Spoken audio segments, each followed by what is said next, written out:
Welcome back. This is the Cocodona 250 presented by Ultra. I'm Chris Warden. I'm Jake Jackson.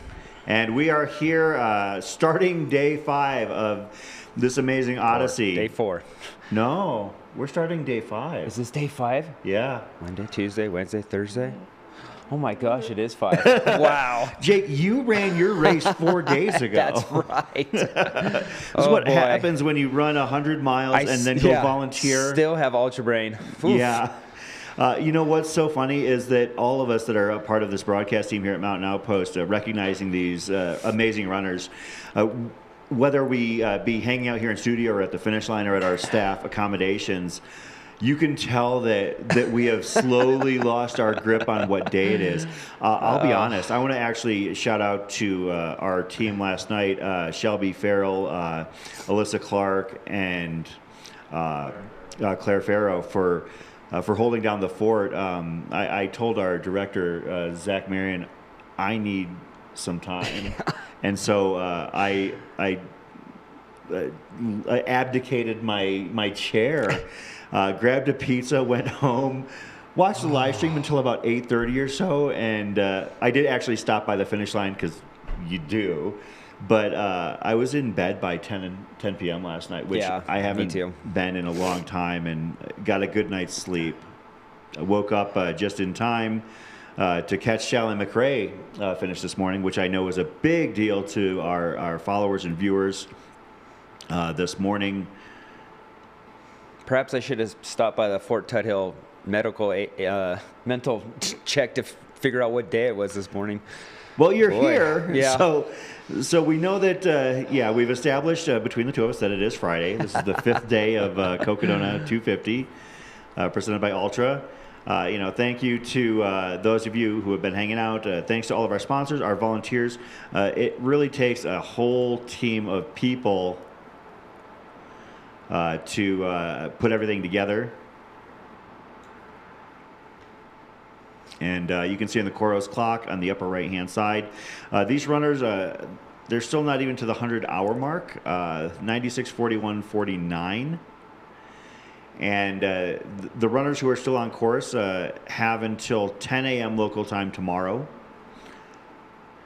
So, we're still just working through it. And experience shows us that we've still got half the field yet to go in the Cocodona 250.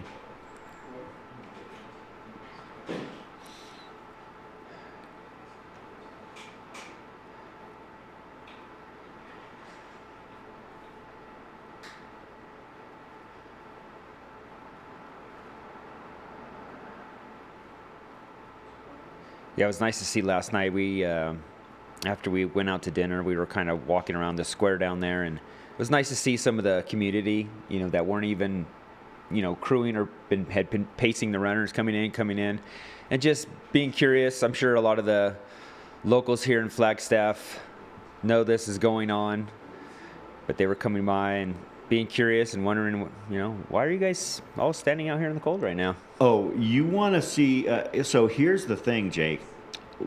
Not only do we have the finish of the Cocodona 250 right here in the middle of, the geographic center of downtown Flagstaff, basically, but it's NAU graduation week. That's right.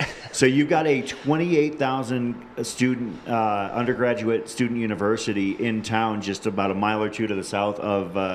where we're looking at right now, that graduation festivities are underway. Yeah. So, you see people, looky-loos and those who are, curious about what's going on, just going about their days here in Flagstaff. Most of the locals are going to know what's going on.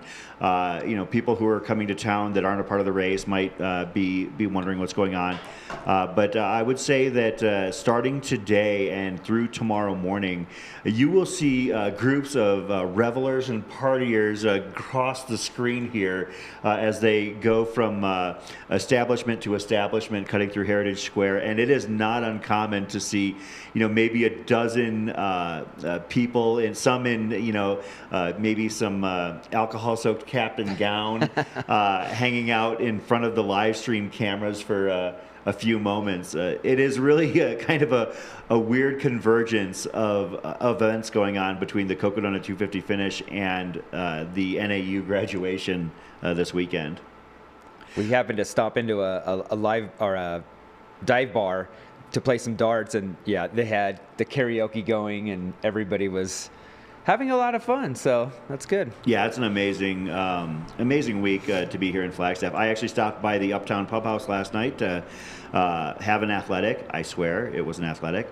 But as I was sitting there at the counter, the reason I stopped by is because it's owned by a Cocodona alum, Allie J, and her husband. Okay. And they actually recognize all the finishers by if you come by after your race. They'll give you a pint on the house. There you go. And I was so pleased and so proud to see that all of their TVs, all of them were tuned to the live stream. Oh, that's very cool. Yeah. So thanks to the community of Flagstaff. There's also I was in a Mexican restaurant last year that had the live stream on, and I was just sitting at the counter and watching it. It's really cool to see how the Flagstaff community and the communities along the course have embraced the Cocodona 250. I think we're going to potentially see, I think maybe Daniel Bishop or, our tracker is a little bit sleepy-eyed this morning as well as us. Jose Sosa, one of the few remaining legacies in this race, 5-time finisher. Going to be collecting finish number 6 here once he gets done. Also, he's actually on the Schweitzer Canyon crosscut that connects Buffalo Park to the streets of Flagstaff. And that's maybe about a mile and a half from the finish. Reed Longabau, Peter Ward, Drew Castle, Efren Rangel are the runners who I can confirm have come through Trinity Heights, our final aid station on the course. And the Sedona Canyons runners, we saw Nicole Clark, Cesar Guzman, Scott Whitlock. I'm hoping that we'll see maybe John Van Lannen, Ken Saris, Matt Rodriguez, and Lauren Pierce before too long complete their Sedona Canyons journey. Yeah, Efren Rangel, he's another SoCal person. We got in a good training run, about 26 miler, up some steep stuff, so getting him ready for Cocodona. His dad used to be a UPS mechanic, and he had heard about me while we were working one day and met him, and then got to meet his son. Really, really nice guy. Nice. His dad is also an ultra runner. Uh-huh. He's done plenty of the SoCal, AC 100 and some of the series races out there.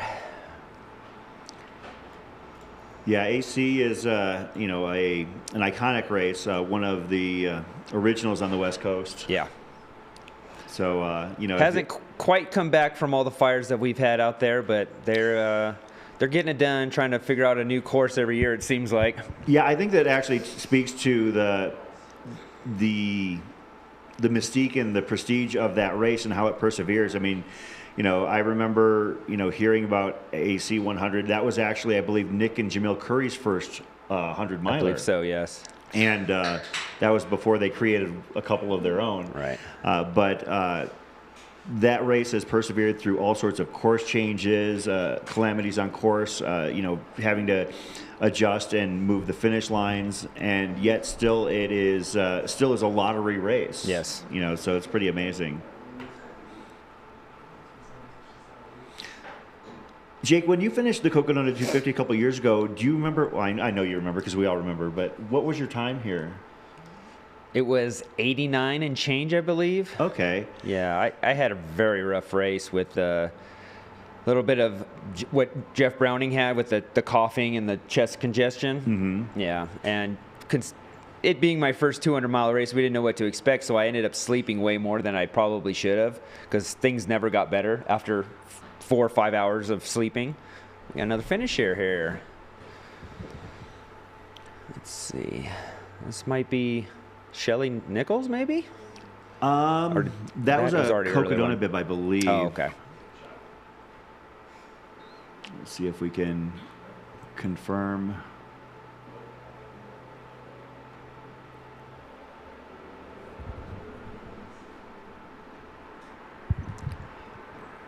Oh, maybe Daniel Bishop? Yeah. I know that he was very close. Yeah. Daniel Bishop, bib number 142 of Childress, Texas. Now a 2-time Cocodona finisher.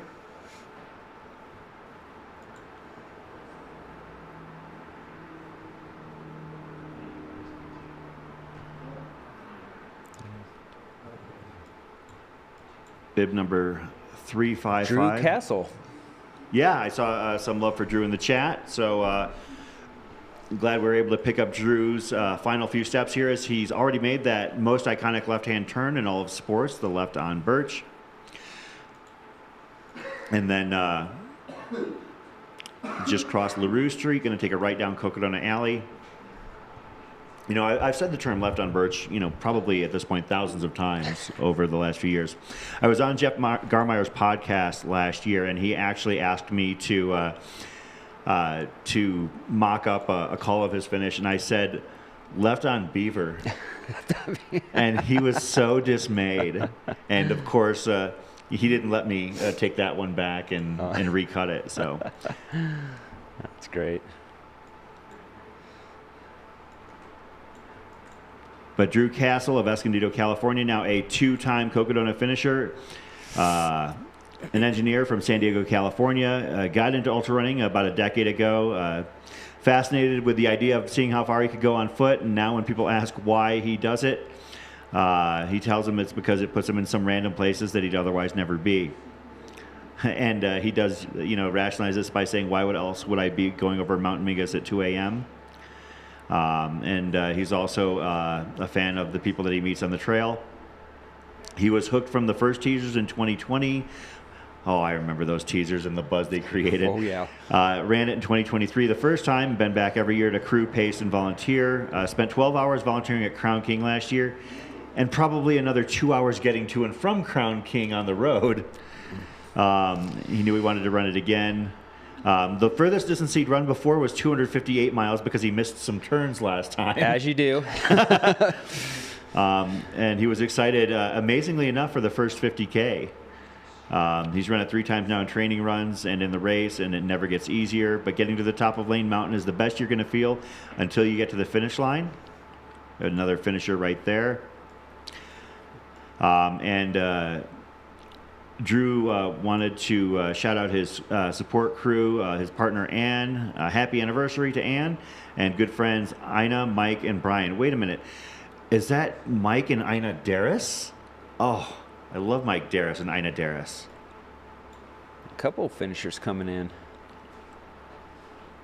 There you go. 173? 713, I think. 713? Or, yeah, the bibs. The dark blue. And the Sedona Canyons bibs are 500 and above. We have a couple cheat codes in here. And as far as the runner tracking goes, we don't have any additional back channels. We are working with the same tools that all of you that are fanning out on the live stream are using as well. Actually, I think that was Matt Rodriguez, bib number 775. That would make sense. Whittier, California, first-time Sedona Canyons finisher. Congratulations to Matt. Matt ran Kodiak 100 in 2023. Looks like this is his second 100-plus mile finish.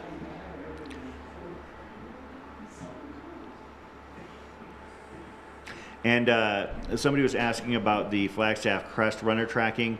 There are no chips, tracking chips for the Flagstaff Crest race.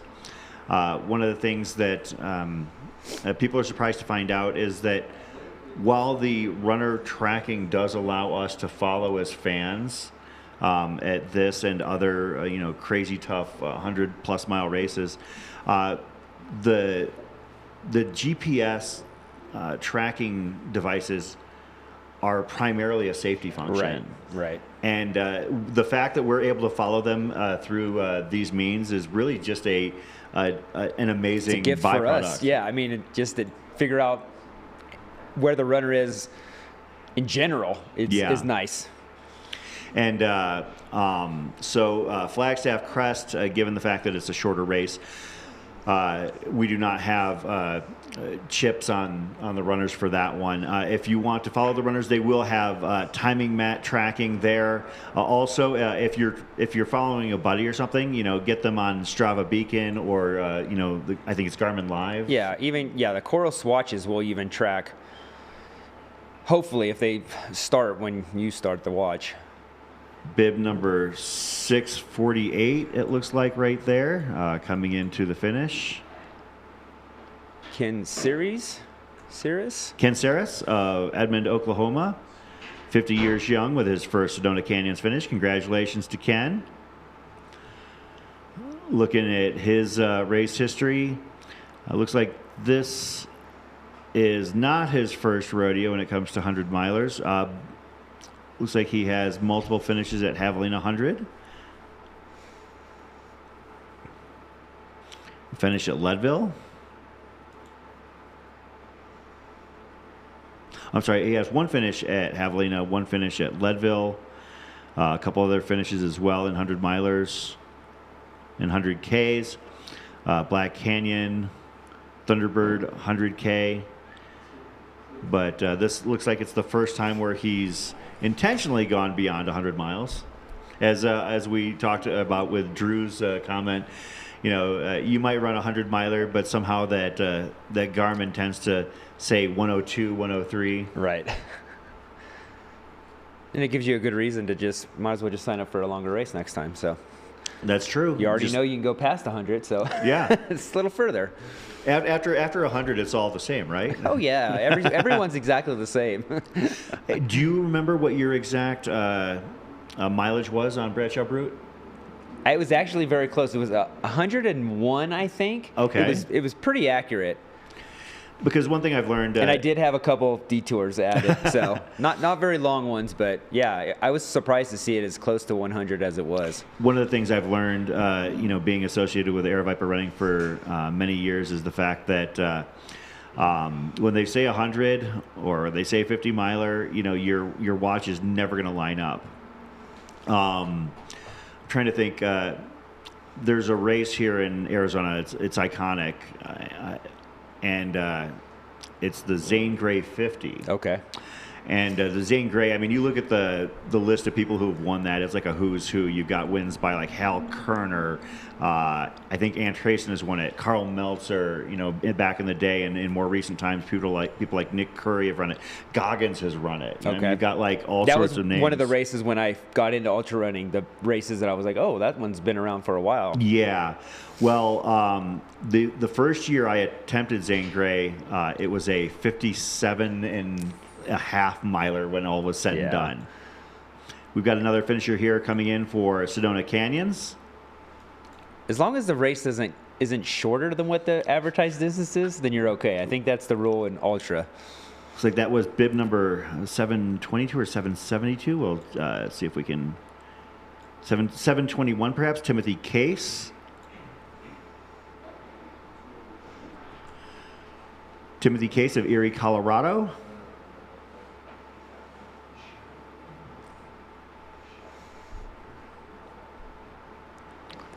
Congratulations, Timothy Case. Looks like this might be his first 100-plus miler. Finishes at Run Rabbit, Run 50 miler last year. Ran JFK in 2024. A little bit more technical than JFK and Run Rabbit. A little bit, yeah.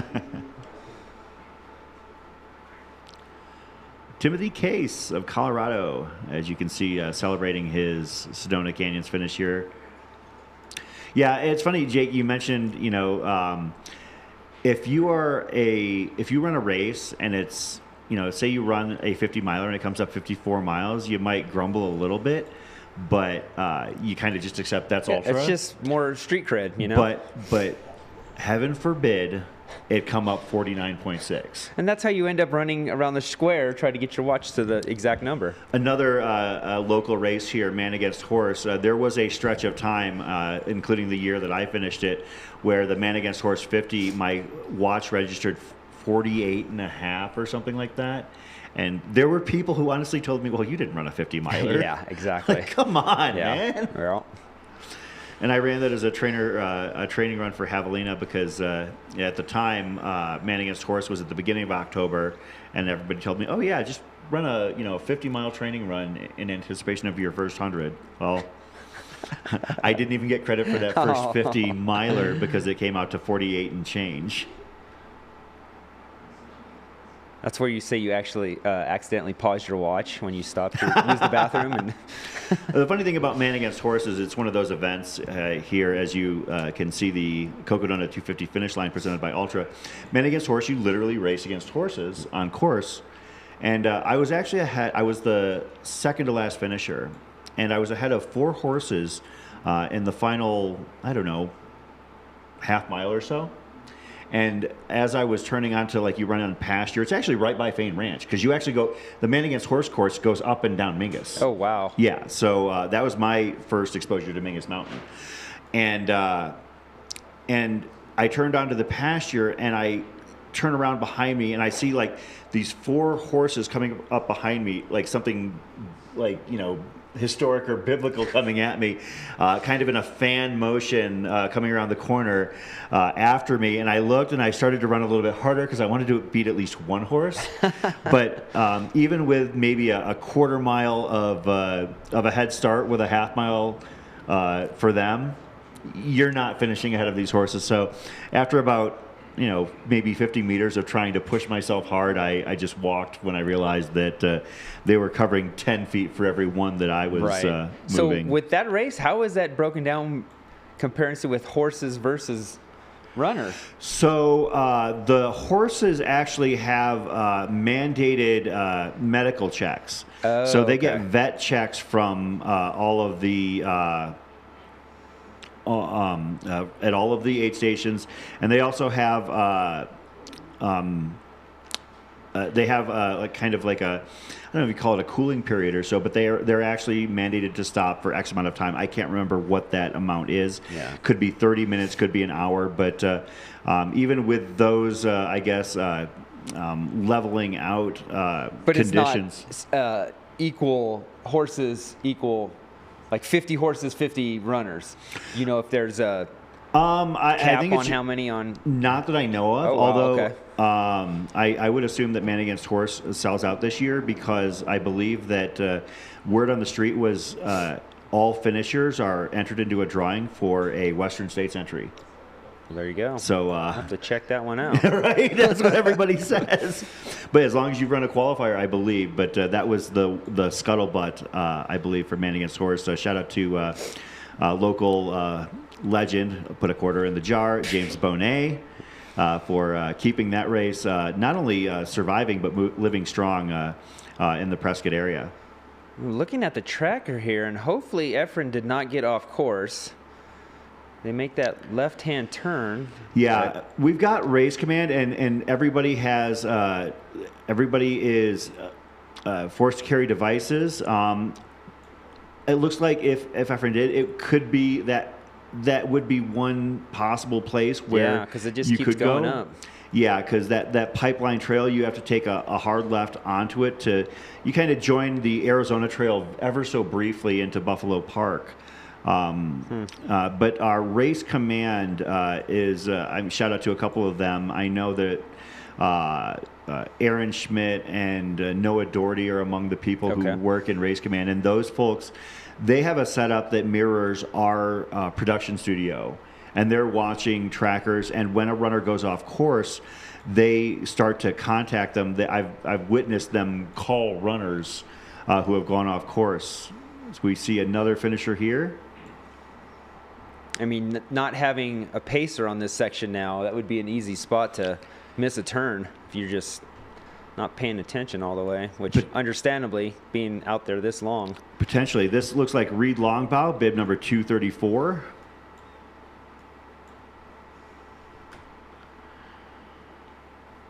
Going for his first Cocodona finish. Runner from Colorado, balancing training with a full-time job and family life with 2 sons. One 3 years old and one 3 months old. So he's on the Joe Stringbean McConaughey sleep training plan. Most of his running happens early mornings or whenever he can fit it in, so he's learned to be consistent and make the most limited time, enjoys long efforts in the mountains and the problem solving that comes with them. This is his first Cocodona 250, and he was looking forward to it, and now he's looking forward to finishing. He was inspired by the challenge, but also what it represents outside of running, and he wants his sons to see that it's okay to take on hard things and stick with them. He ran Bigfoot last year as his first 200. He was excited about summiting Eldon. Let's see if he still feels that way. And he did this Cocodona journey, no crew, no pacers. There you go. And as Reed crosses the finish line, unlike a lot of runners who had their crew and pacers here, he rocked this journey solo. Is being presented with his finisher buckle. And on that note, I want to share what he shared as far as who he wanted to shout out, and wanted to shout out his wife, home with their 3-year-old and 3-month-old, and said she's a rock star. So This congratulations, Reed. Might be Jose Sosa here. Yeah, that's Jose Sosa right there, for sure. Jose Sosa of, I don't know which town, but I know San Diego area. Yes. Yeah. Race director.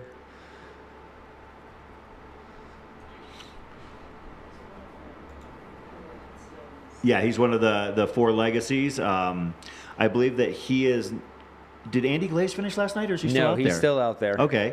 Well, at least I know that people will be asking about that in the chat later then today. So Jose Sosa then would be the second legacy to finish so far, the first being Jeff Garmeyer. Jose Sosa becomes the second 6-time finisher here at the Cocodona 250 presented by Ultra.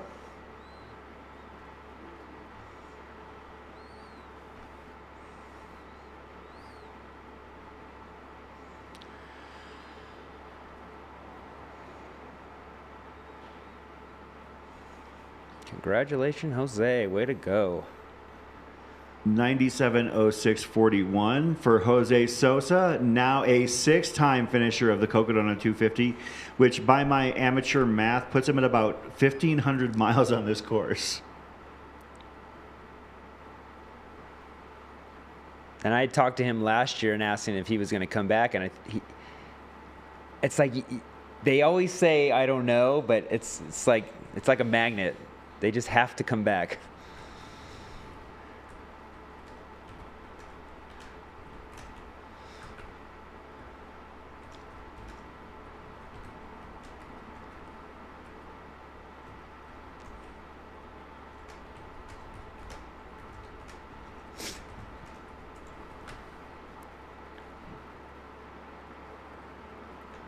Somebody was asking in the chat, I think it was Jean-Yves, when I was going to run Cocodona, and that answer is a big, resounding never. I've got a couple reasons for that, but the one that I lean on the most is I got to be here. Okay. Yeah. So on that note, I've already overstayed my welcome, and frankly, I'm sure everybody, including those in this room, are sick of hearing my voice. So come on over. Do we grab this mic and have a seat? And let's sit down the couch for just a quick moment. Alyssa Clark joining us here in studio. She's going to be taking my chair and hanging out with Jake for the next few hours. How you doing, Alyssa? I'm doing well. How are you all? Hanging in there as we well. celebrate these runners. Is this your first time actually being on course for Cocodona? I forget. Or have you been out here? I somehow keep finding my way to the Arizona desert every year. This is my third Cocodona. I've crewed and paced the last 2 years. Actually, last year's for Shelby Farrell, who is also on the commentating team. You did a great job last year finishing fourth. Yeah, she rallied. Yeah. There were some moments where I was like, I don't know about this. Yeah. And she did such a great job. So, yeah, I call myself like a unwilling groupie. Like I just keep coming back. So I own that too personally. Yeah. I would call that. Yeah, who keeps making us? Right. But yeah, she has a theory that I'm just continuing to get course recon for the day that I decide to do it. But we'll see. Nice. We'll see. I want to see you on that brute course. I want to. Yeah, you would be built for something like that. Yeah, I love gnarly mountain races, and I feel like Brute checks those boxes. Yeah. Well, folks, Alyssa and Jake are going to hang out with you here for the next few hours, call in these next several finishers in both the Cocodona 250 and the Sedona Canyons 125, as well as get you started with the Flagstaff Crest 40. They will be zipping over to Fort Tuthill via the cameras and catch those people. I'll be back tonight for Aravaipa After Dark, and we will be calling in the final finishers for Friday night, and then tomorrow morning, Jake and I are back here in the chairs to call in the Golden Morning. We're going to take a quick break and be right back. This is the Cocodona 250 presented by Ultra.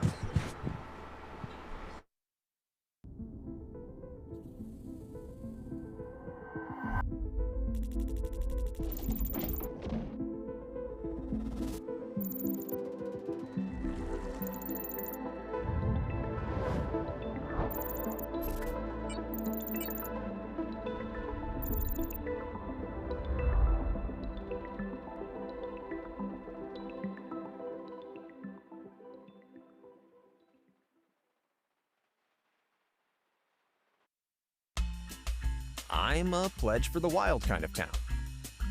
I don't mean to brag, but people often tell me I'm beautiful. Maybe because I'm nestled at the foot of the tallest peaks in Arizona? Ponderosa pines, trails, stargazing. Yep, I have all that too. Let's set a date. Bring the bikes and your hiking shoes. Oh yeah, I'm good with kids too. Yep, that's me. Flagstaff.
Runners are motivated to be involved in their local communities to protect cherished landscapes and expand access to nature.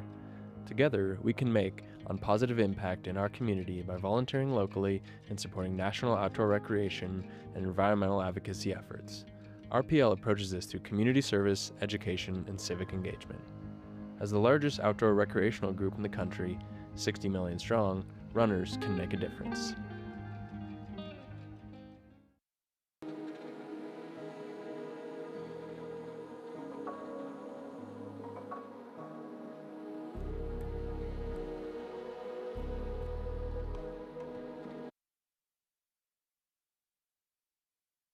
We are back here at Heritage Square. This is the Cocodona 250 presented by Ultra.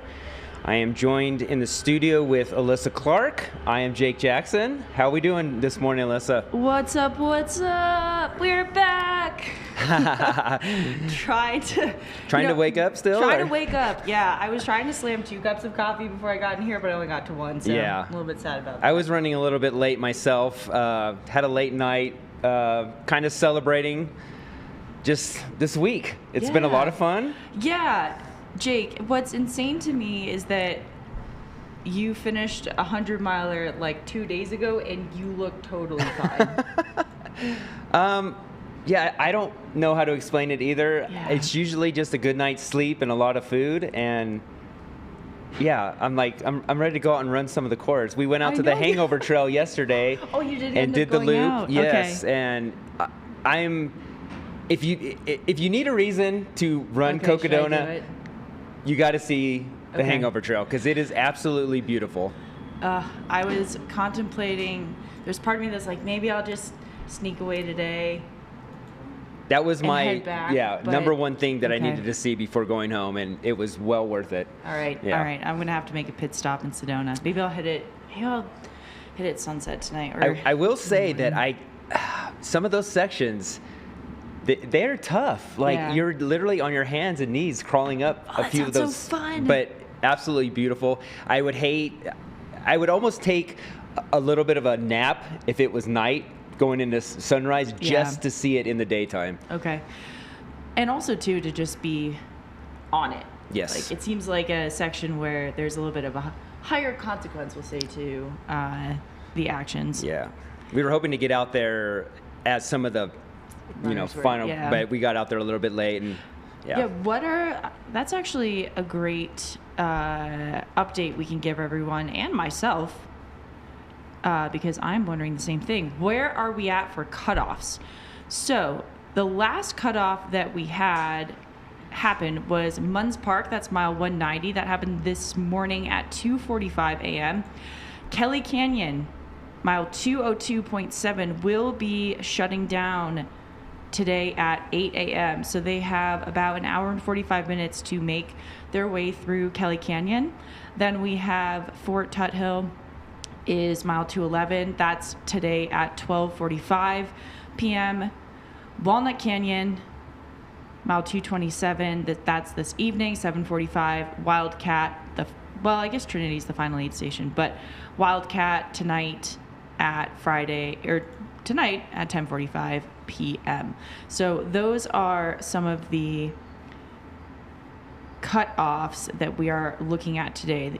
And just to repeat, the next one that folks are looking at is Kelly Canyon, mile 202.7 at 8 a.m. today. So anyone who is close to that, hurry. Yes. Get there. Get there. We believe in you.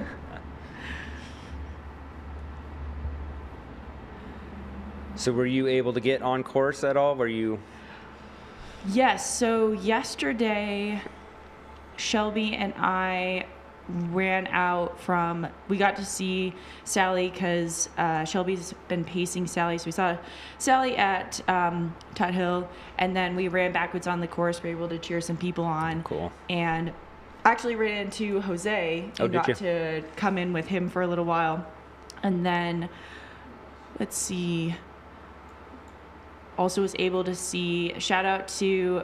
Another finisher coming in. We got a finisher coming in. It's like a Sedona Canyons.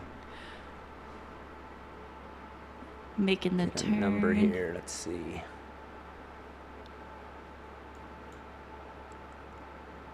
Looks a little chilly out there. I'm sure that was a cold night. Oh, she looks so happy. That's awesome. Oh, I can almost see it.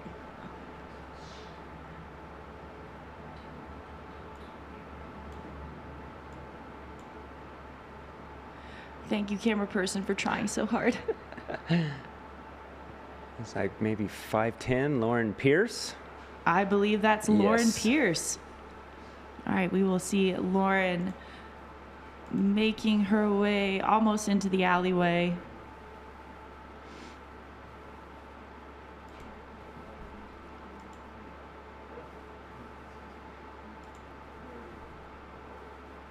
This is Lauren Pierce, who will be completing the Sedona 125.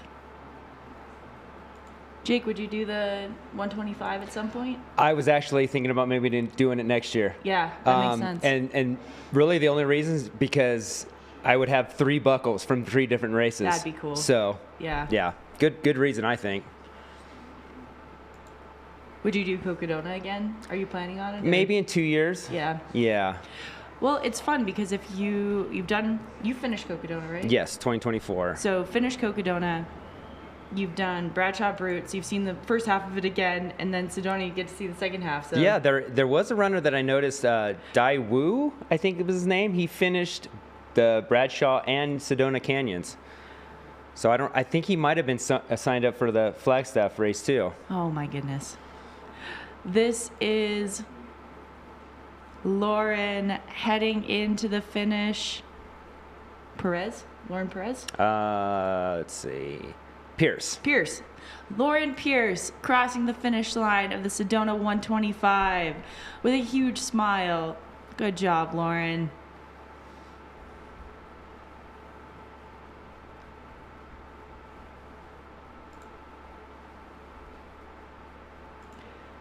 Lauren is from, looks like Colorado. Flagstaff. Oh my gosh, got the Arizona and the Colorado. Ah, she's a Flagstaff native. Awesome. Running home. So Lauren Pierce, local from Flagstaff, Arizona. I hope that you can just crawl right into bed after this. Take a shower. Amazing job.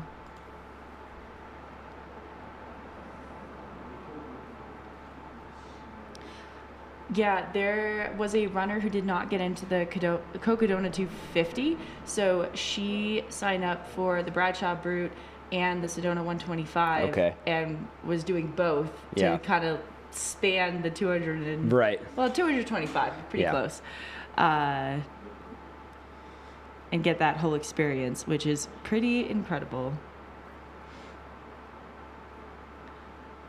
Would you say that the Bradshaw Brute is more challenging than the first 100 of Cocodona? Yeah, most Okay, definitely. That's what I figured. Yeah, they keep you on the Black Canyon Trail in the beginning for about 4 or 5 miles, and then you hop back on with the 250 on the 250 course, and then once you get to Astor Creek, they send you off up into the Bradshaws instead of continuing on the service road down there. And I ended up having about close to 20,000 feet of gain, and I think it's probably 15 or 16 on the regular 250 course. So, it was definitely an added challenge with that bit. And just the fact that you're doing it, solo, with, only having to rely on 3 drop bags makes it a little bit more challenging. But what were some of your essentials for those drop bags? Let's see. Obviously, nutrition. I wasn't really taking too much from the aid stations. So, gels and just other things that I was going to be eating. I think the biggest thing that I had to figure out was when to grab like night gear. Because they were so spread apart. I ended up grabbing all my night stuff a few hours before the sun actually went down, because there was no way to get to it if I didn't. So, yeah, besides that, it wasn't too much. I had, you throw in extra pair of socks, extra pair of shoes if you need them just in case. And, yeah. What are some of your go-tos for nutrition? What are those gels and... So I was using the SIS gels. Okay. And, mostly relying on those. Hyperlight in the bottles. Yeah, it seemed to work really well. It's kind of a new thing I've been using over the past couple months. And nice. Yeah, seems to be working well. It's it's easy to get down. I think the only thing I have trouble with the liquid nutrition sometimes, which I ran into at King's, is if it's not that hot, sometimes it's hard to get enough of that down. Right. It seemed like, did it feel hot out there, or There not was, too bad? definitely sections on that first couple climbs. It was mostly overcast, but it was you get in these pockets where there would be no breeze and it would just get super humid. Yeah. But once we got, on the Senator Highway and sun started to set, it was mostly the wind that was cooling everything off. Oh, gotcha. You get up on the top of the ridges in the Bradshaws and it was just howling up there and got very cold. But for the most part, I would say it was probably one of the cooler years. Yeah. Yeah, that was wild.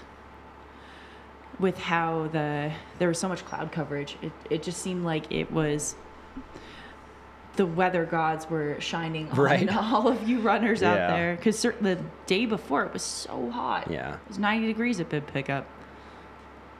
And it seemed like with the rain that came in, you just had to be in a certain area. Yeah. And if you missed it, you got lucky. And if not, you got drenched. And we have another runner coming in. Unfortunately, his bib is on his outside leg. It's a little bit hard to see. But I believe this is the bib looks a bit like a Sedona 125 bib more than a Cocodona bib.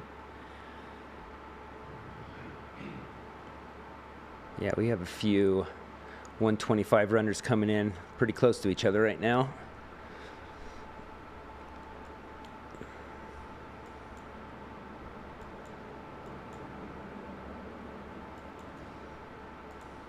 Look at that stash. That is impressive. Is that a handlebar? Is that style of stash? I don't know. We call it a Fu Manchu. Yeah. Oh, yeah. That is a stash. Heck yeah.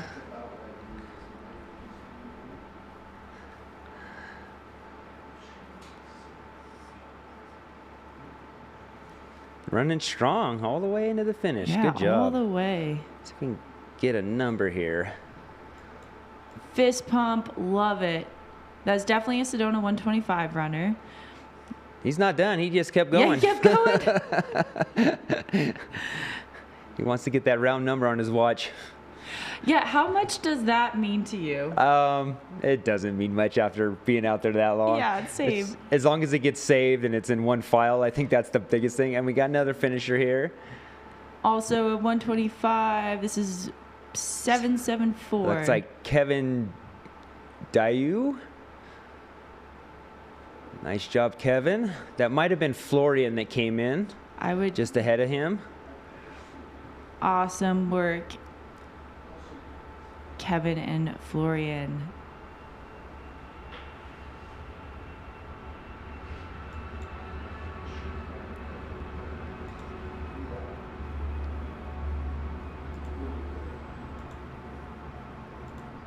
We've got eyes on a runner out on course. Kevin and Florian are both from Arizona as well.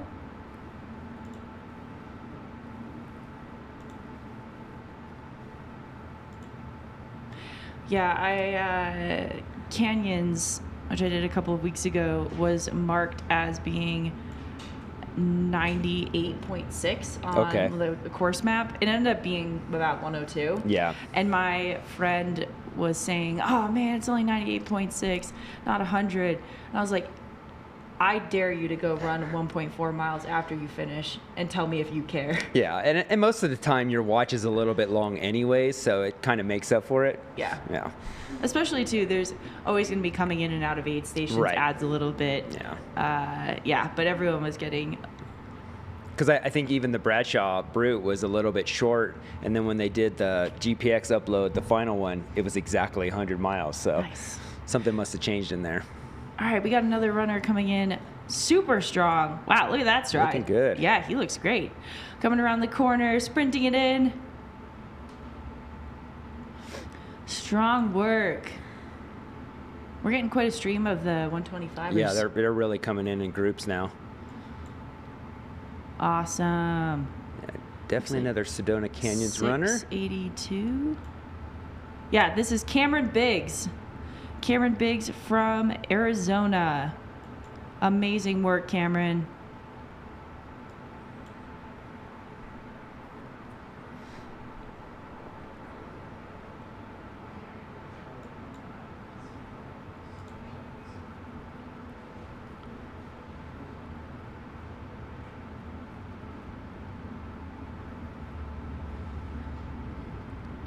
Cameron is from Anthem, Arizona.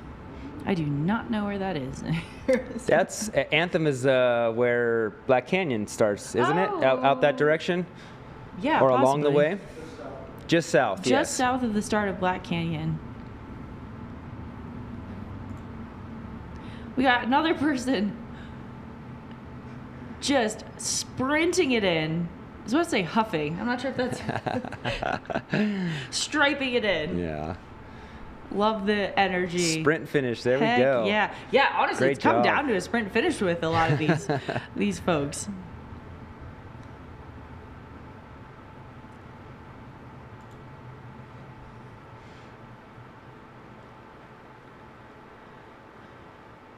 Okay. Oh, love those shorts. Yeah, those are great. That's some style. This might be Peter Ward coming in. I do believe that is a 250 miler. Yeah, it's kind of funny how you can see just the gate, that extra 125 miles. There's a cow. Another finisher here. Another finisher, Sedona 125er. A great shirt on. Looks like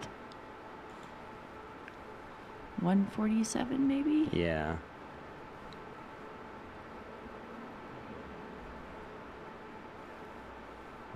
Peter Ward from Henderson, Nevada. This will be his second Cocodona finish. Excellent.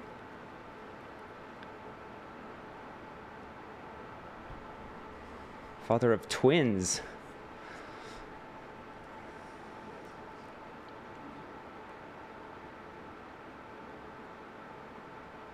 Coming down the alleyway.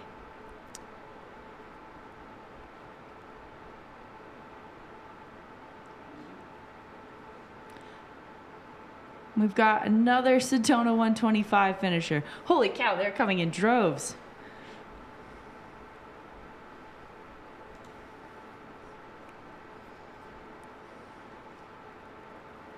Amazing job, everyone. Whew, could feel that sigh of relief. Oh, yeah. He may have been a 125 finisher, too. Let's see if we can get his bib on the camera. Show us your bibs. Show us your bibs. Claire and I were chanting this frequently last night. Especially, it's a lot easier now that it's light out, but in the dark, we were really struggling to get eyes on anyone. Yeah. Yes. Let's see. Get a number here. Love the cow costume. Yeah, that looks like a Sedona bib. Yeah.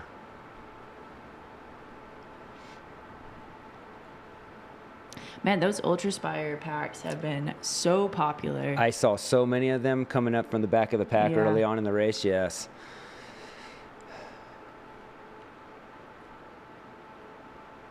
It seemed like that was a popular thing in the H1s, the Mountain Coast H1s. Yeah.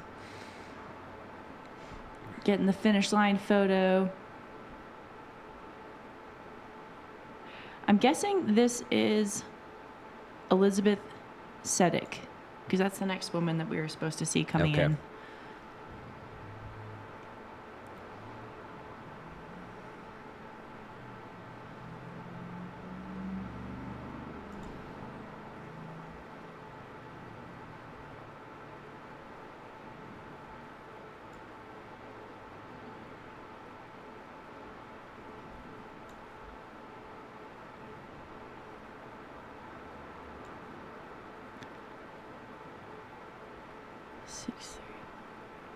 Yes, that is Elizabeth Sedek. Congratulations.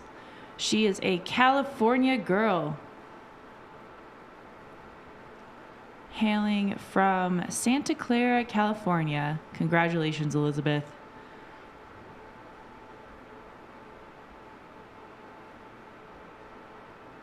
Yeah, this is a great question. I wonder who holds the Strava segment for the alleyway section. I would love to know that. Yeah, you know there has to be one there. Yeah. That'd be a great place for the Burrito League. Wasn't it close by there in Flagstaff? I don't. Or maybe not. I don't know. I don't know I either. am going to put that out in the world right now.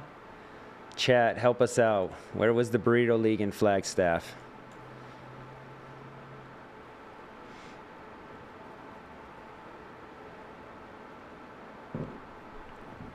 All right.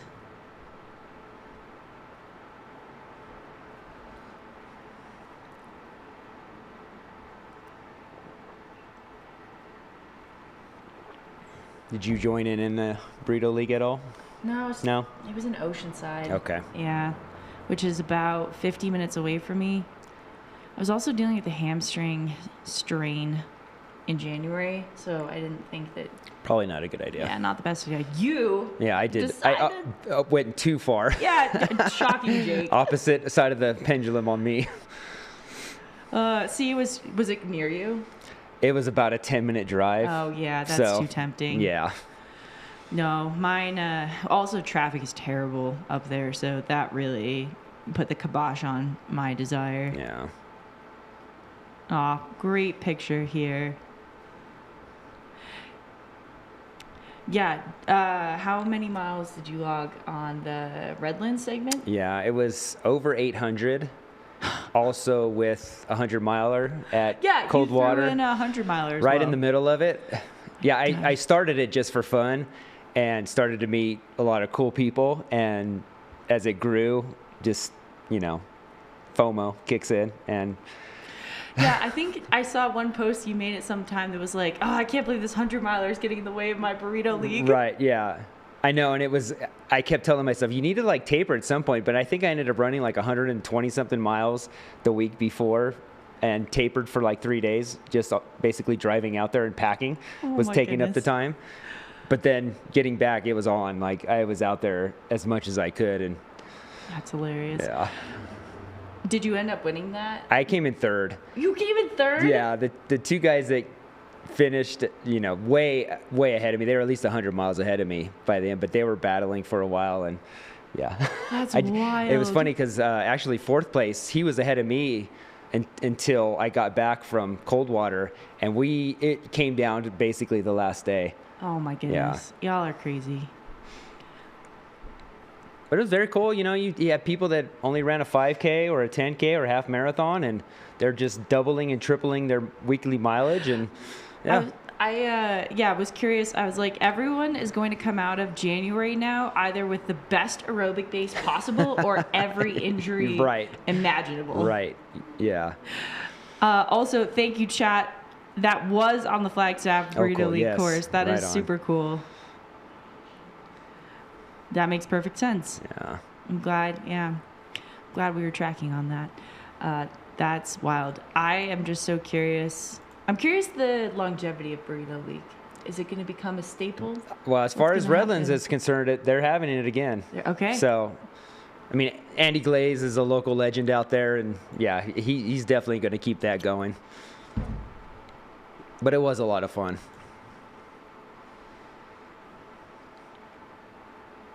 It's certainly great mental practice. Oh, yeah.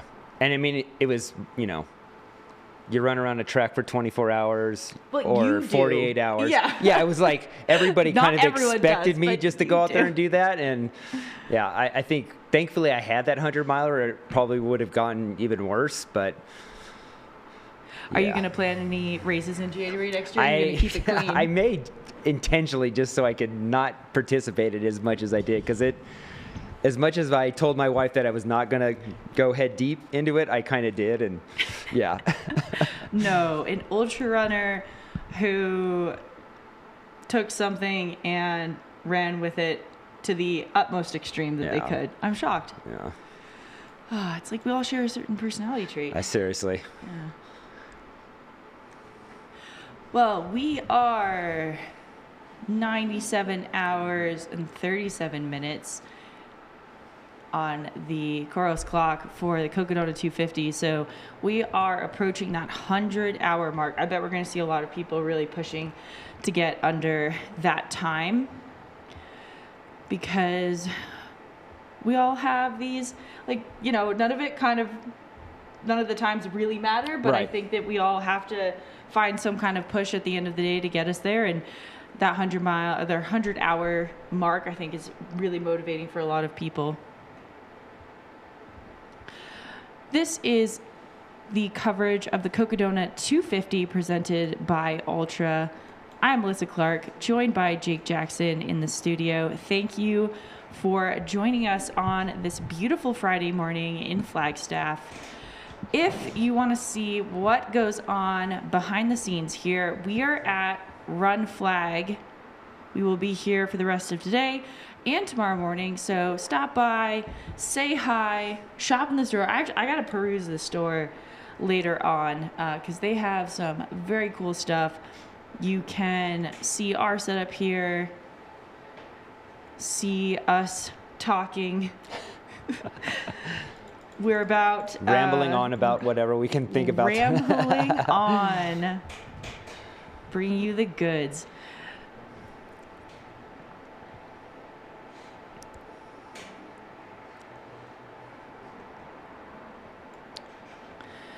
So we have a special treat for you all. We did give a little, what I called a sneaky peeky last night, a sneak peek, but of the Cocodona Confessionals. Oh, yeah, I didn't get to Yeah. see any of those. Yeah, we showed them pretty late last night. Okay. But we are going to show them again today. We have ones from the start line. So before these amazing athletes took on the Cocodona 250. They sat down with us and told us what running Cocodona means to them. So we are going to cut to the Cocodona Confessionals. Please enjoy.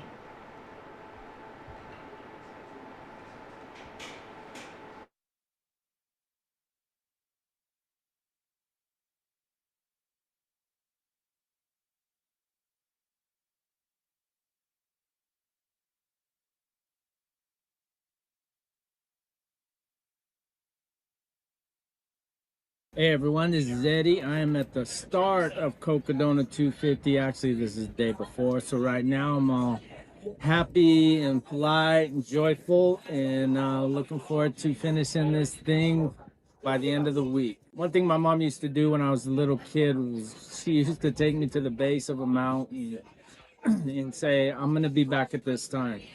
And so I would race up to the top and race back down the bottom. And each time she shortened the time span. So one, it got me outdoors. Two, it got me tired for her not to have to deal with me later on in the day. But three, she exposed me. She also did hike with me. She exposed me to the outdoors. So I'm doing this one because I want to show myself that I still love this. I am doing this to this is a journey I'm bringing my kids along with. My daughter's going to be the first pacer. My son's going to be the last pacer, so it's going to be a family deal. My girlfriend's going to crew me. I got my cousin being the crew boss, so looking forward to this week. So everybody out there, stay safe. In December of this year, I've been training for 4.5 months. This is the first race I've ever trained for, and I am doing Cocodona 250. Brand new beginner newbie runner. Wish me luck. All right, Anthony Trujillo from Phoenix, Arizona, doing a Coco confessional here. Yeah, first Cocodona 250 here in Black Canyon City. Full send tomorrow to Flagstaff. Big goals to get to Heritage Square there in Flagstaff, Arizona. But overall, just see how far I can push myself and carry those that went a little too early. Shout out to my baby sister, Jessica, who's not here to witness this. But I love you. Thank you to everybody that supported me along these miles to get there. Yeah, looking forward to hallucinating on the trail. Looking forward to eating like a machine. Looking forward to just kind of screaming my heart out when I'm in the pain cave. I'll see everybody in Flagstaff. If not, see how far I can do this. Love ya. My name is Lacey Arant. I am from Iowa. It's my first time to Arizona. And I am totally nerding over all the cacti, like big time. It's I'm fangirling with the cacti. I am here to just prove to myself that I can do it and show my boys who are 7 and 9 that when we do hard things and we are determined and we give it our all, that we can do it. And my son actually wrote me this letter that he believes in me, that I can do the 250. I'm here just to show him that I can do it. My name is Corey Clark out of Knoxville, Tennessee. And this is for all those young puppies that are 30 to 20 years younger than me that talk about how they can't run anymore and they're tired and they just don't think they can make it anymore. And I'm running with them and I ask them, how old are you? And they say, God, I just turned 32 and I feel so old. And they ask me how old I am, and I tell them I'm 65. No, I'm 56. But it feels so good. This is for all those young guys and girls that think you can't make it. You can absolutely make it. Love you guys. Out.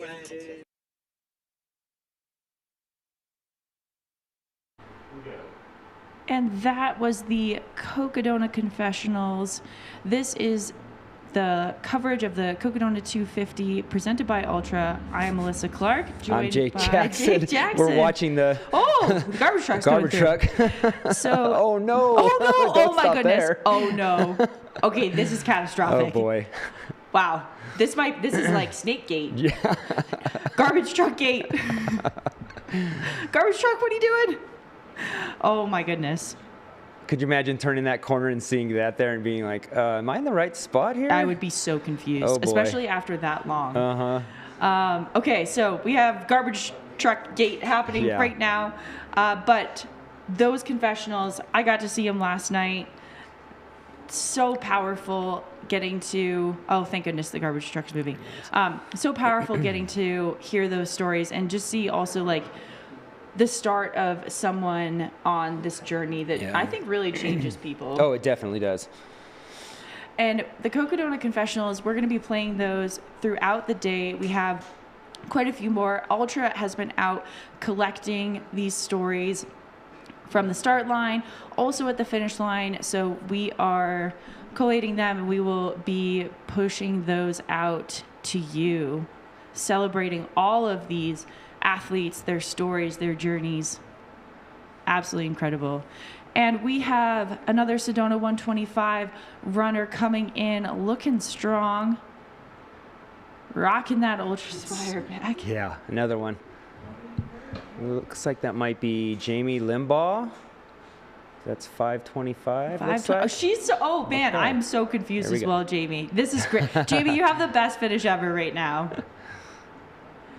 Number 525. No, keep going. Oh, she wants to, I bet she wants like a good, Yeah. yeah. So when we were on that short break, we had Josh Coleman and Peter Ward finish the 250. Congratulations to you amazing. guys. Sorry we missed you. Oh, it looks Oh. like we got a reroute. Yeah, coming in the other way. Awesome job. Okay, we have cleared garbage gate. And we now have finishers coming across the finish line. Excellent job. I think that was Jamie Limbaugh Congratulations, Jamie. from Birmingham, Alabama. Ooh, Alabama girl. Have another runner on camera. Thank you to our follow cams out there who are bringing us these great shots of runners coming in and the sunshine. All of them looking very happy, very Yes. relieved, a little bit chilly. Probably happy the sun is up, though. Yes. Someone said, it's a conspiracy. It might be. See if we can get a number on this runner. This might be Sarah Short coming in. Well, she's definitely not short of accomplishments today. We're into the puns, people. I'm so sorry.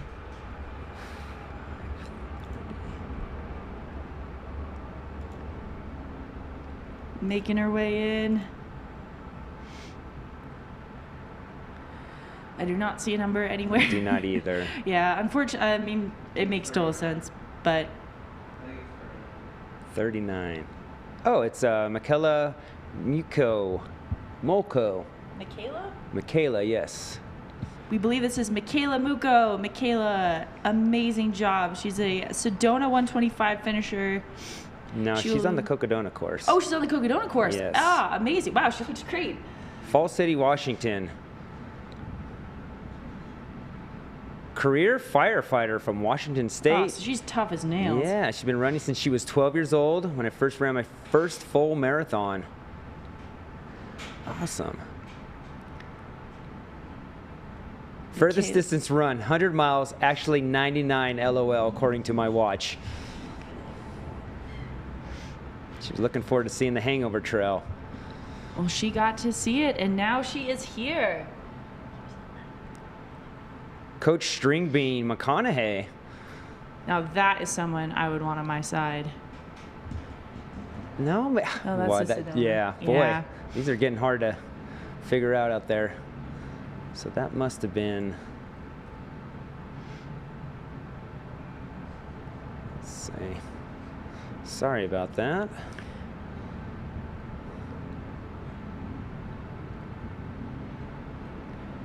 That was a Sedona 125 finisher. We also have another finisher coming in, which I believe is another Sedona 125. They're coming in rapidly, folks. We are doing our best to ID. That is 752. That is Michael Ozziker. Ozziker? Sounds all right. Yeah, because his first name, yeah.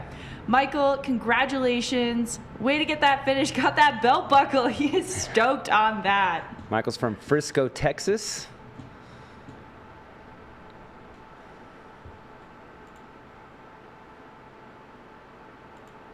And we're waiting to see who the Sedona 125 runner who came in just before Michael. Apologies, that was not Michaela. I'm sure we'll be seeing Michaela soon. Unfortunately, when bibs are covered, we are doing our best to figure out who they are. And the runners are coming in from two different directions, and they kind of merge right before you make that, what would that be, a left-hand turn on Birch. So the follow cam is probably going up and down, trying to get some of these runners in.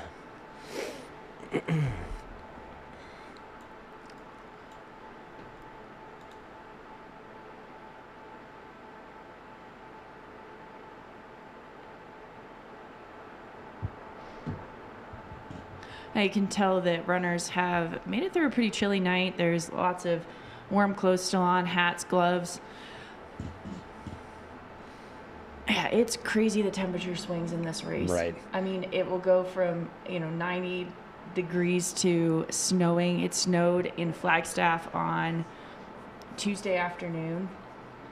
And I mean, when you're getting to the end of the race, it's even if it's warm, you don't really want to stop to take off your pack, to take off your jacket, to put it in away. You're like so close enough to frustrating. where you just want to finish that thing, no matter how hot you get. Absolutely. Yeah, we have another person. Here Those comes are another yes, group. I believe that's crew. But then we have someone following behind.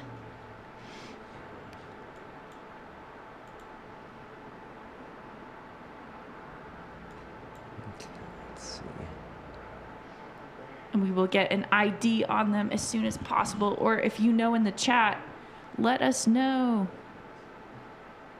Amazing work. Good job. Oh, You that got looks like a Sword? 250. It looked like it, yes.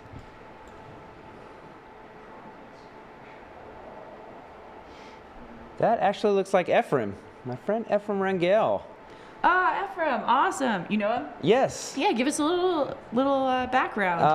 Well, I don't know him very well. I know his dad a lot more. He was a UPS mechanic when I met him, and his son, by the same name, does ultras as well.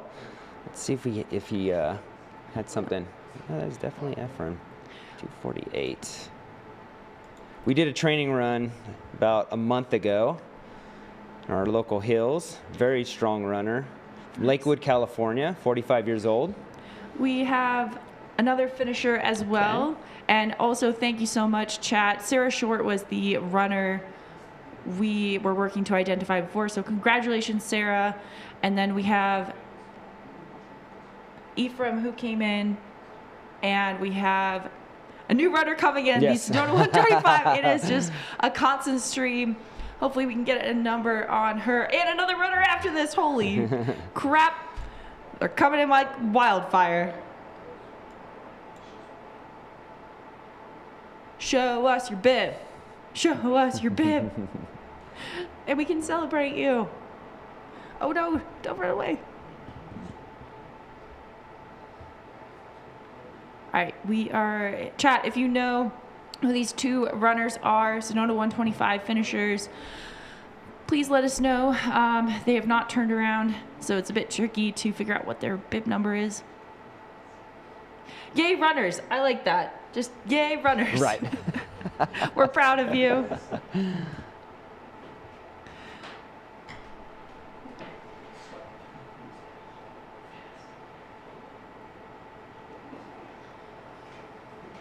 And we're closing in on our 98 for the Cocodona 250 athletes. We have another runner coming in as well.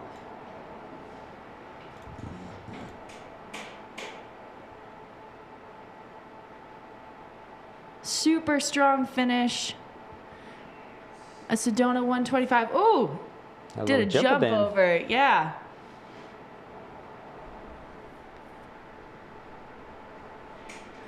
Looks like that one of them could have been Jamie Limbo. There's Ephraim's family. Awesome. His dad on the left there.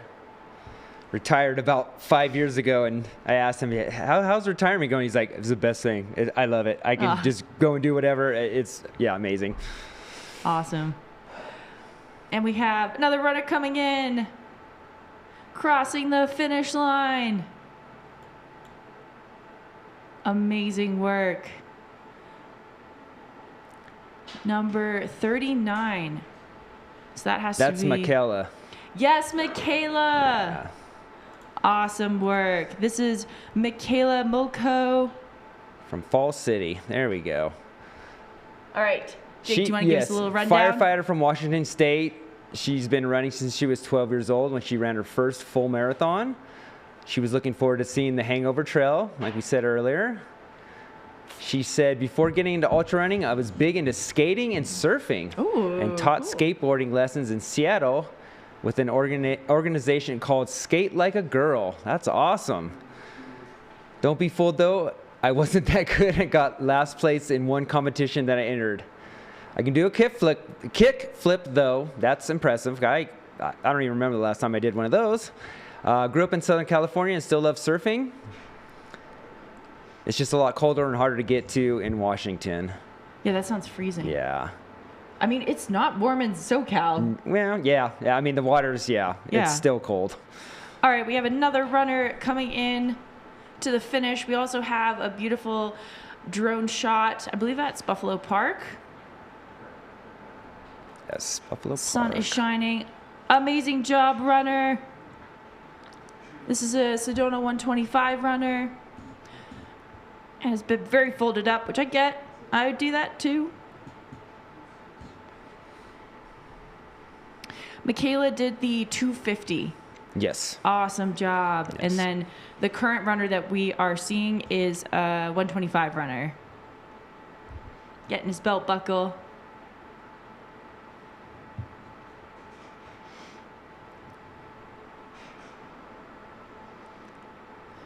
Gosh, what an absolutely beautiful few days we've had here. There was one kind of crappy weather One hiccup, moment. yeah. Right. And the rest of it has just been picture perfect. Yeah. Day after day, welcoming these runners in. Some of the runners were, coming in when I was at Schnebley Hill saying it did get a little bit warm, but, each get a little ice, you're okay. Get through it.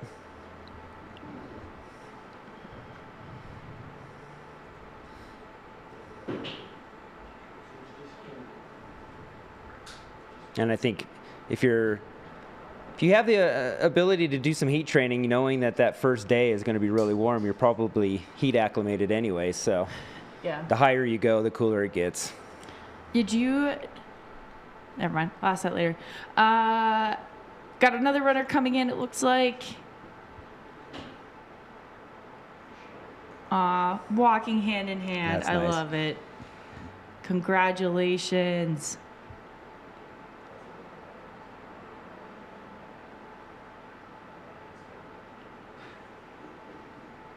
Wow, and we are getting some absolutely incredible drone footage of this morning. Buffalo Park, which is kind of the final trail section for our runners as they come off Eldon and make their way into downtown Flagstaff.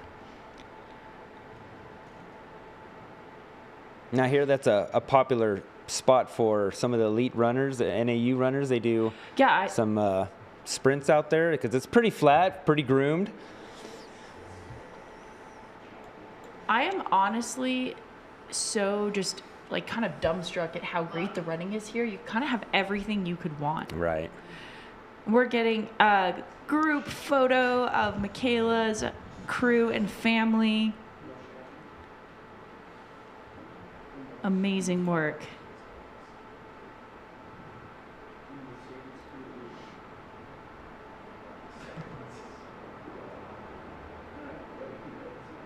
Big cheer. Now you never have to run again.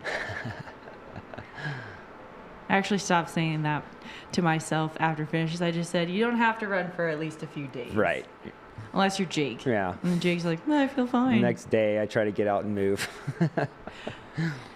I'll walk, but I try to tamper the enthusiasm down. Yeah. For a few, I like to say bit. the week after a race is my time to run, have my wife pull me along out there, get some quality husband-wife time. That is actually exactly what I do as well. She always says, this is the only time I get to run your pace. And she's usually dragging me along at that point.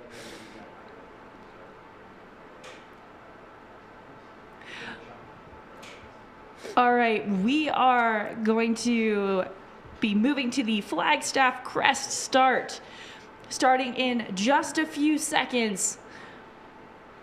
We can do the countdown from 5, 4, 3, 2, 1. The Flagstaff Crest is off. This is an approximately 40-mile race. They are starting at Fort Tuthill, making their way to the finish line at Flagstaff. It's about 3,000-ish feet of elevation gain, so it's a fast course. Okay. And they do not go up and over Eldon. They're making their way, I think very similar to the Sedona 125 course. So it kind of stays like to the left of the highway is how I think of it. I see, okay. And so they're making their way to downtown Flagstaff. Good luck, runners. Have a great time out there. Boy, that's a lot of runners. Yeah, they must have sold out. That's amazing. Yeah, I think very cool. All of the the crest. All of them sold out except for the Brute.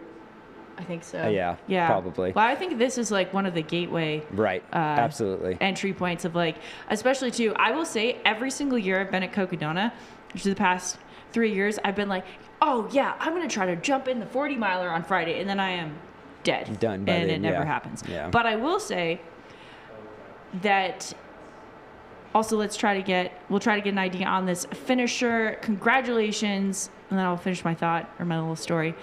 She got roses at the finish. Oh, that's awesome. Amazing. Also, for all of you who still need to order some flowers or get something for Mother's Day. Mother's Day is rapidly approaching. I am saying this to myself. My husband has reminded me multiple times. He has ordered flowers for his mother, and I am still slacking. Yeah. So I hope my mom's not listening to this. Sorry, Mom. But make sure to celebrate the mothers out there. All right, finish line photos. So I want to give a spotlight. Kyla Mahar, known and loved. She has completed the Cocodona 250. She was the team manager for John G. She's now the team manager for Satisfy. She has been out supporting athletes. She's been at Fane Ranch supporting all of you. And she is going to be running the Scout Mountain 100 mile. So not only has she paced like well over a marathon with Jakob, who was our in the top 10 for overall in the 250. She is out here putting down miles at the Flagstaff Crest 40 mile. Yeah, so she jumped into that. She is exhausted, but she's doing it. So shout out Kyla. She is a gem to the ultra running world.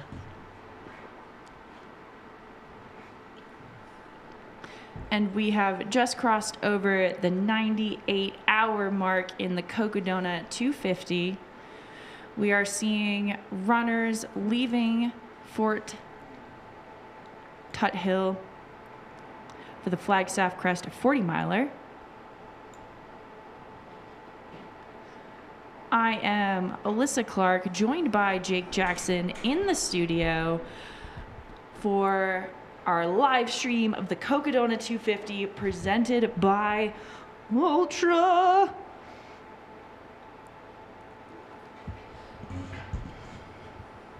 Yeah, we do apologize about the tracker. It's a little bit slow. I mean, lots of runners coming through.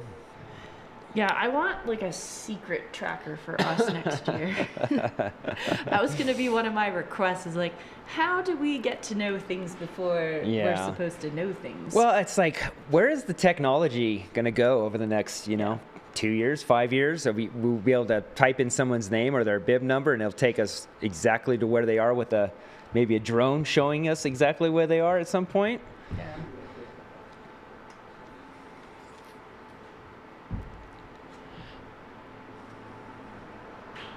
And we have a runner rapidly approaching the finish line right now.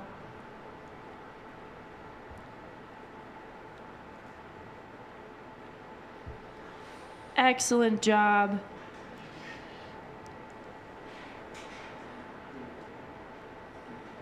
As soon as we can get an ID, we will. He's very happy to be done. Yeah. I don't blame him.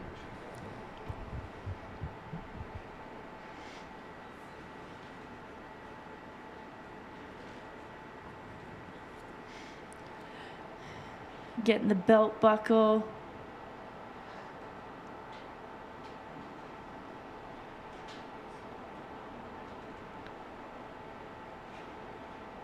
Getting the tracker off. Excellent job, runner. Chat, if you know who this is, please let us know so we can give them a shout out. Oh, turn. Almost got it. So you're someone that regularly uses poles in some of your races. Are you a quiver person or a bungee cord on the back person? I am a quiver person. Okay, me yeah, too. I can't stand the bungee. It's never worked for me. And it always seems very hard to be running and trying to get them in the pack, so the quiver makes things very simple. 100%. Yeah, quiver all the way. Also, because you feel like a freaking badass. Like, yeah, pulling out your arrows. It's like, ha-cha! Yeah.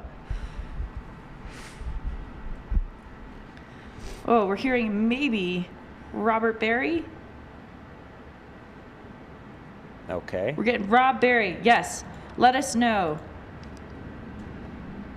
He did a very good job. Somerville, Tennessee. Ah, nice. We got some stuff about him here. Runner and coach from outside Memphis, Tennessee. When not running, I work for National Weather Service as an electronic tech.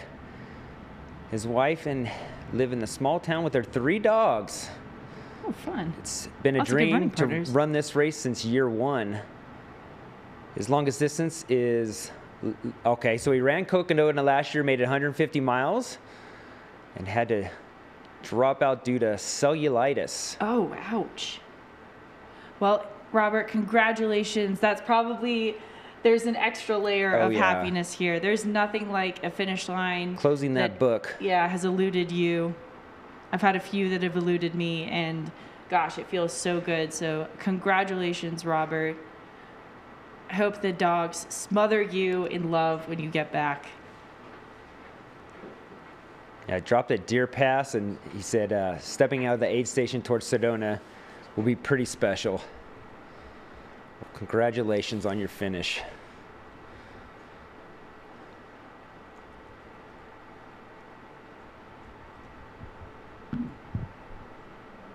That is a happy family as well. Also with the Ultra Spire pack. Jake, which one is that? That is the Traverse. Okay. Very popular pack, seems to be. I've seen so many runners come in with that. Yeah. I love that Ultra Spire really puts a focus on the 200-mile distance and kind of that fast packing. Yeah. I love that they were like, you know what, we're going to own this space. Yeah, Bryce Thatcher, the designer, owner, madman who's come up with these great packs. He was just loved the outdoors, and yeah, he's just making great stuff for us. He is. And we have another finisher coming in. The big crowd. Love to see it.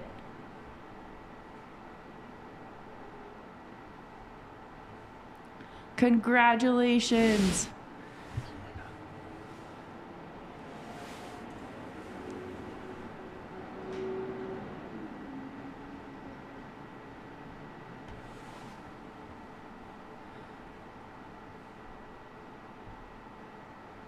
Looks like he may have taken a seat.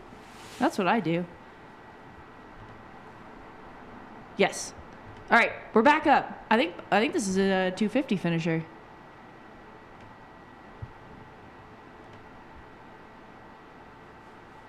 This is Mushroom Mike, apparently. Number 329.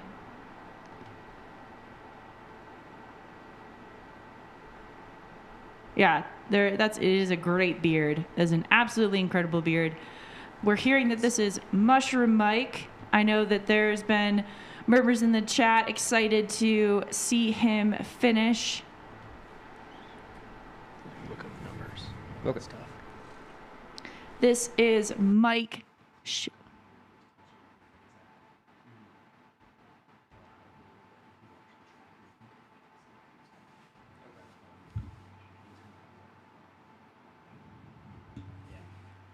Cool.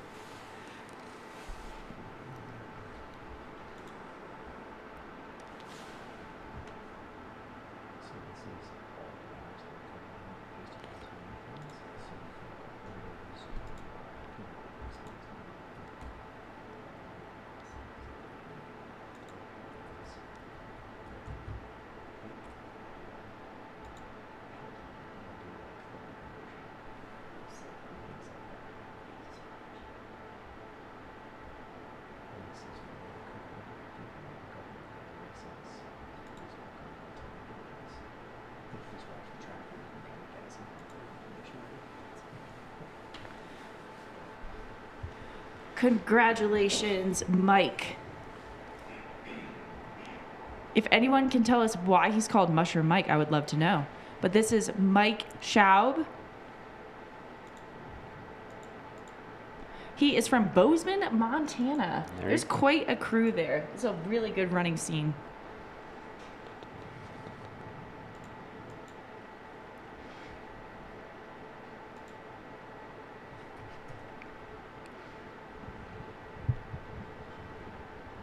Furthest distance he's run so far is Bighorn and Crazy Mountain, two very difficult Yeah, those races. are hard 100-milers. Yeah.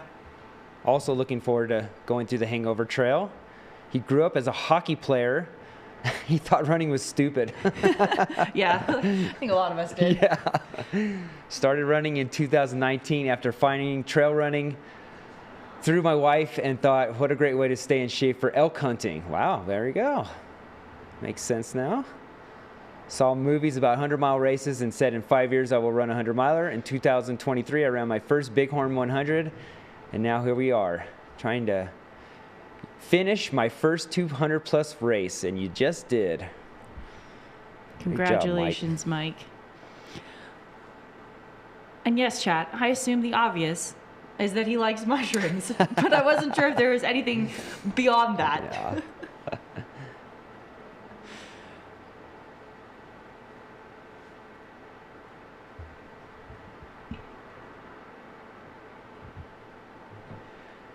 He's got a couple dogs, Charlie and Bodie, too. Loves going camping with them. Nice. I have not spent much time in Montana, have you? I hear it's beautiful up there. Yeah, I went to Montana when I was a kid and got to see like Glacier and that area, and then went back a few years ago. My husband and I are ice climbers. Okay. And Bozeman has amazing ice climbing. Oh, interesting. So we went back for that. We happened to go during a polar vortex, so it was like -30, which we did not go ice climbing when it was that cold, but it has incredible and Highlight Canyon, incredible ice climbing, also just a really strong running community. Yeah, Montana is definitely on my list of places. Once my husband doesn't take us everywhere with his job, Right, that yeah. I would land if I could.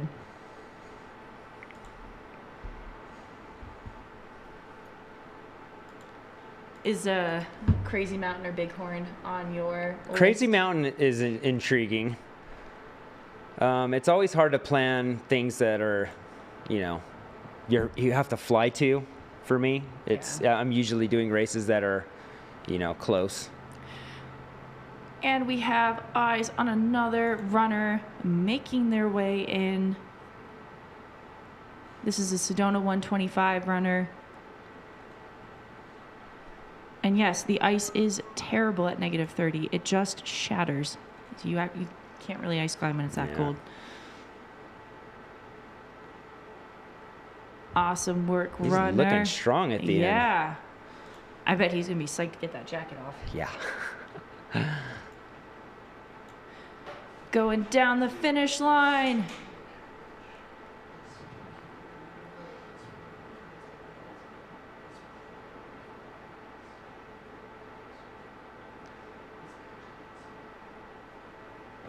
And we are done. Last Amazing work. bib number 695. Justin Smith. Way to go, Justin. Awesome job, Justin. From the Prescott Valley, Arizona. Nice. Another local. I wonder if he will add in his hometown section next year. His family's probably like, no, don't say that.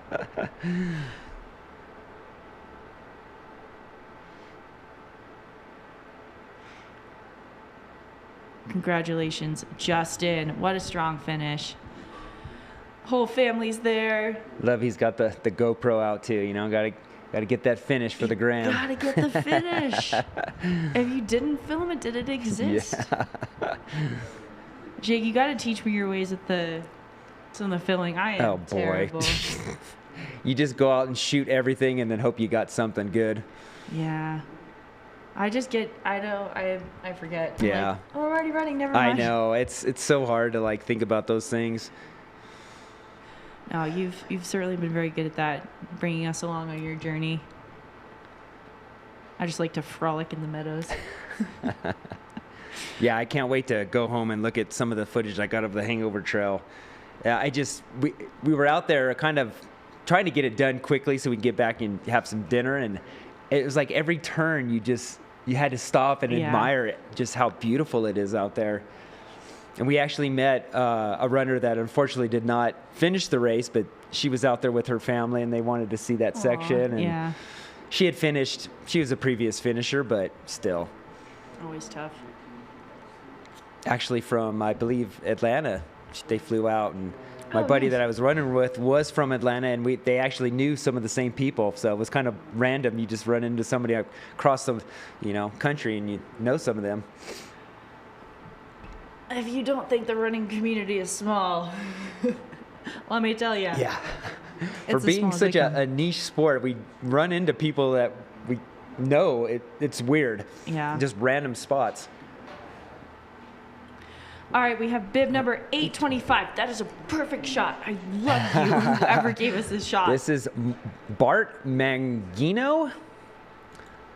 Yeah, Bart. Good job, Bart. You're so close. Getting the hat. It's a good colored hat.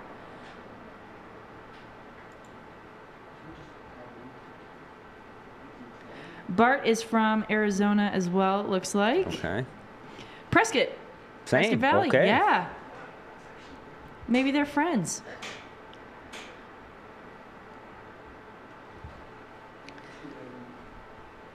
Bart making his way to the finish line for the Sedona 125.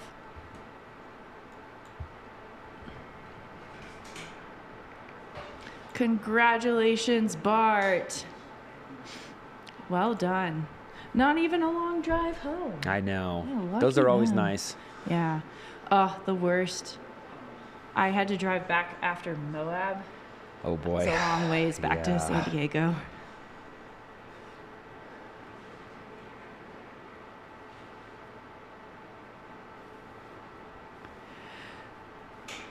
Well done, Bart. Well, we are at 98 hours, 18 minutes elapsed on the clock, brought to you by Koros. This is the Cocodona 250 coverage presented by Ultra. I am with Jake Jackson. My name is Alyssa Clark. We are stoked to be here with you on this Friday morning. I will tell you, I have many times completely forgotten what day it is. Jake, I'm sure you feel the same. I forgot this morning, actually. I thought it was Thursday still. So we're looking at the tracker. We have Pam Reed coming down Eldon now. Excellent. Another legend. Cha-ching for... He's gone. He didn't even stay to get out. So. AJW, if you're listening, we're all having beers on I'm sorry, on you but tonight. you say Pam Reed, and she's a legend. She's a legend. Yeah. We were talking about her last night. Last year. Oh, we got another Garbage Boy, gate. how much garbage is down there? My goodness. Hope they're not dumping it there. I hope they're not dumping runners in there afterwards. Those are all the drop bags from the other aid stations that have closed. Yeah, exactly. No, garbage truck, get out. No, you're backing up into the way. Gosh. All right. Well, I think the excitement of Friday morning, besides cheering on our fantastic runners, is Garbage Gate 2026 on the finish line. They must be, I wonder if they're so confused. They're like, what is going on? Yeah. Who are these people? Yeah, I agree, CR Victor. We definitely need a Mushroom Mike interview. We need to hear some backstory. We are getting eyes on, it looks like the Eldon descent right now. That is a really tricky descent. Really technical. Have you been on it yet? Just up it when I ran the race in 24. Oh, yeah. yes. Okay. Yep, because it was reversed. So I can imagine what it must feel like going down after this many miles. And we we had another have- finisher that had to go around the trash truck. Sorry, guy. Hopefully it doesn't smell. I know. You get Well, behind some of those sometimes. Yeah, I mean, which smells worse, our runners or the garbage truck? Yeah. No offense, anyone. I smell just as bad, Oh, yeah. believe me. Oh, yeah.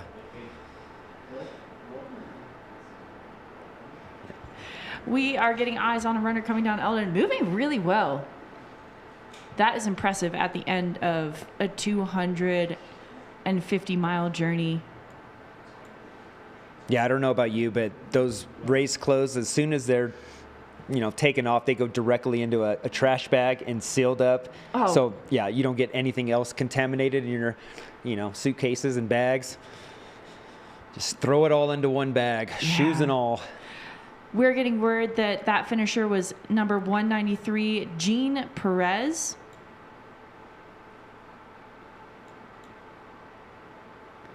Yeah, I either seal it up and then hate myself when I have to do laundry later, or if I'm staying like an Airbnb or something, we just throw everything right into the laundry as soon as possible. Right. Because I am horrible with not getting goo and gel all over me. Oh, yeah. And Oh, yeah. Like my vest was, the edge of my vest, because I was putting all the empty wrappers into one side, was legitimately just sticking to my shirt. I had to like pull it off a few times. It was disgusting. I'm so sorry to my husband who has to deal with that. He hates that I do that. I should be better. Yeah, well, you're lucky you have your husband to do that. My wife, she's an ultra runner too, so she said, you deal with your mess. Yeah, that's I'll deal fair. with mine. All right. Well, we are watching a runner very graciously making their way down the Eldon descent. I'm hoping to get up there later today. Okay. Maybe do a reverse Eldon. Yeah. Get It'd be to fun cheer to on see the people runners. coming down. Yeah. Yep. Yeah, you're going to be on later this afternoon, correct? Correct. This Or this evening. evening. Nice. Yeah.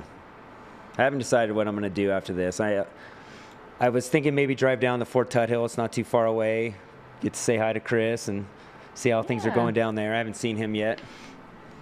No, it's a great aid station. Yeah. Yeah, I'm Squirrel's gonna- nut butter owner and developer.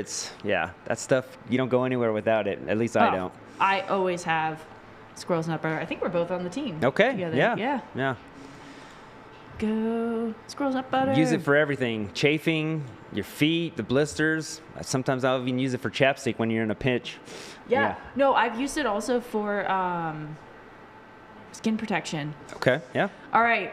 I'm so happy this runner's getting a non-garbage truck photo. Honestly, I would want both. I would want the garbage truck photo and the non. Yeah, I've used Squirrels Nut Butter for skin protection. We'll go back. Yeah, ice climbing when it's cold out. You can help prevent like wind. Oh, yeah. Damage, Yeah. and that can, like dermatone is very similar, where it's a barrier. So if you're in super cold weather, throw that on your skin, and it will help prevent windburn. I will and say it's frostbite. great for tattoos, healing tattoos. Oh, yeah. I recently Yeah, got Jake a doesn't tattoo have not very too long many. ago, and yeah, it worked great. So. Awesome. I'll have to keep that in mind.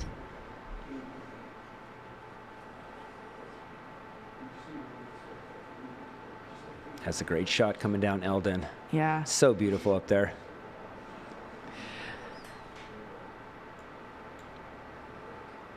The runners probably can't wait to get off of it. I know. They're probably so tired of being up there, but Yes. I'm sure they are. Yeah, runner's moving so well. Jake, what was your most recent tattoo? well, I after my finish at the Mammoth 200, I decided to go get the brand put on my leg. Kind of corny, I know, but I have enough tattoos that it really doesn't matter at this point. And I thought it's a logo, good too. reminder when I'm doing those super long climbs, I can look down at my leg and say, look, you finished that. You can do this. So that's kind of the biggest reason I got it. And it's one of those races that I probably am going to try to go to every year. Nice. So I ended up putting a little 26 or 25 on it, and I'll just keep adding the year as we go. And I'm kind of hoping Tim Tollefson, can give me a little discount. I'm doing free branding for you out there. Yeah. Come on, Tim. Give me a little discount. Tim, if you're listening out there, give Jake a little discount. He's doing some free advertising for you for the rest of his life. There's a race in Riverside. You've probably heard of it. It's called Nanny Goat. It's on a horse ranch. It was my first 24-hour race. They do 24, 12, 6-hour, and 100-mile. And back in the day, if you got their logo tattooed on you, you would get the race entry for free the next year. So I don't think they're still doing that anymore, but that's kind of where I got the idea. Jake, do you have the tattoo? I do not. Oh, come on. Luckily for me, I was I ended up breaking the course record for the 24-hour that year, and the race director, Shelly Sexton, she was like, you brought enough media attention to my race. Just you can get a free entry every year. So thank you, Shelly. Yeah, was that the year where you ran 700s and broke 20 on all of them? No, this was 2018. This was my introduction to 24-hour races. Oh, okay, the 24-hour. Yeah, I right. qualified to get into Desert Solstice, which ended up qualifying me to get on the World's team in 2019. So, excellent. Yeah, great race out there in Riverside.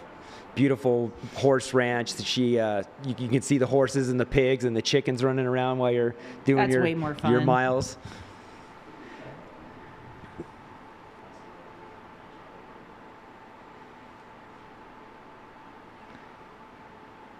Yeah, I think that there's one race logo I think I will get when I finish it, but I haven't finished it yet. What's so. that? Tour de Jean. Okay. Yeah, I've DNF'd it twice, Ugh. and it's also the logo's pretty. It's just I think 5 triangles of varying heights, so it's a mountain. Okay. It's a cool logo, and that has been my white whale of the race. So I think when the day comes that I finish that, I will probably add that. Definitely on my bucket list. Yeah, you would love it.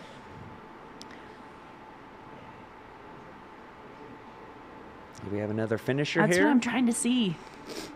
We have kind of the overview shot right now, so it's a little bit hard to tell who is coming in at this time. I don't think that's doesn't look like finisher. it. Yeah. Yeah, they were coming in hot and fast, and now we I got know, a little bit of a lull. Yeah. I'm sure they'll start up again, keeping us on our toes. So looking at the runners that are making their way down into, or actually they're coming through Buffalo Park. We have Jared Cozard, John Perez, and Isaac Puri.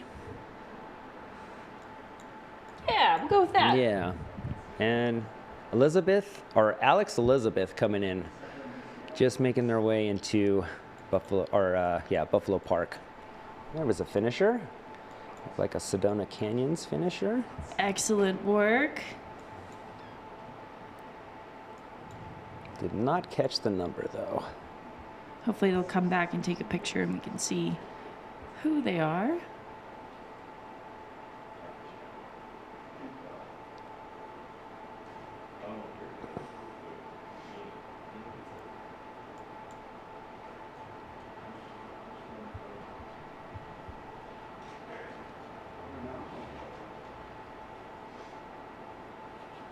Great job.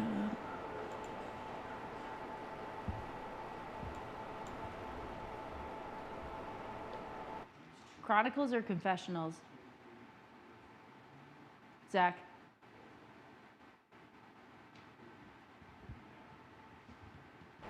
Chronicles or Confessionals?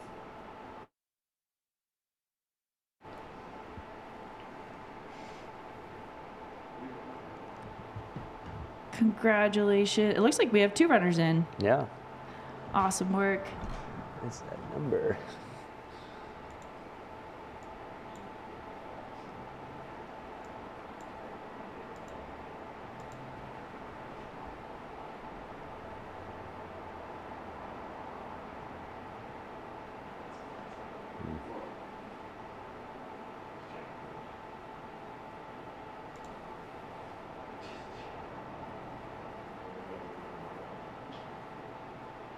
$6:47.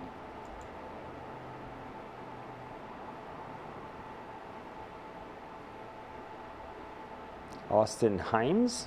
Austin Hines, congratulations. Another Arizona local, it looks like. Austin finishing up strong. Getting From Mesa, Arizona. Mesa, Arizona. Austin Himes, great job. A Sedona 125 finisher. And we have another runner coming in hot.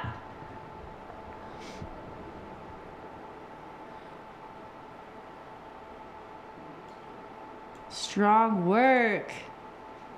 Oh, that is a look of relief. Looks like to a 250 I think it's a runner. 250 runner. Yeah. Let's see who that is.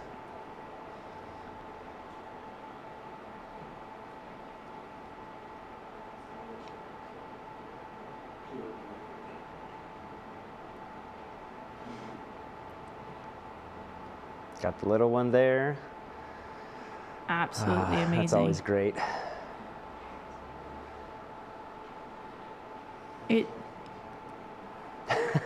Yeah, that Traverse pack is, boy. Yes. Ultraspire. I don't know. They must have sold out before the race. This is crazy. Ultraspire won Cocodona. Great job, Isaac. I mean, I run for Ultraspire and I don't even have one of those. Another finisher. Way to go. Awesome job. I really love the button downs. Everyone's rocking the button downs. I love those Cocodona. shirts.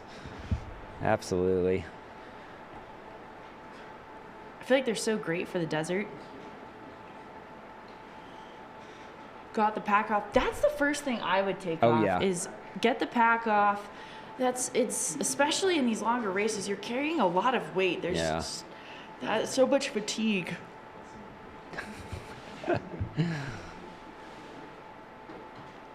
Well, we are back to our stream of runners. Yes, we had a little bit of a break, but we are back at it now. They are coming in hot. That kind of happens, at the end of the races. You see people ahead of you, and you try to catch up with them. And then when you're together, you're like, okay, let's just finish this thing all in one big group.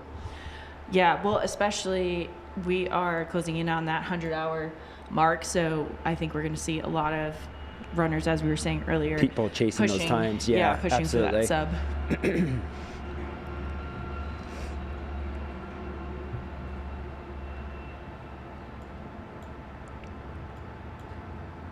We are getting shots, I'm sure, of grabbing that belt buckle. Yeah, those button-up shirts are great, too, because after you finish your run, if you decide to go out to lunch or something, you don't feel like a complete dirtbag, you know, coming in. Getting the finisher shot.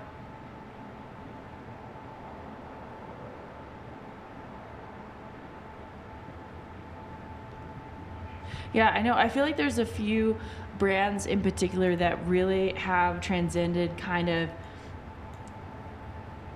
bridging the gap between like brunch and trail running. Yeah. Like the fashion has increased so much over the years. Look good, feel good. Yeah. Getting that belt buckle, finish line shot. All right, here's a question for you guys in the chat. How many of you that have buckles wear your buckles on a regular basis? I was wondering that too. Yeah. I just recently displayed my buckles in my garage just above my treadmill. They've been sitting in my dresser drawer for years, and I finally got them all out. And I'm kind of proud that I was able to like find a easy way to display them. You just took a pegboard and you put the little post part in the buckle, and you just stick them right up there, and they fit perfectly. Yeah, I might have to do that. Yeah. I couldn't even tell you where mine are Really? at this moment. Yeah. Yeah, I'm just not really a belt person. So. Yeah, I mean, I typically I'll wear the buckle from the race that I just finished the week after work, and hide it because that's not UPS, dress appropriate, I guess. They want us to wear everything, the standards, but I'll hide it, and yeah, just to say I wore it. Some of those buckles are so big though, there's no way I could get away with it. Like oh my gosh, the biggest belt buckle I've ever gotten is the Ure 100. It is massive. Oh, They've since changed it, but it's like twice the size of a normal belt buckle. Yeah. Yeah. My Burning River buckle is, I couldn't wear that one. It's way too big. Yeah. There's a great question. What brands make the best button-down shirts? I think Rabbit is probably, yeah. Yep. I have one because Rabbit sponsors the Hurt 100, and they make one of our finisher shirts, and it's the coolest shirt. Yeah. It's, yeah. They're cool. I mean, they're great to run in because they have the little perforated holes in the back. They do. So it keeps the airflow going through.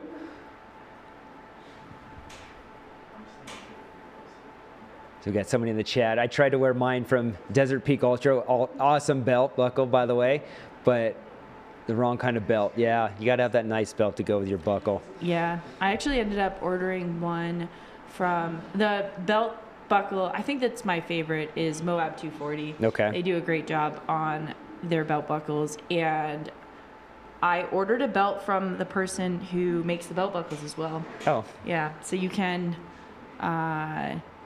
sometimes I think because you do have to have kind of a specific belt for that. So we got there's a few brands out there. Yeah, Path Projects for button downs. Yeah, those are pretty nice. Deathmark Running Company has some good ones I've seen.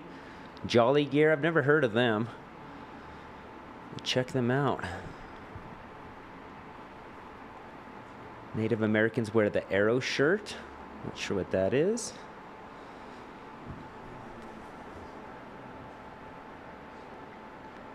Roark has some button downs too. Awesome. Someone says the Cruel Jewel buckle is a dinner plate. Yeah, I've heard that too.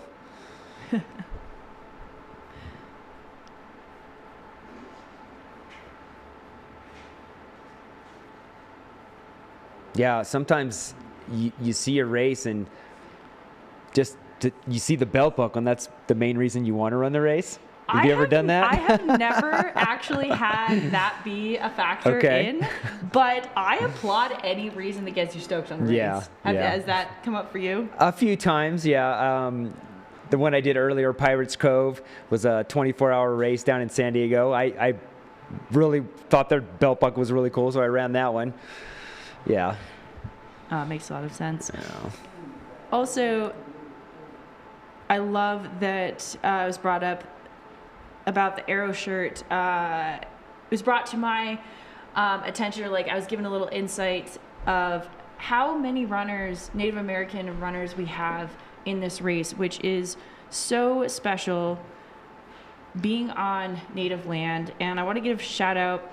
Unfortunately, I do think there are a few runners who did have to stop early, but there are many that are still going. And regardless of the finish, giving a shout out to Angela Millett, Brandon Bowie, Elizabeth McKenzie, Greg Secatero, Harold Benelli, Missy Hendricks, Candace Gale, and Kellen Lamayustua. Those are the Native runners in Cocodona 250. And then in the Sedona Canyons 125, we have Winona Fulgham and Aaliyah King. And in the Bradshaw Brute, we also had Winona Fulgham. So I think That's Winona was great. the one who was doing both. Okay. Yeah. So thank you. Like, just, I'm so excited and stoked that these runners were out there. I love seeing this list continue to grow, celebrating Native runners on Native lands. Absolutely. So congratulations to all of you, regardless of what the final outcome was. And This we looks have like Peaches Agoyo just finished the 125. freaking incredible name. Yeah. Chula many Vista, Peaches? California. Awesome. I think I've heard of Peaches before. Okay, yeah.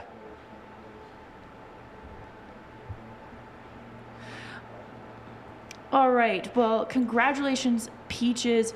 We are going to throw to another Cocodona confessionals, because there's more than one, by Ultra. So please enjoy another segment.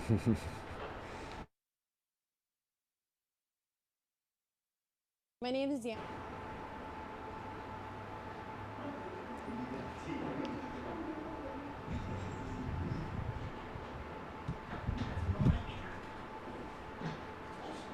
He did seem a little discouraged because he wasn't able to sleep last night, but I always tell my runners, keep going, run with your heart, and your feet will follow. Also, you know, Mexicanos have this big saying, hazlo con todo, hasta con miedo, even with fear. I like to say, you know, hazlo y si te da miedo, hazlo con miedo. Do it with fear. That's the challenge. Go for it. I've learned these past 2 days that while a lot of people say ultra running is a solo sport, it's really not. It really takes a whole village, and all the messages and the pampering, and we could see how that refuels and re-energizes our runners. So it's just beautiful to see so many people out here supporting and pouring that love into these runners, because we know they've poured that energy into their training. So props to all of the organizers, to you guys, and que viva los runners. Woohoo, let's go. What's up? Wes Newbeck coming at you. 2:38. We're here in Prescott, feeling good on day 2. Something that's happened to me on the trail, absolutely phenomenal. I got to spend 9 miles with Pam Reed, and she's just as cool as you think she is. She's awesome, great time, great conversation, legend of the sport. It was incredible. I want to give a great big shout out to my mom. Happy Mother's Day. I love you, Mom. See you soon. Hi, I'm Missy Hendricks, and this morning it was about maybe like 5, 6 a.m. and I hadn't gotten any sleep, and I was hallucinating, and I saw like people at a distance. I saw a dog. I had to do a double take, and I was just like, what is a dog doing out here? And then like I was realizing like you're hallucinating and you're tired.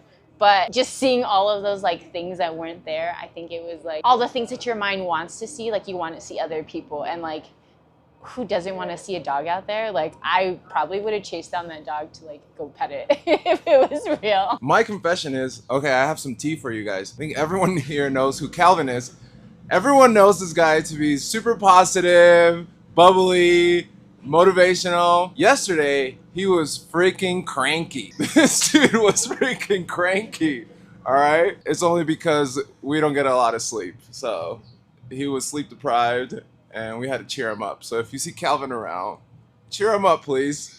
Give him a little motivation. All right, this is Josh and Murphy. We haven't been on a trail yet, but we've been out here at Whiskey Row making pizzas for the runners all night long. It's been awesome. It's been fun. The hype is there. The runners are doing great. And Murphy, you know, he wants all the scraps, but he's had enough. Haven't you, buddy? No more scraps. Hi, my name is Daisy Thornton. Crown King was a bitch. To get to that aid station was so hard. I felt like we were driving through a dry creek bed. Meanwhile, my husband, James Thornton, is out there running his first Cocodona 250. Insane mentality. Cocodona doesn't just test its runners, it also tests the crew members. Good job, everybody.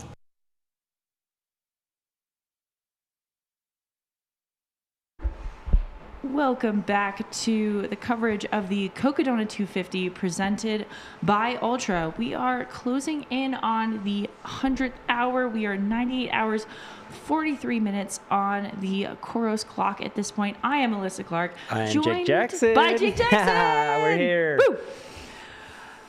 Oh, man, those Cocodona confessionals. So those were filmed at Whiskey Row on Monday.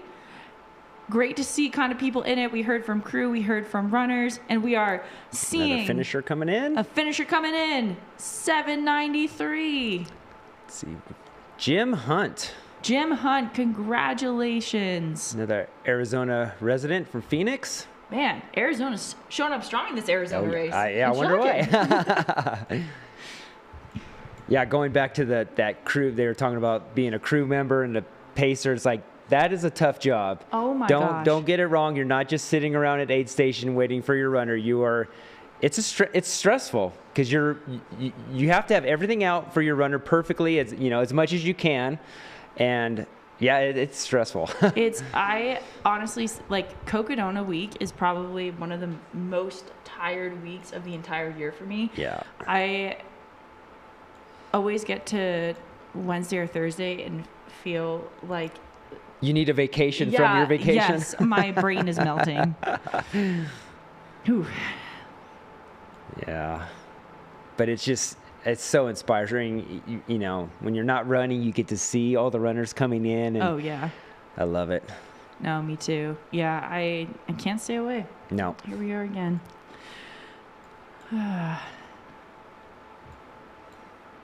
Congratulations. That was Jim. To Way to go, Jim. Jimbo. Jim Bob. Jimmy Jim. Great job, Jim. We're stoked for you. Jimothy. I watch too much of The Office. That's why I'm really riffing off of this. Yep. Apologies.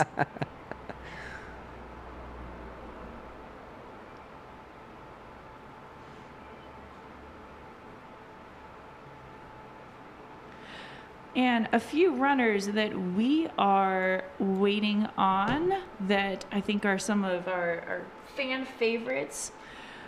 We're just going to pull up where they are.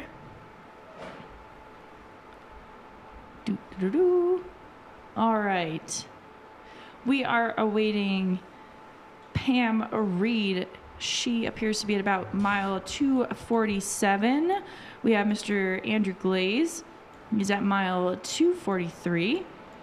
Randy Zuckerberg is not far behind him, mile 242. A few of the athletes that have been being asked about in the chat. So we will see a day finish for all of them. Yeah, I would say sure. they're probably, I don't know, what do you think? 2 hours out because they still have to come down Eldon. A lot of them are on the backside of Eldon making their way up right now. And we have another finisher crossing, looking absolutely joyous. Love it so much. I believe that's a Sedona 125 finisher. Okay, let's see.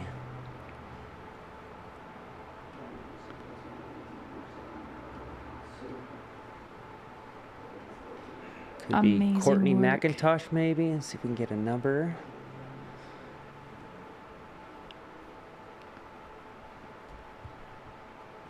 Strong work. Also bringing the bright colors. I love it.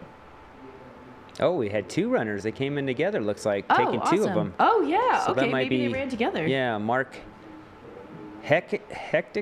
No, not Hectic. How would you pronounce that? Hetchit? Hecht. And Courtney. Hecht? Hecht? Probably Okay. Hecht. Yeah, that makes sense. Like a Hector. Yeah, and we got another finisher here. Awesome job. Despite the lean, making it through. That is bib 683. That was Mark right there that That's just Mark. finished. Okay. Awesome. Looks like we have Couple another people. finisher behind that. Maybe this is Courtney. Holy cow, they're coming in droves. Yeah.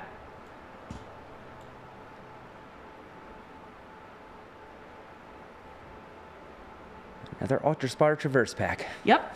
It's the... We should have had a counter. Count, man. Yeah. Yep. Should have had a count, and then Bryce Yeah, could have I'd love to- given us a beer for every... I don't know. I'd love to see that stat. How many people ran with the Traverse Pack? Bryce, let us know. See if you can track that down.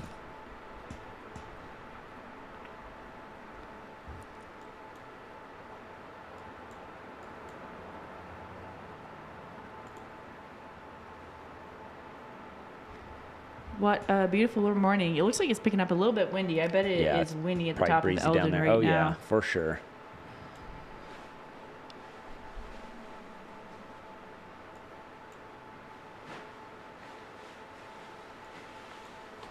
Yeah, I don't know what some of the 250 runners, what will be their weather experience coming from this year, but mine was definitely the wind. Yeah.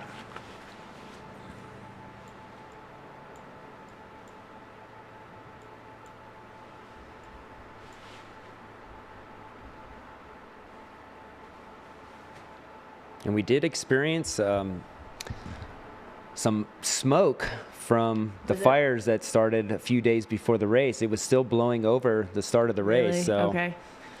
Yeah, I wasn't sure if it was going to be far. So I actually drove through that, and it was terrifying. Was it? They hadn't really closed anything down yet. Oh, wow. It was, out in Buckeye. yeah, one of the more insane. I mean, it was right next to the highway. Oh, it was geez. close. Got a little. That's scary. Yeah. So it's 5:29.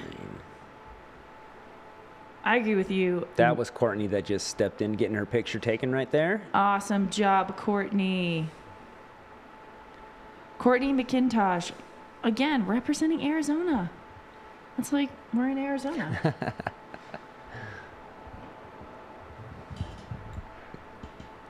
I agree. Wind is such a frustrating element to deal with because it's just miserable. Like, there's nothing you can do to make it less wind. Like, you Right. can put on a jacket if it's cold. You can take off clothes if it's hot to a certain extent. Right. But not to mention, if you're running into it, it's just slowing you down. Yeah, so, exactly. Yeah, there's really no hiding from that. yes, it is one of the more frustrating elements to deal with. And me being a contact wearer, that's just terrible. Yeah. I kept my sunglasses on for as long as I could until the sun went down, and luckily I was close enough to a drop back that I was able to switch over to a pair of just clear glasses, lenses. Yeah. I'm telling you, I am a huge fan of I love it's not photochromatic, but the ones that change Okay. with light. Right. I'm totally drawing a blank. It's been a few days. Transitions? Transitions, Yeah. yeah. They'll transition with the weather, so you can wear them no matter what light it is out. And man, so last year at UTMB, when it was horrible weather, they require you to have glasses as part of the cold weather gear. And it is a game changer to have something covering your eyes, especially when you're getting hit by ice and rain and snow and all of that. So definitely recommend glasses, that you can wear that are transition lenses. Right. And is it fast enough to where if you're running in the sun one moment and running in the shade that they transition fast enough? You don't even notice. Okay. Yeah. That's awesome. I'll have to look into that. Yeah, that's one of the things I really struggle with sunglasses. If they don't switch over, I'm always tripping in the shadows. Yeah, I'll have to usually pull them up, Yeah. put them on my hat Yes, or something totally. most times.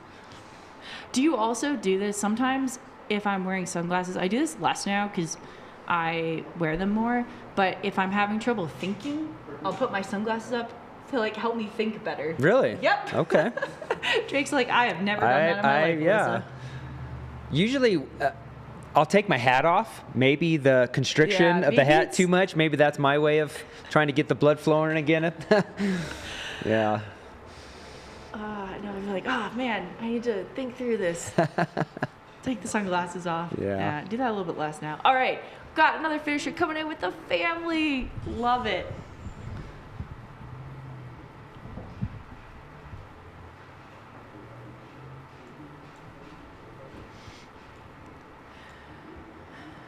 Coming in strong. Thank you for that donation in the chat. We really appreciate that. Tony Khan 1619. Let's see, we got a number? 640, it looks like. Amazing job.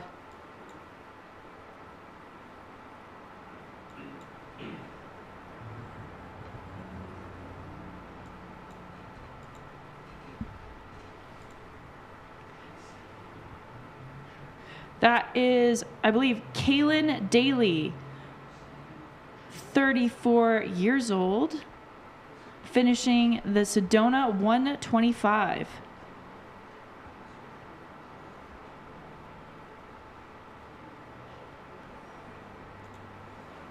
Excellent work. Celebrating with the family. Love it.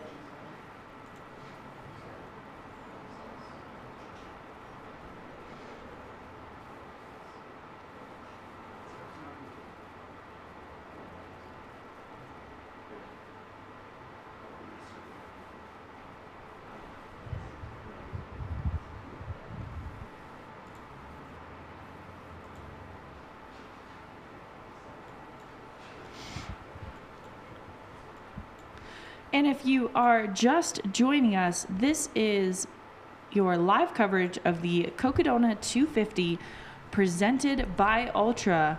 I am Alyssa Clark, joined by Jake Jackson in the studio.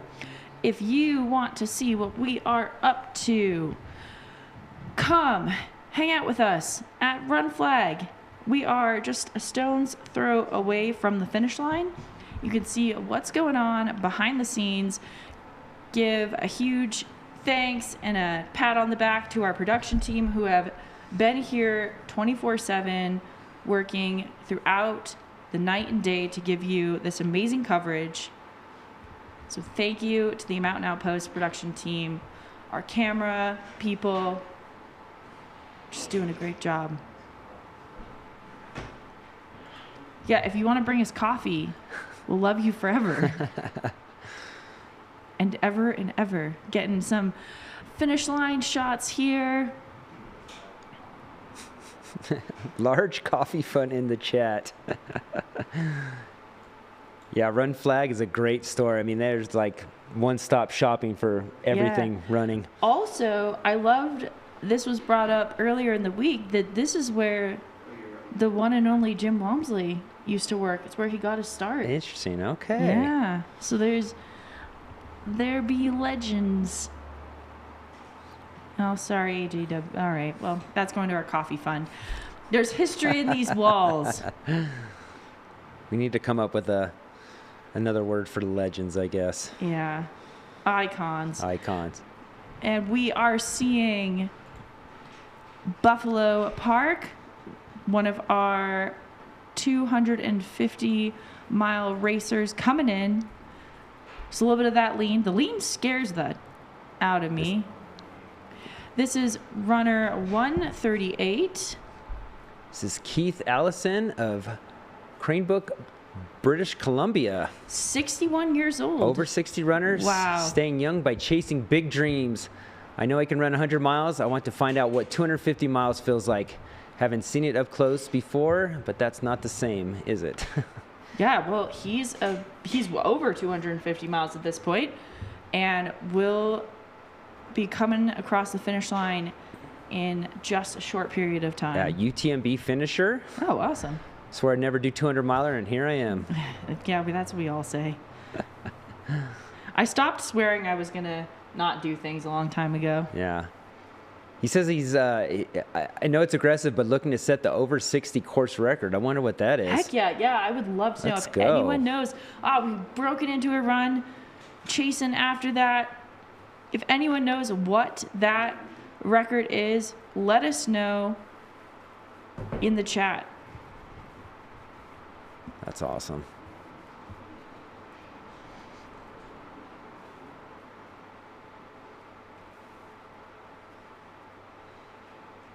I want to be that cool when I'm 60. I know. I was just thinking the same thing. Hopefully our bodies aren't broken from all the racing that we've done over the years to get to that point. I know. Jake, when did you start racing? I was, let's see, 11 years ago, I guess now. Yeah. How about you? Yeah, same. 11 years ago, 2015. Okay. Got into it late. I'm going to be 49 next year, so mid-30s, late 30s when I started. Yeah. Did a bunch of marathon time chasing for a while, and yeah. And came to the good side. Yeah, I know, huh? Yeah, I read a book when I was 12 and then I was a college lacrosse player and was like, I am either going to get into triathlons or ultras, and I could not afford triathlons. Yeah. So I went into ultras and ran my first 50K 2 months after I graduated. So I started when I was 22. Nice. Yeah. Yeah, I had a brief period of chasing triathlon too, and did really well on the run and sucked at the swim, and same. the bike was way too expensive to be really competitive, so just gave it all up for running. That was my exact triathlon experience. I was like, well, I really don't love the swim because I'm just getting kicked in the face and swallowing water. The bike hurts my legs. Also, I can't afford that nice some of a of those bike. bikes, yeah. And I actually only like the running part. And ding, ding, ding. They make these things called running races. That makes sense. It makes sense. So here we are. Triathlon is super cool. It's just that I already know I will do an Ironman at some point, probably early 50s, I think. Maybe I'll borrow somebody's bike. Yeah, They want to lend me their bike. I have a few friends who are pro triathletes, and I always am like, hey, you got like a spare, like the spare of your spare's spare. Right. Like, Give me your that would be leftover great. stuff Yeah. that's not on your bike anymore. Like the leftover from the leftover, and that will still be plenty great. Yeah. My sister's big into triathlon. She dabbled in, finished a 100-miler, and she loves doing triathlon. So teach their own. Yeah, my coach used to do triathlons, and we were chatting, and we did pinky promise that we were going to do Oceanside 70.3 at some point. So John Fitzgerald, if you're listening, we're doing that later. You promised. Yeah, coming through that big arch at the parking area of Buffalo Park. Also, love this. I'll be 59 in a month, registered for first 50K. Haven't done a marathon yet. Also, I did not do a marathon before I did my first 50K. I did do it in training, but I did not do any road marathons until I think over a year into having done ultras. Okay. Yeah.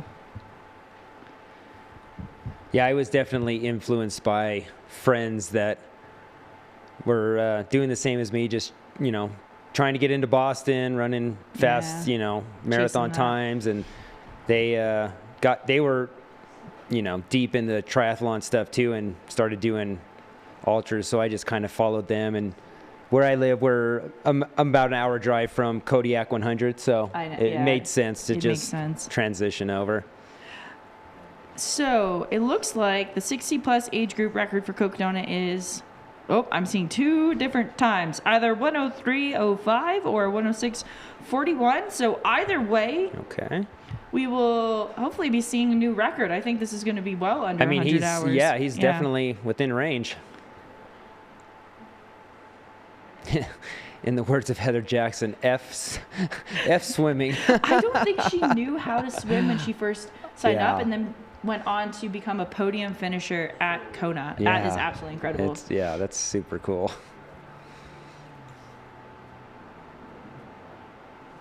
Oh, awesome. Someone did Oceanside. Chris Quinn, awesome job. I'm a little bit scared of the swim. We promised ourselves that we would have to swim practice beforehand. So I guess, I don't know. That's kind of deterring me a little bit. 1/3 part of the race is already deterring me. I mean, I don't know about you, but I don't even like strength training to take away from my running. So how am I going to learn how to swim? I don't mind strength training. I will say that. I also have a great strength coach. So I just like to make. I'm a people You have somebody to pleaser. crack the whip on you when you're not doing it. I do not.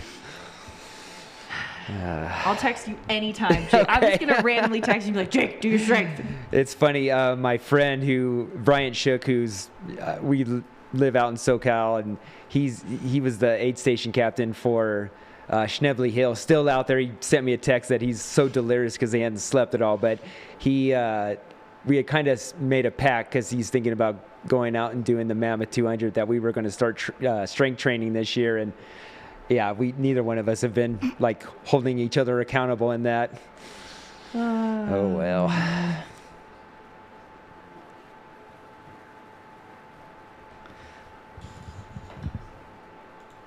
We have Keith making his way in.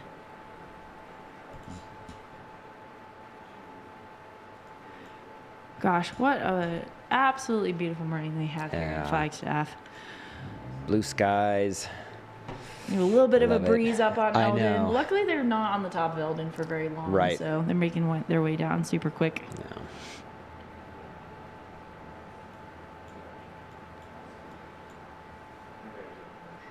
Looks like Pam's almost at the base of Eldon now, making her Nice. way. Got a big group of coming down right around her. Yeah, I think Should be nice. it's going to be really, I don't know about sub 100. Yeah. Yeah, it's Yeah, tough. That it's last, close. I mean, I was out in the follow cam with Killian, and it is just it's tricky, rocky. That lower section until you get to Buffalo Park, it is pretty brutal. Man, when you're that tired, watching your feet. So yeah. it's not that fast. No. And there's Yeah. some big, like, 1.5 to 2 foot step downs you have to get through a lot of that part. You don't got the quads. I feel sorry for you right now. Yeah.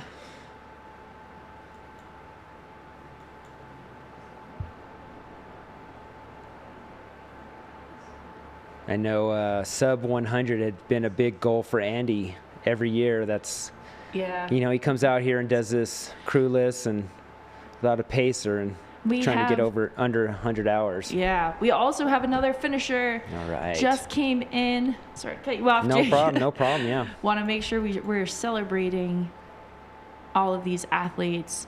She looks very relieved, very stoked.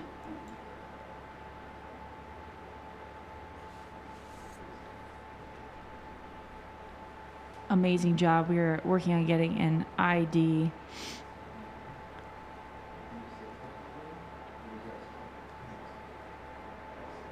Another finisher. Another finisher coming in. I'm guessing these are Sedona 125. Yeah, looks like Okay. it. We will do the best we can to get you identification as soon as possible to celebrate these incredible accomplishments. Also, on the right-hand side, we're getting absolutely stunning views of Buffalo Park from our extremely talented drone operators out there.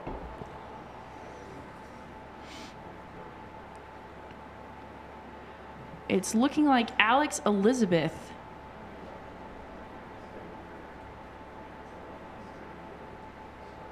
is what the chat is giving us.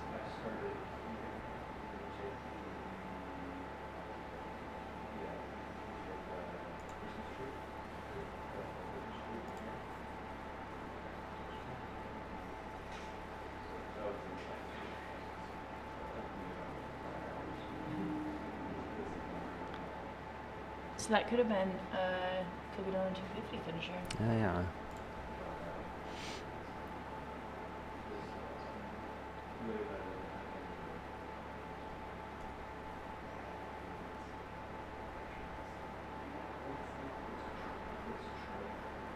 Yeah, I You have a number?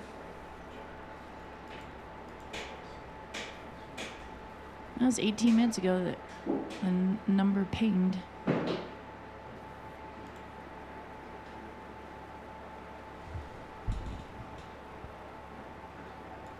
I think that's Go, Alex. Let's hear. 63. Yes, this 63. is Alex Elizabeth from Ogden, Utah. Absolutely incredible finish, coming in under that 100-hour mark. Congratulations, Alex.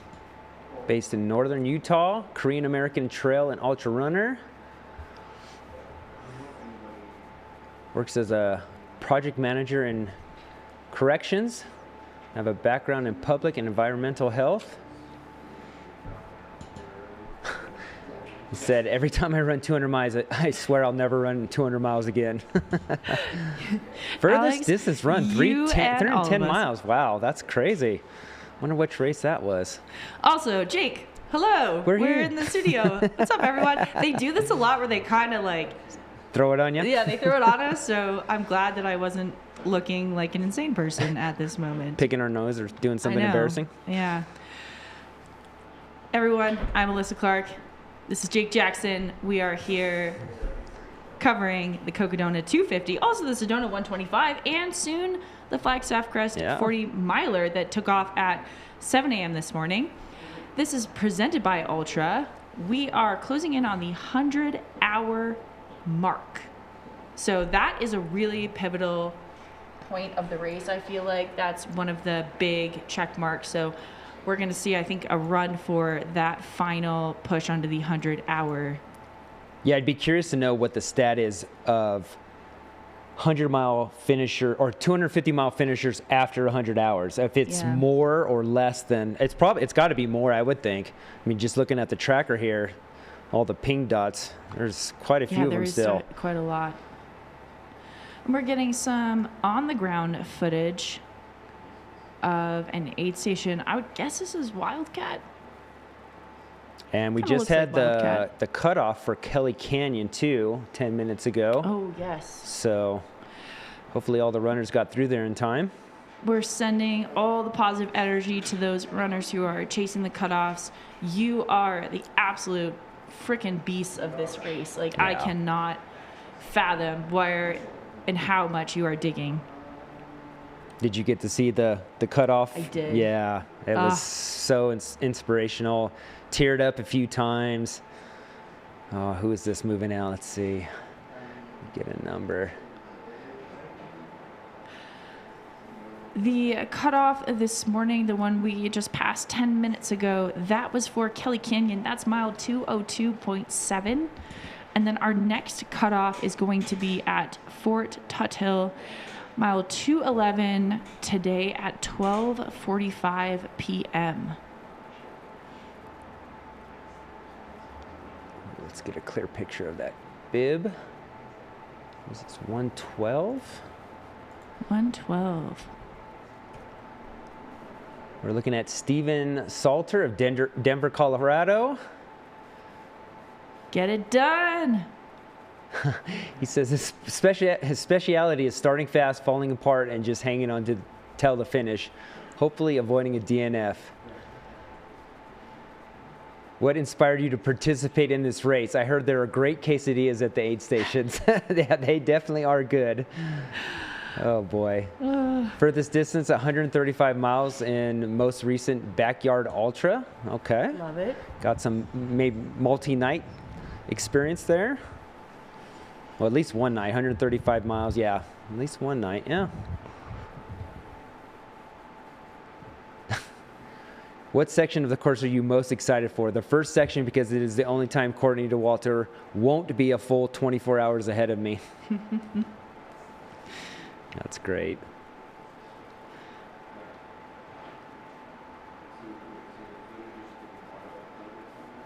Let's see. Looks like the spirits are high out there, though. Making his way to us at Flagstaff. You know, there's a much shorter way for him to get here. much shorter way. But we won't tell him that. No. Nope. If you, though, are in Flagstaff and you want to come hang out, come bring us coffee. Come by. Come by to Run Flag. Come hang out with us, see the studio, say hi. This is Alyssa Clark and Jake Jackson hanging out in the studio. We are covering the Cocodona 250 presented by Ultra. We are 99 hours, 12 minutes. So yes, Steven was leaving Trinity Heights, the last aid station. Oh, that was Trinity Heights. Oh, yeah, sick. Okay, super so he's close. almost here. Yeah. I was thinking that was Wildcat. Oh, yeah, so did I. That's way better. I'm happy for him. Yeah.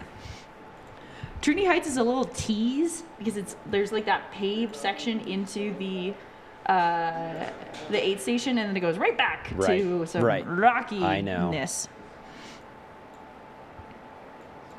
I have gotten late for the train coffee this week, and it was delicious. Definitely a great spot. Oh, thank you, Snooki. We could definitely use a vat of coffee.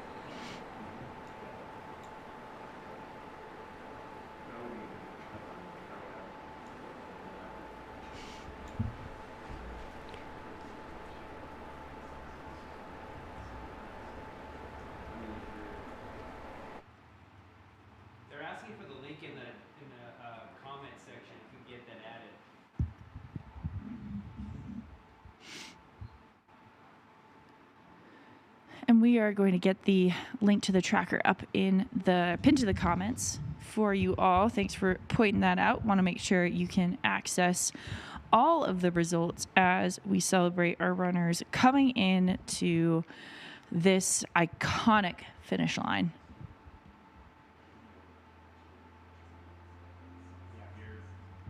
It's under trackleaders.com/Cocodona26.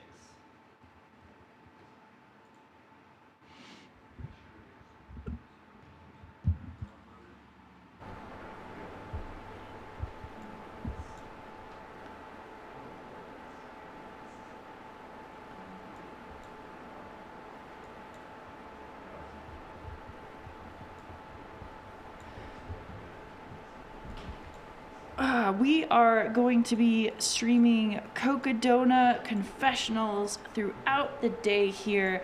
Those are interviews that Ultra has collected throughout the series, starting at the starting line at bib pickup, asking runners, why are you doing this? Why are you out here?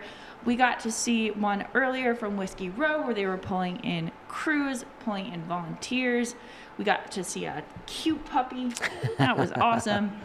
And just checking in and recording the stories of the runners who are taking on this absolutely monumental challenge.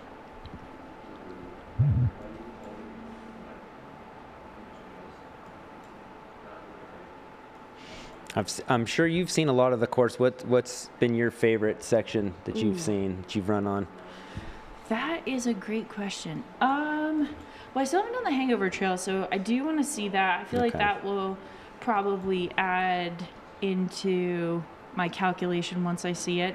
I got to do Deer Pass to Sedona at sunset a couple years ago, and that was absolutely incredible. I mean, getting to see the sunset behind the background of Sedona was amazing. I can tell you that the section from Fort Tuttle to, let me look it up. Did you go through the Granite Dales at all? Because that's one of the fun places I like. Yeah, I have not paced through it, but I've run through it a bunch, and the Dells are, it's like someone from another planet just... Yeah, same feeling. Yeah, just kind of created this little oasis of these absolutely insane rock formations. And also being a rock climber, I keep telling my husband that we need to come back and go climbing because there's a few climbing areas in there. Okay. Yeah, it's just so freaking cool, and it kind of just appears out of nowhere. I think that's the thing that's like wild to me. It's weird, yeah. It makes you wonder how, like, what happened in the past to create that section. Yeah, right? Because it's just kind of almost like prairie land in a way. And it's like they just threw a bunch of marbles out there. And, yeah. Oh, I love it. Yeah, what have been your favorite parts? Definitely this whole Sedona section. The year I ran it, we did not go through the Hangover Trail. We followed, I think it's called the Kasner Climb, and up through that after Munns, I believe. Yeah, it's just like there's just so many like really cool sections. They're so different. That's the crazy part about this course. It's just you start down in the lower desert and then you're up in the big pines afterwards. Yeah.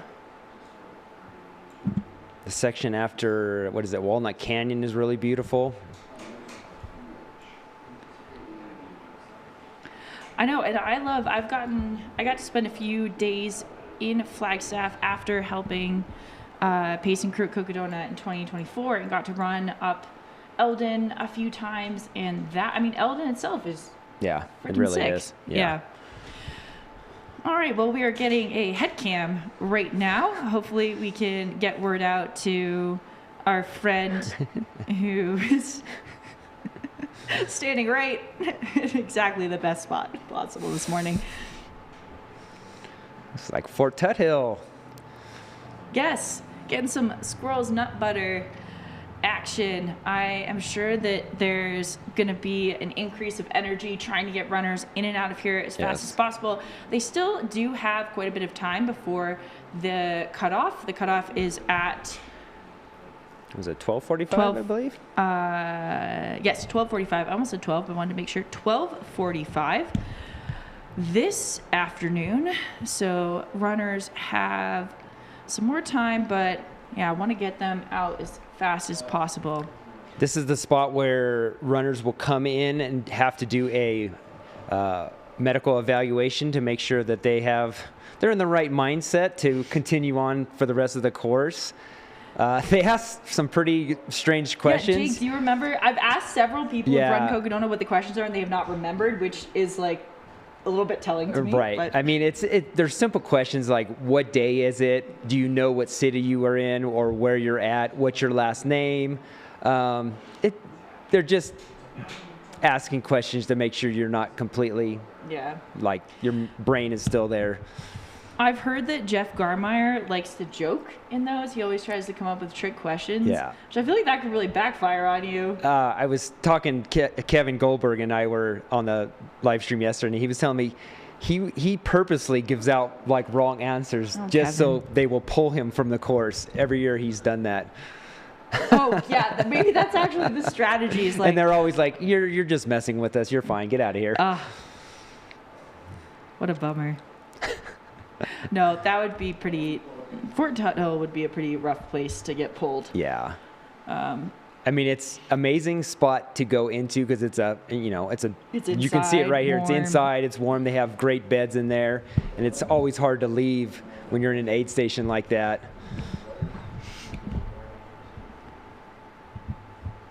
This was when I ran it in 2024. This was the section I came into after a really rough night through Kelly Canyon, and got there and had all of my cold, because I went through the night, cold gear, and I was looking forward to getting rid of it.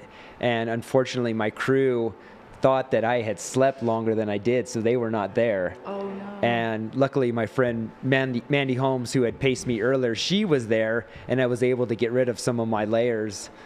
But yeah. No, there's nothing. Sometimes that happens. It does happen, especially with just the magnitude of this race. Sometimes you're off by a little bit. Yeah. Well, that's okay. And, like we're having trouble finding us on the tracker, finding the names and where you're at. Sometimes that tracker doesn't update, and suddenly you're an hour ahead of where you're supposed to be according to the tracker. So, yeah, it's there's a lot of areas that don't have a lot of cell service, Right. so that affects when the tracker pings. So if you are looking at where people are distance wise, just check on how long it's been since the tracker is pinged. Sometimes it will be up to like 30-40 minutes, Right. So they may be significantly further along than what it appears. Yeah. And usually if the tracker is showing them at an aid station and they haven't moved, It does kind of go like transparent, I think, yeah. if they've stopped. Okay. Yeah. That usually means the runner's probably taking a short nap or maybe, changing shoes. So, Or a long nap. that's true. Yeah. Some of these runners have a lot of time, so. I was talking to Jose when we ran into him, and he was saying he was doing about like 4 hours a night and then trying to move as well as he could during the day. And I was like, that sounds actually kind of fun. Yeah. I could be down for that. Oh, yeah.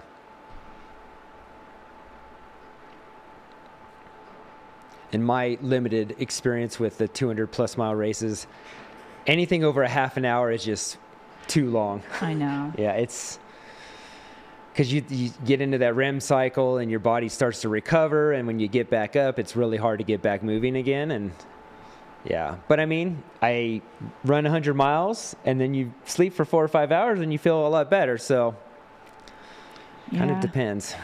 My brain would just, I don't know if my brain would let me do it. I think I'd be too anxious. I think with Moab, my longest sleep was about 45 minutes. Okay. I did one of those and the rest were dirt naps. Yeah. I think it was like an hour and a half total. It wasn't a ton. Yeah. But how much did you sleep at Mammoth? Let's see. I think it was right around 4 hours. Nothing over a half an hour. Quite a few dirt naps, just quick 10 minutes or whatever you can get in. Yeah.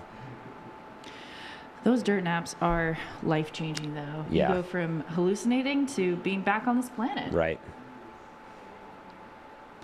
Yeah, my pacer during Moab who actually is running the Cocodona 250 right now. Looks like he may have dropped. Blake, sending all the love to you. Oh, bummer. Sorry, Blake. Blake has the best mustache you've ever seen in your life. But I was hallucinating so badly that I was seeing entire like towns and like camping because we were trying to finish. We were into the third night trying to finish it out, and Blake just started telling me that they were actually there. So he was like, "Oh yeah, that's there. There's like a tent city there." Oh wow. Yeah, that's exactly it. He's totally feeding into it. Yeah, thanks, Blake. I don't know if that's better or worse, but yes, he was just feeding into the lies. But that's actually, if you are hallucinating that badly, take a nap. Yeah. Don't do it. Absolutely. It's not fun. All right, we have another finisher coming in. Amazing work. That is a smile of relief. Awesome job. Let's see if we can get an ID on this runner.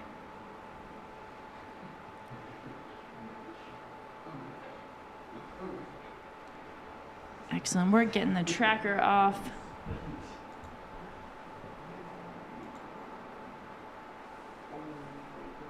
It's a cool hat too. I like the mountains on the side. Yeah, it is really cool.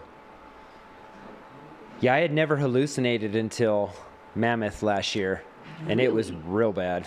Oh, yeah, that's rough. Yeah.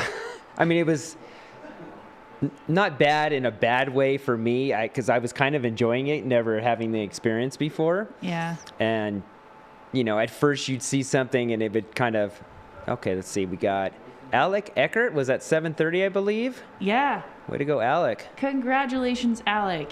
Alec. From Inverness, Illinois. From Illinois. Nice job. Strong work, Alec. Cocodona finisher. A Cocodona finisher. Oh wait, is that right? No. Sedona. Yeah, there you Sedona go. 125. Yeah. I know it's a little. Why did they put that logo there? Yeah, it's a great question, Jamil. Making it confusing for us. Yeah. No, the race team has done such an amazing job. Oh yeah. We'll forgive this. Amazing work, Alec. Such a strong finish. Yeah, what were you... So I think people have patterns of what they see.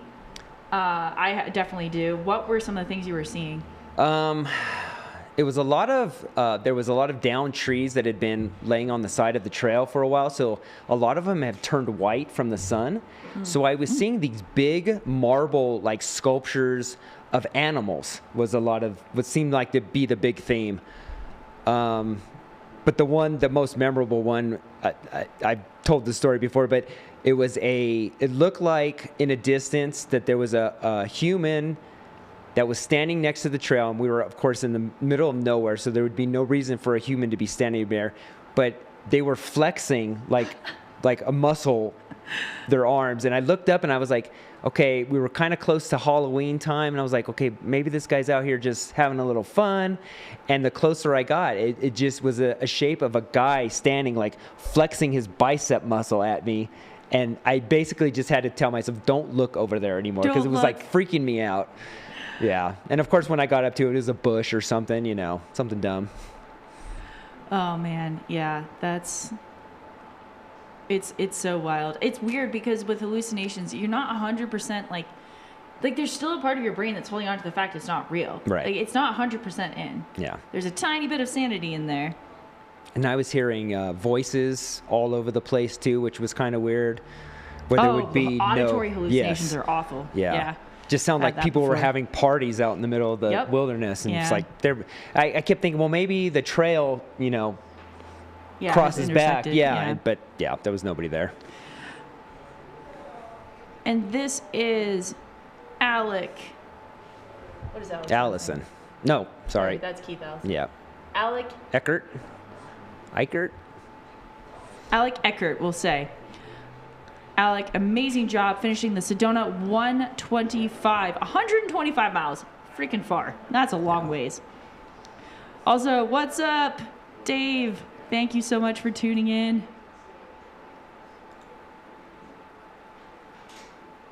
Shout out to number 47, Luke Watkins, and all of his family and friends in South Dakota. I just learned that apparently there's a town in South Dakota that's like a mountain town, like a super sick mountain town. I think really? it's on the corner, almost in Wyoming. Okay. Maybe I shouldn't be sharing this, but I've been told that it is an incredible place for mountain biking and all of the fun adventures. So did not know that. Secret spot. Yeah, You secret just spot. revealed it. I just absolutely blew the cover. I am so sorry.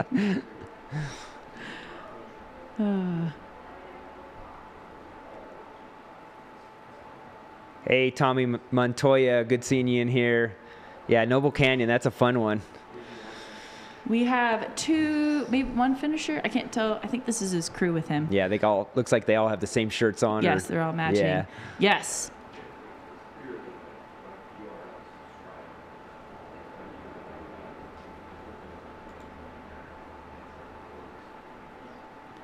That's some cool crew gear. I love that. They went all in. Yeah. I'm going to guess this is a 250 miler. We have another runner coming in hot.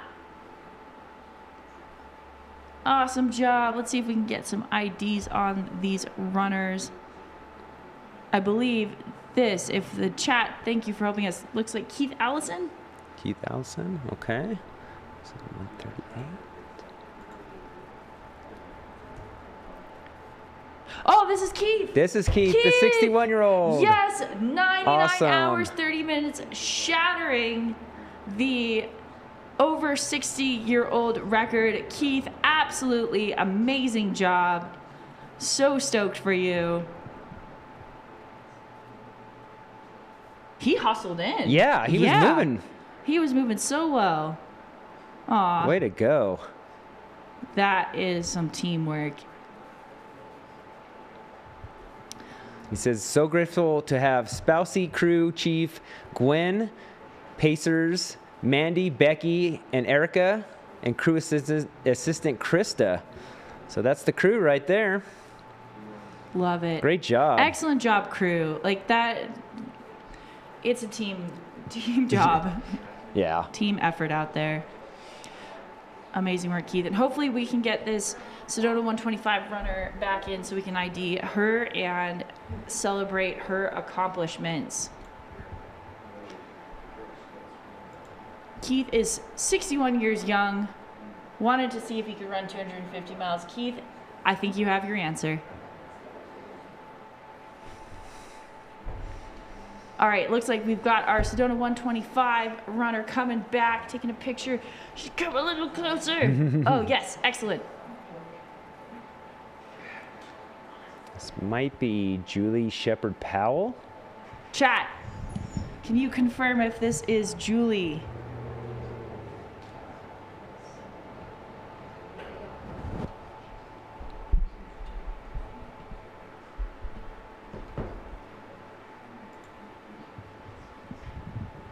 Love it.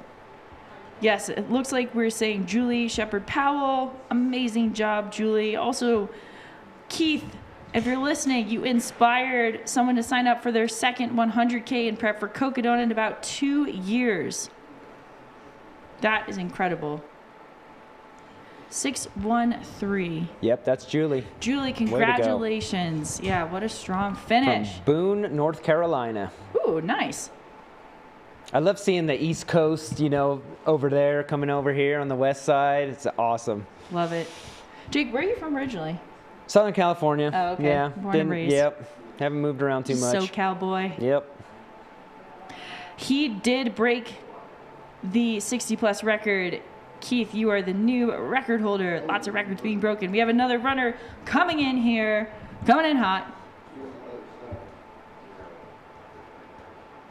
Looking very thankful. This might be Antonio Galvayo. See if we can. Looks to be a Sedona Canyons bib. Yes. Yep. See, 692. Turn around. There it is. 692. Antonio from Pawtucket, Rhode Island, another East Coaster. Another East Coaster. There we go. Beast Coast, baby. Yes, that is a great idea. Someone with a whiteboard that can write the runner's numbers.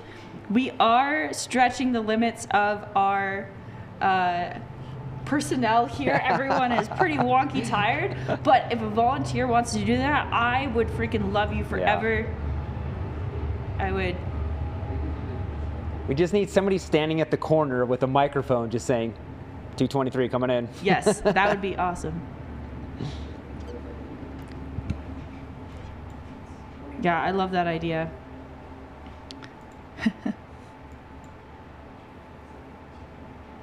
Awesome work, everyone. Massive congratulations, Antonio, on your finish of the Sedona 125. You are watching the live coverage of the Cocodona 250 and the Sedona 125 presented by Ultra. We are rapidly approaching the 100-hour mark on the Koros clock. Yeah, you know that's got to be in the back of every runner's mind that's close right now. Got to get under that 100. Keep them double digits. Yes. I am Alyssa Clark, joined by Jake Jackson in the studio. If you want to come hang out, see us, Jake and I will be on till 10. 11? I think 11. Maybe, I don't know. Something like that. We'll check into that. Yeah, we'll be doing things, but there will be coverage until at least 10 p.m. tonight, if not 11 p.m. And then Jake and Chris will be bringing in our final finishers in the, I like that Chris said golden morning. Yeah. Like the whole morning is golden, which it really is. The golden morning tomorrow. If you want to cry your eyes out, you should stick around for that. Oh, thank you so much for swinging your bib around. Still can't see the number, but you're the best. Up, yep. Awesome work. Making their way, I believe this is down Eldon. Yeah, it looks like coming down. Yeah, that's a beautiful shot.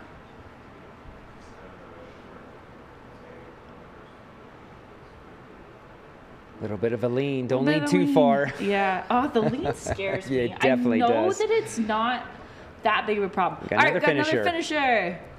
With the with the family. Love it.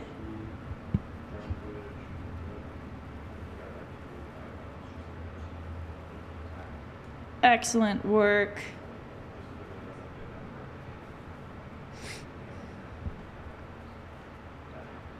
And another finisher coming in hot behind. Or that was a pacer. That could have been a pacer. I think that was a pacer. But still, amazing work. Great job pacing. Yeah, pacing's hard stuff. I know some of the pacers out there are doing like close to 100 miles at times. Yeah. It's I know. pretty cool. It's always insane to me that with these types of distances, your pacer needs to be able to be an ultra runner to be able to pace the ultra. Right. Yeah. Yeah. Mind I mean, it's a blowing. great way to see the course if you're thinking about coming out and running it someday. Support your friend or loved one. Absolutely. Well, I'm also a really big fan of the fact that if you're going to put your crew and pacers through something like this, you got to do it for someone else too. Yeah. You have to understand how hard this is. For sure.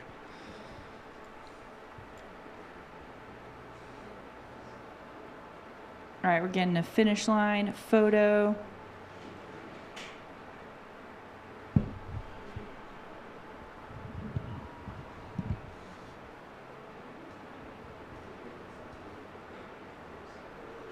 Getting that solo shot. I definitely have a few people that I owe a few pacing gigs to over the years.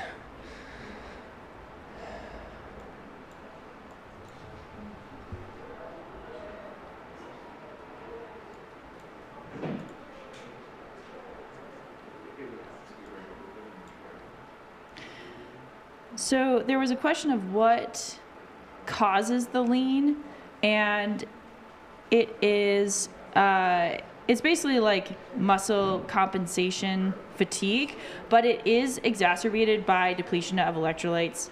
and potassium. So that is a part of it. It is not actually shown to be dangerous, which again freaks me out. Yeah. I feel like it is, but maybe with the balance, it could throw you off a little bit, but it seems like the ones that I've met who get it almost every race, they say it goes away within a few days. Yeah. It's just something that they have to deal with. Yeah. Just makes everyone a little bit more worried. Yeah. That's okay. We're always worried.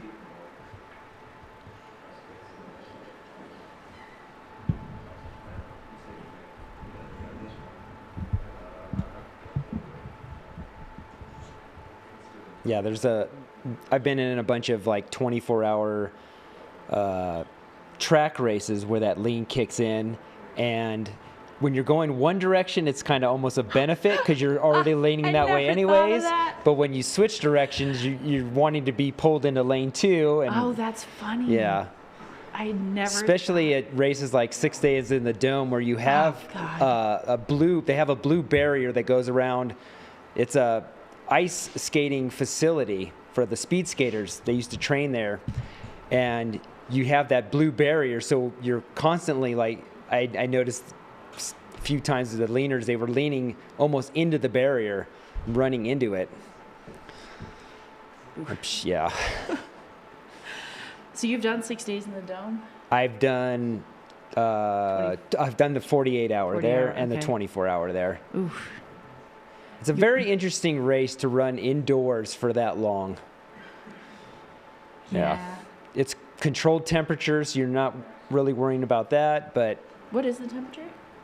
I want to say it's low 60s, 62 or something, but it's a very there's no moisture in the air there. Yeah, it's super dry. Yeah. Ugh.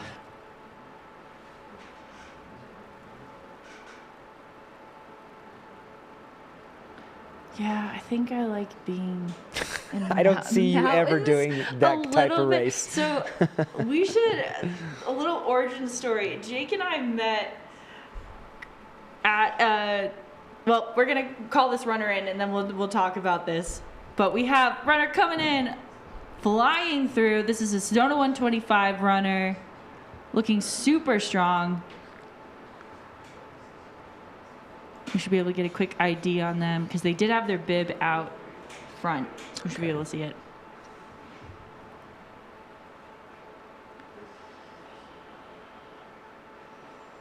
Super strong work.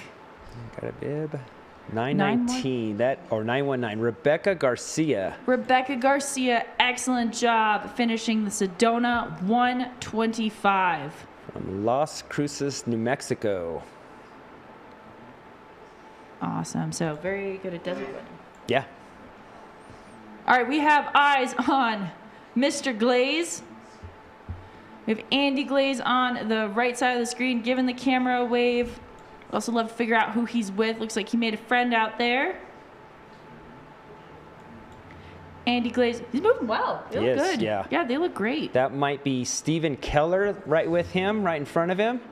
Looks like they're about the same mile. So Steven Keller and Andy Glaze on the right of your screen. Starting their descent down Eldon. Yeah. I would say actually they're probably a little bit down because the top part is like squeezing through rocks and that the bottom part's a little bit opened up. Andy Glaze in his signature jorts. And it looks like Randy Zuckerberg is just in front of them. So just in front of them. Just in front of them. Yeah. Oh, awesome. Maybe Andy and Randy. There we go. Andy and Randy can cross the finish line together.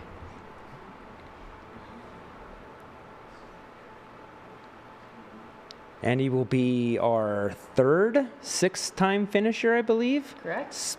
Jose Sosa was number 2. And Jeff Garmeyer was number 1. Okay.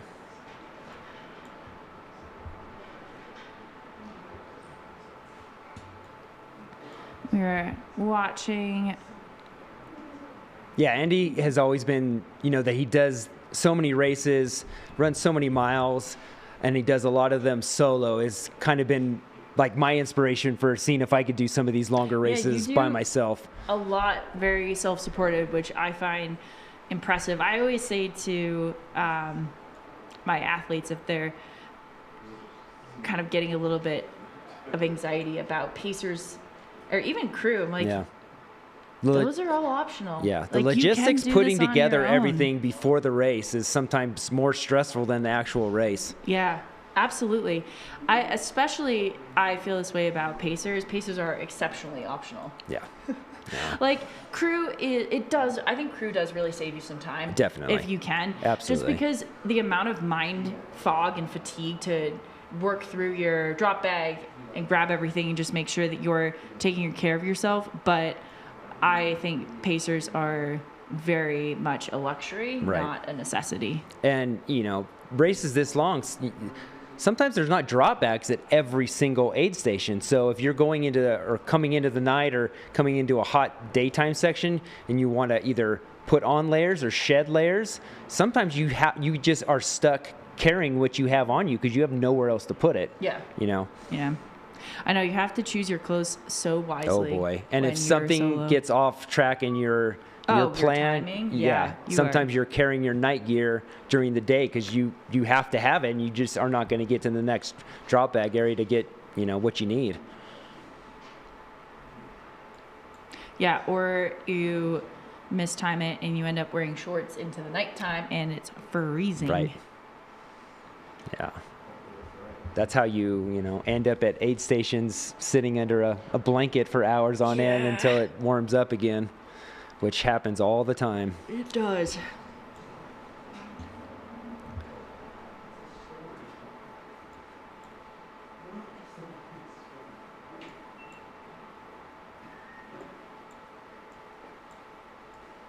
I don't know. Andy just seems to stick to them shorts. He know rarely if has pants on.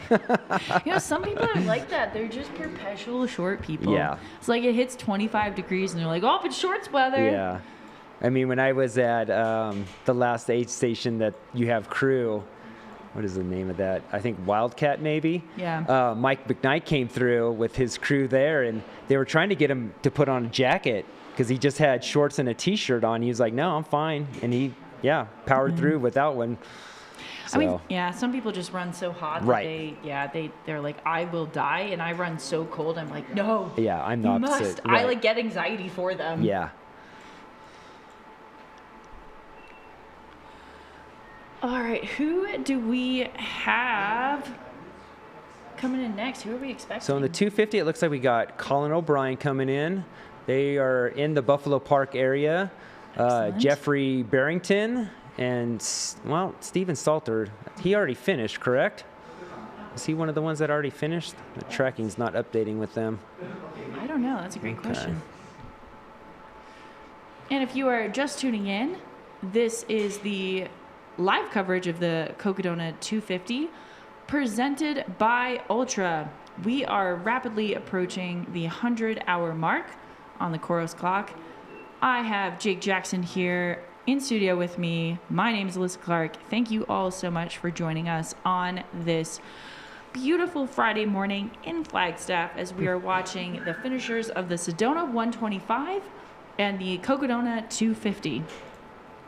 Also, thank you to the person who ID'd, the guy who turned the bib around. That was Brendan Turner, number 407, making his way to the finish.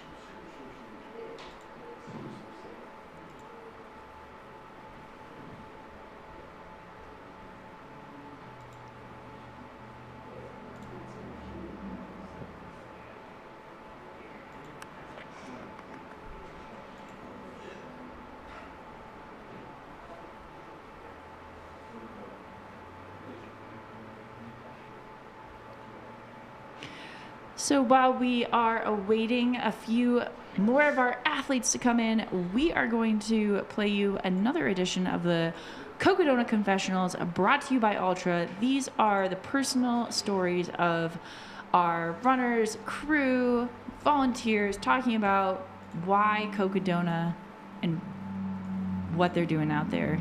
All the feelings. All right, here they are.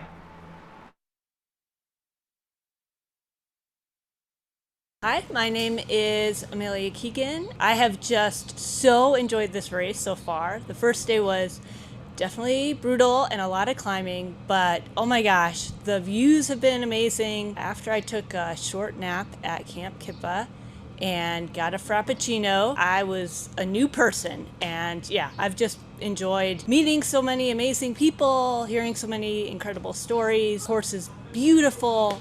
So I'm just having a blast, and can't wait to see the rest of it and finish up in Heritage Square. My name's Greg Bergeron. This is my first time doing Cocodona. It's been an ass kicker, not gonna lie. Especially that climb up to Camp Kippa last night. I was questioning my life choices, and I was only supposed to sleep 30 minutes at Camp Kippa. I ended up sleeping for 3 hours. Ugh.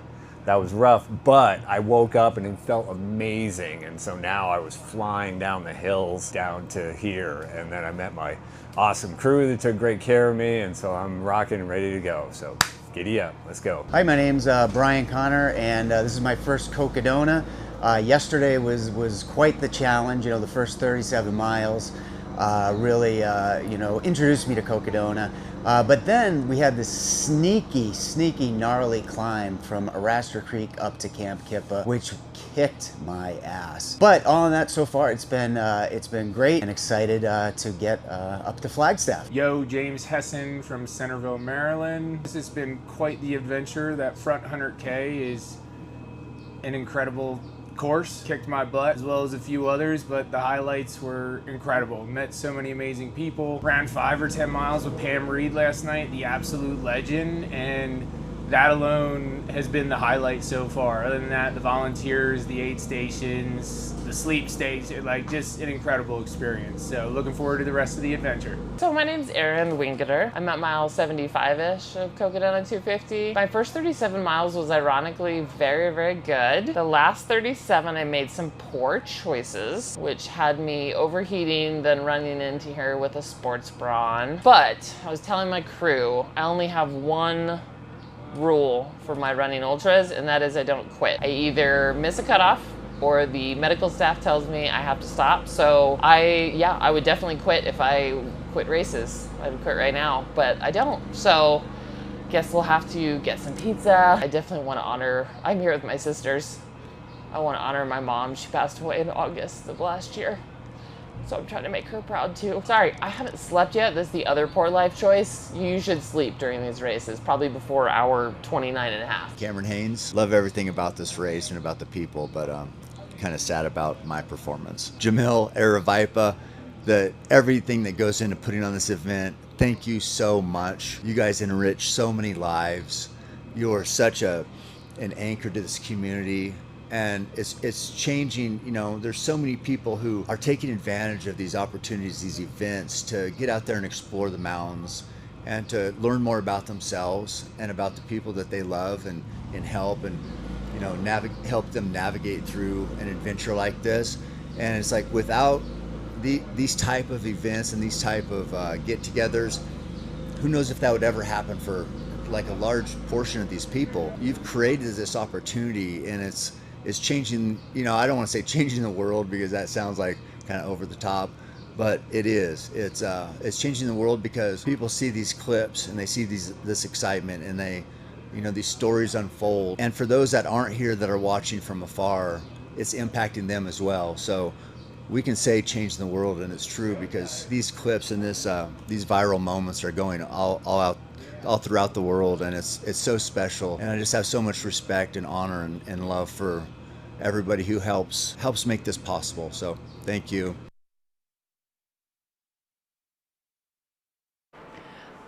Welcome back to the live coverage of the Cocodona 250 presented by Ultra. I'm Melissa Clark, joined by... I'm Jake Jackson. And we just got to see another edition of the Cocodona Confessionals. Ooh, gosh, those get you. Yeah, it's really cool to hear how some of the runners are looking that 100K into the race. Yeah, I believe this was Whiskey Row. Okay, yeah. Around there. Some will say probably the hardest part of the course. Yeah. First day. Yeah, I loved the one runner that was talking about how she was just not to let her like get it in her head that she wanted to quit. Yeah. You know, she was going to stay out there as long as she was healthy enough to. So that's really inspiring. Yeah. I also love that she was like, I'm getting emotional, which, I mean, of course, honoring Yes. her mother. Of course. Because I haven't slept. Also, hot tip, please sleep, or like Yeah. sleeping is good. Love that. So true. That will, the emotion regulation. But what an incredible thing to do to honor your mother. Yeah, absolutely. Have you ever cried during a race? Yeah. Yeah. Oh, yeah. I actually, gosh, I used to cry so much. I would drive my husband nuts because I always struggle in the first part of races. And so I would cry, I think, honestly, because I was just overwhelmed. Yeah, by the stress. everything. Yeah, absolutely. And now I do not cry. If I have, I will say I cry a little bit.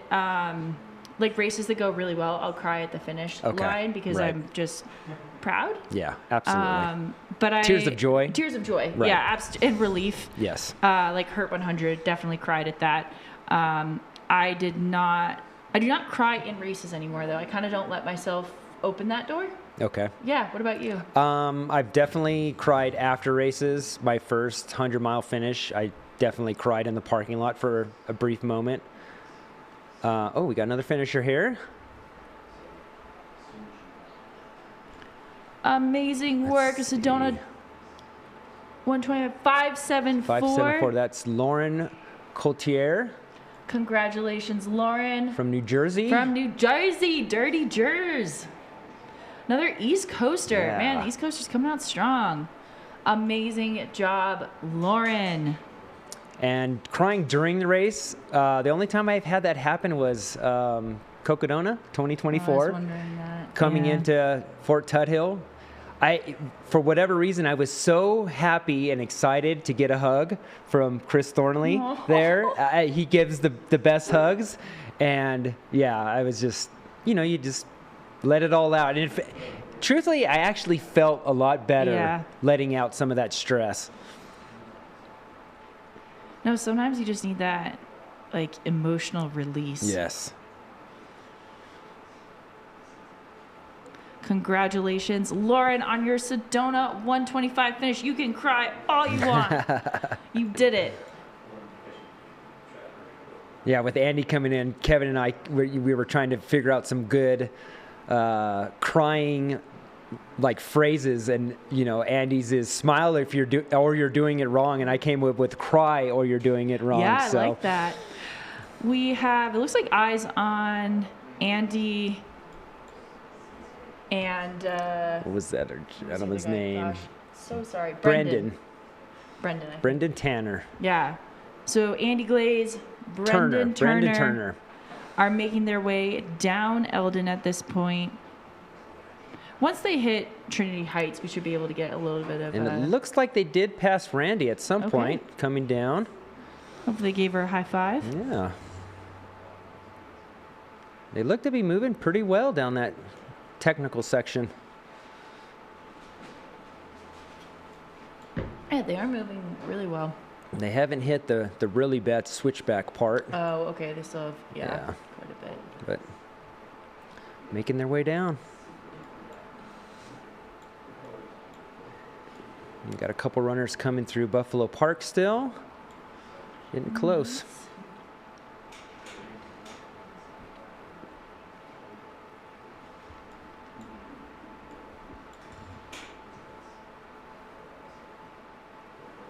Yes, there are two different courses happening. So there's the 250, which goes up and over Eldon, and then the 125, which does not summit Eldon. It stays kind of in the flatter terrain. Yeah, southwest of where Eldon is. The red line is the 250, and the blue line is the 125.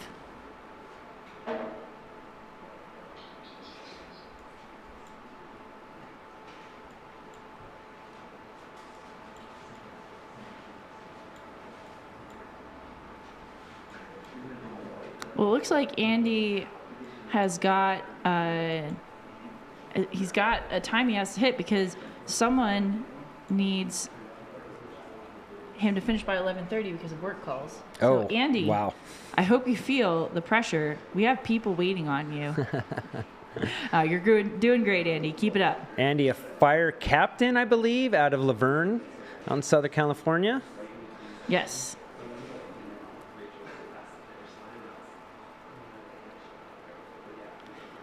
Eli with Brendan. It looks like they have teamed up, which honestly, if I was doing this section and was around someone, it feels like it would be a lot more fun to do it with a friend Yeah, than solo. absolutely. Actually, it looks like they separated. It Never does. mind. They were together for a little while. I don't see Andy running many races anymore solo. He either comes up behind people and they would probably want to latch on and talk to him for a bit.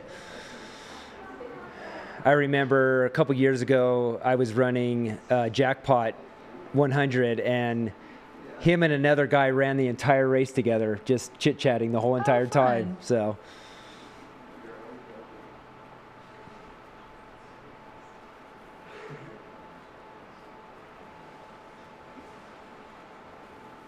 There was a question, will we be doing more in-studio interviews? Yes, we are interviewing Trueheart. What is Trueheart's? Trueheart Brown, who is the winner of the 125 and course record holder. So Thanks. he will be coming in later today. Yeah, sorry about that. Thanks in the chat. Andy is a battalion chief.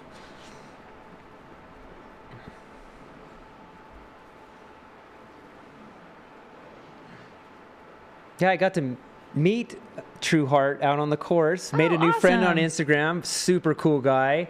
He seems awesome. I've never met him, but so humble. His mom was crewing for him at Schnebley Hill, and she was having a little bit of trouble trying to figure out where exactly he was on the course. So we were able to help her out, and yeah, he came in looking strong, and I was able to get him some ice and an ice bandana and some water, and got to talk to him just for a brief moment. And his mom was so grateful for us being there to help her. And yeah, he sent me a DM yesterday just thanking me for helping his mom, which was very nice. Yeah, super great guy. He's also a firefighter out here in Flagstaff, and he's just a great runner, but so dedicated to his job that he was unable to run Western States after winning the golden ticket in 2022 at Black Canyon. It was either 2022 or 2023.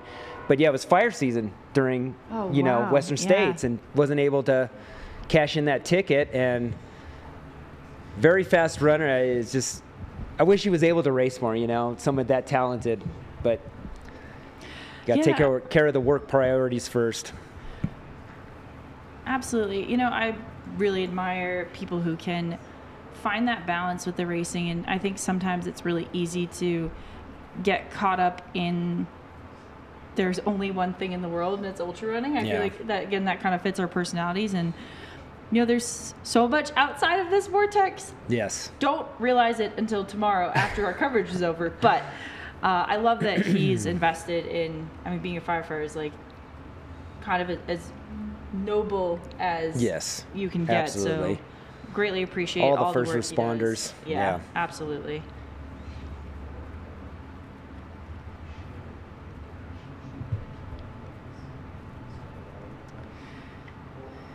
Andy making his way down the hill. Had a little bit of a pause in finishers. I'm sure we'll be getting a stream again coming. Not as much of a run for the 100-hour mark. We have surpassed the 100-hour mark. We are 100 hours, 3 minutes on our Koros clock here. Should be seeing Colin O'Brien coming in here shortly. Awesome. From Duval, Washington. Nice.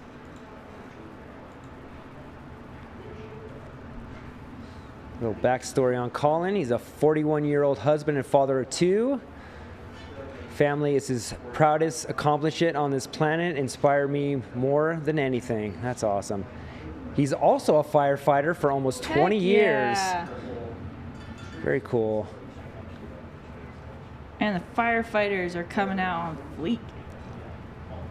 Section he was looking forward to the most was Mingus to Jerome. Oh, you've made Just it past kidding. that. Yeah, I think he said yeah, just kidding. yeah, just kidding. Right.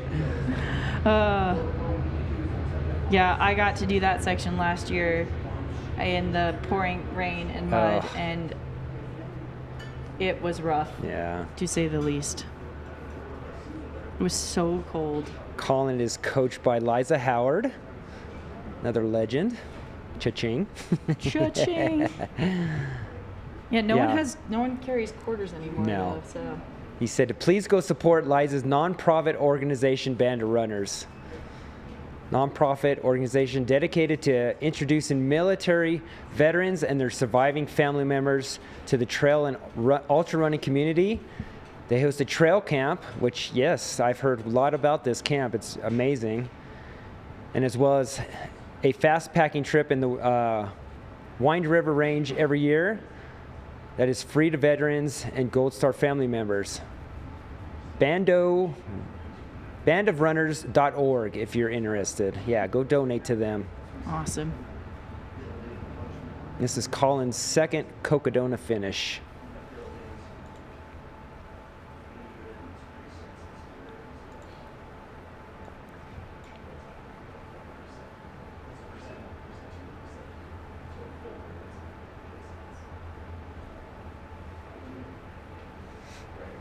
Got a live shot of Andy making his way down Eldon right now. You can see just how technical, and there isn't really much of a trail. It's just, you just find the spot that looks the easiest to get down, I guess.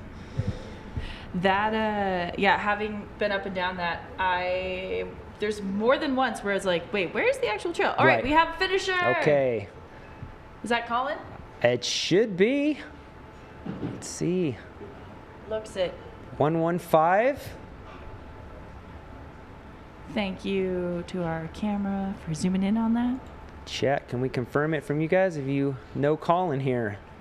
Yes, if you know this is Colin, let us know.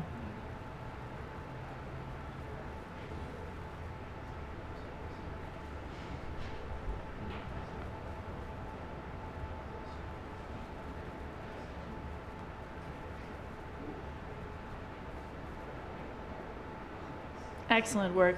Whoever this is, we believe that it is Colin O'Brien, a two-time Cocodona finisher now.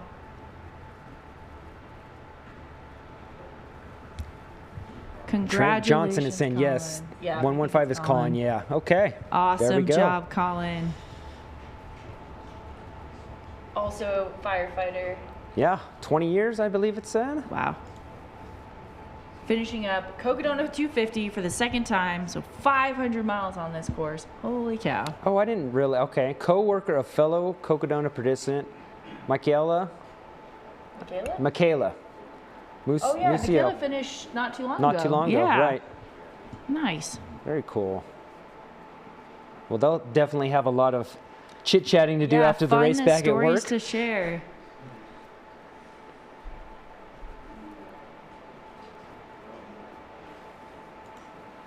The screen to your right here is Andy Glaze coming down Mount Eldon.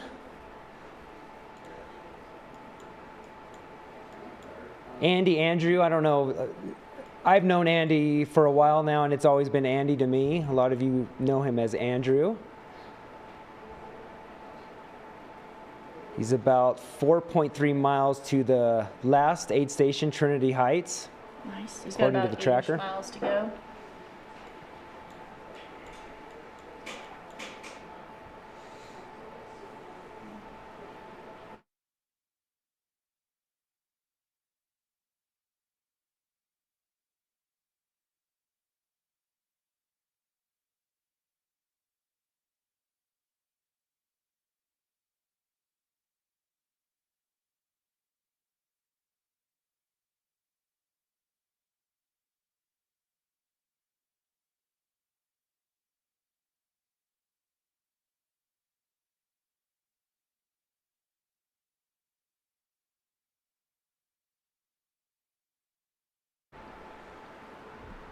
So we are awaiting Jeffrey Barrington and Steven Salter. Great name. Yeah. Coming into the finish line. And we might have a Sedona Canyons 125 finish coming in right now. Awesome. Tapping that sign. Love it. Love the energy. Oh, that was Jeffrey that just finished? We are getting confirmation on that. Okay. Jeffrey Barrington from Puyallup, Washington. This is his second Cocodona finish. He has finished in 2024 Cocodona, 96 hours, so a little bit slower this time, but I'm still sure he's just as satisfied with that 100-hour finish. He finished Tahoe 200, 9th place in 2025, and Javelina 100 in 2024. Amazing. Strong work, Jeff. Way to get it done.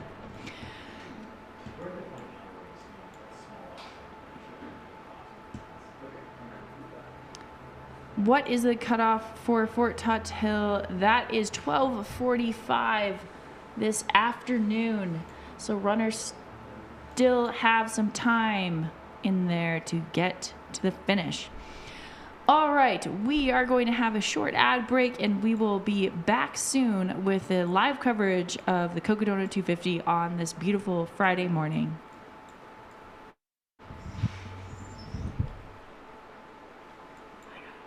Yeah.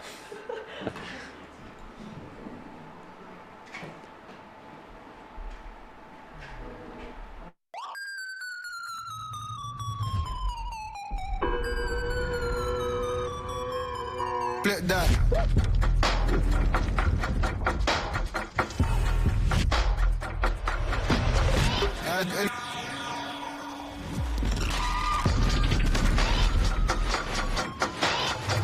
Ultra Fit. With room for your toes to crush your run, not your feet. Ultra. Stay out there.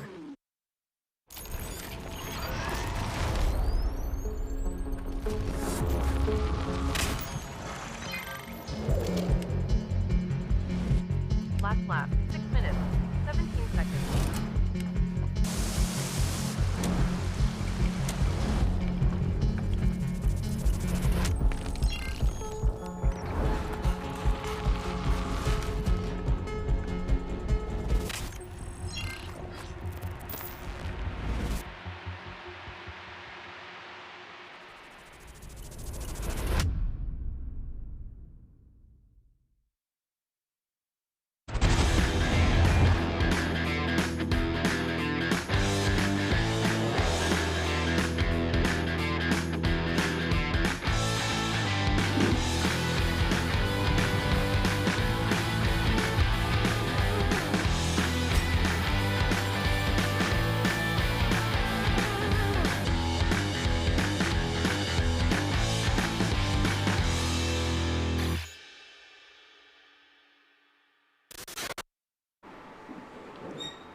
All right, and we're back. 2026 Cocodona 250, presented by Ultra. I am Jake Jackson, here with my co-host for the couple more hours, Alyssa Clark. Yeah, a couple more hours.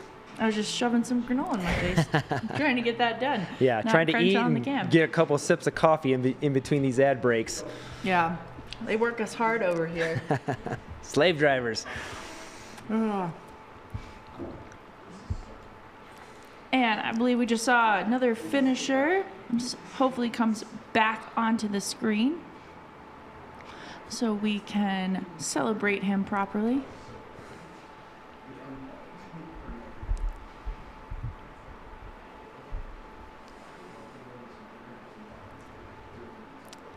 This is the shot of Heritage Square in beautiful Flagstaff, Arizona. We have the 250-mile racers coming in, as well as the Sedona Canyons 125 finishers coming in right now.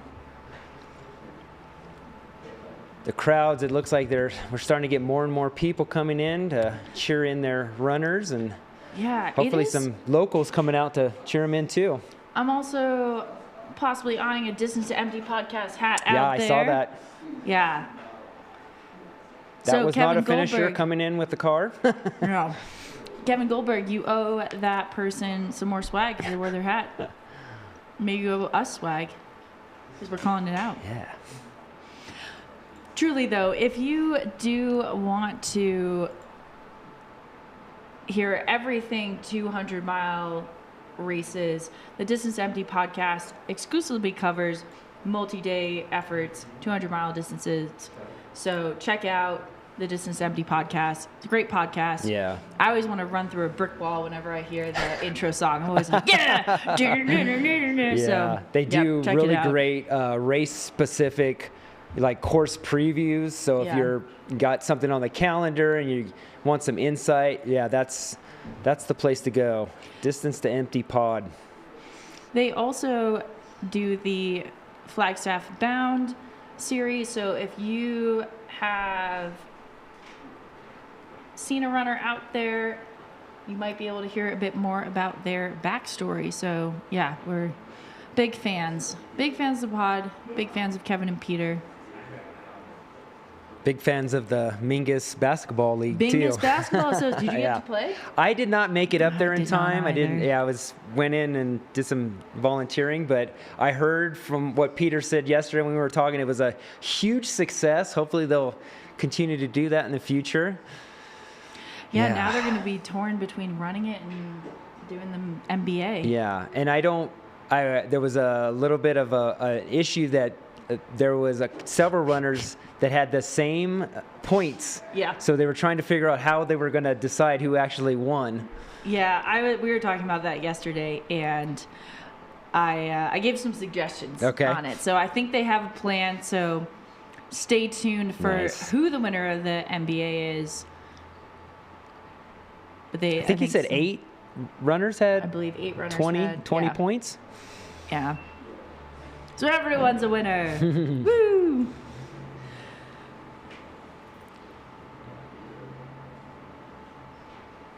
What were some of the suggestions for ideas? I didn't catch it.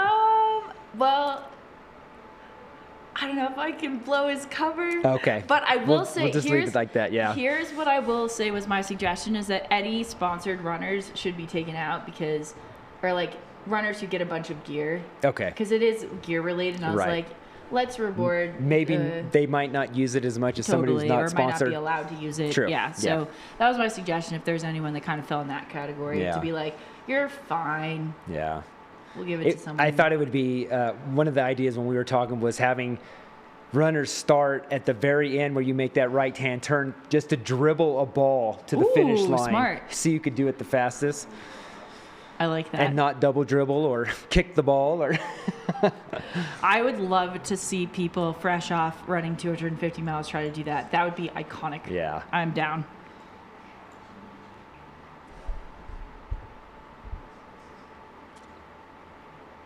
So we are at the 100-hour, 17-minute time check on the course. It is 9:17 a.m. here in Flagstaff. We are at the Run Flag store. It is open for business. Come hang out.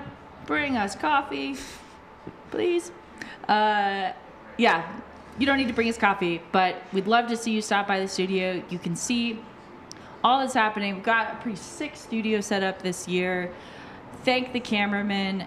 Thank all the people who are putting these efforts. And another finisher. we got another finisher. Woo!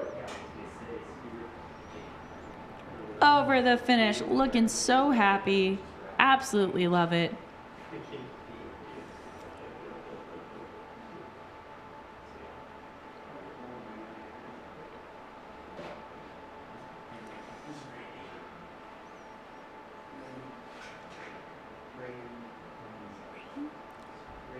Okay, we got Randy Zuckerberg there on the right, coming down Eldon right now.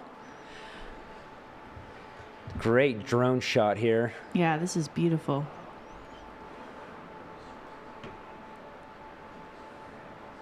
And if anyone knows who just crossed the finish line, please shout them out, as we are hopefully bringing her back for a finish line photo.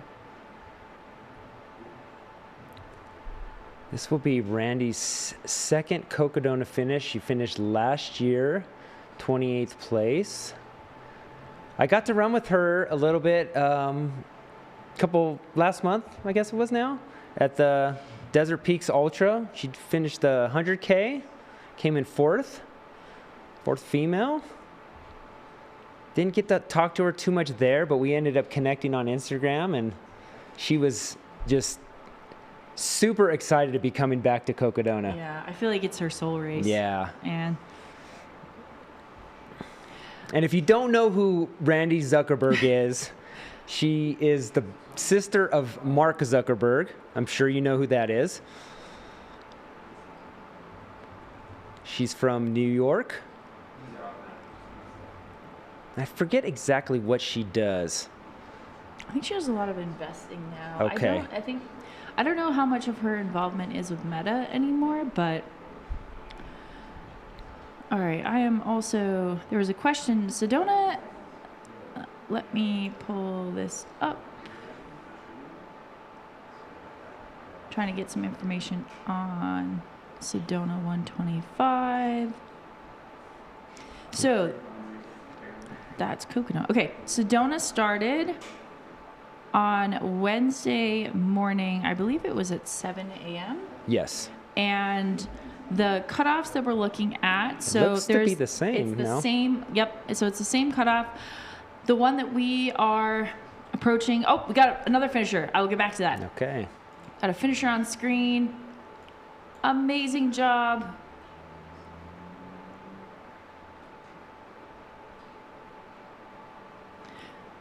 I'm seeing possibly Lynn. Lynn or Jill Hudson, maybe. We did have another female runner come in a little bit ago, so maybe one of them two. And it looks like she's having a little bit of trouble standing up. Got lots of support there. Yes. You don't need to stand up anymore. Yeah. You're good.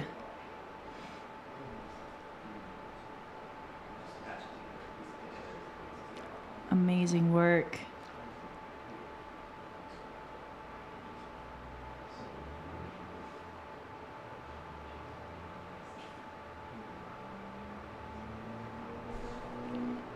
While we are working to identify this runner, yes, the cutoffs for the Sedona 125 are the same as the Cocodona 250, so we are looking at a 12:45 cutoff for Fort Tuthill.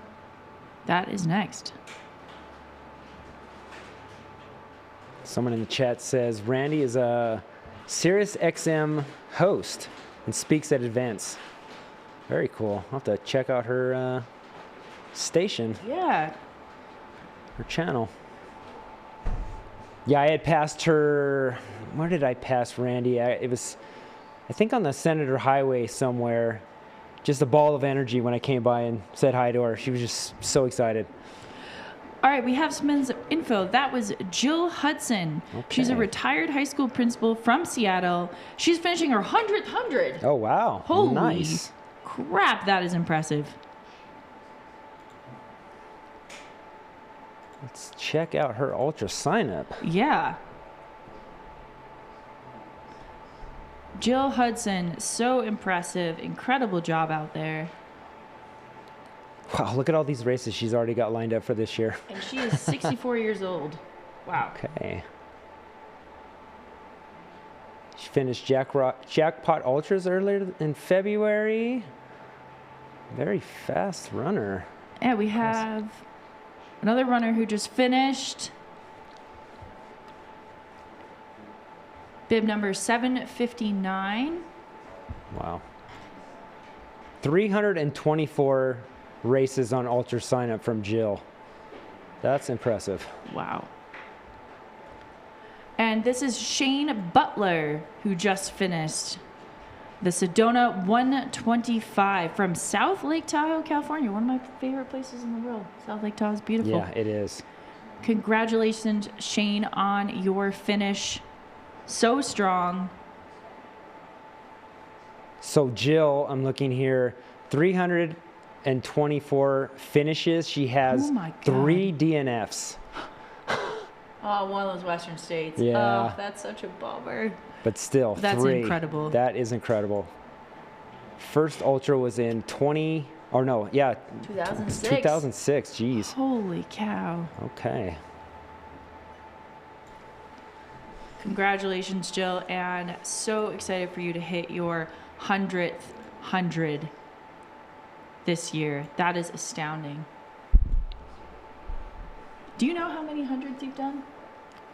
Not just straight hundreds, but I probably have, Say cross the 100-mile distance. yes, probably in the 30s by now. Okay. Close to 40, I think. Nice. Yeah.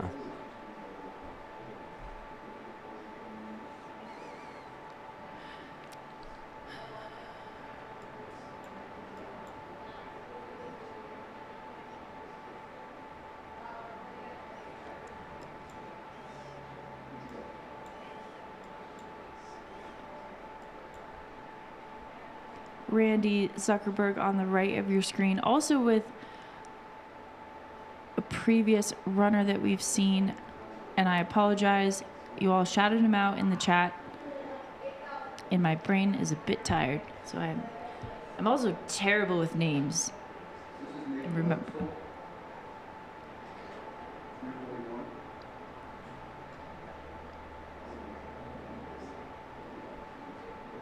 Oops.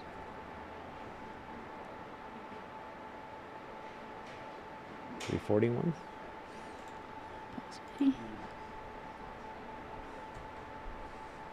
Richard Elkins?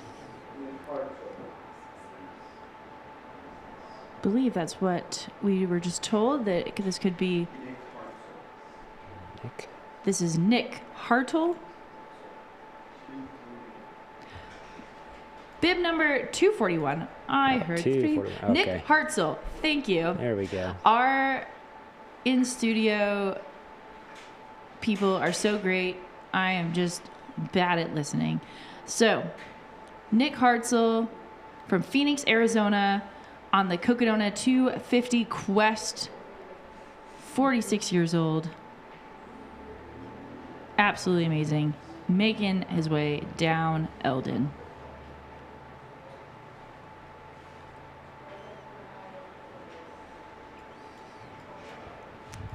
In case you are just tuning in, this is the live coverage of the Cocodona 250 2026 edition presented by Ultra. I have Jake Jackson with me. I am Alyssa Clark, hanging out in the studio this morning at Run Flag. We are welcoming in so many of our finishers on this beautiful Friday morning.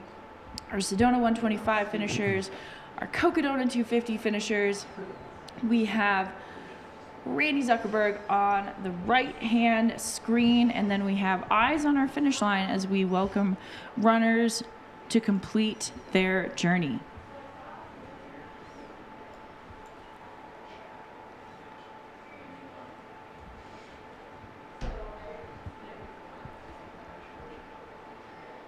Jake, what has been your favorite race or favorite races that you've done? You're going to make me pick one? I know. It's like picking your favorite child. Yeah. You're not supposed to do that. Well, I think if we're going off just best race I've had. Actually, wait, I'm going to pause. We do Okay, have a finisher there we go. on the screen. I think we even have two and then we're going to get back to that because Yeah. you want to know this. All right, congratulations. Let's see if we can ID these runners. We should have another Super 250 strong runner work. coming in soon if that's Okay. not one of them.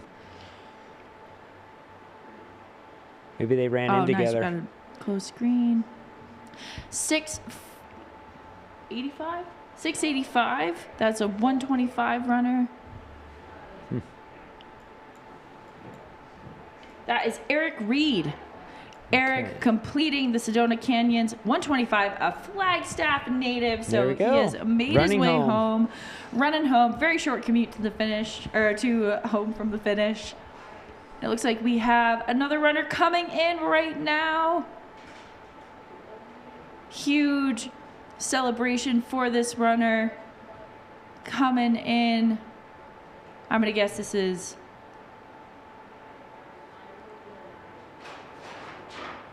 a 250 athlete. Perhaps not, though. We will soon find out.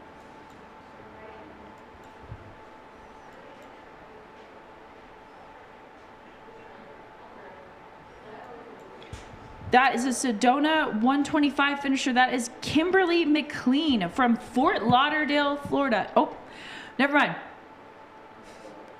Apologies. We ID'd that wrong. We're very excited for whoever this runner is.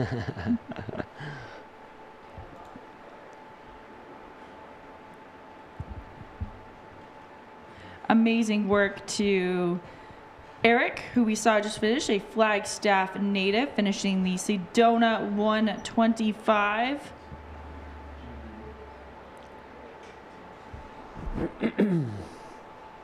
Jake, okay. Okay.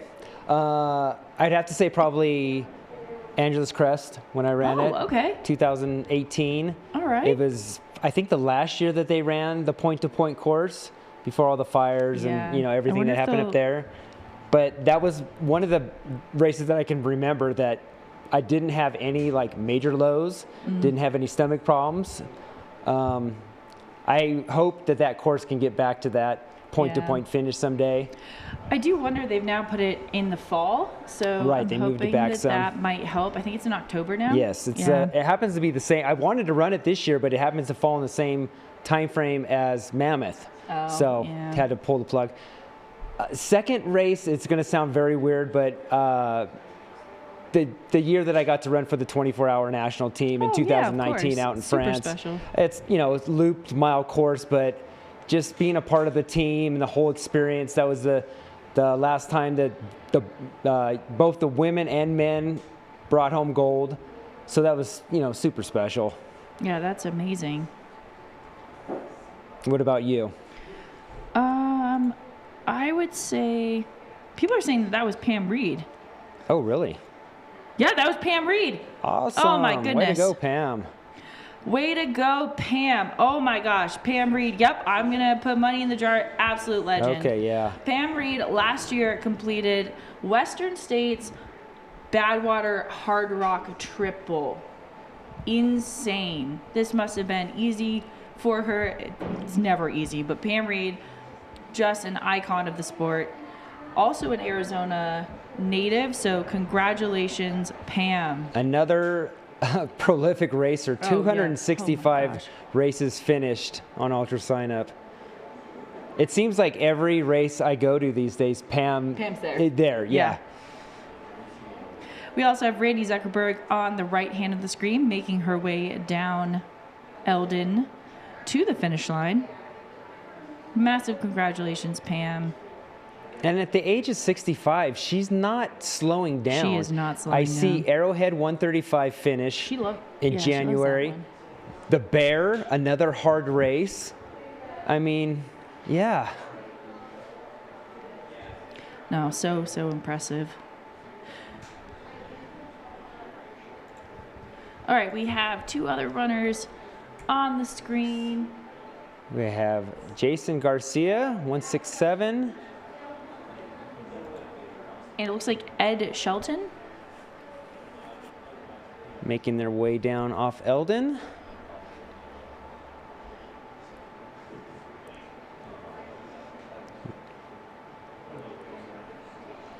Moving very smoothly out there. Yeah, seeing them that close together makes you wonder if they're just in their own head, not talking at all, or just reliving horror stories maybe. Yeah, hard to say. Probably some of both. True. Yeah. Okay, back to favorite races. Hurt 100 is probably I kind of would have thought that you would have picked that one. Hurt 100's one of my favorite races in the world. I used to live in Hawaii for a little bit, so it feels like home. Absolutely love that race. It is kind of an absurd course, but I love it anyway. And also UTMB. It's just iconic. It's a perfect route. Yeah. We have another finisher coming in strong. It looks like maybe two finishers. Yeah, I think two finishers ran together. Amazing work.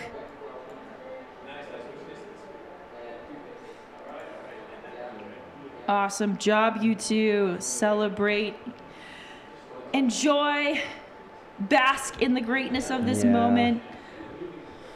I always say at the finish line, it's like this and then the day after, the contentedness you feel is so awesome. You're like, I don't have to do anything. Right. I don't have to be anything. I don't have to go anywhere. I can just be happy. 644. 644. We have Phil Benedum. There we go. Congratulations, Phil. From Super Dos strong Palos, work. California. Finishing the Sedona 125. Strong work.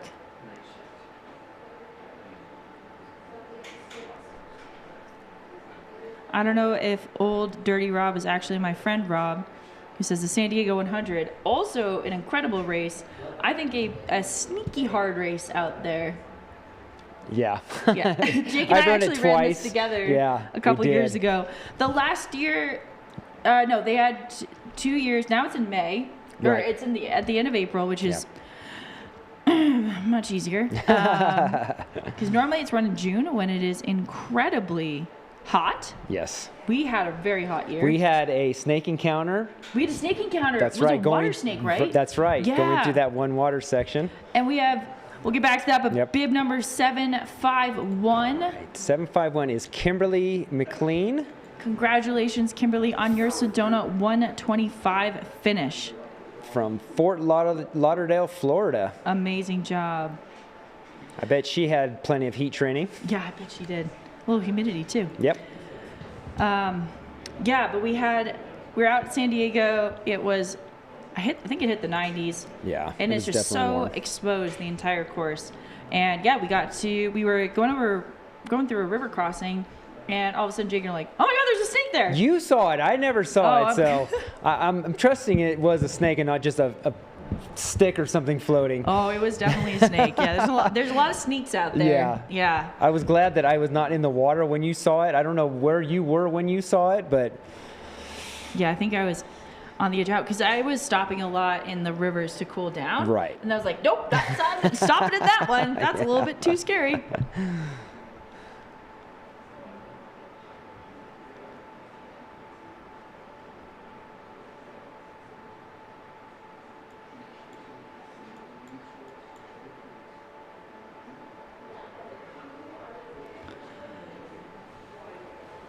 lots Getting of the- runners coming down Eldon right now. They're kind Yeah, of bunching that- up here. Is exciting.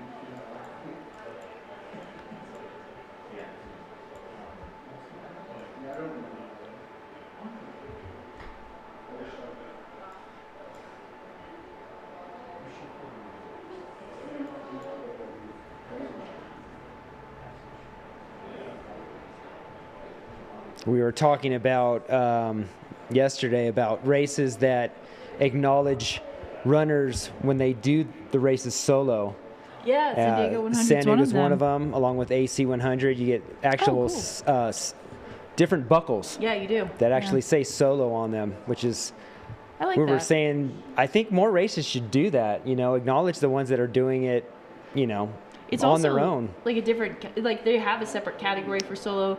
They also give you a wristband so that volunteers can know that you Right. are running solo, so Yes. they can give you a little bit more attention. Yeah.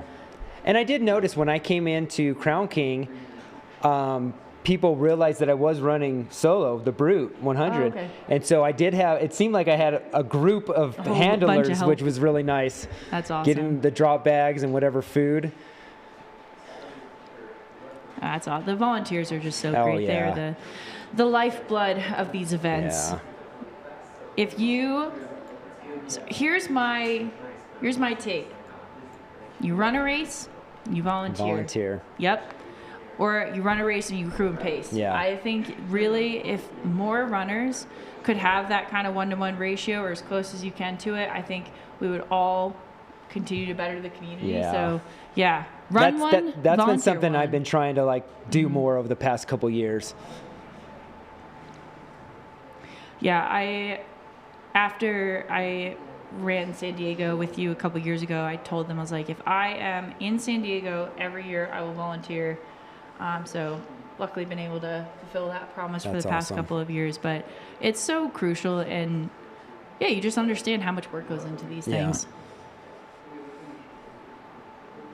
Now that Aravaipa has a few races out in Southern California, I was able to volunteer for a couple of them last year. And yeah, it's, you know, you don't, a lot of the races, they don't pay for it. I mean, it's called a volunteer. You're volunteering your time. You go out there and support the community. Yeah, and also, I mean, you can be the difference in someone's race. You Absolutely. can give them the word of encouragement, the slice of watermelon, you know, that moment. I mean, I've had volunteers who've been like, I believe in you. You absolutely can do it. And it makes such a difference. Yeah.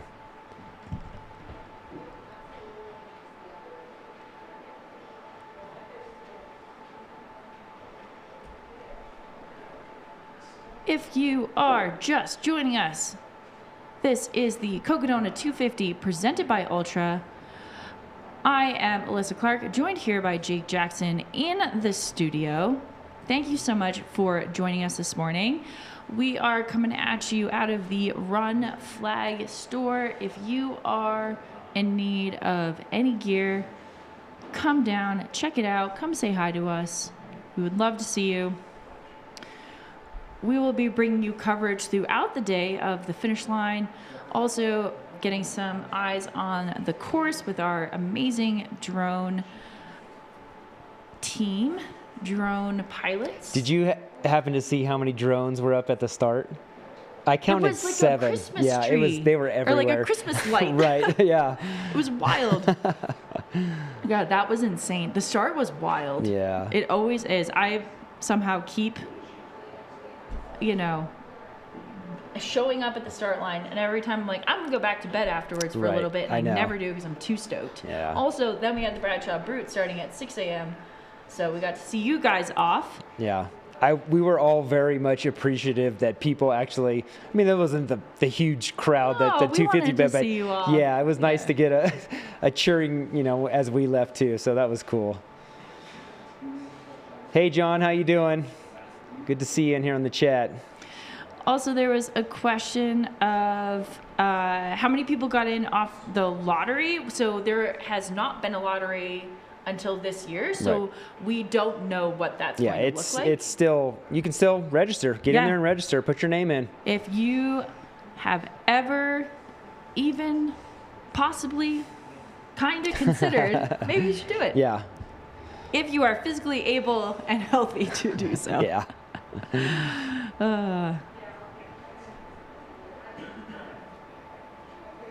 Oh, we had a great question of, can anyone give some race ideas in the southeast area of the U.S.? So if you live in that area, shout out some race ideas.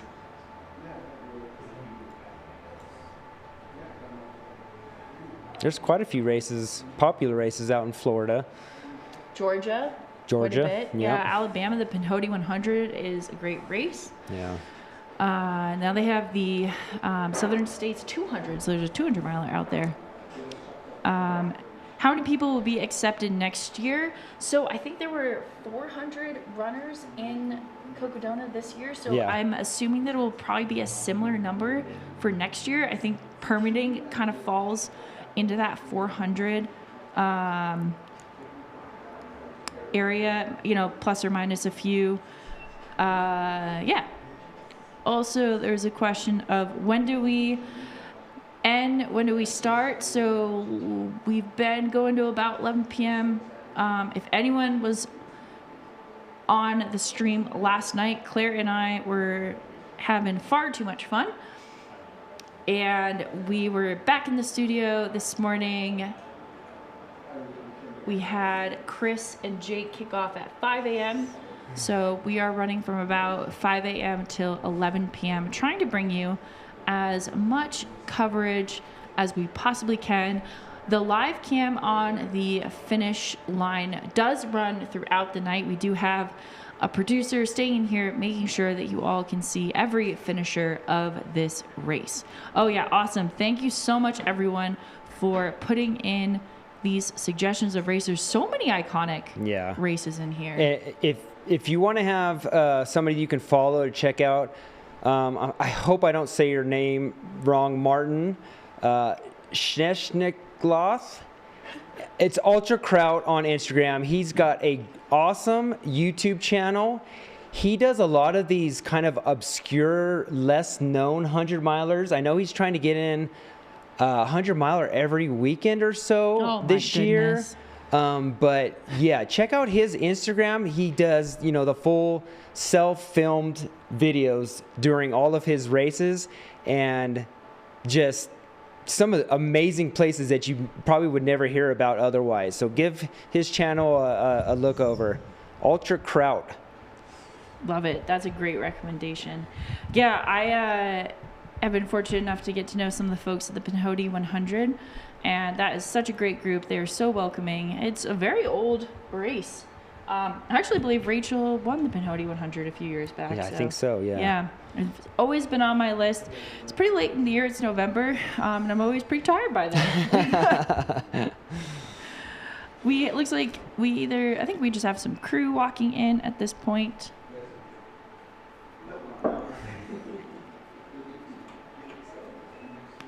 There was a question. So Rachel's interview happened at about 6:30 p.m. yesterday evening. I don't know the timestamp on that.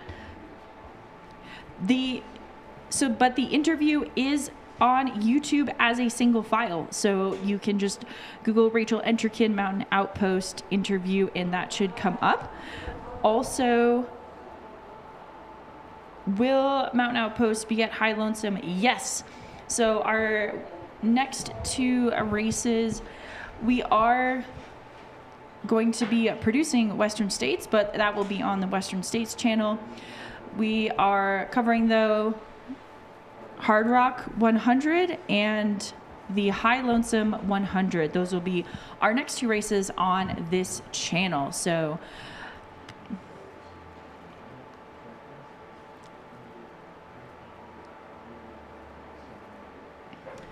I just got told a bunch of amazing races we have coming up. So there will be Mammoth Trail Fest, Mammoth 200, Lake Sonoma 50, and the Javelina 100 as well. And Run Rabbit. So yeah, Mountain Outpost is just popping off. All right, we've got another finisher coming in here.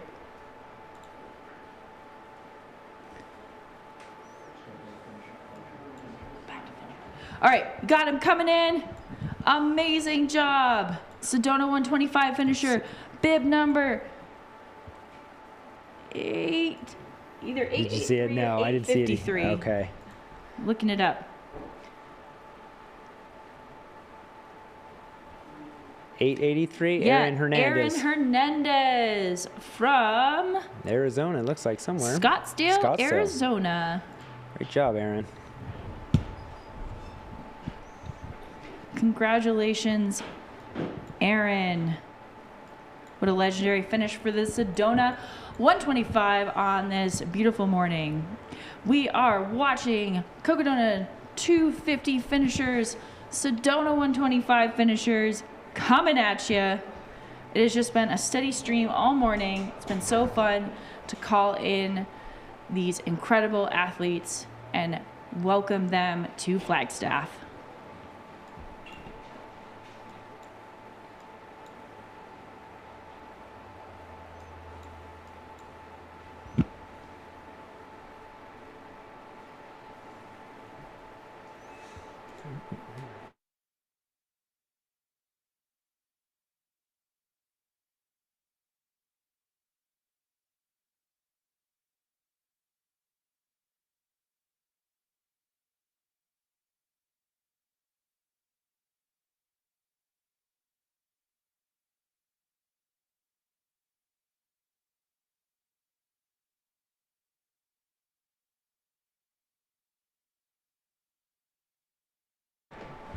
Another great place to look for content on some of the longer running 200 plus races is Wes Plate's YouTube channel.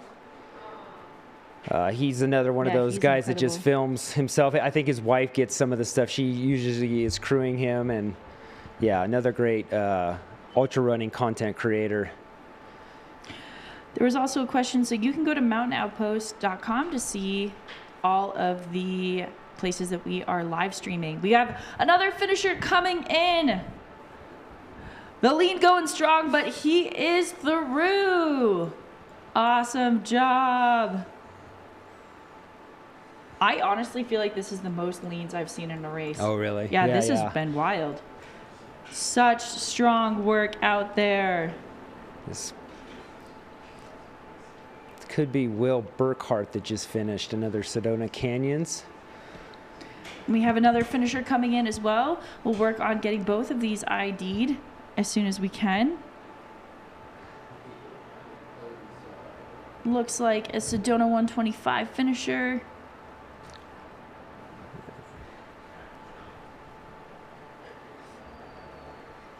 Strong work, you two.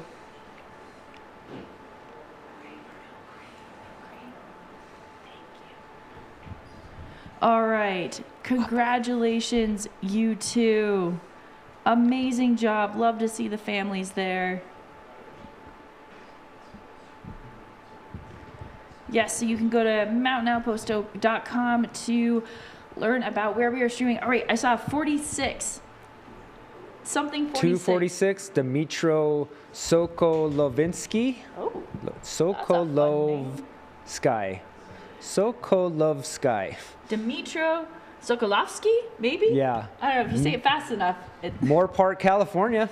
Awesome. Good job, Dmitro. Amazing work. So that's one of them. We're waiting for... That was Dimitro's third Cocodona finish. Oh my goodness. We have another runner coming in. Holy cow, they're coming in like wildfire now.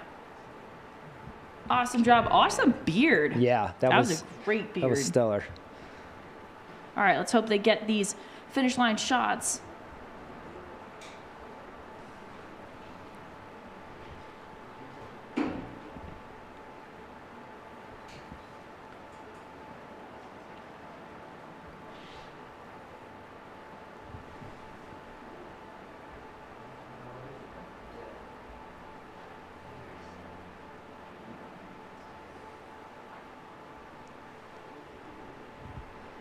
It's like, just turn around so we can see your number. I know. Give you a shout out.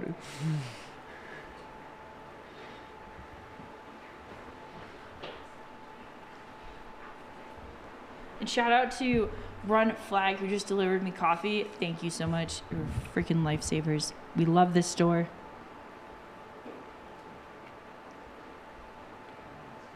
Yes, we need to shout out the beard. Let's get the number.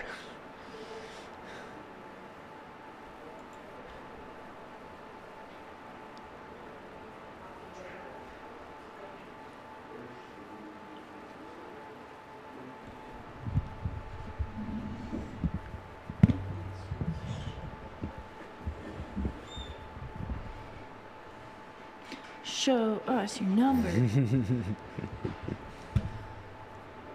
Yeah, Claire and I were chanting this a lot last night. I'm sure that we will be able to get eyes on some of these runners on the mountain as soon as we can. But right now we are coming at you from the finish line. Getting some finish line shots. This is bib number 246. 246. Let's see. That was Dimitro, 246. Dimitro, okay. Amazing.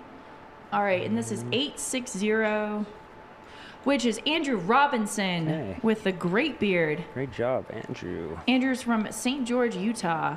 We've got another athlete coming in, finishing strong.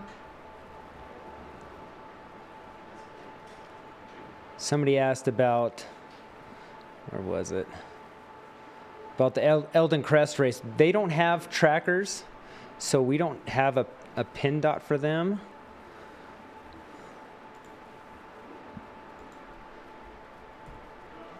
Yeah, sometimes the shorter races, they won't have a tracker because a lot of the reason for trackers is safety purposes for the race. So making sure that they know. So on screen here on the right, we have Jennifer Westcott of Frisco, Colorado. Mother of 4, wife, elementary school teacher. Awesome. Longest distance run is the Bighorn Trail 100. That's a tough one. Oh, yeah. And look at this. What section of the course are you most excited for? Eldon. So you're on your way down now? I wonder if she still feels the same. Yeah. Hopefully the uphill went smooth. Enjoy your downhill. She signed up for Cocodona 250 before running a 100-mile race. That is not uncommon. I feel like we see that quite frequently. Yeah.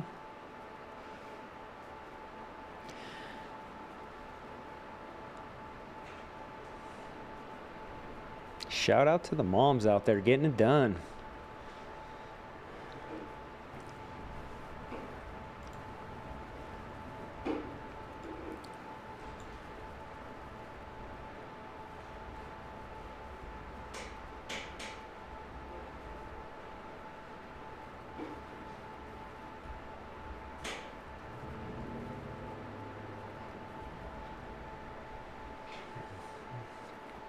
I'm pretty excited to be going back out to Javelina this year to crew and help my wife finish the 100K. Awesome. She Love that. took a little bit of a step back from running ultras over the past year or so, and She's a smart woman. yeah, we stayed home from Javelina last year, and for whatever reason she got the FOMO, and she's like, I think I want to run 100K again, and yeah, so that's going to be exciting. Nice. Yeah, this is so absurd. I've never been out to Javelina. Oh, really? No, it's not that far. No? But again, I kind of always have a really heavy fall of racing. Okay. And by the time I hit Javelina, I'm pretty freaking tired. Yeah. So I always, if I can, go to Kodiak. And I've not raced Kodiak, but I've helped crew and pace. Mhm. So I always feel like the fall just gets so condensed. Yeah. Well, I'm going to say it this year. Hopefully I'll be able to get out to Javelina and see the party in the desert. Yeah, it's a party. We've got another, you wear a banana hammock. That's Yeah, well. not quite that, but another runner coming across the finish line. You had to bring that up, didn't you? Yep. Jake, you did it. And then we have a runner coming through Buffalo Flats. Or Buffalo Park? Buffalo Park, yes. Yeah, I know. It is flatter.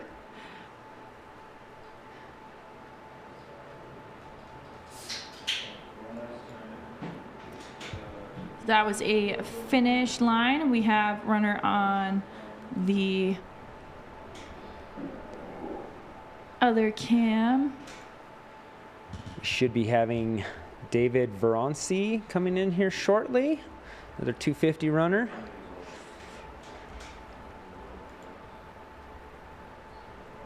David's from Salem, Connecticut. This will be his second Cocodona finish.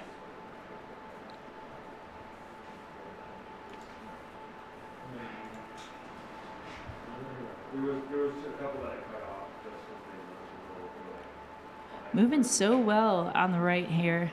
This is a 250-mile runner.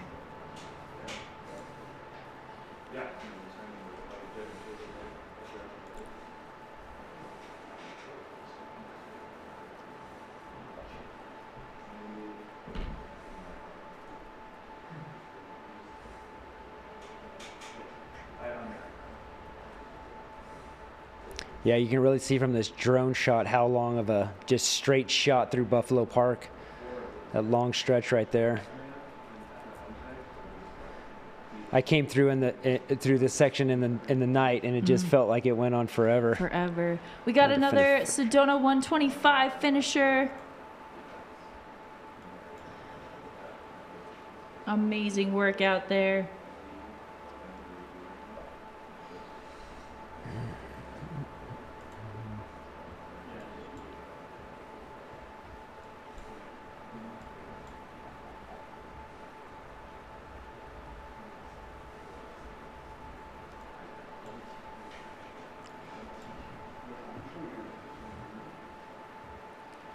If we get a finish line photo, maybe we can grab that bib, or if you know in the chat who this runner is, let us know.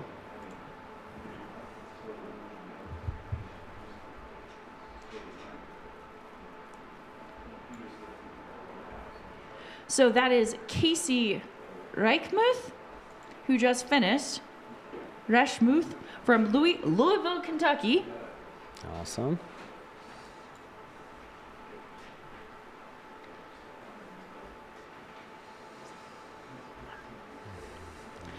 So congratulations. It'd be another great stat to find out how many out-of-state runners there are in the field, you know? Yeah. I would love to know how many out of country. That too. Yeah. I was walking through the finish line area last night, and we happened to walk past the drop bags for the finishers, and we had noticed that there was several like full-on suitcases. I saw that too. I was thinking that has to be folks that were coming from either a really long distance or they just have a lot of clothes just sitting there waiting for them to pick from. Yeah. Oh, look at that. Nice hug right there. Oh, I love that. Yeah, so that's great. For people that don't know, Eldon, of course, is a pacerless section, but runners are allowed to pick up their crew and family from Buffalo Park to the finish. So that's such a huge boost to be able to get to spend that last like mile and a half, 2 miles through the streets of Flagstaff to the finish line, getting to celebrate all of their accomplishments.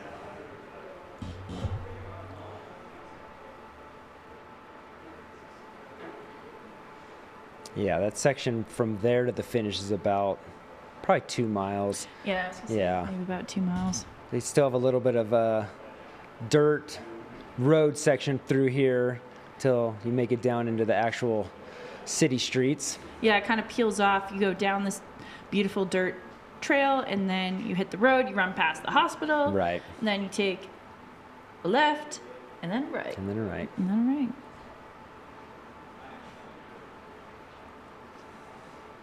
Yeah, when I had finished, coming in the middle of the night, you didn't really have to worry about the traffic.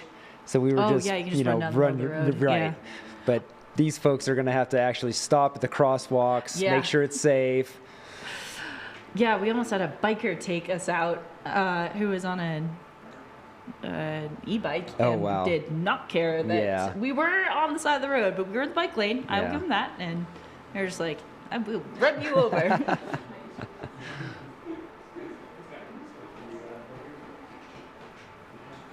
Yes, do not worry. We will show Mr. Glaze when he gets closer to the finish.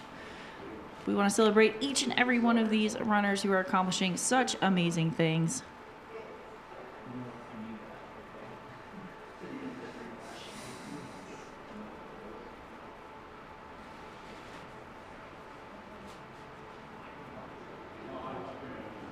All right. Jake, do we have anyone coming in soon that we can expect? Jake's been my eyes. Yeah, David Veronesi. I think he may be coming in here shortly, but there's a little bit of a gap here. That must have been maybe Hannah Gephardt, who was just getting that might be here on the split screen on the right, running in with the family. Excellent. And if you are just joining us, this is our live coverage of the Cocodona 250 presented by Ultra. We have 101 hours, 2 minutes on the Coros clock. I am Alyssa Clark, joined by Jake Jackson. That was great. We're really nailing it at this point. In the studio this morning, calling in our runners as they approach the finish line on this beautiful Friday morning in Flagstaff, Arizona, US of A. Not really big there. Yeah. Yeah. On the planet Earth. On planet Earth in the Milky Way galaxy. Yes. So I came across an Instagram post that they found another planet in our solar system, I guess. I didn't really read too much into it, but well, there are other planets. Well, an extra planet that we did not know about. Cool. Yeah. That's awesome. And if you look it up, it's let's just say it's a strange looking planet. Okay. Yeah. I mean, I'll leave it there. All right. Aren't It's we a all kind of little strange? X-rated, but yeah. Oh. Yeah. Excellent. If you are anywhere in Flagstaff today and you want to be a part of this magic, go to Heritage Square, cheer on some runners, soak up the energy, get psyched, get hyped. Just like it's so fun being out there. I mean, I feel like bring there's some just this cowbells, draw. bring that cowbell energy out there. Absolutely, yeah. Cheer Bring on the all party runners. poppers. Yes. Shower all of these people with love. No, I didn't see some of the finishes of the leaders because I was out running myself, or I don't know what I was doing, just bouncing around. No champagne celebrations.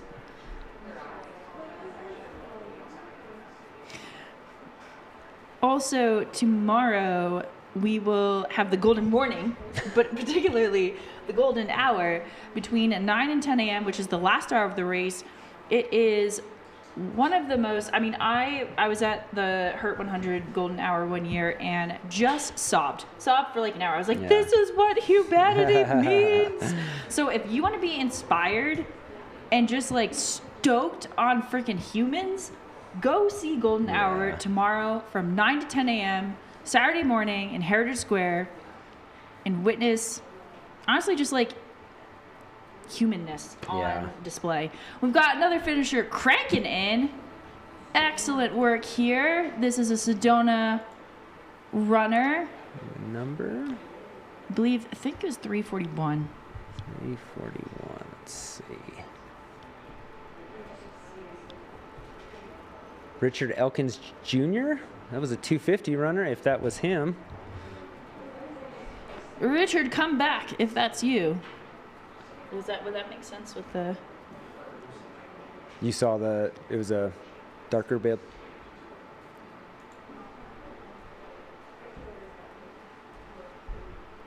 We have Rafael Porto on the screen here to the right. Coming in through Buffalo Park. He is from Brazil. Okay. Add that into our list of maybe people who have luggage at the finish line. Belo Horizonte, Brazil.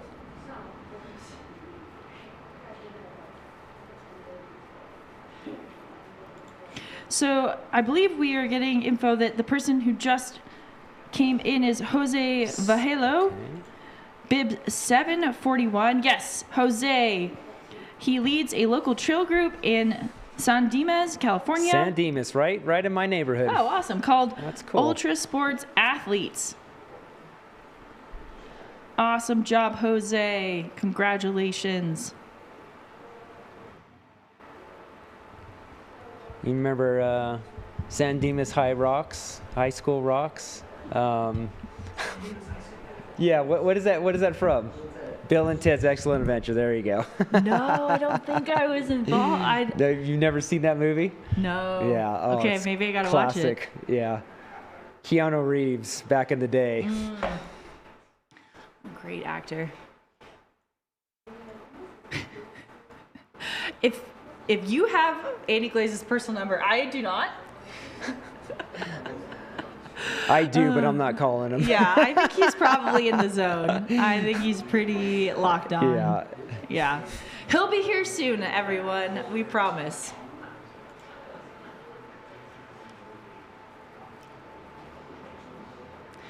So we have Estella Springer here in the chat.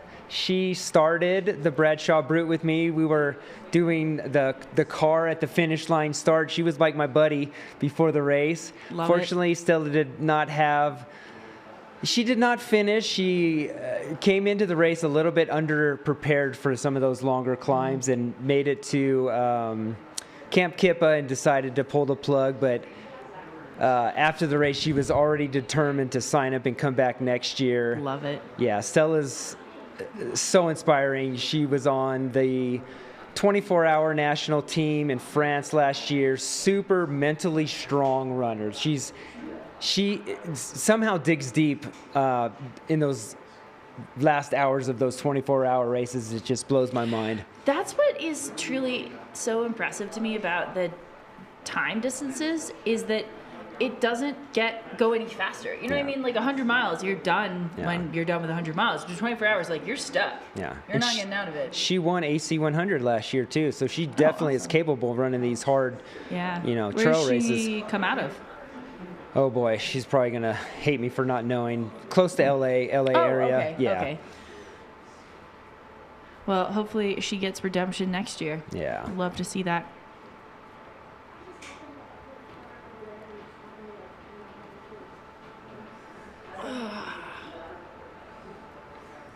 Thank you all so much for joining us. There's over 3,000 of you tuning in on this Friday morning. So fun.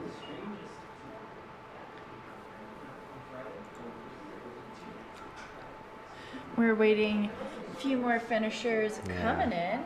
We got maybe a little bit of a gap. There might be one runner actually. Levi should be coming in here from the 125. Yes.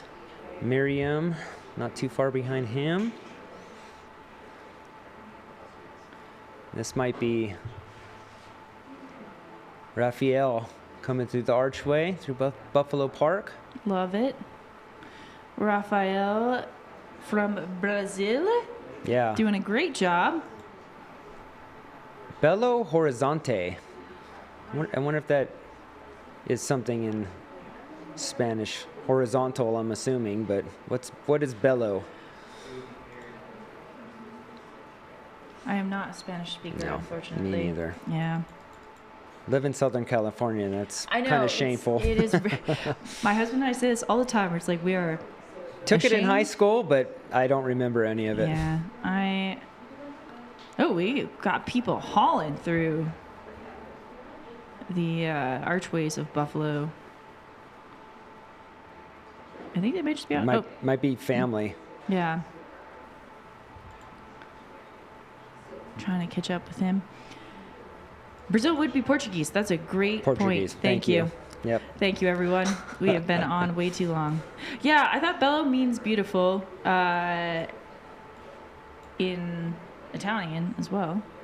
Beautiful horizon. That's a lovely. Okay.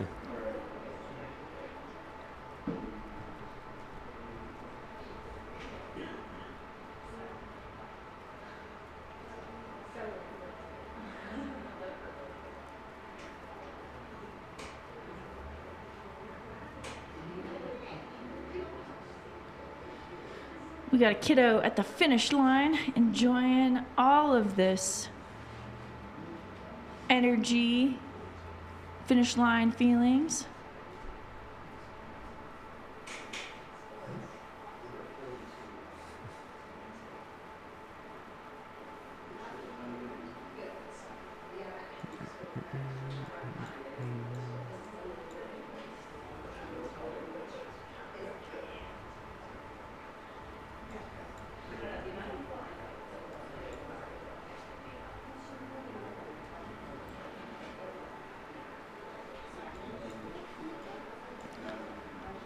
All right.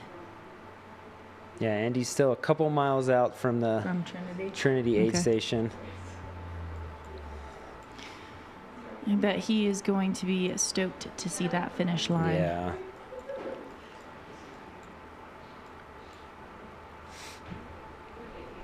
That on the right-hand screen is our Brazilian runner.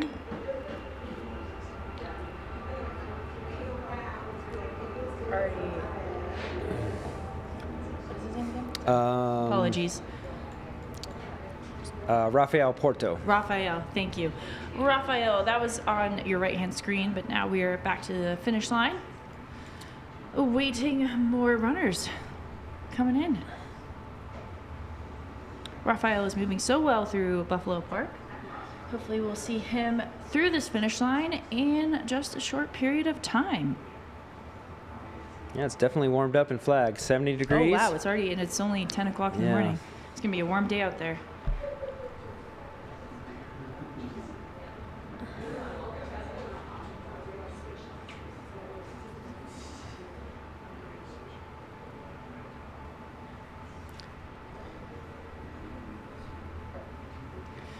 Jake, what, I don't think we've asked this.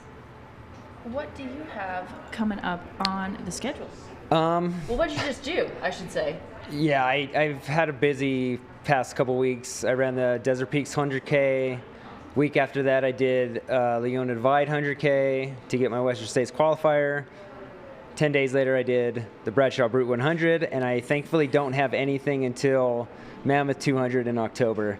That doesn't mean I won't sign up for anything, but it's just not He does on there have right Ultra now. sign up right now. We have Bib 819 crossing the finish line for the Sedona 125. That is Levi.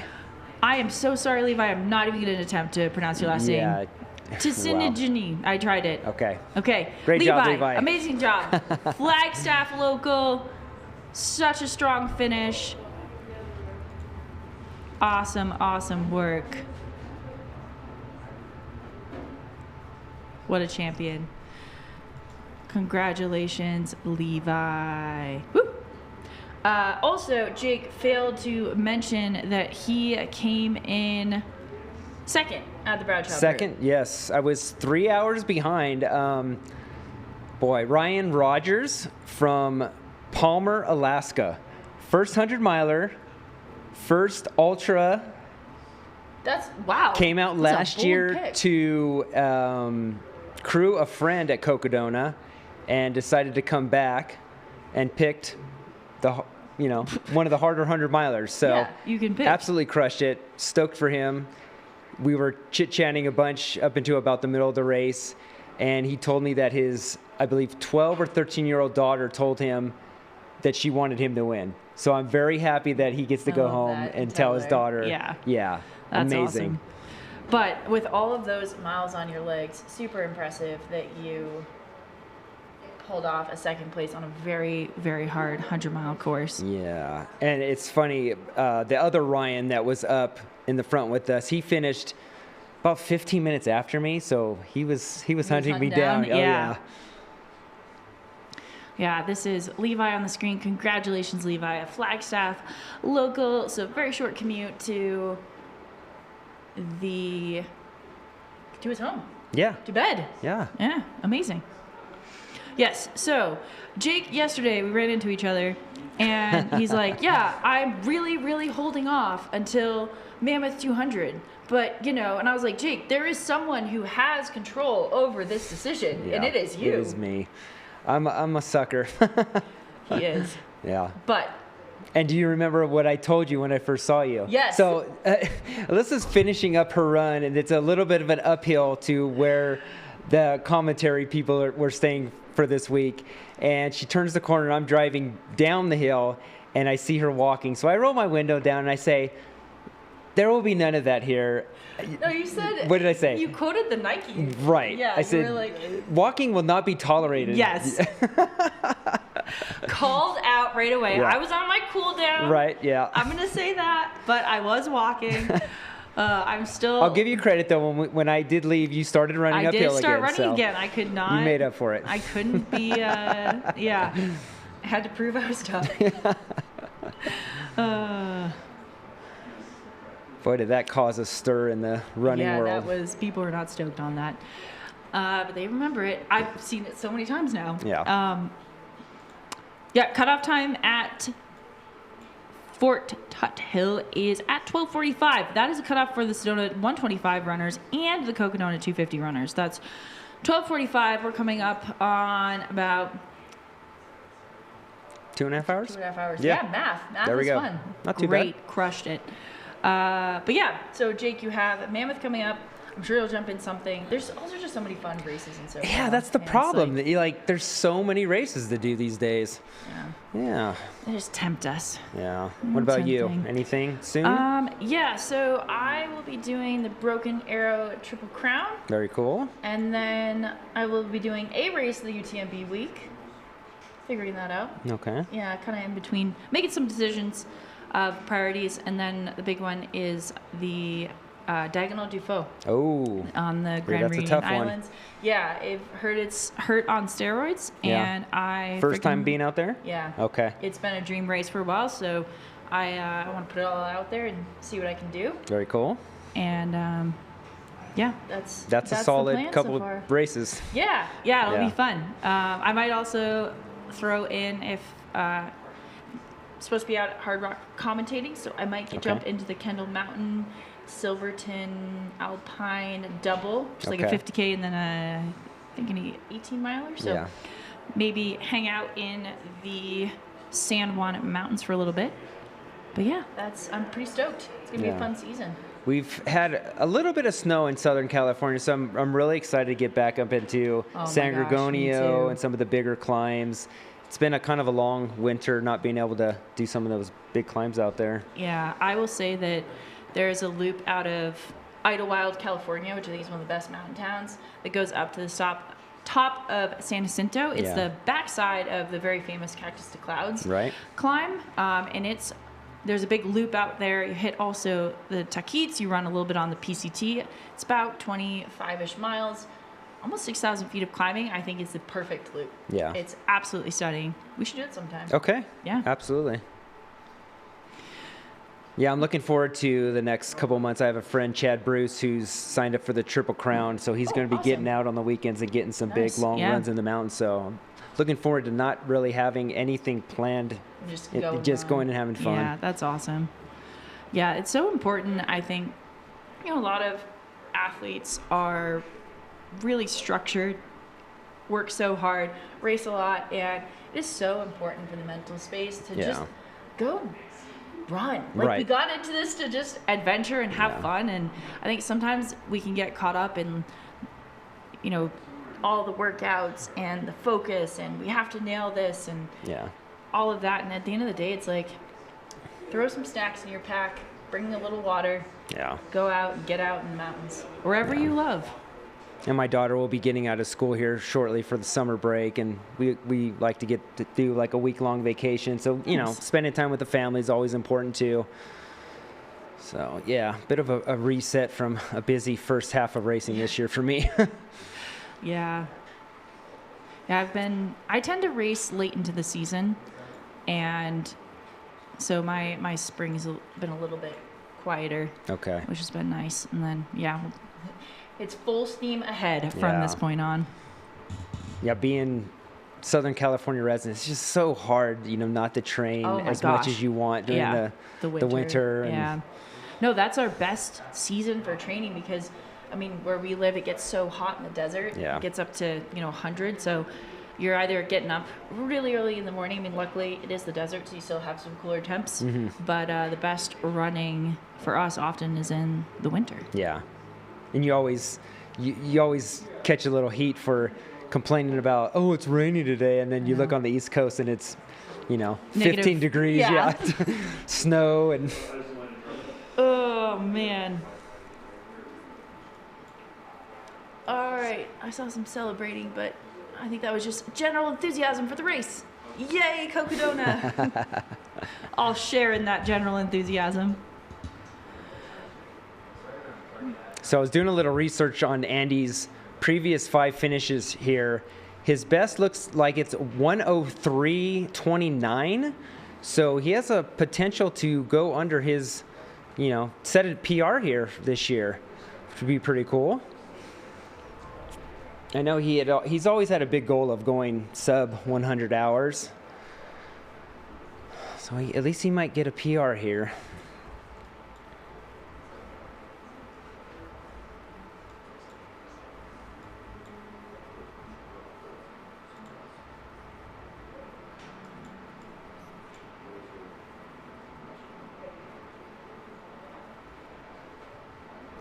We have yet to see. Andy will be coming into the Trinity aid station, and then he'll be about 4 miles out. Right. So that's when we'll be able to get, I think, like a better time estimate. Yeah. It's just that section down Eldon is very difficult and very chunky. Yes. Chunky monkey. So I think it's going to be tricky to kind of know what's going to happen. Right. But once he hits Trinity aid, when we have about 4 miles left, then we will be able to give you guys, I think, a better estimate. Like, I would say at most from Trinity with, I know Andy's capable, an hour. Yeah. Probably a little bit less. Somebody in the chat is asking, is the course exactly 250 miles or a little bit over. It is, longer. yeah, it is always usually a little bit longer. I think it's, what is it, 253? It's just shy of 254. Okay. And then last year it was 256, 7 or 8. Yeah, somewhere in that so range. It's quite a bit longer. Yeah. And yeah, it's, you know, it's kind of changed every year. It's honestly very similar to our national scenic trails, like the Pacific Crest Trail, the Appalachian Trail. Those trails change a bit every year just because of some rerouting, private land, etc. So Cocodona kind of follows. I mean, just when you have that long of a race, there's going to have to be some variation within that. So yeah, it's interesting, the concepts of like the course records, etc. Like we just kind of have to take it of like, this is what it is. You know, of course there can be arguments, discussions about like, yeah, it was longer or whatever, but that's just kind of the nature of these longer events. Yeah. I mean, the course that it was first year, I mean, the Hangover Trail wasn't even in that trail. That got introduced last year. And so, yeah. 2 years ago, or I'm sorry, the second year they had to completely change it because of fires. Yes. So it started in Prescott and they did kind of a big loop before heading upwards. So yeah, there's And I mean, then you have years like last year where it was raining for a lot of it, and you had to deal with the mud, and those course records are, well, you know, it changes from year to year. Yeah. But I love seeing how every year, again, there's just this, you know, like what we thought was possible gets blown away. Yeah. Like every especially year. this year. It just, to see what Rachel did and Killian out there, just, I mean, of course you need the competition to push each other to those fast numbers, but wow. Yeah, super impressive. I know all 3 of the women were under the previous course record. I believe Killian and Cody were also. I think so. Rachel, Killian, Cody. Yeah. All under the course record. So impressive.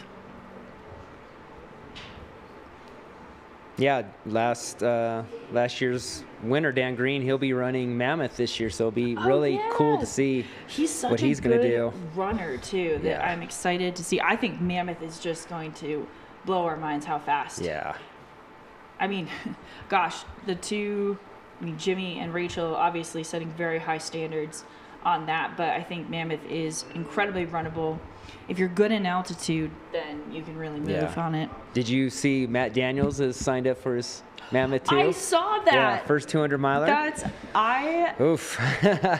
That's going to be so fun watching, well, not really me watching them race, but seeing them take off in the distance as they, you know, leave all the rest of us. Yeah, that's going to be, I love seeing someone, I mean, he is an absolute stud at 50K. Yeah. So it's like, what an adventure to take on Absolutely. to go that far. Yeah, I'm a regular listener of the Boulder Boys podcast, and just hearing that idea get put in his head on the show, and then now to actually see his name on the start list is pretty cool. Yeah. Unfortunately, I just saw him post. He was supposed to be out at Transvolcania and had basically so many flight delays that he was unable to get out there, which is such a bummer. Yeah. That's the worst reason to DNS a race. So some of the international races that you've done, how soon or how early before the race do you usually get out there? Yeah, well, I mean, it depends a little bit on what the race is, kind of like what I'm able to do. I like to get out there at least like a week and a half. Okay. For UTMB, I've gone out 6 weeks before and kind of just lived there. Yeah. Ideally, if I can get 2 weeks out, because it allows me to like actually get on part of the course if I haven't seen it. I think Laboredo is maybe out there for like 2-ish weeks. Obviously, that is a huge privilege to be able to get there out there that early, but all right, we have a finisher on the left and we have Andy Glaze on the right. So amazing job to our finisher. Hopefully we can get an identification on her as soon as possible. Then we also have Andy Glaze on the right-hand screen for you, making his way to all of us in Flagstaff.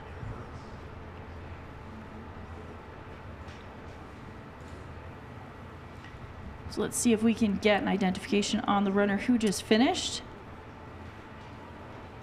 Could you tell if it was a male or female runner? Female. Okay, that Female might be runner. Miriam Fregoso Okay, so that's a from Sedona runner. Gilroy, California. Gilroy, the garlic capital of the world. Oh, really? Okay. Yeah.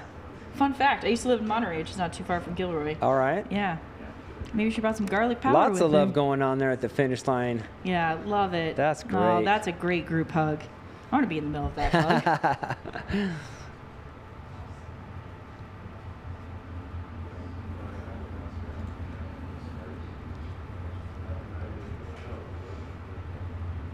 Awesome job, Miriam. Congratulations, Miriam.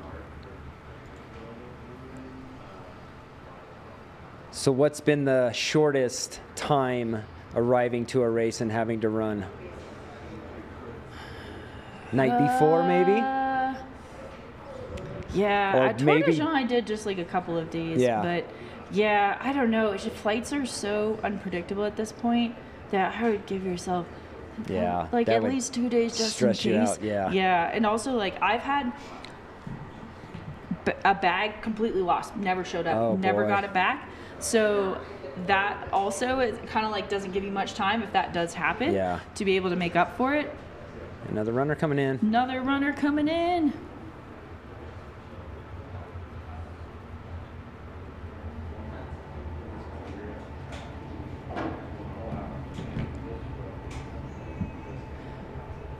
Awesome work. It's a Sedona 125 runner. Some sweet braids. I think the braids are a good strategy. Oh, yeah.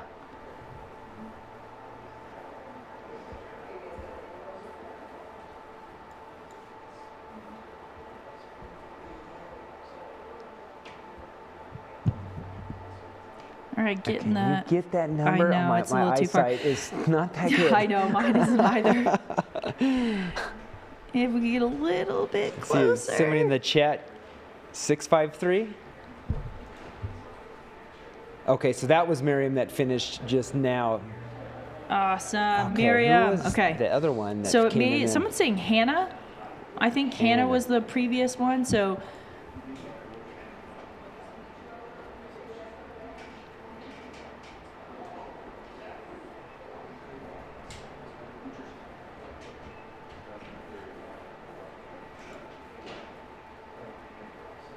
Oops.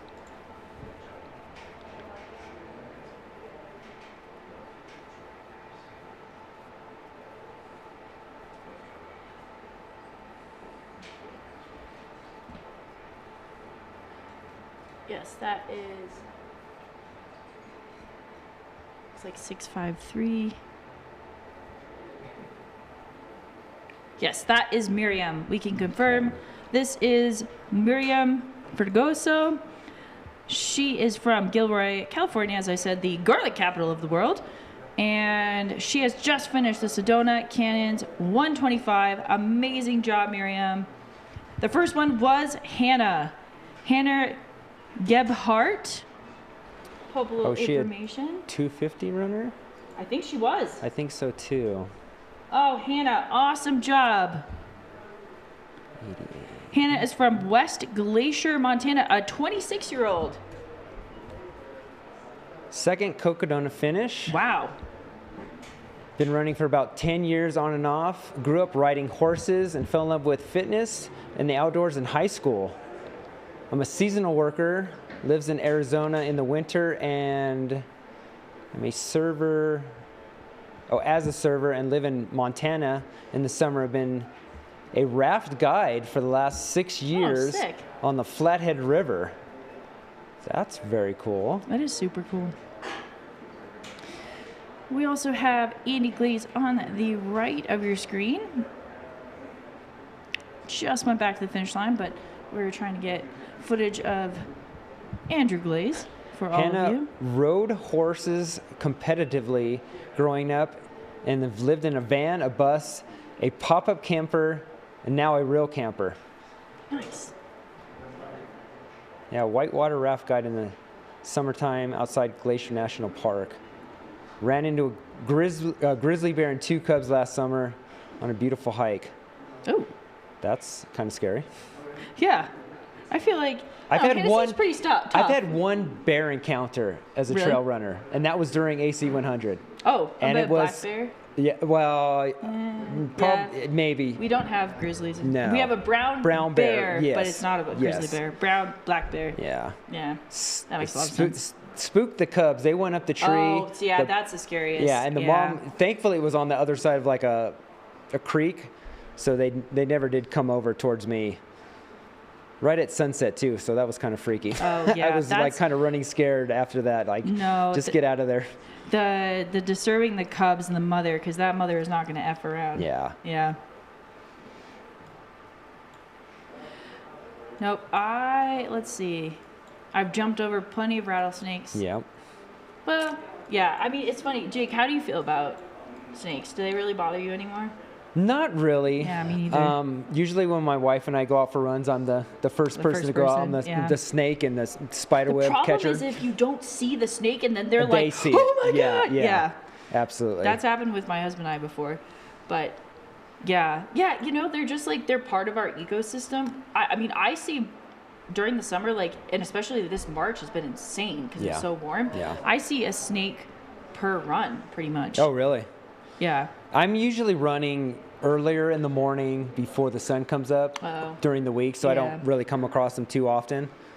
But yeah, I'm always grateful when I see them stretched out and not hearing them coiled, you know? Yes. Yeah. At least if they're stretched out, you can either jump over them in time or stop and see them. Yeah.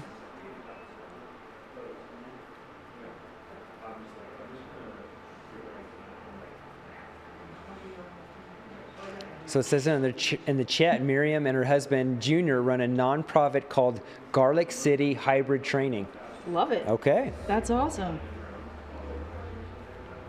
And just had another finish. This was our Brazil runner. Amazing. Rafael Porto. Congratulations, Rafael.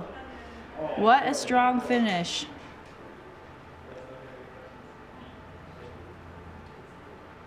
Awesome job, Rafael. I bet he is stoked to be here.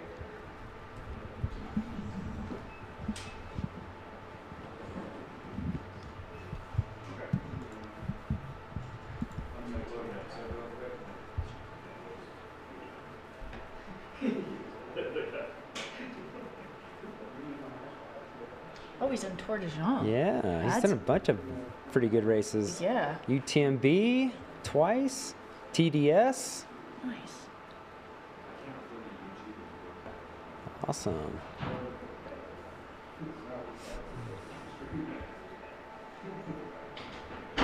Congratulations, Rafael. So definitely not first 200-mile finish. I think the first Cocodona finish though. Seems like. I thought it said in his bio Seems that like he had chooses one, more but the really big mountains. Yeah. That's great. Awesome. Posing with the flag. Love it.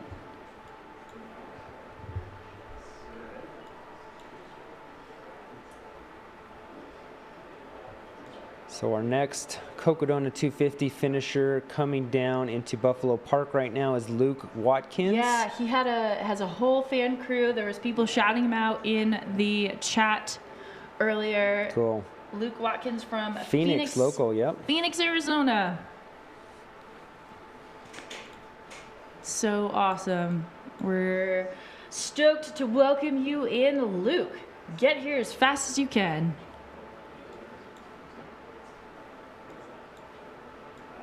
And it looks like we have a Sedona 125er coming in soon. Mark Orlando. The cutoff time for today is Fort Tut Hill.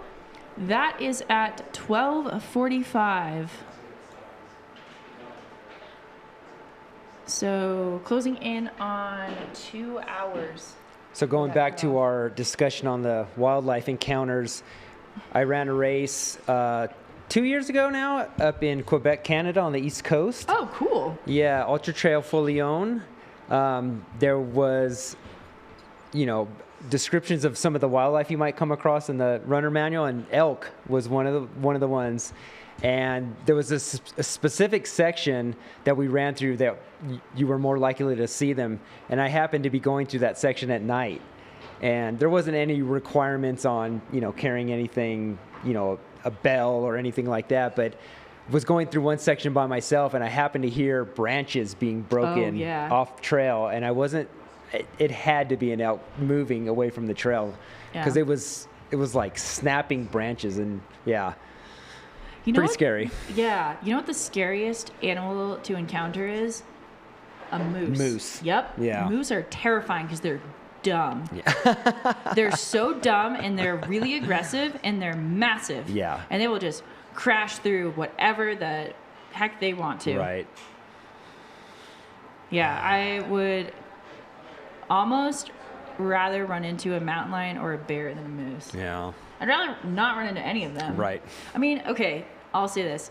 I'm terrified of mountain lions because we do have mountain lions in our areas, but also I love cats, so I do kind of want to see one. Right. Like, I want both. It would be nice to see, like, in the distance from afar, not on the trail directly in front of you, Yeah.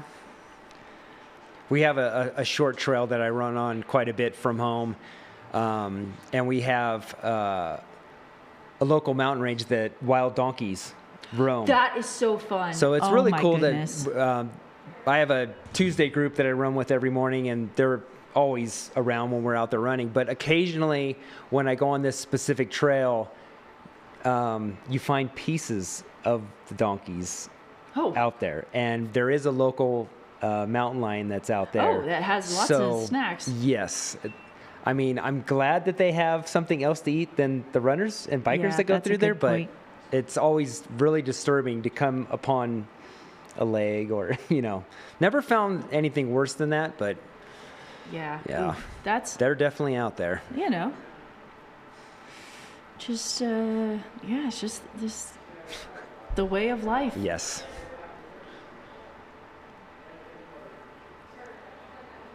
I was doing, back when, you remember when Everesting was a thing? Mm-hmm. Yeah, when everyone was really stoked on Everesting, I decided to do one, and of course was going into the night, and this was an area known for having mountain lions. I was with my husband, and we were almost done. I mean, like the last few feet of it.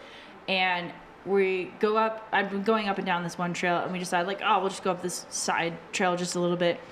And we hear rustling, and both of us go, and then all of a sudden we just see skunk butt. And we're like, like, think it's a mountain lion. We jump a mile, and then it's just like a skunk's butt, which is honestly, definitely not a mountain lion, but like, also just like I didn't want to see. Yeah. And luckily we did not get sprayed, but I will never forget that moment. That's funny. Yeah, and for whatever reason, skunks, they will not get off trail. No. They will run right in front of you. They are bold. They don't care. Yeah. All right, we have runner on the right-hand side making their way through this Eldon section. I was lucky enough to see a badger one morning on those local trails too, and nobody else, the group that we run with, nobody has ever seen one. And luckily I had, access to my phone quick enough so I could get a little video of it to prove that I wasn't just seeing things. So that was pretty cool.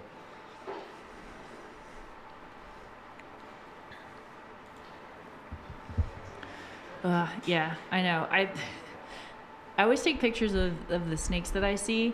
Just, I don't know, just for why not? Yeah. And I always zoom in on them if I'm far away, which I should be. And then I'm like, I hope no one thinks that I'm actually this close to them. So we have Jessica Turner from Flagstaff, Arizona on the right screen here. 2 Cocodona finishes. Awesome.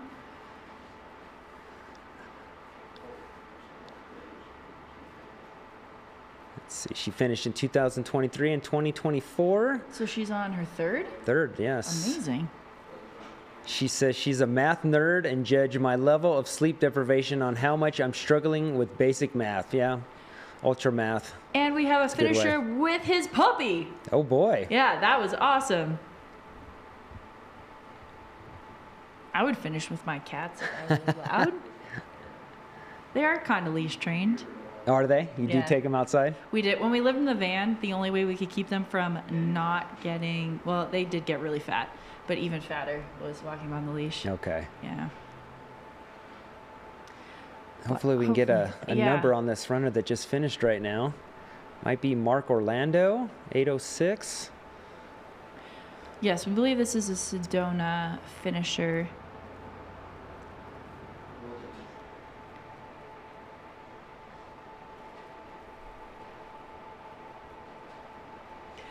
And if you are just tuning in, this is the live coverage of the Cocodona 250 and Sedona 125 presented by Ultra. I am Alyssa Clark, joined by Jake Jackson in the studio. We are closing in on hour 102 on the Coros clock. Yes, we are confirming this is a Mark Orlando with his puppy, who is adorable.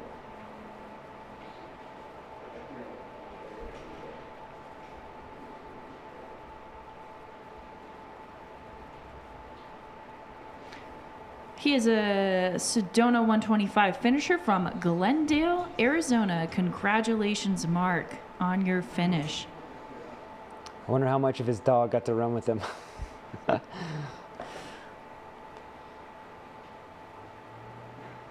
is this on the right here? Love the bucket hat. The live stream got to hear about my deep love of bucket hats last night. Yeah. The world needs more bucket hats. See, I stand by this. You work with Runner. My friends at Runner. You have the best bucket hats. I love their bucket hats when I don't have to wear an ice bandana. Oh, it's a lot It in tends the to hit it, back, and if you're yeah. climbing and trying to look up, it does bump into it a little bit, but yeah. You know, bucket hats, they were like all the rage, you know, a year or two ago, and they've kind of fallen off a little bit, but you see them around every once in a while.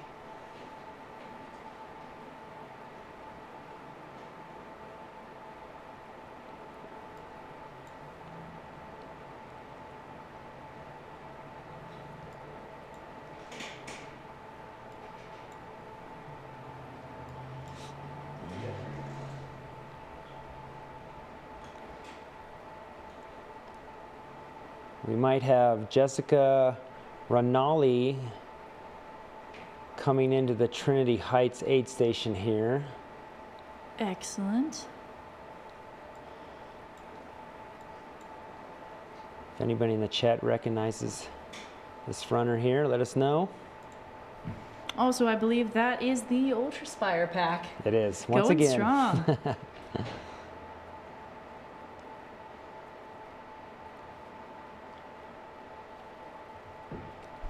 Now we're thinking this is Jessica.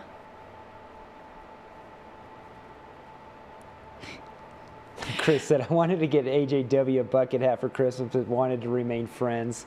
I don't see AJW wearing a bucket hat. I'm going to bring AJW a custom on bucket hat at Western States. This is great. I'm going to write his name on it. I'm going to make it so he has to wear it. That's funny.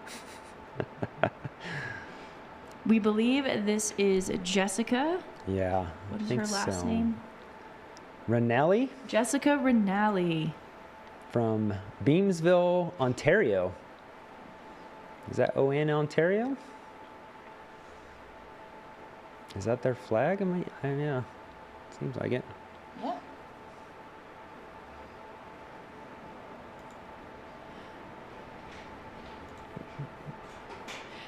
That we were seeing was the parking lot to the Trinity aid station. There's like one little section that has some pavement, a little teaser, and then I get back on the. We have Paul James Johnson of Rochester Hills, Missouri. 69 years old. This will be his 5th Cocodona finish. He is a trial attorney from Michigan who winters in Arizona. Started ultra running at 59 and haven't stopped since. This is my 6th Cocodona. Okay, a little bit different on here.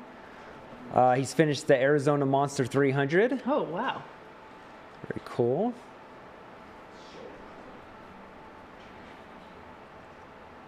Okay, so yes, this will be his last, or his 5th Cocodona. He DNF'd the first year and finished the last 4. Wow. Getting that 1,000-mile buckle. Absolutely I mean, incredible. that's right there. That's something I'm striving to get someday too. He watched a video by Aeroviper featuring Jamil Curry describing how the course came together. The vision of running from Phoenix to Flagstaff through that terrain, that was it. I had to be in the inaugural race in 2021, but unfortunately DNF'd. Very cool. He loves that Hangover Trail section, but the one was most looking forward to is the final push from Wildcat to Trinity. Well, he's making his way there now, over Mount Elton. He is a 4.0 rated competitive pickleball player. What? Is that high? 4.0? I have no idea, but it sounds really impressive. Yeah. Started playing in 2024 and use it as cross-training tool for ultra marathon racing. You know what? I will 100% agree with that. After some of my long runs, my daughter will drag me out onto the pickleball course. I've never played. And as sore as you are, it does loosen things up. Okay. Yeah. I'm a firm believer in that. I love it. Honestly, it could be out of like 100. Like he's a 4-star out of 100, and I would still be impressed. Yeah. And he's also 69 years old. 69 years That's old. amazing. I think someone said the oldest starter. Okay. For the Cocodona 250. There we go. Yeah, I mean, only been running ultras for 10 years, so obviously a late joiner to the world of ultra running. Which, I mean, I was a late bloomer into running too. I did sports in junior high, but I think it's kind of helped in somewhat not have so many miles. I mean, how do you feel on that? Yeah, I started really young. Yeah. So we'll see. I know I kind of feel like I say this to people like young and old in the sport. I started when I was 22, and I'm now, I actually turned 33 in just a few days. But yeah, I'm still kind of on the young side of like peak performance. Right. But also feel very old in many ways. So we'll see. Yeah, I don't know. Knock on wood, I have remained pretty healthy. Pretty healthy. Yeah, I've only had like a hamstring strain, like nothing. Yeah. Yeah, nothing that's taken me out. So, yeah, hopefully we're all okay. Yes. That's the hope. I know.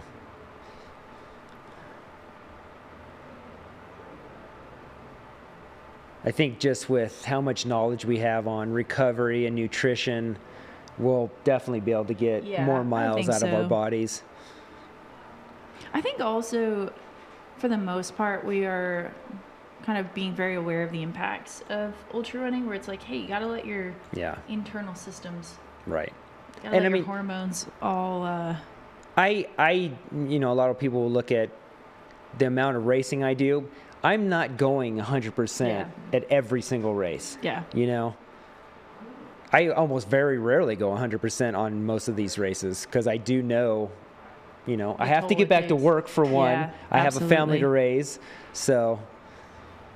Yeah, Jake is a man of many talents, many hats. Yeah. Some of them bucket hats. I like some to of them stay not. busy, I guess. Yeah. See, I think for ultra runners, it's like if we existed in the world, I always say this, I'm like, if I existed in the world without having just run as much as I do, y'all would hate me. Yeah. Like, I would drive everyone bananas. Oh, yeah. So I have to run that far to knock my energy level down to normal human interaction level. Yeah. And after that, then we can exist in society. But I feel like, some of us just need to like really tamp it down. Yeah. My wife always can tell when I need to get out and start either sign up for a race or get out for a long run or get out with friends and just have a good time. Yeah. Yeah. And she's the same way, she loves to get out. She is obviously training for the 100K right now, but she doesn't need the mileage as much as just the scenery, Just, like, getting out on the touch trail. Yeah. Absolutely. Yeah. My husband always claims that he's like, he always says, oh, gotta go run my wife. You can tell I get very antsy when I haven't, like, I get some anxiety, which is, you know, that's its own thing. But we'll set that aside. I think that this might be Luke Watkins coming in.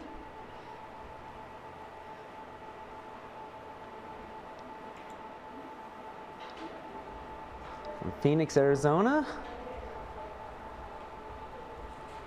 Don't go too far. Yeah.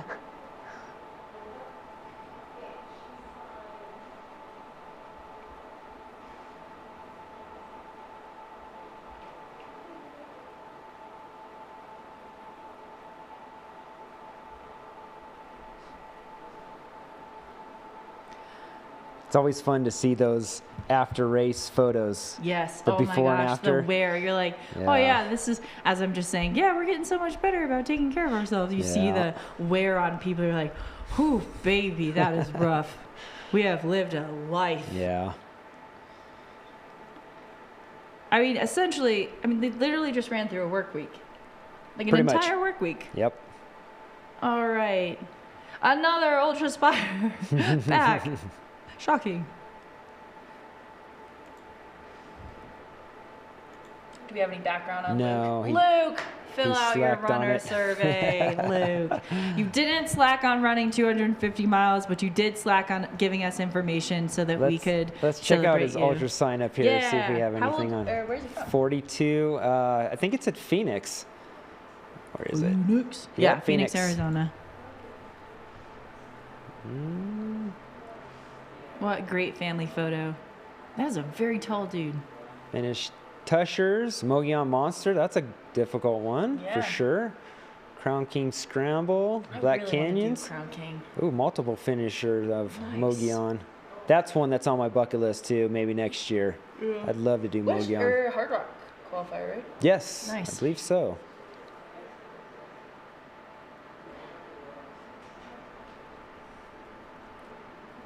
Congratulations, Luke. Yeah. What a finish.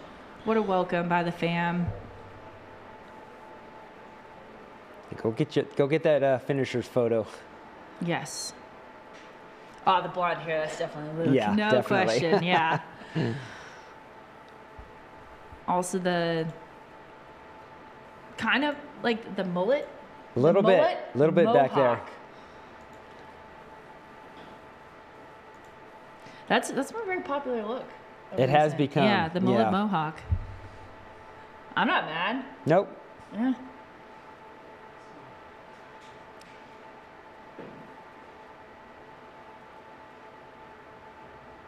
I don't know if you remember. I used to have like shoulder length hair a couple years ago. Yeah, I thought you had longer hair. Yeah, and I just got tired of it, and now I like it nice and short. Yeah, keeps it a lot cooler. No, that makes sense. And I wear a hat a lot anyways, just running and at work, so yeah. Yeah. I'd like it a little longer because I can throw it up in a ponytail. Works a bit better. But thank you all for being with us at the Cocodona 250 presented by Ultra. This is Jake Jackson and Alyssa Clark in the studio. We are rapidly approaching hour 102 on the Kuros clock. And thank you all for joining us. Yeah, this is awesome. Yeah, this is awesome. We're in the Run Flag store. So I would say go to Heritage Square first and then come see us. But just come, if you're anywhere near Flag, come be a part of this experience. It's truly inspiring. I always leave this week being like, what can't humans do? Right. It's freaking cool. And also, you go into Ultra sign up and start signing up for races that maybe you probably shouldn't have. Yeah, I know. Jake's like, I'm not going to sign up for anything. Yeah. And then I'm like, he's already an Ultra sign up where bad decisions are made. It looks like we have another finisher. Woo! We are keeping up the energy throughout this day for all of our finishers because these are freaking incredible accomplishments. All right, let's see if we can get a number on this runner. I think that was a Sedona Canyons finisher here. Someone's saying number 582, John Gardner. Could be, yeah. Would be next on the tracker right now. Excellent. From Charlottesville, Virginia. Nice. Another East Coaster. Yeah, lots of Beast Coasters out here. Congratulations, John Gardner, on your Sedona 125 finish.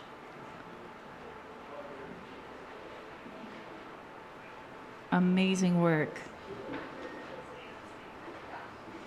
We also had someone ask, any Hurt 100 tips? Heat training, definitely do that. Practice steep ascents and descents, and your footing. It's a lot of tricky, but it is runnable. I'm telling you this, everyone treats it as a hiking race. There's lots of running to be had out there, but do your heat training, get your stomach ready for a lot of humidity and heat, and practice your steep terrain. So we just had Marilyn Hirschberger, 567, come in. Amazing job, Great Marilyn. job. Sedona Canyon's 125 finisher.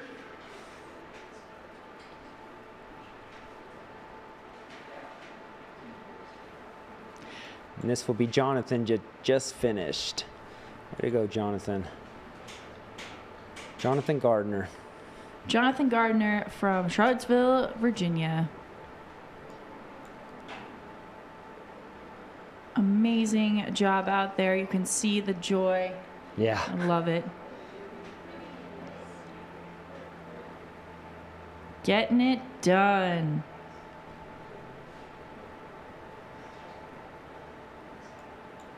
Looks like we're going to have a little bit of a gap here before we have any more Cocodona 250 finishers coming in. Looks like got a couple hanging around the Trinity Heights aid station. Jessica Rinaldi and Stephen Keller. It's going to get very confusing quickly because we are going to start seeing Flagstaff crest runners in not too long. So that is going to throw some chaos into the situation where we're going to get our 40 milers coming in as well. So we will have 3 races finishing today. And what time did that start? 7? Started at 7, so we're at 4 hours. Yeah, it's going to be close here. I think the men's record's low 4s, 4.5. Okay. The women's is like 6 maybe. So yeah, depending on how much time our runners are taking, but we should see them in the next hour or so. Okay.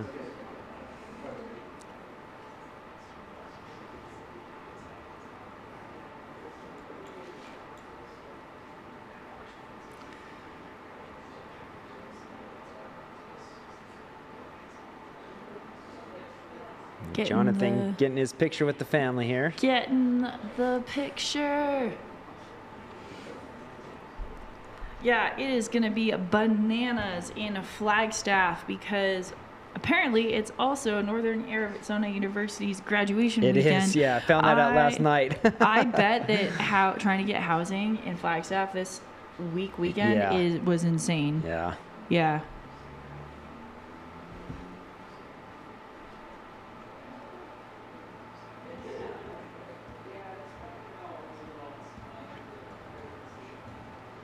So one of the places that I stayed in, we stayed in last year, and we actually stayed last night, is the High Country Motor Lodge. Have you ever heard of this place? No. So really nice place. They have a restaurant, pool tables on the inside, but you can actually get sauna.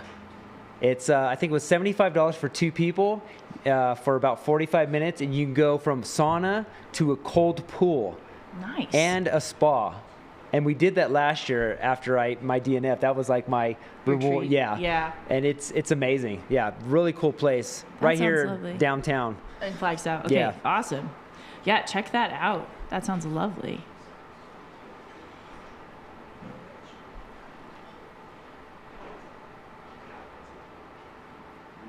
Also, just to remind you, we will have Cocodona Confessionals throughout the day and tomorrow. We have seen a couple of these. These are stories gathered throughout the Cocodona experience from the start line to the finish line of people telling their real and raw reasons for running Cocodona. This is presented by Ultra, and it's been so fun to hear from these runners, their crew, volunteers, of just what makes Cocodona so special. Yeah. Hopefully we'll get to see some more of the on-course feelings in the moment when they're getting interviewed. Those are really cool. Yeah, we also will have True Heart Brown, the winner of the Sedona 125, and new course record holder in the studio later today. Awesome. Yeah. All right, we have, we'll entertain some questions from the chat. These are great questions. What strength training exercise would you recommend for training for descents? Definitely box step downs. I know that's an interesting one, but box step downs, also lunges as well, if you can start adding weight to them. Single leg RDLs are also a great one. And Bulgarian split squats, all great options. So a lot of that single leg work is great. One thing, if you're planning on using poles, I've been doing dips quite a bit to build up the triceps a little bit and the shoulders. Because I remember when I very first started using poles, my arms were so sore afterwards. And we have looks like Andy on the right. On the right. Also, we had the question, Jake, did you run in college? I did not, no. Yeah. I did not even go to college. I went straight from high school into UPS.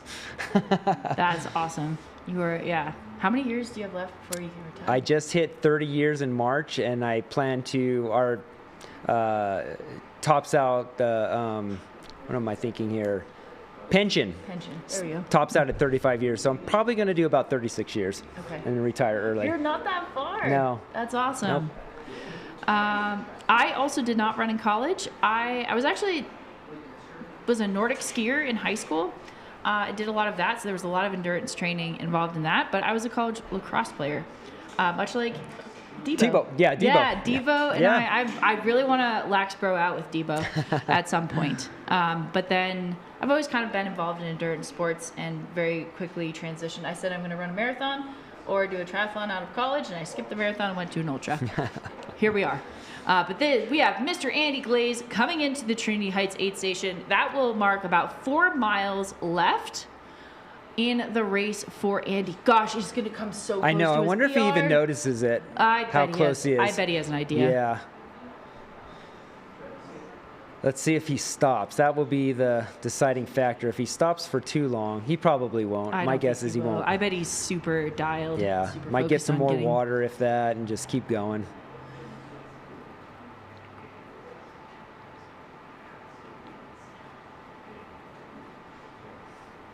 Mr. Andy Glaze on the right-hand screen, and then we have our finish line cam on the left hand.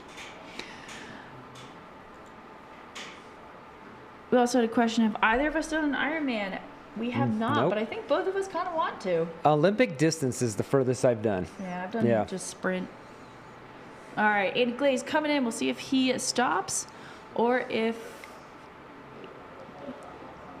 What's he going to do? Yeah. What you going to do, Andy? Oh, he's gonna sit. He's going to take a sec. Oh, Andy, come on. You're so close. Keep it moving.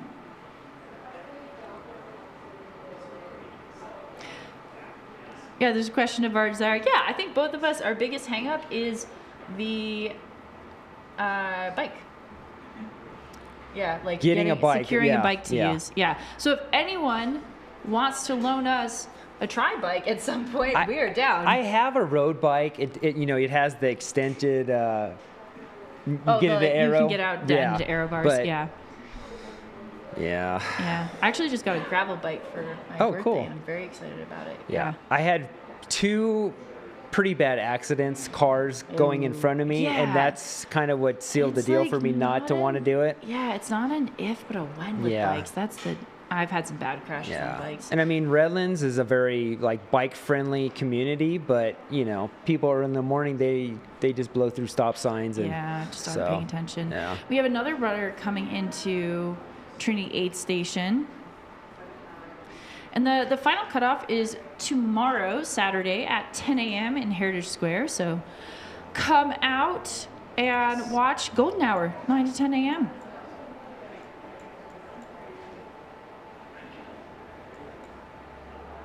This might be Jason Garcia that just got into Trinity from Issaquah, Washington. Washington.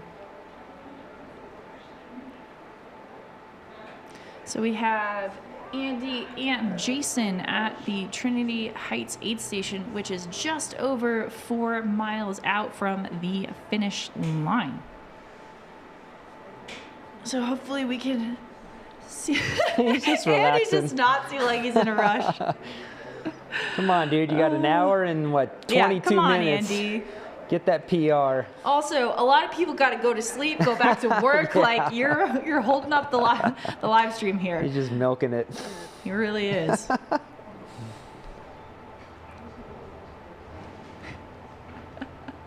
Only hilarious. Andy Glaze could look at that casual at mile 2, essentially Yeah. 49. No Yeah. rush.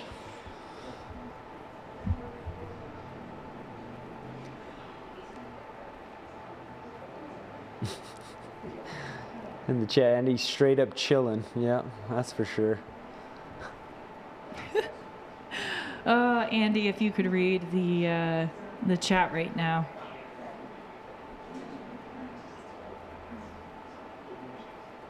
You're just having some Coke.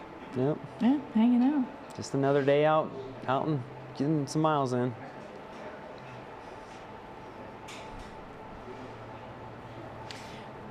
We are 1 hour, 100 hours.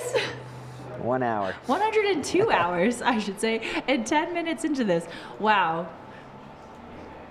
That is mind-blowing to me. All right, on the screen now we have Lucas Vidal, Yeah. Cape Coral, Florida. And Lucas, unfortunately, did not share any information with us. Let's see if he has any ultra sign-up results. He's doing a great job at running. He did a less great job at filling out his runner survey. Oh, yeah. Long haul 100 finisher Nice. earlier this year. So some 48-hour endurance challenge finishes. Finished Cowboy 200. Oh, sick. First overall. I feel like you would do a good job. Yeah, at Cole Cowboy. Crosby keeps Yeah, you would be poking so me trying to good. do that. 'Cause you're a good runner. Yeah, I feel like I'm getting just slower and slower. Oh, you're not. Sucks getting old. There's going to be a Yeah. turning point for me at some point. Yeah, Lucas has got all kinds of Good job, 200-mile Lucas. experience. Yeah. Definitely not new to this game. A lot of Florida, East Coast races, Georgia. Yeah. Nice. So maybe not the elevation as Cocodona, Yeah, it but seems like he's a really strong runner. I mean, when you're in Florida, like, what are you going to do? Yeah. You're going to get strong at running flat. right. I will say that one of the funniest things I discovered, my husband's military, so we've bopped around a bunch, and we lived in Panama City, Florida. And there is an FKT that is a sea to summit. Okay. It's 50 miles and like 384 feet Nice. of elevation gain. That cracked me up Yeah. so much. It's like, yes, the 384 feet of elevation gain in 50 miles. Yeah, is it spread out over 50 or is it like just one big climb? It might. One little bump right at the end. Right. Yeah. Well, I lie. He did finish the Georgia Death Race, so that's definitely got some climbing in it. Yes. Oh, yeah, that is a gnarly one. Yeah.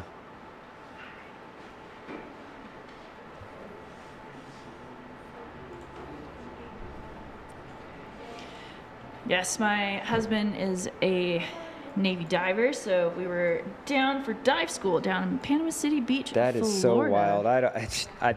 Folks that do that I know. underwater stuff. You know what the oof. funny thing is he's only a diver because he wants to be cool. Oh, is that He why? doesn't Well, actually ever dive. He just wanted to do a cool thing in the Navy. He used to be a submarine officer. Okay. Yeah. What is an FKT? An FKT is a fastest known time. Thank you for asking that question. So it's Yeah, basically like there's- a speed record. There's a whole website. You There can is a get whole on there website. and maybe find an area near you that has an FKT or make up your own. Yeah. Or if it's Jeff Garman, it's fastest known tiger, which I love. Right? Yeah. Do you have any FKTs?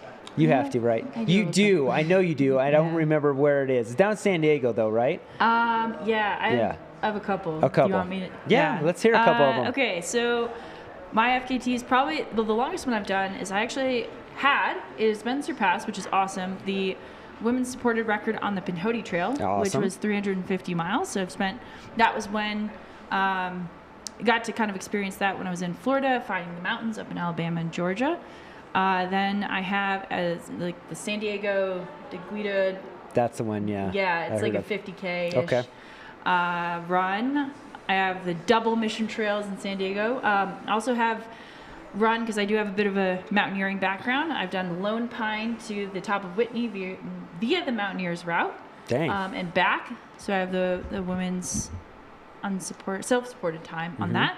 And then I actually have the overall FKT on the Oahu perimeter. Oh, sweet. So it's about 135 miles in just over 25 hours. Yeah. Yeah. That's awesome. So, yeah. Very cool. Jake, what about you? I have two, both of them are in the Joshua Tree Traverse out and back. I want to do that. I have the unsupported and self-supported. Okay. It Yeah. seems like support's pretty hard out there. Well, there are entry points that, you can get a crew every 10 miles or so, because it's a 38, am I saying? Is it? I think it's about 38 miles. Yeah, that makes sense, yeah. 74 miles total out and back. And then I ran from the Santa Ana River Trail, starts in San Bernardino and runs, I think it was about 100K down to Newport Beach, just along a bike trail. Yeah. How long is that? I think it's about 100K. Okay, Yeah. nice. But the Santa Ana River Trail goes clear up to the top of San G, so you can connect the whole thing down. Yeah. So. All right, and Mr. Andy Glaze. Both of them are just Yeah, hanging. they're just having a good time. Oh, we have a finisher. Okay. Amazing. We have a Sedona 125 finisher. Woo! Getting the finish line finisher. 5:45. Yeah, Katie Thomas. Katie Thomas. From Etna, Wyoming. Nice. Very cool. With an adorable baby with a bucket hat. I love it. Yeah. Congratulations, Katie. Good job, Katie.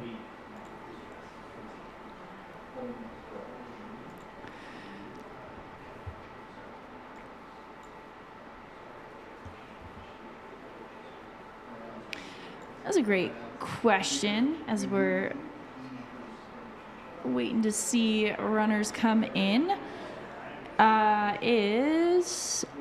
What would be a good race to get experience for Cocodona 250?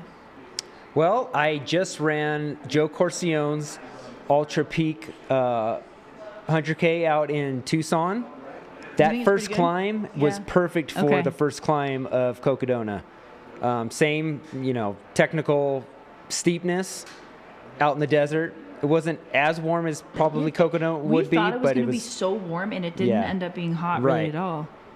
But yeah, if you can't get out on that section because you don't have the crew or you can't carry that much water for the training run that they usually do every year, that Desert Peaks race is great.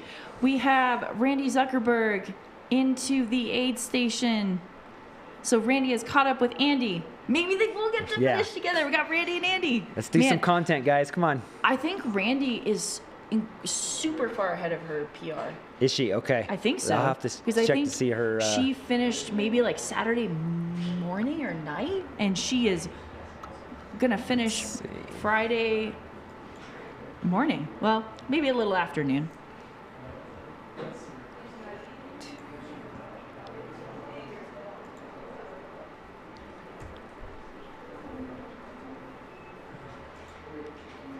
Yeah, we're pulling up Randy's Cocodona time. Yeah. Oh, yeah. 113 hours. So she'll definitely go into that. By almost 9 hours? Yeah, almost 10 hours. That's amazing. Everyone kept saying she was super fit coming in, so I'm stoked to see her putting that all to work. All right, we got Mr. Glaze is up. They're both up now. Yes. Maybe they'll run in together. Maybe they will. So we have Andy Glaze taking off in the last 4 miles. He's about 4 miles left. Yeah, 3.9 I think it says on the tracker. Yeah. There's a little bit of a rocky section for just a bit, and then they hit Buffalo Park, where it's very, very runnable, very smooth, and then it's all pavement in. Yeah. And Randy is off as well. There you go. All right. Randy and Andy on their merry way in the final stretch. Also, if you are just joining us, this is the Cocodona 250 presented by Ultra. I am joined by Jake Jackson. My name is Alyssa Clark. We are so thankful that you are here with us on this Friday morning as we are watching our incredible athletes come in through the finish line of the Cocodona 250 and the Sedona 125. We will also be seeing Flagstaff crest. Oh my goodness, I just looked at the map that Jake has up and it is terrifying. Yeah. We have some coming in really soon. Yeah. Yeah, this is going to be a mess in the best possible way. We love a mess of runners. I think we're going to get relieved here shortly Yeah, with so some maybe new, they'll fresh get- commentary. So They'll get yeah. the brunt of it. But we're so stoked to have you here. We are currently in the Run Flag store. So if you want to come pop in, we've had a few people pop in and see what's going on. The studio is sick. Like, it's super cool. Yeah. So come Really in, rad. check it out. We're stoked to be here. Come say hi, And, pick up some yeah. running gear, Yeah, pick up some new running gear. shoes. You're inspired by what these athletes are doing. Come get some new shoes and go out and join them maybe. Try them on your own. We got another runner coming in. Ooh, boy. Ooh. Major lean. Yeah, but got What it is done. this? Could this be Gregory Gearhart? Let's see. Clinton, Mississippi. Oh, Gregory needs a seat. Yeah. Yeah.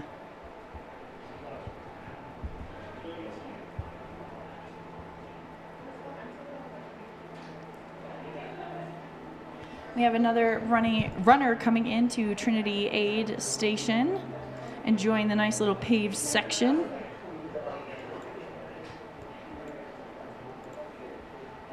It should be Jody Seminole. Great job, Jody. You are almost there. So close. Omaha, Nebraska. Nice. Should check out the Cowboy 200. Right in your backyard. Maybe she's already done it. Yeah.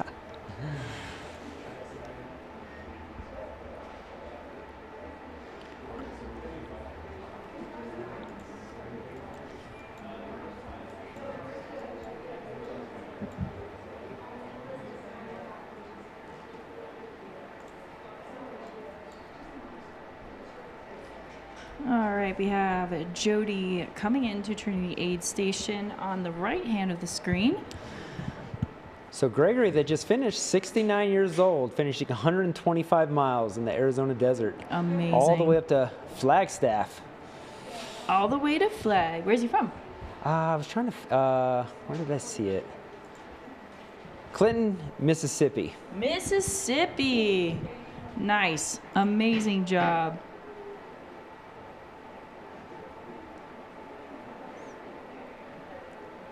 And Jake, remind me, what is that Ultraspire pack called again? It's called the Traverse. The Traverse. Yes, the Traverse has been incredibly They should have just called it the popular. They Cocodona. should I have just mean, called it good Cocodona. grief. Yeah.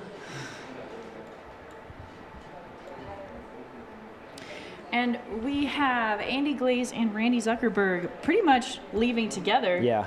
to the finish. They are It's not showing on the tracker, but they definitely left. Yeah, they left. They are less than 4 miles, probably closer to 3.5 at this point.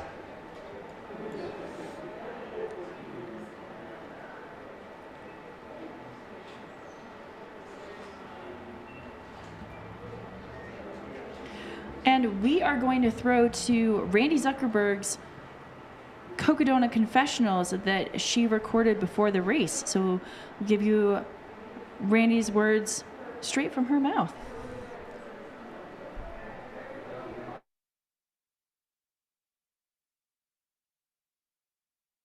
If I could talk to my younger self and tell her what I'm doing, I honestly don't think she would believe me. I'm 44 years old. I'm a mom of 3.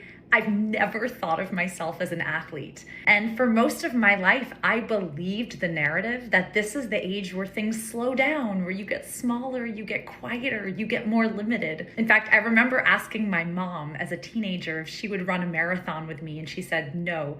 She was too old. She was younger than I am now. And yet here I am. I'm doing the Cocodona 250 a second time. I'm doing things like 11-hour desert climbs with 4 liters of water on my back. I'm doing 7-hour solo climbs of Mount Eldon. And I'm not just doing them, but I'm feeling strong and confident because somewhere along the way, I became brave. So I wish I could tell my younger self that life doesn't stop at 40. If you keep showing up for yourself and you surround yourself with the kind of amazing people like I have in my life, like I have with me at Cocodona, you'll actually look in the mirror and realize that you've become the most badass, brave version of yourself that has ever existed.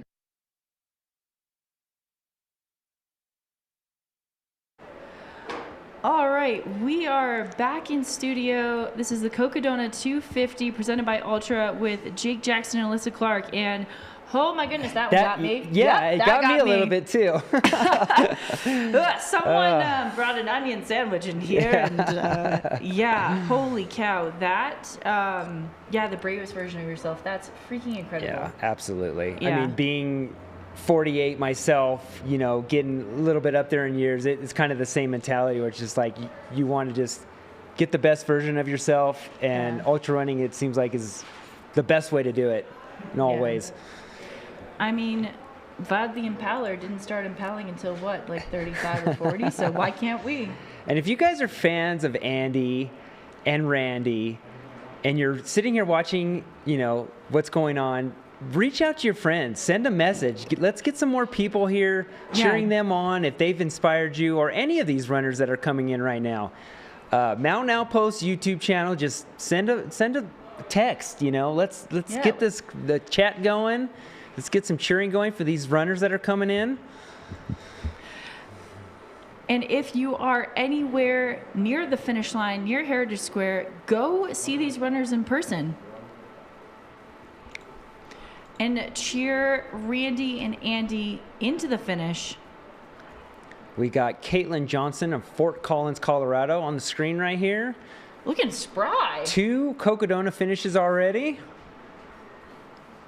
Some of her notable results: she finished the Summit 200, placed 3rd last year. The Ouray 100, placed 10th. And came in 26th place last year at Cocodona. Nice. She's looking great. Yeah. Golden hour tomorrow is from 9 to 10 a.m. Just Pacific time. I was going to say, because Arizona's all wonky. Yeah. Yeah, it's Pacific Standard Time. 9 to 10 a.m. Tune in. I would suggest tuning in a little bit earlier, just in case. Sometimes we don't have people in golden hour. Yeah. It's a little bit depressing, but that's okay. Yeah. I mean, great. I'm grateful that people are getting in earlier, but yeah, everybody that's out there now, let's get in way before then. Yeah. Make our job just be boring, staring at nothing, That would be awesome. You could even cut out earlier. Well, that would be nice too. Yeah, Chris and I will be here in the morning calling everybody in, those final finishers. Looking forward to doing that. Yeah, it's going to be a lot of fun. Yeah. Also, the next cutoff that we are looking at is Fort Tuthill. Yeah, is it Tuthill or I know, I've Tuttle? been kind of saying both. Tuthill. And that is at 12:45 p.m. today. So we are closing in on an hour and 15 minutes. And that is both for the 125 and 250 runners. Yeah. And then after that, the next one will be Walnut Canyon, and that is this evening at 7:45 p.m. So, gosh, these cutoffs are coming up quick. Yeah. So how many of you guys in the chat are seriously like just sitting at work with, maybe an earbud in or a hidden phone, just glancing at what's going on? I know if I was at work right now, I'd have it just off to the side in my truck, listening to it. You know what the crazy thing is? That we have been commentating, we've been like involved in this, and every time I go into, like, we have an Airbnb, we go into the Airbnb, or one of us is driving or on, like, we're all listening. Oh, yes. We're so just like enamored, like drawn into this. Like, if you don't think that the commentators, we are all in this. Oh, we yeah. are invested in this. Like, I kept telling myself, okay, take a break. I mean, the last 20 miles of my race, where I was I put it on. Oh my gosh. Because, yeah, I just kind of needed to get caught up on what was going on up front. And on the right of our screen, oh, you can scream congratulations to these runners. This is Jessica Rinaldi from Beamsville, Ontario. So we got a Canuck. Yeah. Our friends in the north. Love this. Thank you all. Yeah, comment your jobs. What are you doing while you're watching this?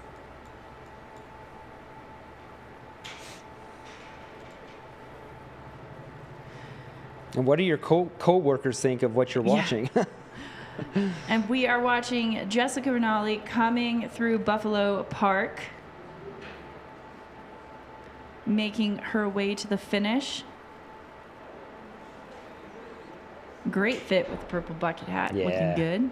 Oh, getting some hugs. Love it. And just so everyone knows, if runners want to, they can have their crew and pacers join them at Buffalo Park to run them in for the final 2-ish miles of the course. So they get to celebrate that moment with their family.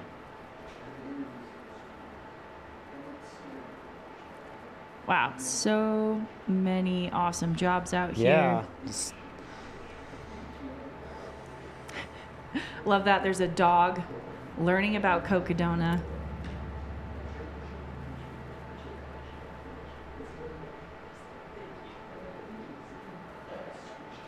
Border Patrol, structural engineer, designer, mechanic, policeman. Community mental health therapist in SoCal. Thank you for your work. Amazing. CPA. A potter. I love that. Throwing pots while watching yeah, Cocodona. heck yeah. And it looks like we have a finish on the screen. Getting the shot with the family.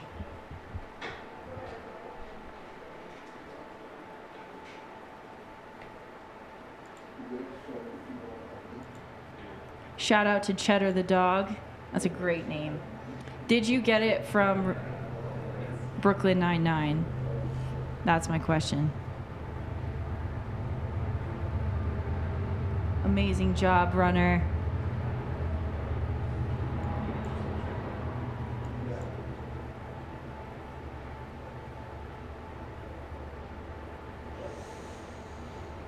So we should have Steven Keller in the 250 coming in next. He's going through Buffalo Park. Oh. All right, we got our drone back.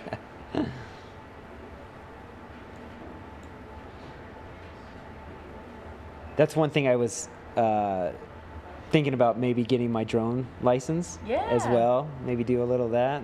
Nice. Seems like a pretty fun thing to do. Yeah, I get very overwhelmed by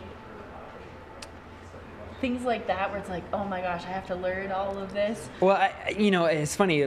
As I getting closer to retirement, my wife was like, you need to find something to do afterwards. So I'm like starting to write down some of these things that maybe I want to do later on. Okay, Jake, what do you want to do when you grow up? Yeah. I don't know. I mean, I thought maybe about coaching. Okay. I don't know. I've had offers. Yeah.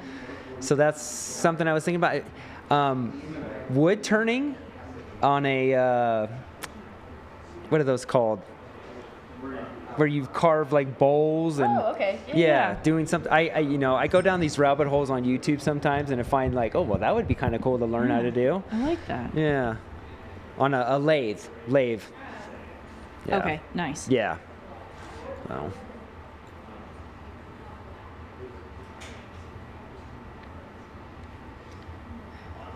Would you ever get more into like the media, like flying the drones, maybe doing some of the videography work? Yeah, that's Nice. kind of what I was thinking, getting the, Okay. the drone license and maybe being able to volunteer and do some of that. Yeah. You know, because it seems like that's kind of the direction our sport's going, you know, with the live streaming and with all the satellite technology that we have.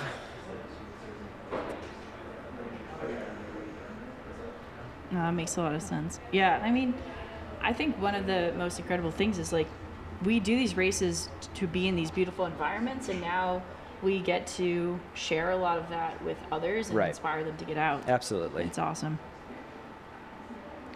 As long as we don't share too many secrets. Yeah, we really blew a couple of covers on, you know.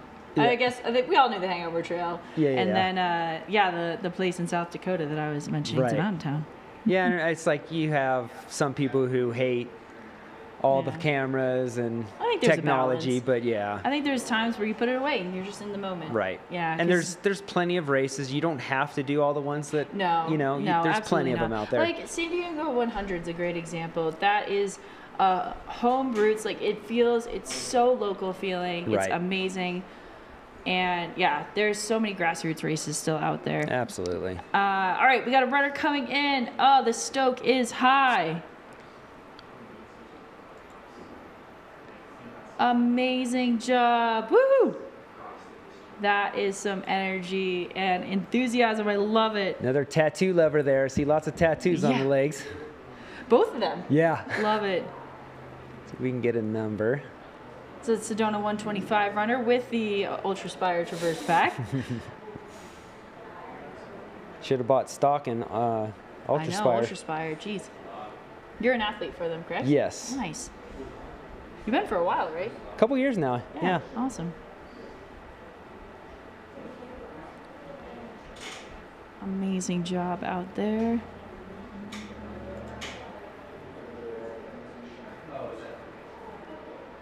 So there's a question in the chat, would I ever want to be a race director? Probably not. It's a lot. My good friend Brian Shook, he lives in Yucaipa. He just opened up a few races last year and this year. Smaller distance, nothing. He is going to have a backyard ultra later on in December this year. And just some of the challenges that he's had getting permits and yeah, just setting things up. I think I'd rather be maybe a co-RD later on. It's a possibility, you know.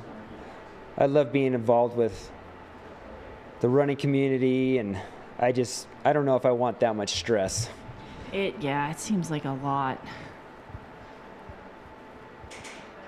Also, I feel like there's so many weather factors nowadays that it's like things that you could predict before of, oh yeah, this is gonna be a sure bet if we hold the race at this time. Right. And then, you know, that changes, and I feel like that's just really scary to have to deal with.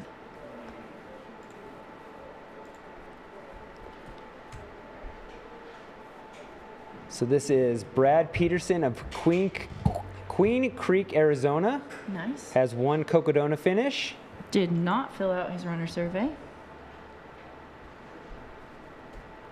And that's okay. We still love you. And coming in behind him is Sean Eversole from Honolulu. Yes, You know him? I do, yeah. Awesome. Yeah, the Hawaii crew goes strong. Okay. Trail runner of Hawaii, first inspired by the Hurt 100 to pursue the longer distances. Just completed my 4th finish of that course last January.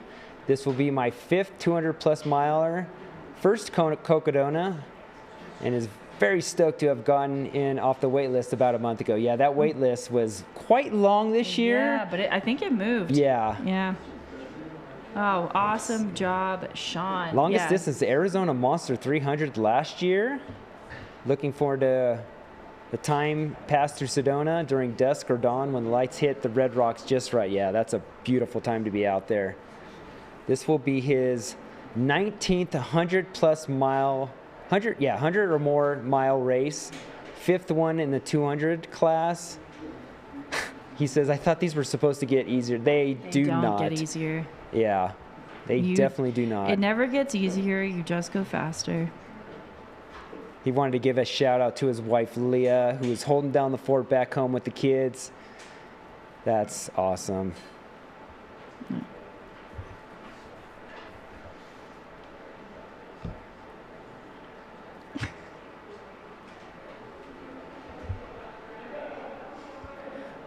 All right. Well, we have so enjoyed being with you here this morning, calling in so many incredible runners on this 5th day of the Cocodona 250. That's a sign that I need to sign off. Can't even say the name of the race. The Cocodona 250. We are at 102 hours on the clock, 39 minutes on the Coros clock. And Jake, it's been so fun. Yeah, it's always fun catching up with you. You know, we live so close, but we don't get to run. We always see each other at races, but we're gonna make this happen. Definitely. This San Jack Loop. Yes, let's do that. Yeah, Jake, always love hanging with you, and thank you all so much for being here this morning. Jake, any last words? I'll be back here tonight. Yeah, Jake's looking gonna be forward to back it, on. and tomorrow morning. So Yeah. stay on here, keep sharing the feed, Mountain Outposts, have all the coverage coming to you. So stay tuned. Awesome. And this will be the last you hear from me. So if you're like, thank goodness that girl is done, this is it. But it's been such a pleasure, everyone. We are going to cut to commercial, and then we will have Hillary Yang and Claire Farrow on the mic for you guys to keep bringing in these amazing runners. Thank you so much. Thanks, guys. I'm a pledge for the wild kind of town. I don't mean to brag, but people often tell me I'm beautiful. Maybe because I'm nestled at the foot of the tallest peaks in Arizona? Ponderosa pines, trails, stargazing? Yep, I have all that too. Let's set a date. Bring the bikes and your hiking shoes. Oh yeah, I'm good with kids too. Yep, that's me. Flagstaff.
Everybody has skin, and we have the skin salve for you.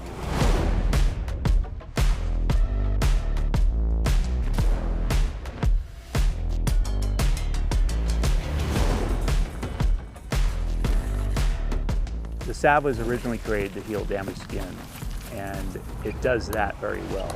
It also is amazing at preventing friction, reducing friction.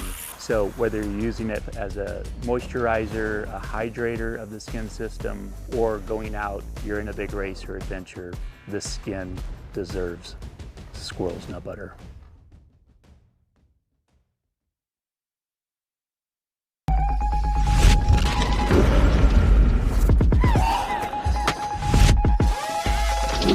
Ultra Fit, with room for your toes to crush your run, not your feet. Ultra, stay out. All right, everybody, welcome back to day 5 of the Cocodona 250 coverage presented by Ultra. I'm your host for the next few hours, Hillary Yang, along with the lovely Claire Farrow. Hello. Hello, first time sharing the mics this year. I know. How you doing? I am super. How are you? I am great. I am having technical difficulties with my microphone, but other than that, I'm great. Nothing else should be new on day 5, right? You'd hope. Par for the course. You never know. After 100 hours, things get weird. Things got weird a lot earlier than that, my friend. But great to see all of you guys that are still with us in the chat, and we appreciate you, and I'm excited to hang out for the next few hours.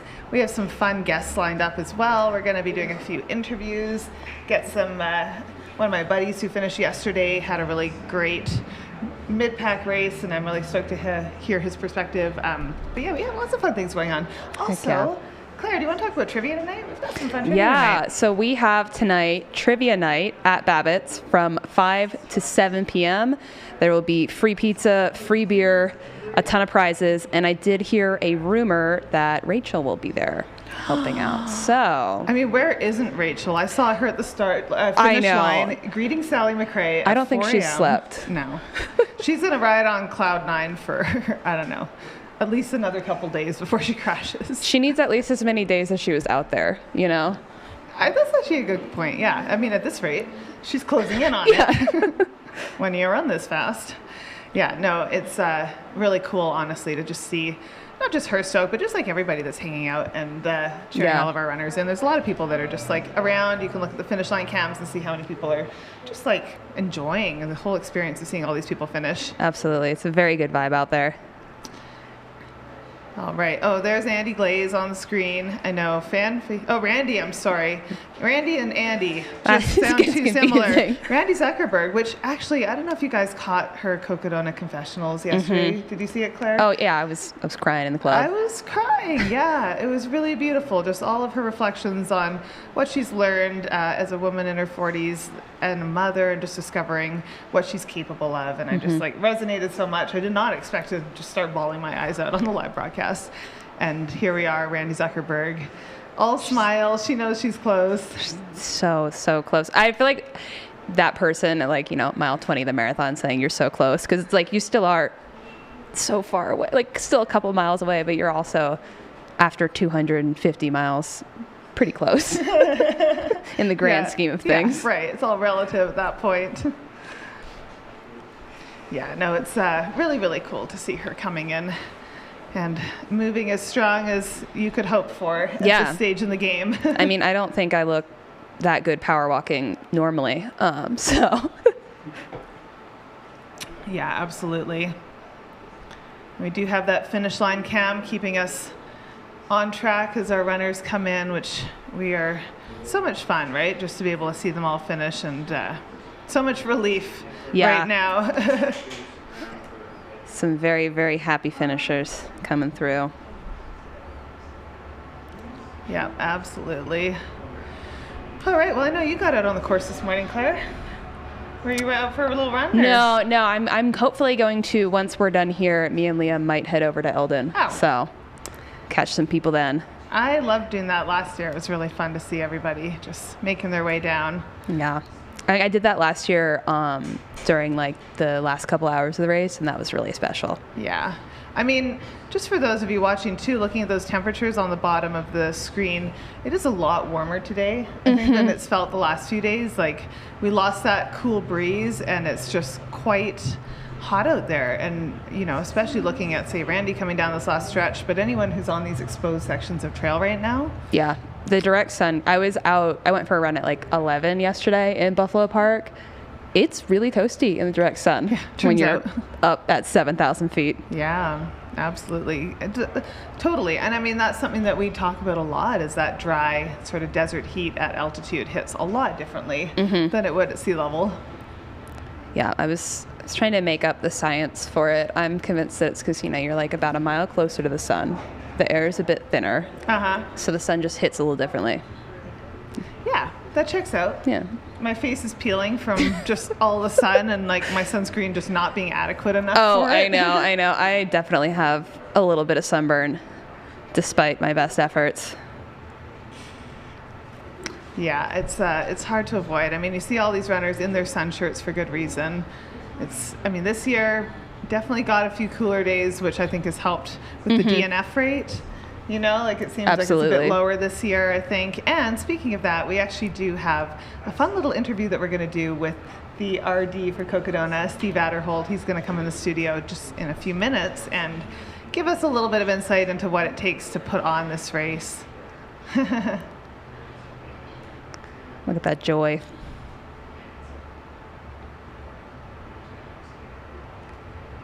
Yeah, I think my sun shirt, my Janji one that I got last year that I brought with me, has been one of my most worn articles of clothing this week. And just a note, I do believe that was Julian Colombo that just came in, one of the 125 runners. One of the 125 runners, yes. Coming into the finish line in Flagstaff. Work.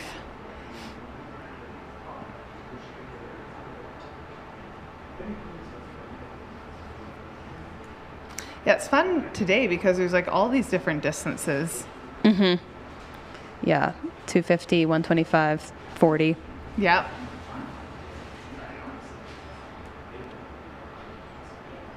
Yeah, I actually know a few people that their crews were going to hop into the 40 miler today after being out there all week. Which I'm like, they're not tired at all, I'm sure. I'm tired, and I've just been talking all week. Like, seriously.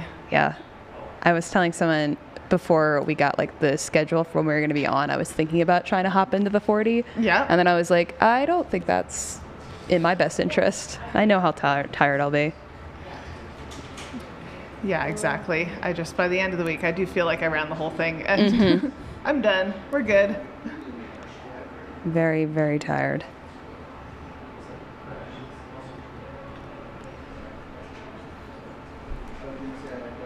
I really love how happy Randy looks right now. Like, she's just taking this all in. It's really just cute. A little victory lap. Yeah, arms out. You can just kind of like feel the energy and the excitement. It's awesome. Yeah. And it's all downhill from here into Flag, which is nice. Yep. Although even so, I know it feels like a long ways to go. It is. It's still a bit of a trek. Everyone that I've cute. Oh, nice. Nice. Got a little hula skirt or something. Oh, they're all matching. Yeah. Oh, so cute. Love that. Finish in style. It's important. Look good, feel good, run good, as they say.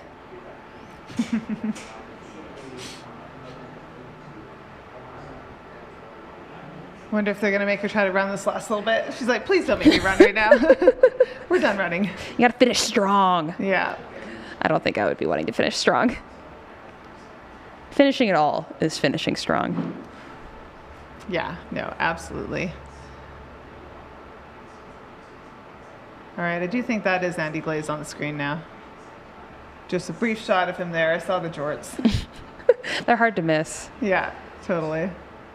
I have a pair of jorts buns from the same company that I'm going to be wearing for a race at the end of the month. Those shirts are really fun. I used to have a good little collection going. They've got like taco ones and donuts and they're fun. All the things.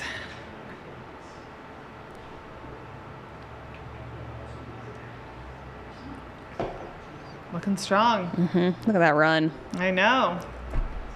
There he is, folks. For those of you in the chat, I know you're first to spot the glaze. We've got eyes on Andy.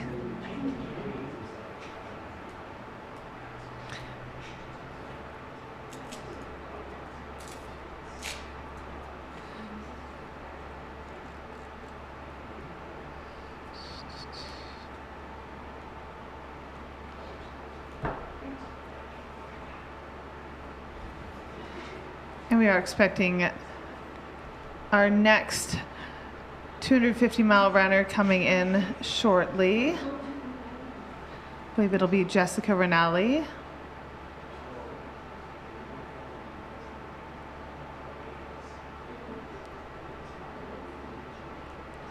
Followed by Randy Zuckerberg, followed by Andy Glaze. Dynamic duo, Randy and Andy. Yeah, exactly. No wonder I screwed it up, man. It's like sound the same and they're right next to each other. Basically the same. Cool, cool.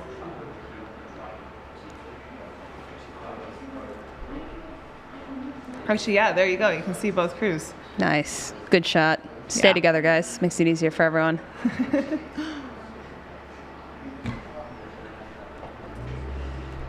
Maybe they're trying to motivate Randy, but to catch Andy. Yeah. We're just under 103 hours on the Coros clock right now. That's crazy. 103. 103 hours, you guys. This is insanity.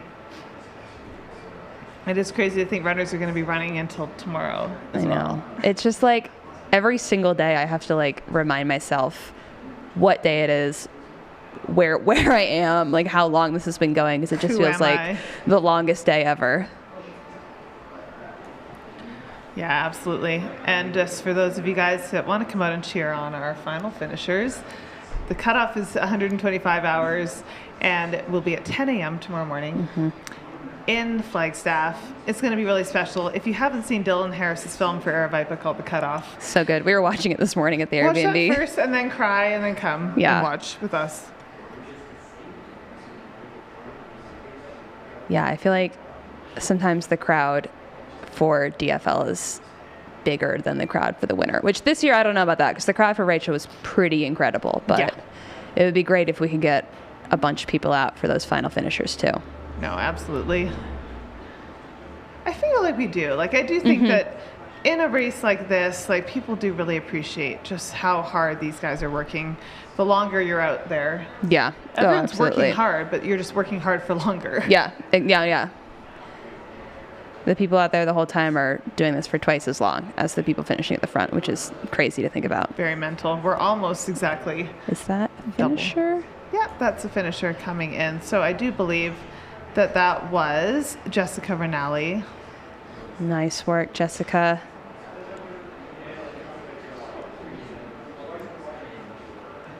Doesn't look like a Jessica though, does it? Yeah, it could be a... I don't know, it's hard if you can't see. Bear with us, you guys, trying to look at all these small screens and deal with the tracker that doesn't always update right away. Yeah.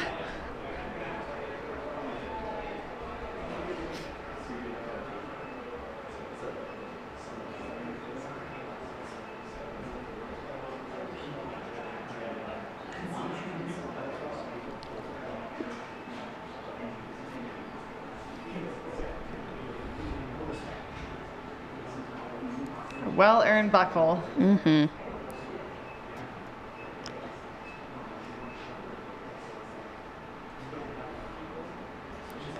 This is definitely a buckle that I feel like people should wear. Yes. Yeah, there's really only a few. I mean, all buckles are awesome, but like, I don't know. I'm not a buckle person. The only one I've actually worn is my Hard Rock buckle, but the only one I've worn is my Western States buckle, just because it's like, if someone sees it and knows what it is. If I'm going to flex anything. Yeah.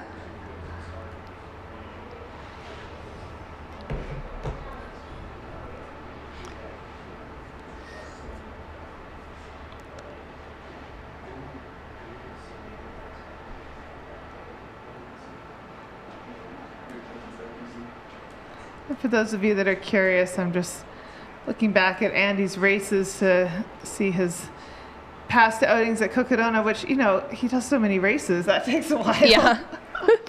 In 2022, he ran it in 108 hours. So, probably going to be under that. Yeah. In 2023, he ran it in 108 hours and 22 minutes. Consistency. Very consistent. 2024, 103.29. And then last year, 106.56. So he's got a sweet spot for sure. Yeah. I respect the consistency.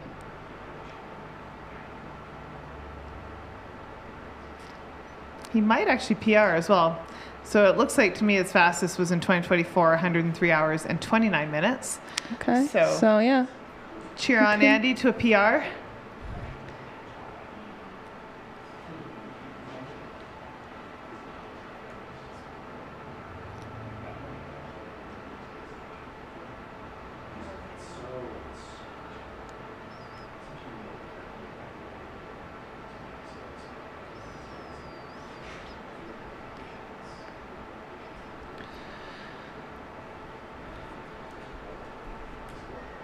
See, there is like a bunch of people coming and gathering. I do love this. If you are in Flagstaff and you're waiting for a runner, make sure you're cheering on everybody. Yes. We need the energy.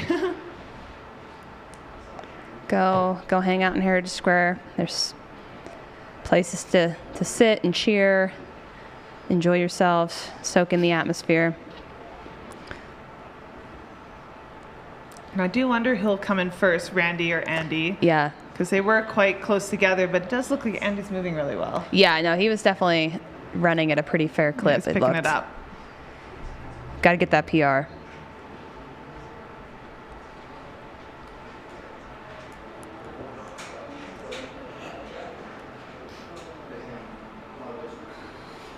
Oh, I think we might be getting Flagstaff Crest winner soon. Amazing. I don't believe we have trackers for them. I don't think so. So you will have to bear with us, guys, as far as we don't have as much information about the 40-mile runners, but we're excited to see them finish. Mm-hmm.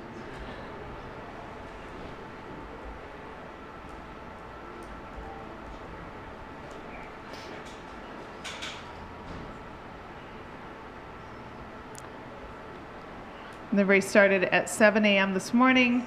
They have a cutoff of 27 hours, 3,033 feet of elevation. That's pretty fast. Yeah, it's pretty flat. Yeah, yeah. The trails are really nice. I've been on part of that course too, and those trails are really nice. Yeah, I think I ran around some of that last year and was just following whatever flagging I could find. So I think I was kind of going on a couple of different courses, but yeah, I definitely kept ending up being like, oh, there's course flagging. Yeah. Whoops. Oh, I think this has got to be our winner. He's moving really well. Yeah, there we go. Awesome job. Nice work. You can tell the difference. Let's just put it that way. Yeah, looks way too limber to be a 125 or 250 right now.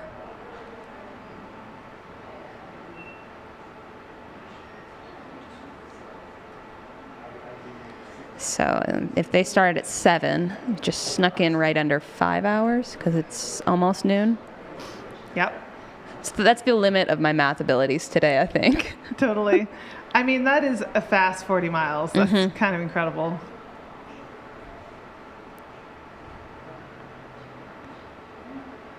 It's got his beautiful plaque made by Aravaipa Artworks.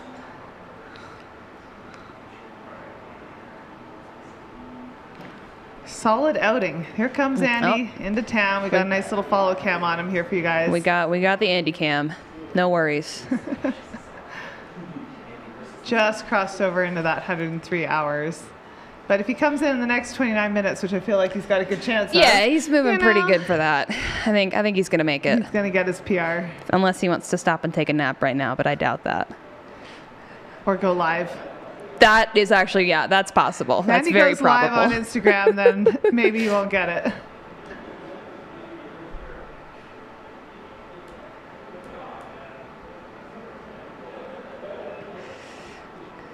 Got a lot of cheers for Andy in the chat right now.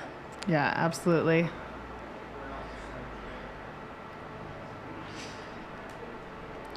The mileage that Andy Glaze sustains on a weekly basis, monthly, yearly, he runs 100 miles a week, nonstop, or without fail, I guess. Yeah.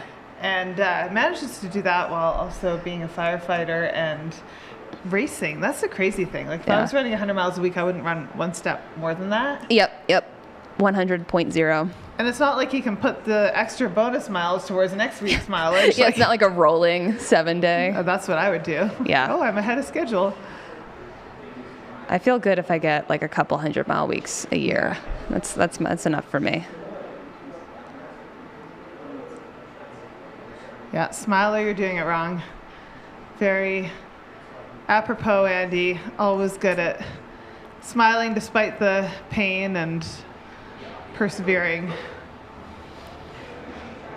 I mean, they did that study on it like lowers your perceived exertion and like pain levels if you're smiling. So yeah, it works.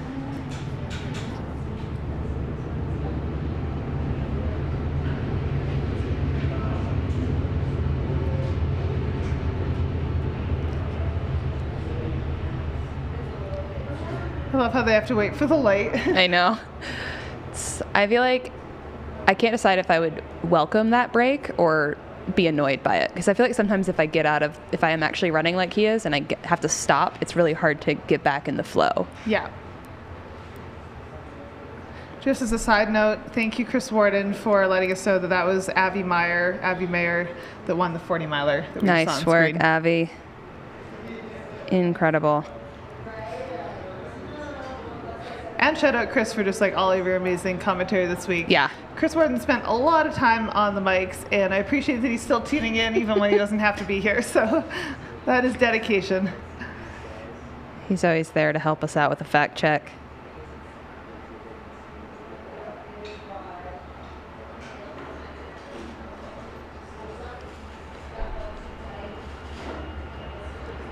Andy's sunscreen game is really good though, right? I know. I need to be. That's what I need to be Zigged up. inspired by. Like I get like there's a lot that people can like get inspired by anybody. I need the inspiration to wear sunscreen more. Totally.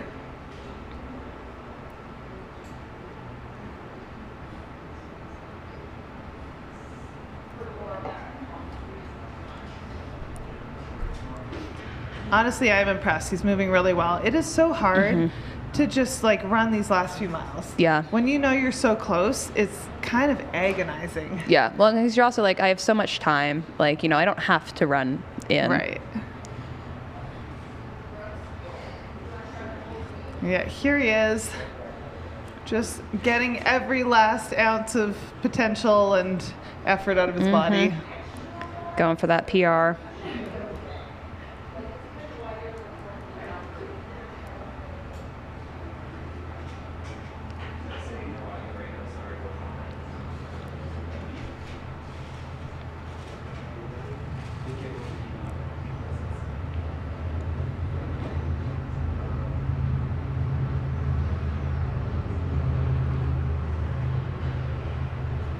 Yeah, how many finishes is this for Andy Glades at Cocodona?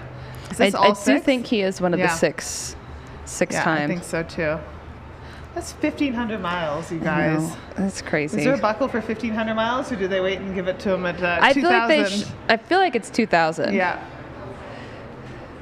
Alyssa and I were talking about last night, like how you get the 1,000-mile buckle for states. I'm like, it is more time efficient to do that at Cocodona. You only have to do it for 4 years totally instead of 10. Yeah. Yeah, I wonder if Andy could ever take a year off now. Like, you wouldn't want to break that streak. No, you have to kind of keep that going, unfortunately.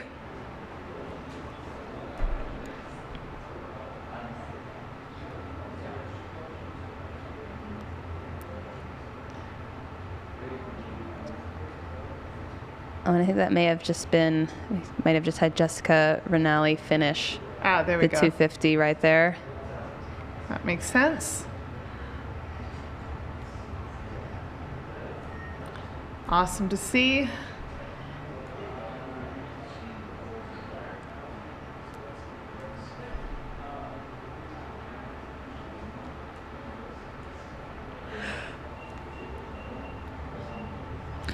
Shout out to this follow cam too. Like, these guys have been out here for, 5 days now. Yeah. But the last 3 days following our runners in, and it's not... They rack up so many miles. Yes. I think last year Shad got like 30 or something. Yeah. Just back and forth on like a 1 or 2 mile stretch. Doesn't shock me at all. No, that's the original Burrito League.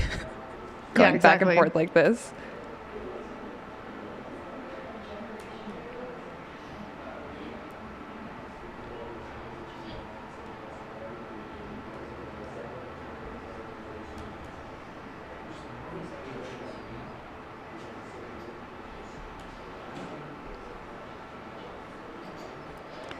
Yeah, I will say, if you are Flagstaff local or want to come out and want to get a lot of miles in while you're here and help out, follow Cam. It's a great thing to volunteer for. It's super fun. A lot of people in the chat are just talking about Andy's book, which I haven't had a chance to read myself yet, but I've heard really good things about it. I know, just knowing Andy, like, we live in SoCal as well, so we have definitely seen him and his wife Lauren a bunch, and they're really great people, and knowing his story, or a little bit of it, I can imagine that it's pretty fascinating to unpack his life and what motivates him. Yeah.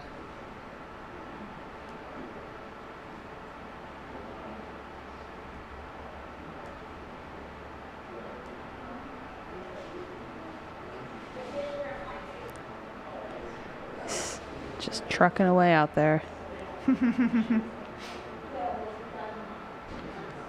Yeah, and you can just see the look on his face. He's sort of smiling, but he's also ready to be done, I feel like. There's a lot of, like, where is that finish line? Just really, really ready for that. When am I going to come around that last corner, as Chris Warden says, the famous left, or whatever it is. Yeah, the most famous left turn. Yeah.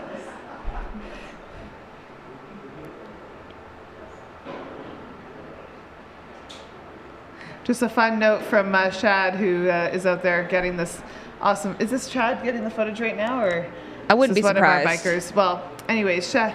Oh, it's a volunteer. Volunteer right now on the runner cam, which I mean, they're doing a great job. Even more amazing. But one of our guys just put in the chat that he did 85 miles on that section last year. Yeah, that unhinged. Oh, actually, yeah. 4 years ago, he did 85 miles, and the next year, he did over 100. Wow. And 150 total on the course. These are Casual. big miles.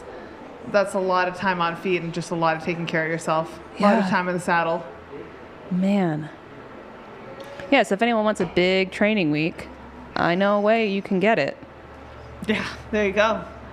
Come be part of the club, guys. We're cool. Mm-hmm.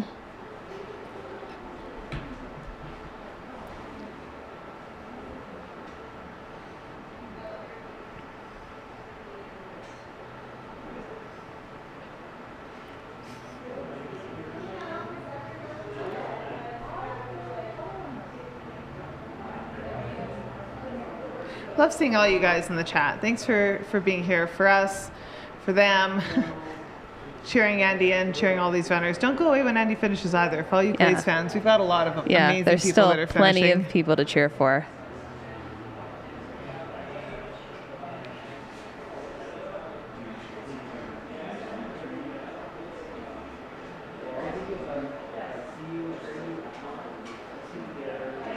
He's got his GoPro out. There we go. I was wondering when he was going to start fiddling with that. Yeah. That means we're getting close. I'm like honestly really impressed by people that manage to make content while also running. I feel like I use all my brain power up just staying upright. Well, speaking of that, guys, just a little teaser. We're going to have my good friend Jeff Pelchce join us in the studio shortly to chat about his race. So if you guys are fans of the YouTube content, I'm sure you have found Jeff Pelchce's work, and he films his races while he's doing them as well. It's a lot. But yeah, kudos to Andy, and I do believe he did this pacer and crewless as well. Yeah, I think so. Yeah, I think he's always done that. Considering how much we talk about the village of people that gets you to the finish line here, to do it without that is just another level of finding your own energy, and it's yeah, that's a feat. Got a finisher.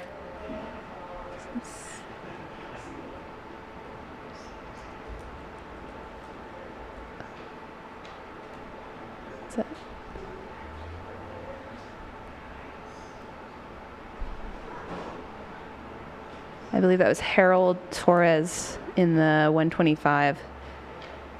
Bib 696. Yep. Shout out to Harold. Nice work, dude.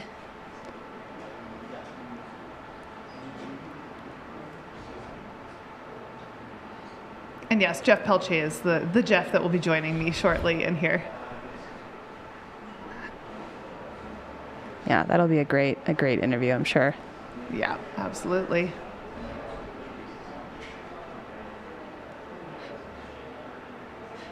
It's looking like our volunteer out there is running, not biking, or yeah. At least right now the camera we picked up again. Just like as we're getting these shots and bringing them to you guys, just don't forget the human. He's side booking of it now. I know. I think he's trying to drop them. That would be, I don't know, a nice pick-me-up at the end of the race if he Here managed he to drop goes. the camera guy. He knows this is the final stretch.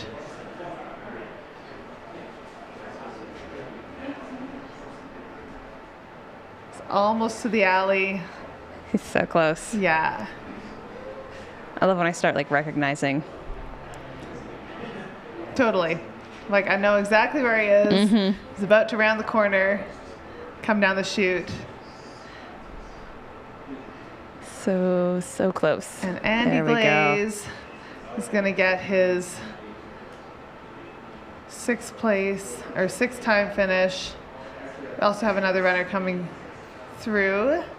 That was Leslie Hikari, and then Andy Glaze right behind her. He almost couldn't stop there at the end. I know. Yeah. That's a big kick. Got a lot of momentum. Great There's finish. the smile. Yeah. Happy to be done.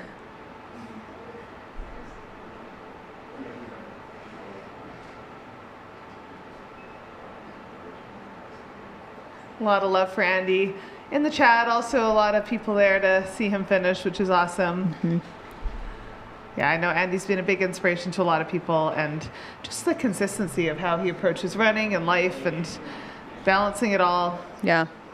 It's admirable. I honestly, and I've said this to my husband Billy, I don't know where Andy finds all the hours in the day. Yeah. Like, he finds more than like I knew were possible. Yeah, I'm interested to see where he gets the 25th, 26th, 27th hour from. We do have another runner coming in as well.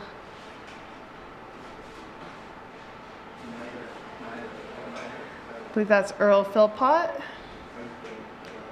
Potentially, or is that a 250 runner? We gotta wait for him to turn around. Scooch. I know. Last night we were just like, come on, turn a little bit. Let's see that bib.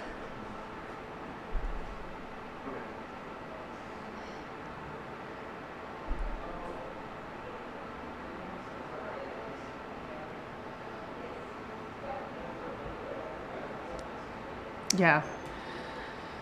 We agree with you guys in the chat. Andy is a pretty amazing beast.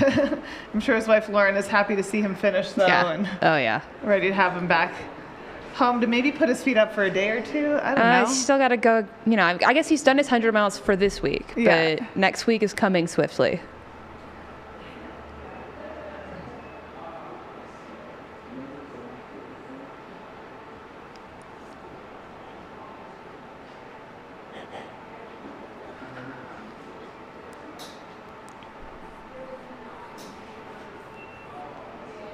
That might have been Jason Garcia that was finishing that last runner. The bib looked blue. Yeah. Jason Garcia, thanks for confirming that. Nice work, Jason.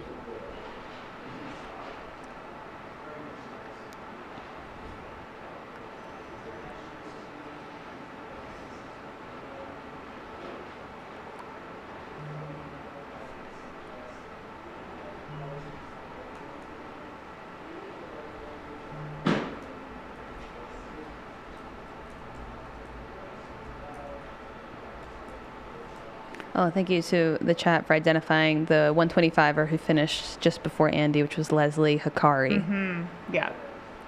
Great to see Leslie. That was sort of funny, is like you got all this hype around Andy Glaze, and then it's, Leslie doesn't know what she's running into there. Yeah, like, especially how fast he came in.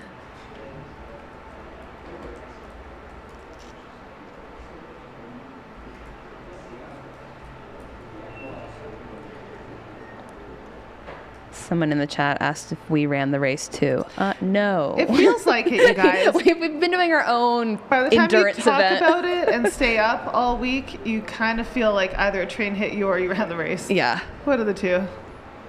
No, it's, you know, it's so much fun having been out on the course for the first few days and then in the studio doing all the interviews yesterday. Just, that's really sweet. Those guys at the finish line taking a moment, but just getting to see the whole range of people and experiences and stories being told out there. I truly love it, and I think that's what makes this race so inspiring. And I mean, obviously we've had some incredible storylines from this year, which you guys might have heard a little bit about. You know, we were kind of excited. Maybe a couple of them. Yeah, but just in general, I'm so inspired by everybody that's out there and love hearing the variety of experiences, you know? Yeah. And we're going to get a bit of that today. We've got a couple people coming by the studio with just, different days out there. And you know, part of the specialness of these races is that you're never guaranteed to get to a finish line. You're never guaranteed.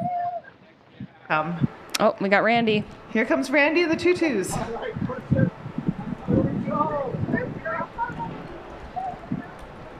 Yeah.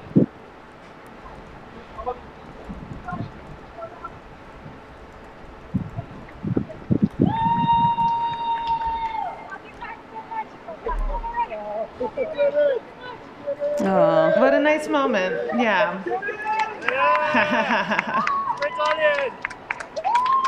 Take it in with the crew and then get to run that final finish line in. Well deserved. Absolutely. Randy Zuckerberg finishing Cocodona 250 in great style. Really? Oh, wow. That jump was pretty incredible after 250 miles. That is, I would have landed on my face. Yeah, Randy's 44 years old. She, is this her second time at Cocodona? To just double check. I believe so. 2025. Right. She ran it in 113 hours. So Randy just took 10 hours off of her time from last year, you guys. It's a huge PR. Yeah. There's a theme this year. Like a lot of people have been having really incredible days. I don't know if it's the weather. I mean, we keep saying it's the weather. Today, it's not the weather because today is hot. Yeah. It is really hot. Yeah, for those of you asking about all the sun hoodies, it's totally just a survival thing for the desert. Mm-hmm. Look at Randy. She's so stoked. This is great. Oh. As you should be. Yeah, soak it in. Huge PR for Randy Zuckerberg. Take your time. Yeah. That's also the nice thing is the finish line is spread out enough that everybody gets their moment, which I love too. But just on that point with the sun clothes and all the things, it's just kind of nice to not be reapplying sunscreen all the time. Yeah. And also I think being covered up does keep you cooler. Oh, we do have another runner coming in here right now.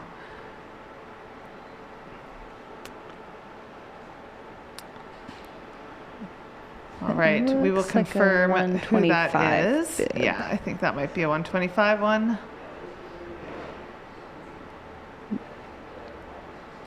Just turn, just a slight turn.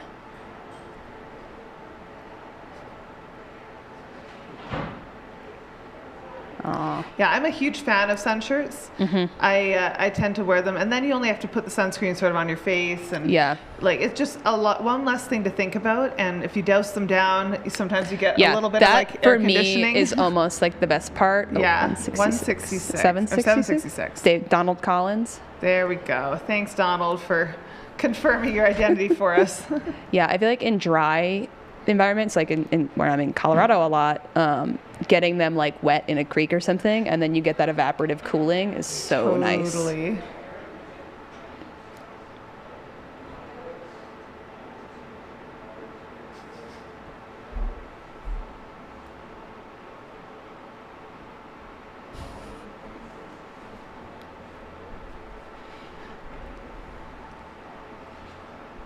Yeah, we do have some beautiful sun shirts this year on the course. I love the color too. Yeah. The teal color. It's really nice. Are the sun shirts by John G? Yeah. By John G. Yeah. I do love John G's sun shirts. Big fan of those. I've got a few different ones from over the years, and they do a good job with them. Yeah, those are the only. I used to have a couple other brands, but those are now like the only ones I have are the John G ones.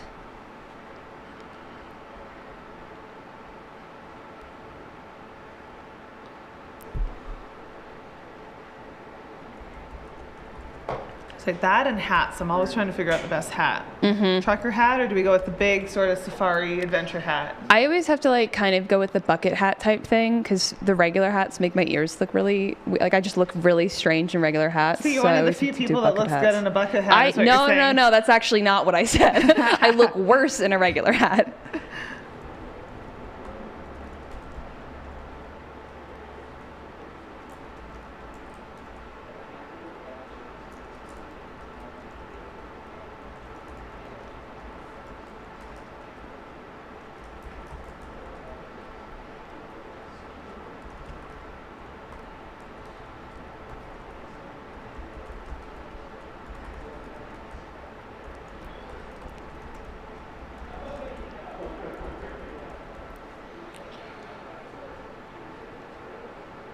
Love seeing you guys in the chat posting about what your goals are for the CRC. Someone tackling the Mammoth later this summer. I mean, I'm partial to it, but I think the course is pretty awesome. So I do hope you enjoy it. Bring your sun hoodie. What else are people tackling this summer? Any big goals?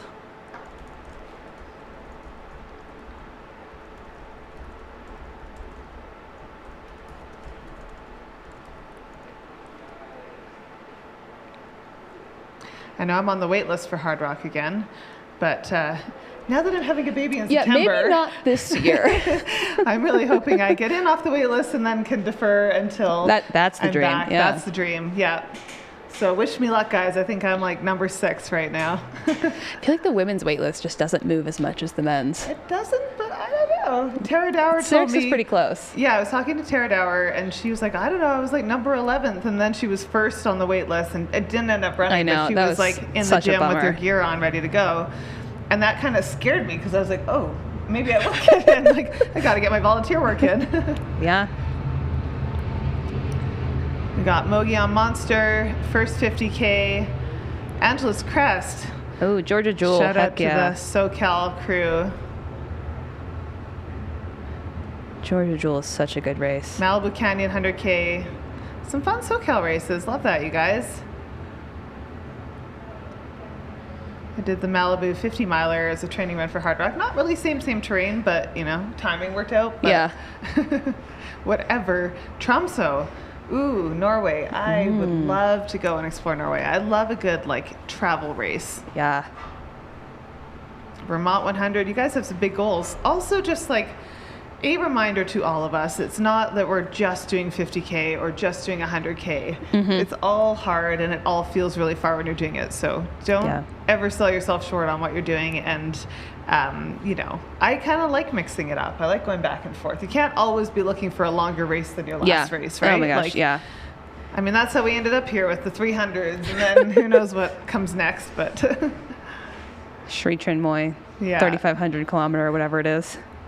Yeah, there's some great races in the chat here. I'm getting some ideas. Ooh, Superior 50. I've heard really good things about Superior. Yeah, definitely. I love supporting local races. I love jumping into just the local community, and there's something about just sort of the purity of these races. That there's no broadcast, there's no timing, there's no nothing. It's just like, yeah. I need more races in Colorado that I can jump into. They tend to fill up pretty quickly. Yeah, I'm not surprised.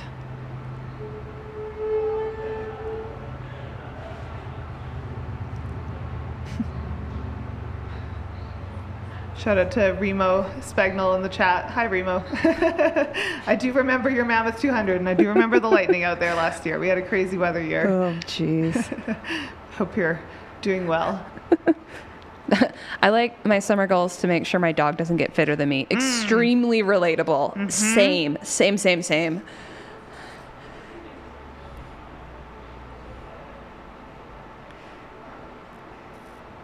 My that is also my summer goal. Make sure my dog doesn't get fitter than me. Also, make sure my dog doesn't get skunked anymore. Okay, we've got another finisher.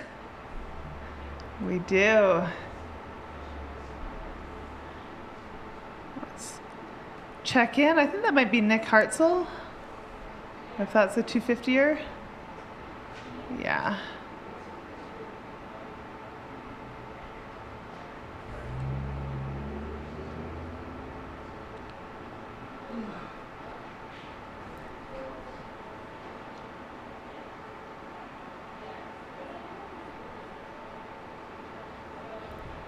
We got someone in the chat doing states.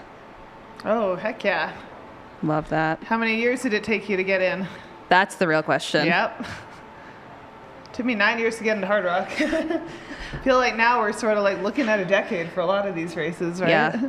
I always feel like everyone's least favorite person when I'm like, yeah, states was my second 100. I got in with one ticket my first try. Oh, you were that person? I was that person. I was the only person at the watch party I was at who got in. I'll try to forgive you. No, I'm kidding. Happy for you.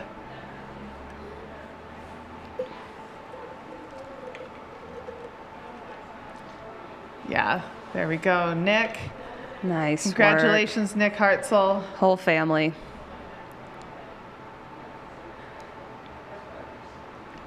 Again, like, there's a crew, guys. It takes a village, right? It really does, especially for races like this.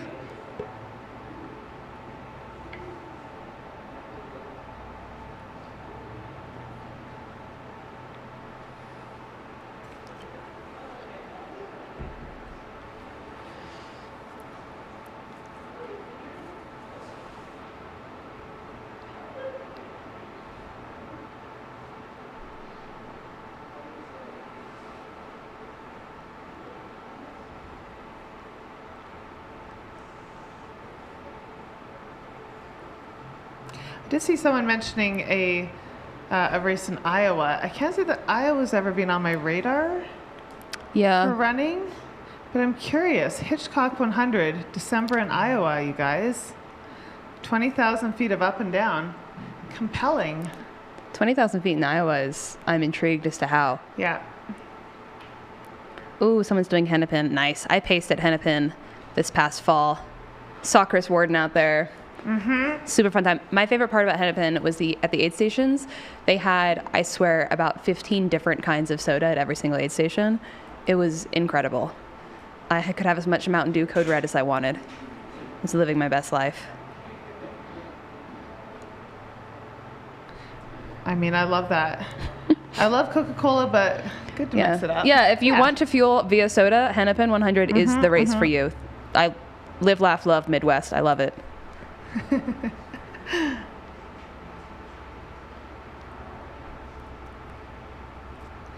The Jeff Pelchce interview is coming up pretty shortly, guys. Just FYI. For those in the chat following, I'm really excited to chat with him, and I'm sure you guys saw his post on his race and his first DNF ever, which is kind of crazy. I mean, everybody has at least one most of the time, so you gotta just get it over with. And always remember your DNFs. And then once you do one, you're never going to do it again. That's the rule. I've decided, as someone who DNF'd for the first time a couple years ago, I'm never going to do it again. I got my one. Absolutely.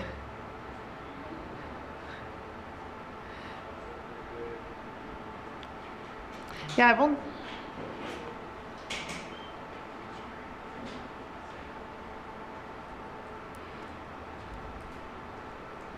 Oh wow, the person in the chat who was doing states, they only had 2 tickets in the lottery, so. You're a unicorn. Very, very lucky. What's the secret? Yeah, what god did you barter with? What part of your soul did you sell? Yeah, for real. Because I'm pretty sure I used up all of my luck for the rest of my life getting into states. Just had to finish top 10 and then you could come back. Right? Yeah, I know. Yeah. It is pretty easy.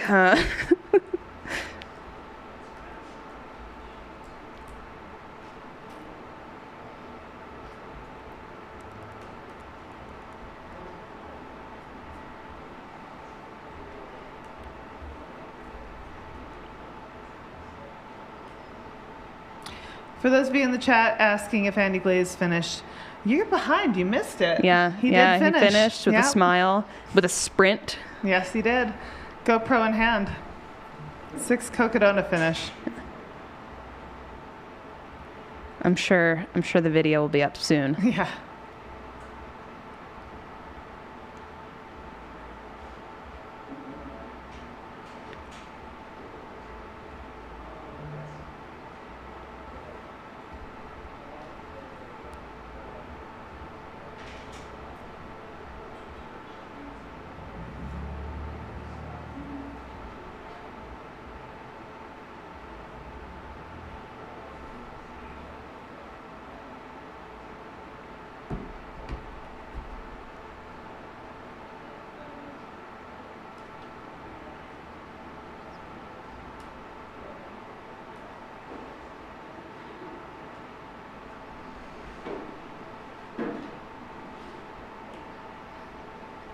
Our next runner in is going to be Jody Seminel,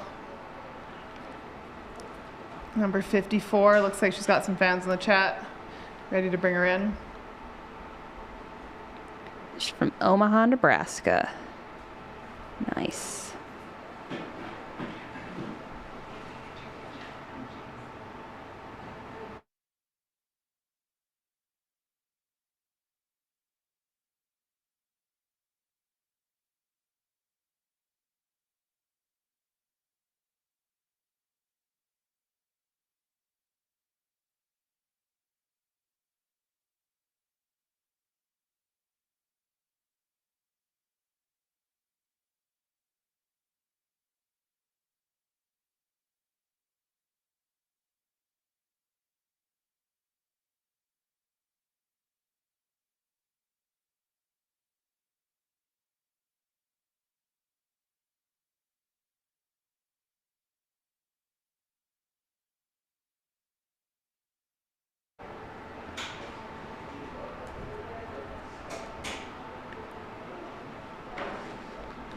I'm really enjoying seeing all of these goals for the summer. Yeah. In the chat. Got someone doing rim to rim to rim. Yeah. Which is so fun. Great shot of the top Eldon section. That's much nicer right now than in the middle of the night, I think. Yeah. I feel like that really is the hardest part. Mm-hmm. When you've got just like, oh, you're so tired. Oh, you got another runner coming through as well. I believe that would be one of the 125ers.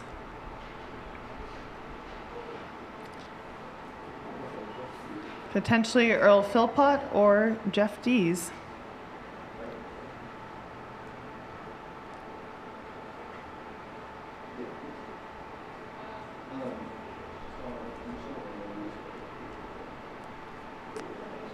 Question in the chat about whether thoughts on backyard ultras. Ooh, not my forte, but I did interview Meg Eckert yesterday, and certainly her forte. Yeah, I'm curious about that. I might do one next month. It depends on if I go to States or not, because it's the same weekend. So, but I'm interested. Yeah, I think the premise is intriguing, but not quite sure. Yeah, I don't know how I would do with the repetition after a while, to be honest. I don't know if it's for me, but I'm like, it's something new and different that But I've never maybe? done. So I kind of want to try it just to see. We have another runner running the corner here. Some fist pumps. Moving really well. I wonder if they're That's one of the Flagstaff. 125 runners, yeah. Oh yeah, maybe even Because Flagstaff. He moved the very bib was fast. kind of like orange, so I feel like Yes. they may have been Flagstaff crest.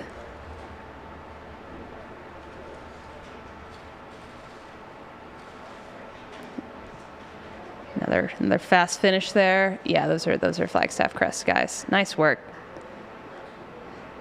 Really made each other work for that one.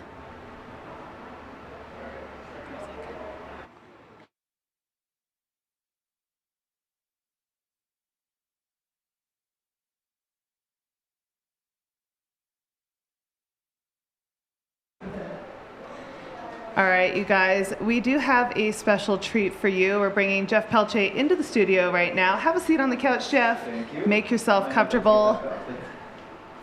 See if we can get a little studio cam here on you, as well as keep an eye on the finish line.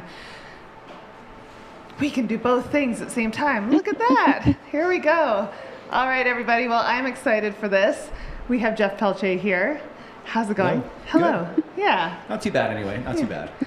Been better, been worse? Yeah, been better, but I feel, I mean, I'm doing well. My hip isn't doing well, put it that way. Yeah, yeah.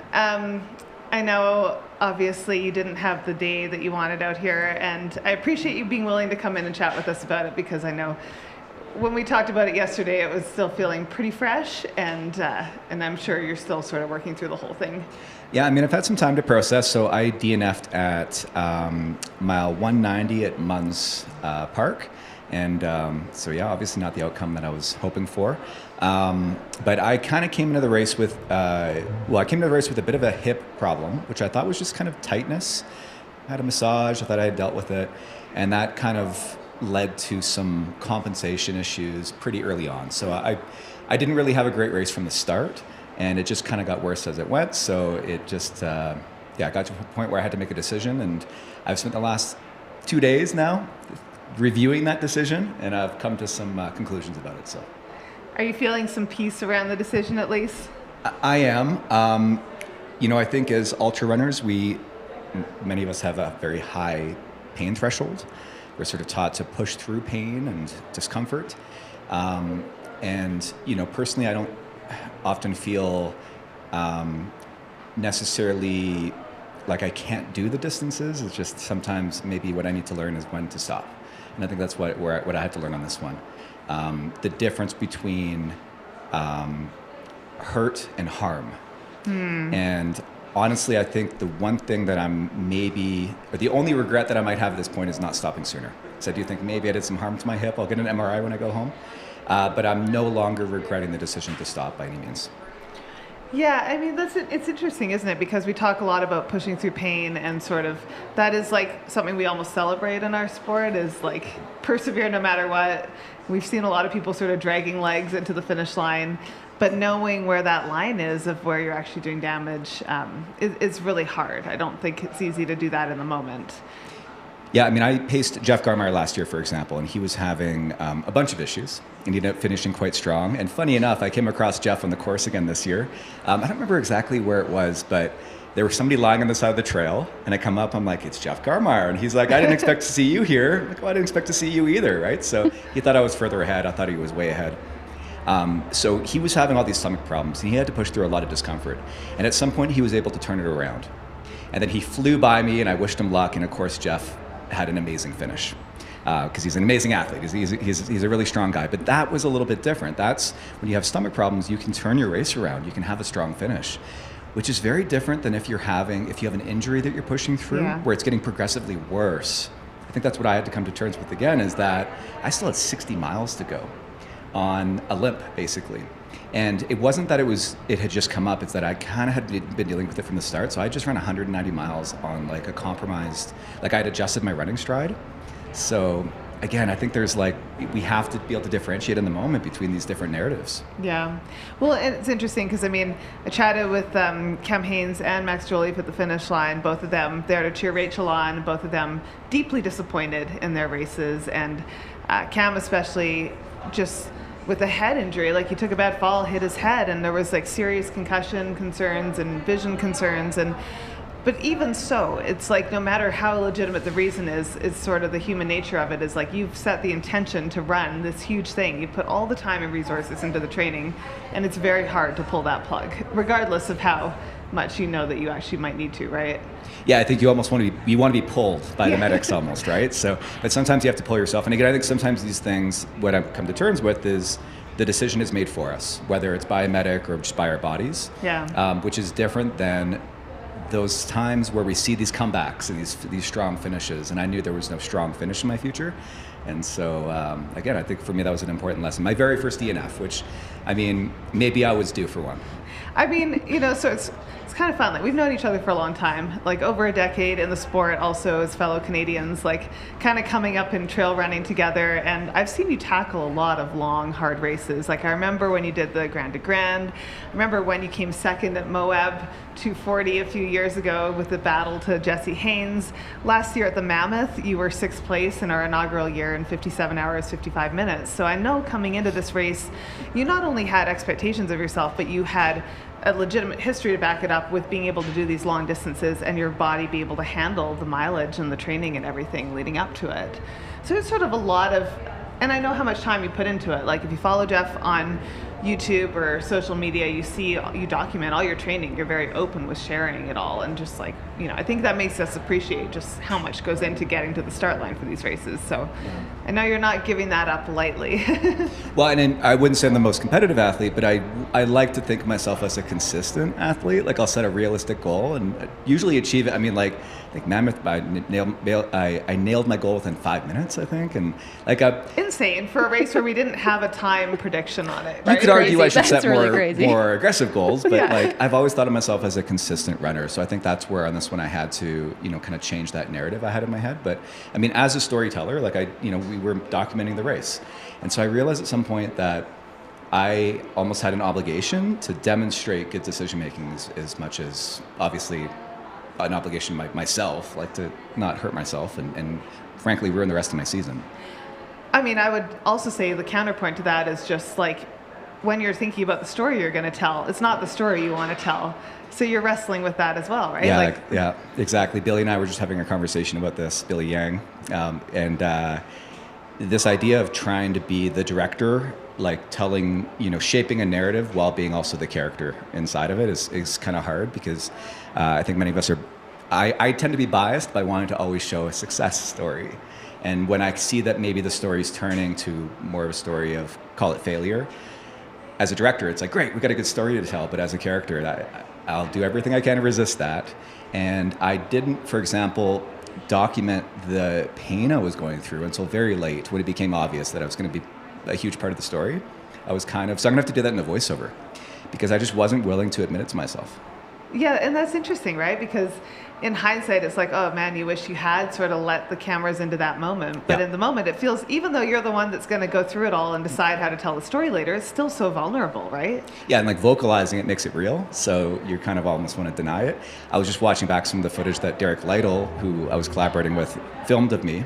So of course there's my perspective, which is my first person, like I'm trying to make, my running look good. Right. And then there's Derek filming with the drone once in a while where I didn't know he was filming, and I'm hobbling and I'm tripping and favoring my left leg over my right leg. It's so obvious that I was running with horrible form.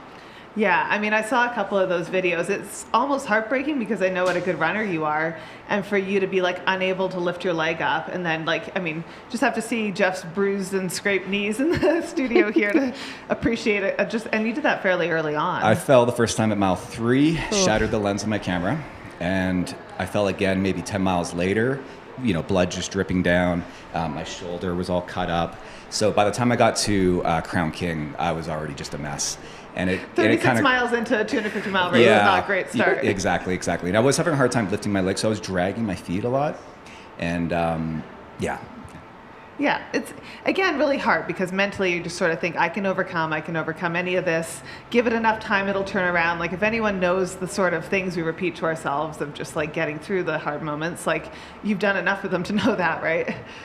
Yeah, and I had to have we obviously as a team had a conversation at one point where I had to ask Audrey, like, am I being, like, do I just need to suck it up and push through this? Like, I need an outside perspective. Am I just being like a little whiny, like, yeah. Right? Or the inverse, am I being stubborn and I need to be told to stop? And at the same time, she wants to be supportive and encouraging and push. She knows sometimes I do need a push. So I think that was a really tough moment for all of us involved. But both Floris and Billy, who had been pacing me, had said, like, you're not running very well. And I took a couple almost bails too, where I tripped and my quad that I'd been dominating so much, which at this point was about double the size of the other one, I couldn't catch myself. And I almost fell down into a drainage and, I felt like a stick man. And this was, again, halfway through the race, so I still had so much more mileage. And I know what it feels like to pace and run these things well. You should feel pretty good through the first 100 miles if you're doing it right. Ideally through the first 200 miles for a race like this. That would be nice. Yeah. And I know I saw some of Audrey's videos during the race and could appreciate just the struggle as she's torn between being a partner but also being the crew you need in those moments. Being supportive versus maybe, telling me to stop. I'm sure she struggled with that as well. So that'll be the story we tell, and I think it'll be a different story. I've never told that story personally, and I think in the end it'll make for a better story maybe, or at least, as far as... A bit more of a vulnerable story. Yeah, maybe for once I can be a little more vulnerable, yeah. I mean, you're getting a lot of love in the chat, just so you know, a lot of respect from everybody for just how far you did push yourself, and also a lot of just like, I think, respect and admiration for knowing when to pull the plug. So I don't think anyone here can argue with going 190 miles, but also realizing like you still have 70 miles or 60 miles to go. An entire ultra. Yeah, exactly. You can't just fake that. It's not like you're just like, oh, one more aid station to go. Like at some point you have to be like, it's enough. I know when you've gone that far, it's hard because you've committed so much to get there, right? But yeah, that's exactly it. It wasn't just the 190 miles. It was, of course, all the training and all that as well. But again, we live to fight another day. We got to think sometimes in terms of seasons and careers, not just races. So. Yeah. Just kind of curious about your experience. I know you were out here last year, like you said, with Jeff Garmeyer, who's such a character, and I'm sure you got really a fun tour of the course through that. But then, and you ran the 40-miler, the Flagstaff Crest, which we're seeing some of those finishers come in today looking a lot fresher than our 250-mile runners. How was your experience, other than the fact that you couldn't run? I still had a great time. I mean, I was looking forward to Hangover Trail, so I'm thankful that we still got to experience that, Floris and I. We did a few little photo shoots up there as well. He had his camera with him. It's so dramatic. It's so cool. And we were kind of joking the whole time. There were a few sections like that, actually, where I got to see them like maybe during the day because I was behind schedule. And that was one of them because we were so worried I was going to miss it and see it at night. Derek wouldn't be able to get any drone footage. So the fact that I was there in the morning and got daylight was sort of a blessing. You're like, you're welcome, guys, for me going slower. I planned it that way. Exactly, yeah. Sometimes Derek asks me, he's like, hey, if you can slow down and like go through this part for sunrise, that'd be real good for me. You're like, yeah, okay, sure. Let me just plan that for you. I mean, that is cool. You got to see it during the daylight because that is a highlight for sure. Yeah, so we had a good time through there. I mean, I did my best. I was a little bit worried, the fact that I could barely lift my leg up, beyond 90 degrees, but we made it through okay. Yeah. Any other highlights? Like just going through all the aid stations, seeing the train. I know you did a ton of training out here in the weeks leading up to the race, but putting it all together is a different story. And, moving through these sections, they feel exponentially and sequentially harder as you go, right? It was really cool to piece it all together. I'd seen maybe a good portion of the course, pretty much everything except for the first section to Crown Kings. That's so hard to scout. But I'd seen most of the rest of it, so it was really cool to piece it together. I think the aid stations were awesome. They were actually surprisingly really great. I didn't quite remember from last year how good the food was as well at the aid stations. It was so good. Yeah. And I think mostly because this time, I think I was more appreciative because I was in a place where I needed more support. And the volunteers were so amazing and the staff. I got a massage. It was just great. The Basketball Association was really fun too. Did you see the basketball? Yeah, that's awesome. I signed that. There you go. And I actually did okay too in the rankings. How many points did you score? I got a 7-pointer. Okay, yeah. That's pretty good. That's right up there, I think, for top scorers. That's awesome. No, really, really, fun to hear your experiences on the course. It's obviously not the end result you got, but you did get to see a big chunk of it, right? I think I got a really great experience. Again, we're going to tell a good story. That's half the goal is to tell a good story while we're here. Maybe I'll be back. We'll see. You say maybe. I feel like it's more than maybe, but give it a bit of time to chew on it. I think I need some time. I have some other goals. Is the only, I'd say I want to come back next year, but I'm hoping to get into Hard Rock next year. So.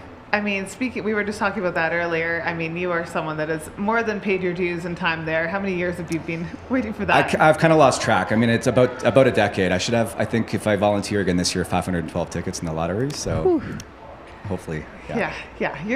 It's coming, Jeff. It's coming one of these days.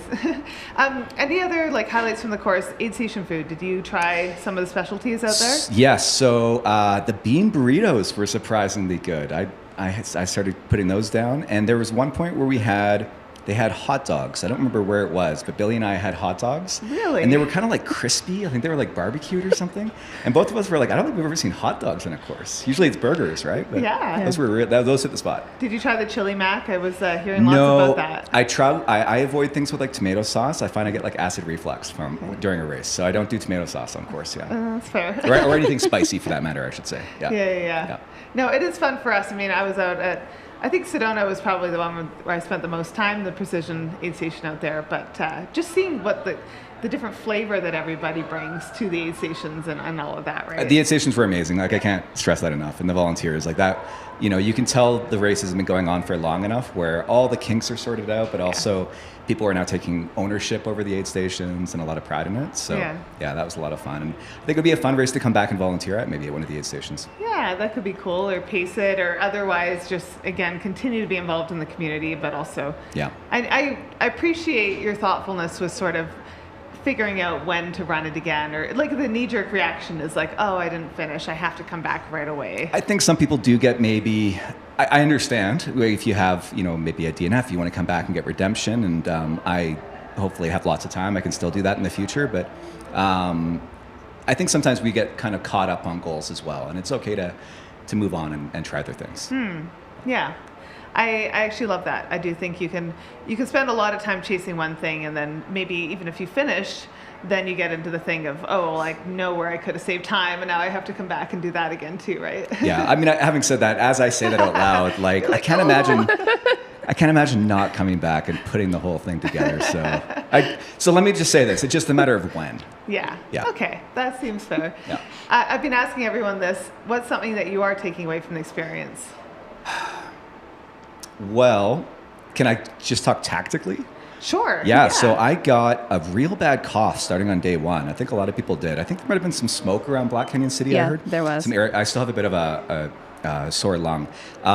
And lozenges helped, like cough drops. And it was Jeff Garmeyer who, when I ran into him, he said, we'll get you some at the next aid station. And I started popping those. So I'm now going to carry those. Every race you get a new sort of tool in your toolbox, carrying Tums with you, and I'll throw cough drops now in my kit as well. Yeah, I've never used that one, but I feel like this is a really good idea, right? Yeah, no, that makes sense. It really helped to loosen up that my breathing. Mm-hmm. Yeah, totally. What other learnings are we taking away from the race? Well, I mean, again, I think it's going back to what I said at the beginning. It's not, you know, at some point when you've done enough. I mean, these races are hard. Don't get me wrong, but at some point you sort of you kind of know how to get through them. But again, it's knowing when to stop. That was the big one for me. Yeah, and like you said, this is the first time that you've ever had to make that call. And I'm staring at Audrey, who's off screen here, and I know how much the two of you guys both pour into this together. And so, I commend you for knowing when to stop, and I'm glad that you've been able to find peace about that and you feel like it was the right decision. It is an interesting one at Cocodona. You can leave the course and take your time with making that decision. So we did that. At Munns, we left our tracker and we went and got a hotel and decided that, you know, I think I even said at the time, like, let's defer this decision to future Jeff. Because in the moment I was exhausted and, Jeff you know. that slept. Yeah. Jeff that That's has his slept problem. 8 hours and Jeff that slept 8 hours couldn't get out of bed pain-free. I could barely walk. I could barely get to the washroom on my own. So I knew at that point that my body was done. Yeah. And so at that point I knew we had made the right decision to stop, and we went back and turned off the tracker and officially dropped. So if you would have seen my tracker had stopped for 12 hours, that's why. Yeah, that makes sense. I mean, we did see, Mika Thews is sort of the queen of comebacks. Yep. And she has done this a couple times now where she's left the course, gone and had a good sleep and come back and Had an incredible rest of the race. Right. Yeah, and I always say that, like, when people are having a hard time, I've run into runners early on in a race where I know they're just, you know, they're having a stomach issue, they're having some kind of problem where they're like days ahead of the cutoff. And it's like, you could literally go get a hotel, you know, and that's what we did. And it can work. Now, again, I think that's where the difference between having an injury versus having like a stomach issue, where it's like, go get a hotel and eat, get a good meal, have a shower, come back refreshed, is a little different. And, but yeah, I mean, I don't think you should ever drop if it's not an injury, if you still have time. Just sleep. Just wait till you get cut off, right? If you have time. And I understand when you're an elite runner, maybe that's a little different. You're not here to, you know, fight cutoffs. But I think for a lot of people, you need that. In the moment, it feels like your race is completely over and you have no decision but to drop. But so often we have that decision to just take a break. Yeah, I do love that, and I do think that's really important for everyone to sort of think about. And I think you should take DNFs really seriously, because once you start DNFing, I do think once you've introduced that possibility into your brain, it's easier to make that decision again. I've heard that. Yeah. I'll have to report back. I know, right? Stay tuned. Look at Jeff's ultra sign up for the next year. No, I mean, which again, there is no DNFs on there, so I know this is something you didn't take lightly. And you're right, like, when it's an injury, it's different, but I know for my own races, times when I have troubleshooted and come back, even if I have a slower race than I wanted, it still feels so rewarding because you have worked through it, right? And then you learn so much, right? Because you have another tool in your toolbox to work through. I mean, that's just it, right? This sport is all about troubleshooting. Stomach, feet, whatever, lungs. I mean, so the more of these problems you go through and get to the other side, the more tools you have in that toolbox to troubleshoot next time. And it's so fun, I think, when you encounter problems, you're like, I've been here before, I know exactly how to deal with this. Like, pop the Tums or whatever it is, right? Like, you know, when you really, you know how to hydrate and you have all these tools, it's kind of fun to juggle all these things, because it really is just about problem solving your way through from one aid station to the next. Yeah, I love that. And I think it's sort of important to remember, it's like we go into these races with these big lofty time goals, but that's sort of on the assumption that like nothing's going to happen. Yeah. And, you know, just watching your race, I knew even though you were struggling, I was so confident in the fact that you wouldn't quit just based on the fact that you weren't having the day that you wanted. Right. You know? Yeah, no, it's not about having a perfect race. It's about, again, setting yourself up to be able to push through and troubleshoot all the problems that inevitably will come up. You just don't know what they're going to be yet. Is it environmental? Is it whatever? And some of them you can prevent. I mean, things like blister care. There's a bunch of things you can stay on top of. And a lot of that is just like taking care of problems right away when they come up and not letting things fester. Yeah. Yeah, absolutely. I mean, I think that's a good lesson for all of us. And I mean, for those of you who do follow Jeff, you see his training. He's very transparent with, you do such a great job of sort of like pulling back the curtain and showing people like how you get to these start lines and what it takes. And I think that's something that people resonate with. And yeah, I'm excited to see the film that you're going to make about this. Thank you. It'll take a while. I'm just about to finish the Mammoth film from last fall. There we go. Hopefully early June, and then this one will probably be a few months after that. Yeah, but nonetheless a different type of film than maybe you were planning on making, but one that I know that you're going to get a lot out of nonetheless. And Yeah, I think a different one than we planned on, but an important one for the portfolio. And I think as a storyteller, I'll be able to learn something from this as well. Yeah, for sure. Thanks, Jeff. I appreciate you being willing to join us and chat through it a little bit. I know it is still very raw, but I think it just, if anything, reminds us of how difficult these races are and how many things have to go right in order for them to come together. I always say the finish isn't guaranteed. You're guaranteed a start line if you've, at least that much you knew even that. going into Yeah, it. not always. If you've gotten to the start line.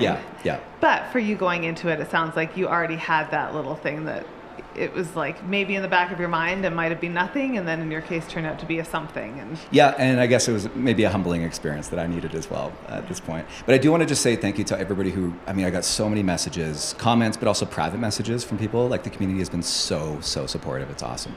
yeah, I feel that as well. Like, even in the chat, again, just like so many people who are really stoked for you and admire you for who you are, not just your race results. And I think that's an important thing to remember, right? And it's all part of it.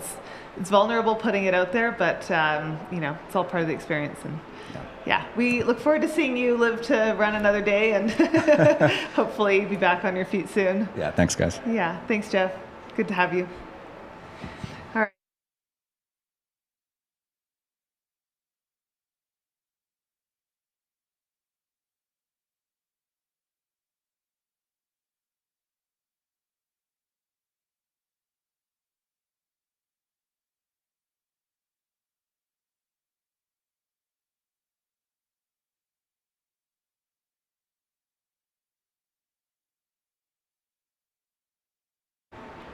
All right, you guys, that was Jeff Pelchce, a fan favorite and someone that we were following his race quite closely. Not finishing the Cocodona 250, but reflecting on his race out there. And I do just want to draw our attention back to the finish line and catch you guys up a little bit with some of these race results. And I know we just had the first finisher of the Flagstaff 40-miler, female finisher, come through just a few minutes ago. And I'm just pulling that up right now. That was Madeline Hawkins, who just won the 40-miler. Yeah. When we're doing the interviews, guys, we tend not to interrupt them because we do want to just be in the moment with the interview, but we keep the finish line camera up so we can celebrate everybody who's finishing, and we're absolutely excited to see them cross the finish line. Mm-hmm. We also had, I believe that was Jody that finished as well during that time, right? Yes, I think we had a lot of Jody fans in the chat. We had a lot of really Jody excited fans for in her. The chat. Yeah, absolutely. So congratulations, Jody, on your finish as well. Thank you guys for being here with us. We try to find a really good mix, especially as we get to the later days in the race, of bringing you stories from the course while also being present in the experiences of the people that are finishing, and try to find that balance. But yeah, great to hear from Jeff, and we really did appreciate him taking the time to come on with us. How you doing, Claire? So good. Yeah. Yeah, right? We're at almost 104 hours and 1 minute on the course clock, and I feel like it's hour one. Yes. Totally. Oh, do you? No, not at all. I was gonna say, I'm manifesting that. I am not feeling that fresh. It's all about lying to yourself, right? Yes. And just so you guys are keeping an eye with us, so we have a 125-hour cutoff. So we are looking at 21 hours left for our runners to come in. Lots of time still. Lots of time. We've got the link to the live tracker that we pop in the chat here. You can take a look at who's coming in next, and also just how many people are still out on the course, which is crazy. They have just less than a day to finish. Yeah. And I think our next cutoff on the course will be at Walnut Canyon tonight at 7:45 p.m. So no heartbreak until then. Yeah, I can see another runner coming down. Eldon there, just making her way. Those poles, I think they become more and more valuable as the race goes on.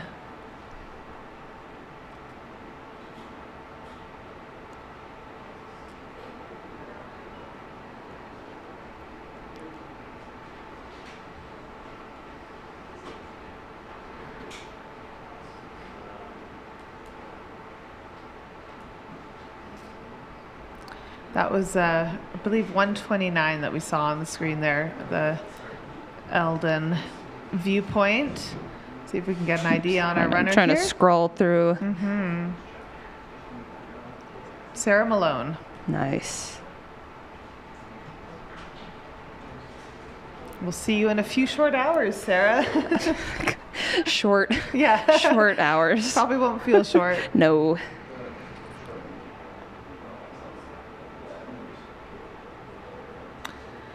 We are very shortly here going to have another great interview with the race director of Cocodona 250. You might know a few things or two about getting through this course and also just what it takes to put on this race, Steve Adderholt. So we're going to bring him into the studio. Do you want to come on in, Steve? Whenever you're ready, there's no rush. You get to sit on a couch for a few minutes. Yeah, come on in, have a seat. Yeah, we'll let you catch your breath for a second. Sitting down. Yeah. What a concept. Sitting down. Might be the first time all race that Steve has done that.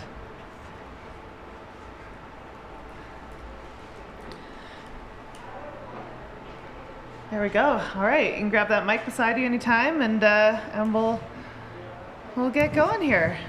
How are you? Thanks for taking the time. Yeah, absolutely. Making the trek. Is this the first time you've left the finish line in the last couple days? No. I actually just went down and picked up a keg tap. So that's one of those ancillary race director tasks that isn't on somebody's to-do list that I had to go do. So perfect timing. There we go. I love that. Yeah, you've had a busy week though.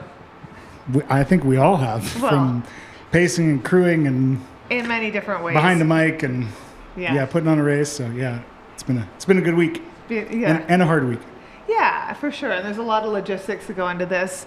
I'm going to ask our producer, Zach, to send me the little fun stats that he pulled up on the race, because there's some numbers here that I feel like kind of blow my mind. As someone that I think I gained a new appreciation for what it takes to put on these races after being involved in the world of the Mammoth 200 last year, and the scale on which Cocodona operates. I mean, year over year, it must be fun for you to look back to the beginning. You've been here since year one. And 6 years into this thing now, right? Who's counting?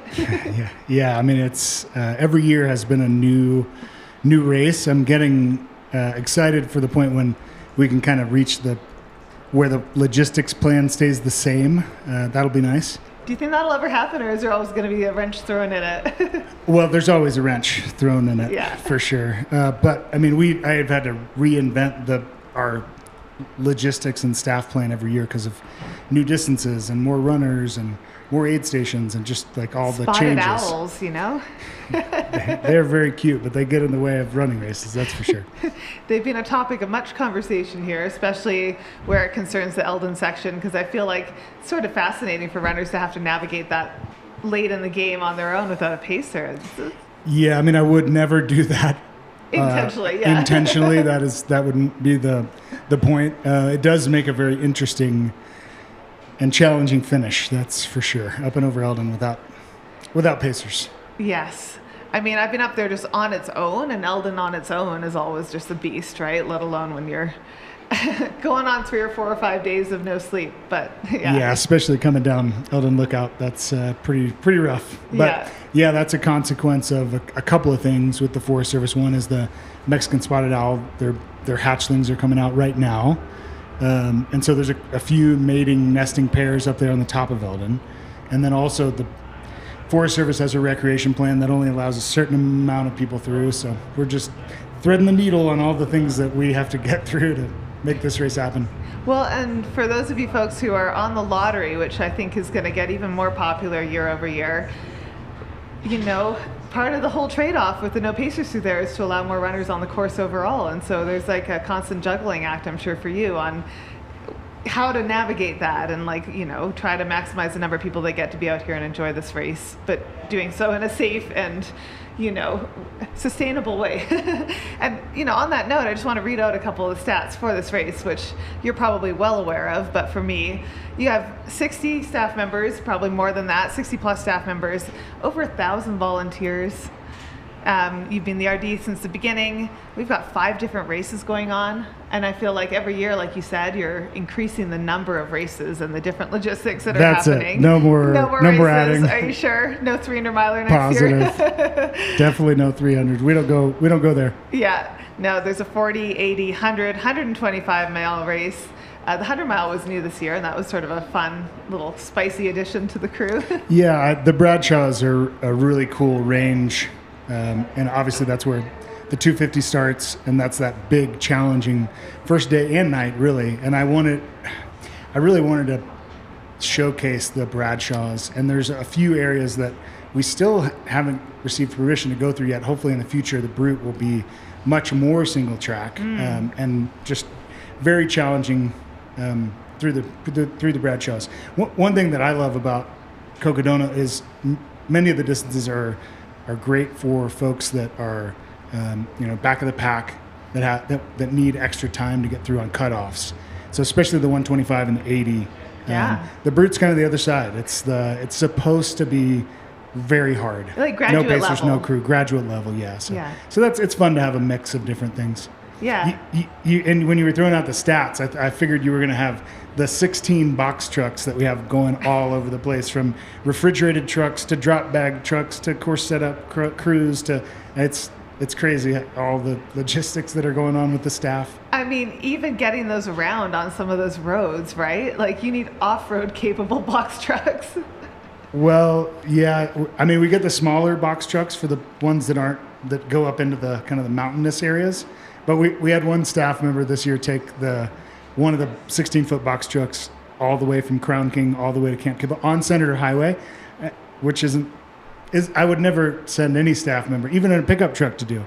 But they did it. They made it. They didn't flip the box truck, which is a good thing. Were you sort of happy you found out about that after the fact? Yeah, I felt really bad for that staff member. I felt bad. Oh my gosh. I mean, well, just looking at this, like for the 250 miler, you've got 21 aid stations and 4 water drops. That alone, right? Like, I mean, the infrastructure required to get porta potties up there, to have water for all of these runners and pacers, to even figure out the quantities of that, and then all the food, you're doing hot meals.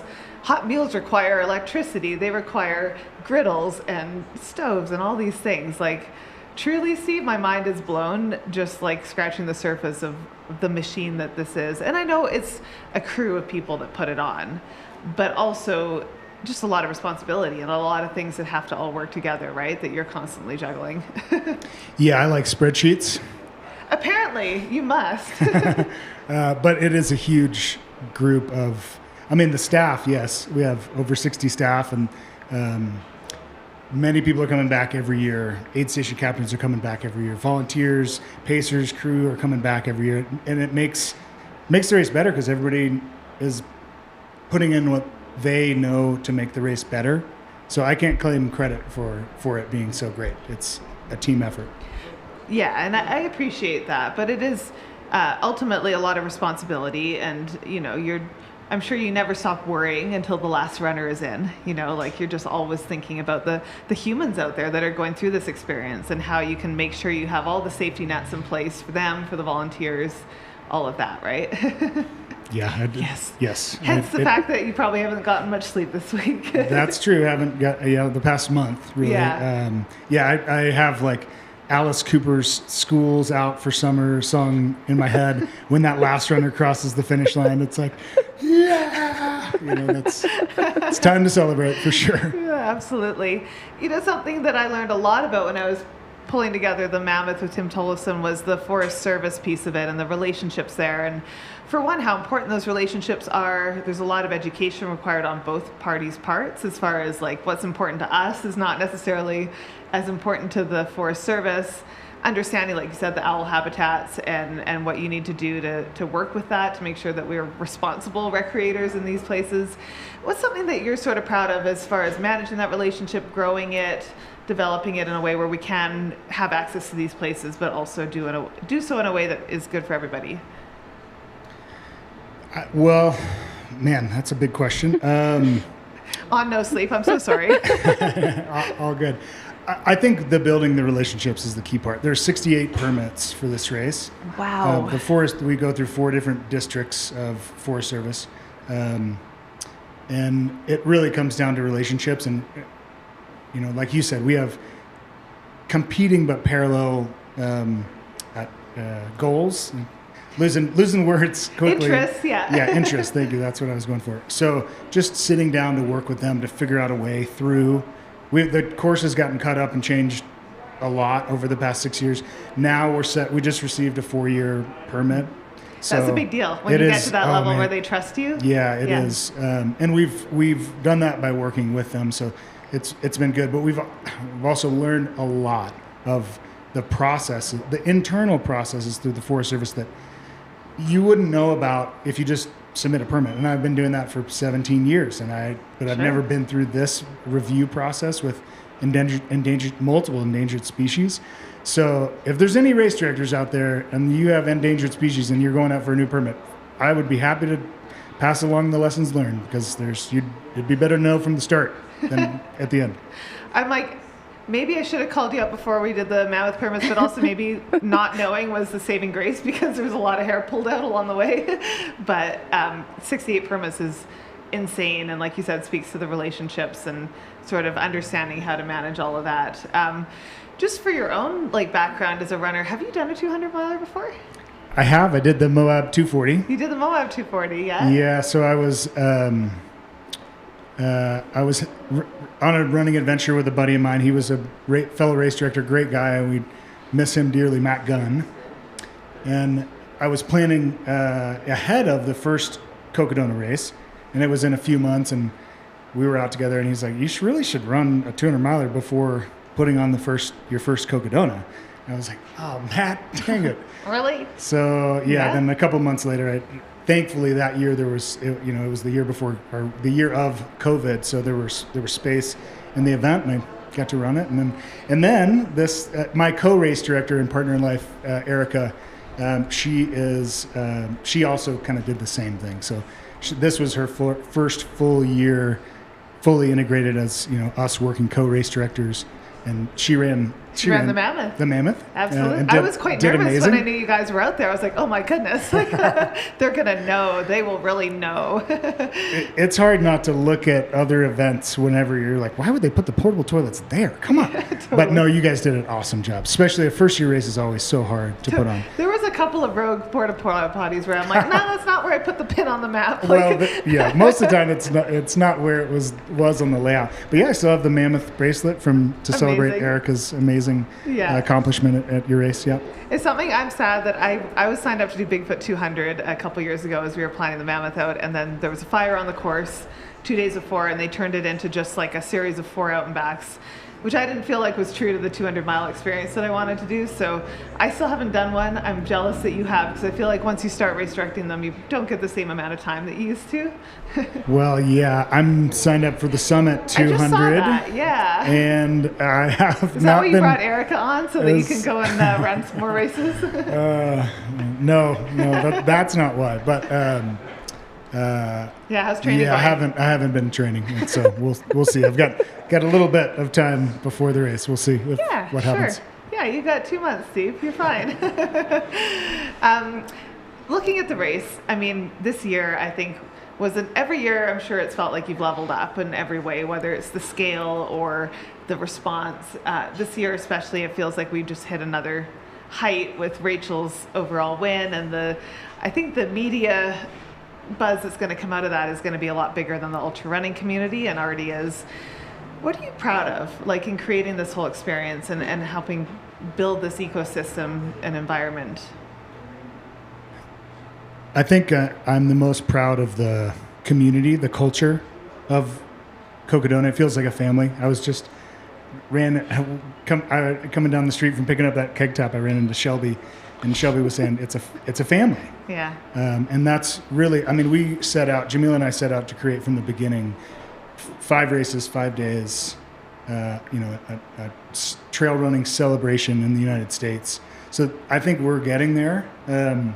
But it's very important to me to keep the feeling of that it's not a small grassroots race, but it is a family is what we're trying to create. People who come back every year to pace and crew and work the race and run the race.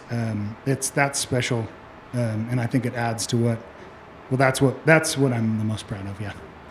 Yeah, I mean, I feel that being here. When I came out last year was my first time at Cocodona, and I was like bummed it took me so long, because I just really fell in love with not only how beautiful the course is, and when you go along and you see all the different areas, I was like, oh my gosh, I sort of just thought, okay, to Arizona, yeah, I get it. Like, I've seen Black Canyon course, I kind of, and then when you're driving up here through Jerome, this mountain town, and then you're in Sedona, and then you're in going through Eldon, like there's so many different areas in this race. And I really fell in love with the people that are coming back every year. And when you talk to them at the aid stations, and people are here for 4 or 5 years or 6 years, and yeah, it's really special, because it does become something much bigger than just finishing a race, right? Yeah, it should be. That's what we want it to be. Cocodona Week, not just a race. Cocodona Week is taking over, man. Okay. Yeah, thank you so much, Steve. It's so fun to chat with you, and I think it's just really important for all of us to zoom out and appreciate. And we've tried to sort of call that out. It's like there's so many humans behind this experience, and like, yes, we've got 400 runners, but we have this like incredible community of people that are facilitating this experience for everyone else.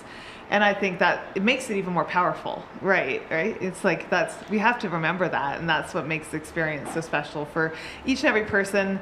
As an RD, do you find, I mean, tomorrow's going to be like a whole basket case of emotions at the finish line. But yeah, for me, that was one of my favorite parts, is being at the finish line. Do you feel like you try to gravitate there as much as you can? Yes, I want to be there to hand out buckles when I can. The finish line, from the time we set it up on Wednesday morning until the last finisher, that's kind of that's where I like to stay. Barring emergencies. Barring emergencies, yeah. And we have such a great team out doing all the things on the course that need to be done, that I have the ability to do that. It's pretty great. Yeah, that's awesome. Well, we won't take you away from the finish line any longer, but just want to thank you for coming on. Steve Adderholt, the OG race director of Cocodona 250. Thank you for everything that you're doing to make this all happen. Thanks, Hillary. It was a pleasure. Yeah, absolutely. Thank you. All right. Well, that was fun. Yeah, I love getting some of the fun little behind the scenes. Yes. 68 permits is my gosh. Insane. It truly is. One last stat I forgot to call out was just that over the course of all the races, there's 1,361 runners. Wow. This week, plus pacers, plus crew. It's so many people. So many people. Yeah, really, really. That kind of blows my mind. So very, very fun to just like think about all those logistics, and chat, thank you for acknowledging all of these runners as they come into the finish line. We are also watching and cheering for them as we're juggling all these pieces, but we're so thrilled for all these runners that are coming in looking really, really good. Keep cheering them in. I know they can feel it. Yeah. It's really fun for us to like see where you're cheering from and get a little bit of insight into these runners as they make their way into Flagstaff, just down the street from where we are. Only a few blocks away. Can almost hear the cheering. Yeah.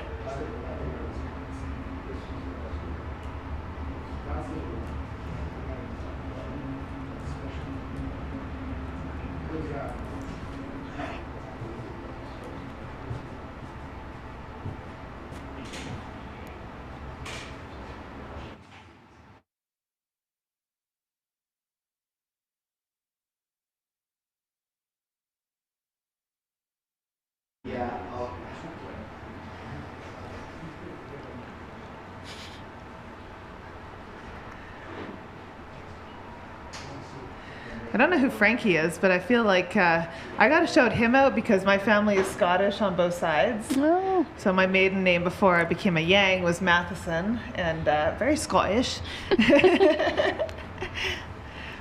And actually, Billy and I got the chance to be in Scotland a couple years ago, and oh my gosh, it is so pretty, and there's so much running up there that I want to do. So love seeing those Scottish flags.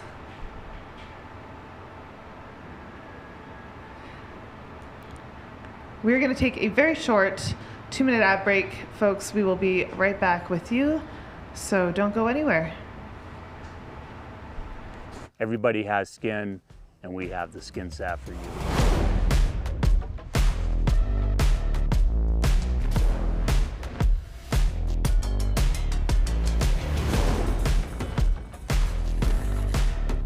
The salve was originally created to heal damaged skin, and it does that very well. It also is amazing at preventing friction, reducing friction.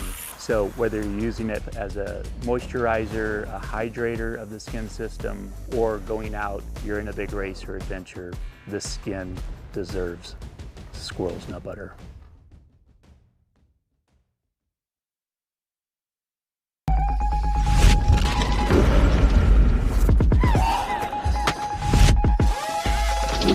Ultra Fit, with room for your toes to crush your run, not your feet. Ultra, stay out there. I'm Steve Adderholt, race director of the Cocodona 250. Janji has provided these Sun Chaser hoodies for each of the race distances for Cocodona.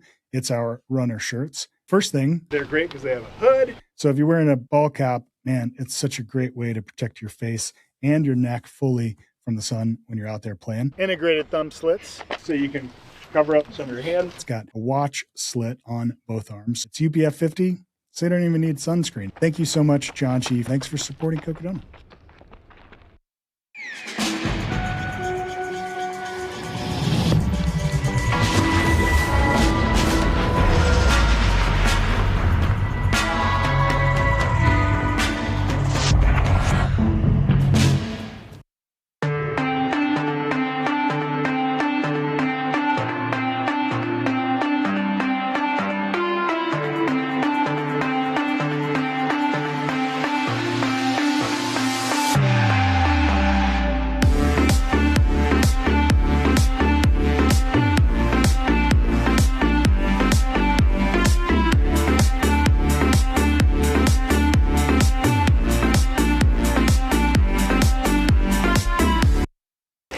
Bryce Thatcher, founder of Ultraspire. I'm so excited to be at Cocodona this year. It's an incredible event, and I am inspired by those of you that are running this event. It gets me so excited. In fact, I'll be at Lane Mountain again this year, and I like watching, observing, and communicating with you and realizing those things that can be done in development to help your runs go better.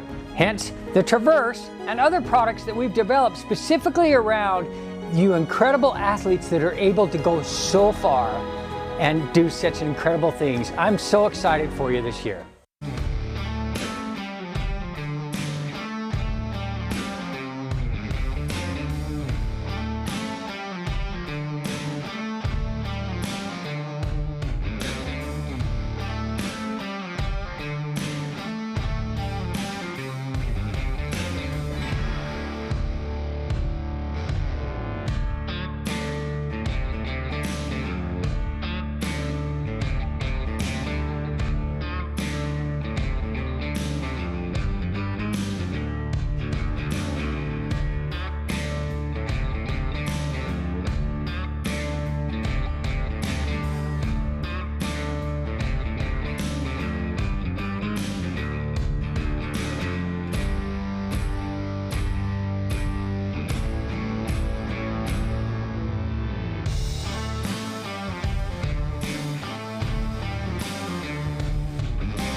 All right, welcome back to the studio. I'm Hillary Yang, and I am joined by your 2026 Sedona Canyons 125 champion in a new course record time of 25 hours, 14 minutes, and 7 seconds, Trueheart Brown.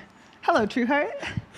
Hey, Hillary. Thanks for having me. And I appreciate it. Absolutely. I was just looking at that time and sort of extrapolating like how fast you're running. I mean, if you were to just to double that, you'd have a new course record in the 250. I'm sure it's just that simple, right? I like that math, but I don't know if it quite would work out that way. The math is not mathing. Yeah, exactly. I mean, nonetheless, an incredible performance by you. I can't fathom running 125 miles that quickly, especially on this terrain, and especially dealing with a broken foot. It wasn't easy. I'll put it that way. I ended up breaking my foot a little over 3 weeks ago, and my fourth metatarsal clean through, and it wasn't comfortable the whole race. It was definitely, right before, when I broke it, the day I broke it, on the 14th of April, I actually emailed the directors and then Jamil and asked, listen, if you want, I will pull out right now, give the spot to another runner.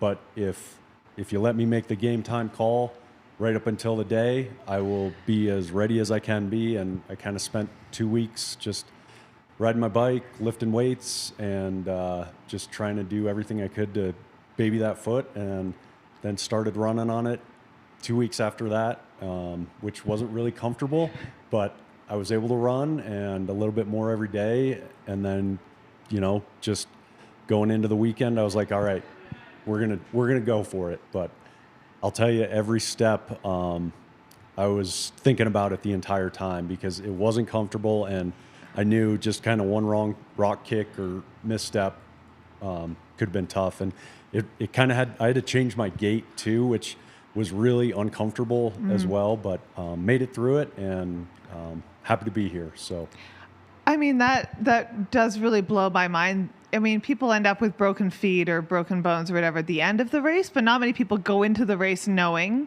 that they've already got a broken foot, especially when it's that body part and you're going to then put impact on it for 125 miles. So, I mean, you are already in a special category. We know that. And you're an incredible athlete as well as juggling, being a firefighter full time. You have a very full life in many other ways. But that's a big decision to be like, okay, well, I'm going to still do this and still try. And I still think this is a good idea. Nonetheless, No, it definitely, there was a lot going through my mind with taking to the start line and kind of how I phrased it to folks, because when I kind of wrote everything off that day, and then was talking to some folks and, kind of disbanded the crew situation and really just kind of cleared my mind of that. But as it got a little bit closer and closer, people are like, are you going to try? And I was like, I don't know. And then I was like, I'm going to be stubborn, but I won't be stupid. And I kind of made that deal with myself that if I knew I had completely just wrecked it again, then that was it. I wasn't going to do long-term damage. So that's kind of the approach I went in. And more long-term damage. More long-term damage. Thank you. I do love that, though. I'm going to be stubborn but not stupid. I might borrow that one. I don't think I invented it, but no, it's... No, it's good, though. It's true, right? It's like, we just had Jeff Pelchce in the studio here, and he ended up DNFing the 250 at mile 190, and there's a very fine line and a hard line between stubborn and stupid when you're out here, and we know anyone who's lining up for these races is committed, has trained so hard to be here. Like, there's so many reasons why you wouldn't want to finish it or even start it, but also really hard to know where that line is. Yeah, and I got to say, I am so impressed with everybody that has given their all out there, and that's been really amazing to see. And it may sound kind of, just, I ran past a lot of people. Let's put it that way. Doing the 250, doing some of the other races, and I tried to say good job to everyone and kind of came by them fast in some aspects, but just the grit and determination that those folks they're still out there. A lot of them still out there grinding, and that is so impressive to me. The folks that toe the line, knowing that they are going to be chasing cutoffs, and that they still are out there doing it, and not only doing the race, but everything it took to get to the start. It's pretty cool. It is pretty cool. And I mean, just going back to sort of all you juggle and being a full-time firefighter, you're based in Flagstaff, you've got 2 kids. Running ultras and training for ultras is such a huge time commitment, right? So how are you finding the time, first of all, to train for that? Like, are you running laps while you're at work, or how are you fitting it all in? That's a good question. I don't sleep a lot, so that's kind of one thing in my favor. But I usually get up really early and try to do the majority of my training early in the morning.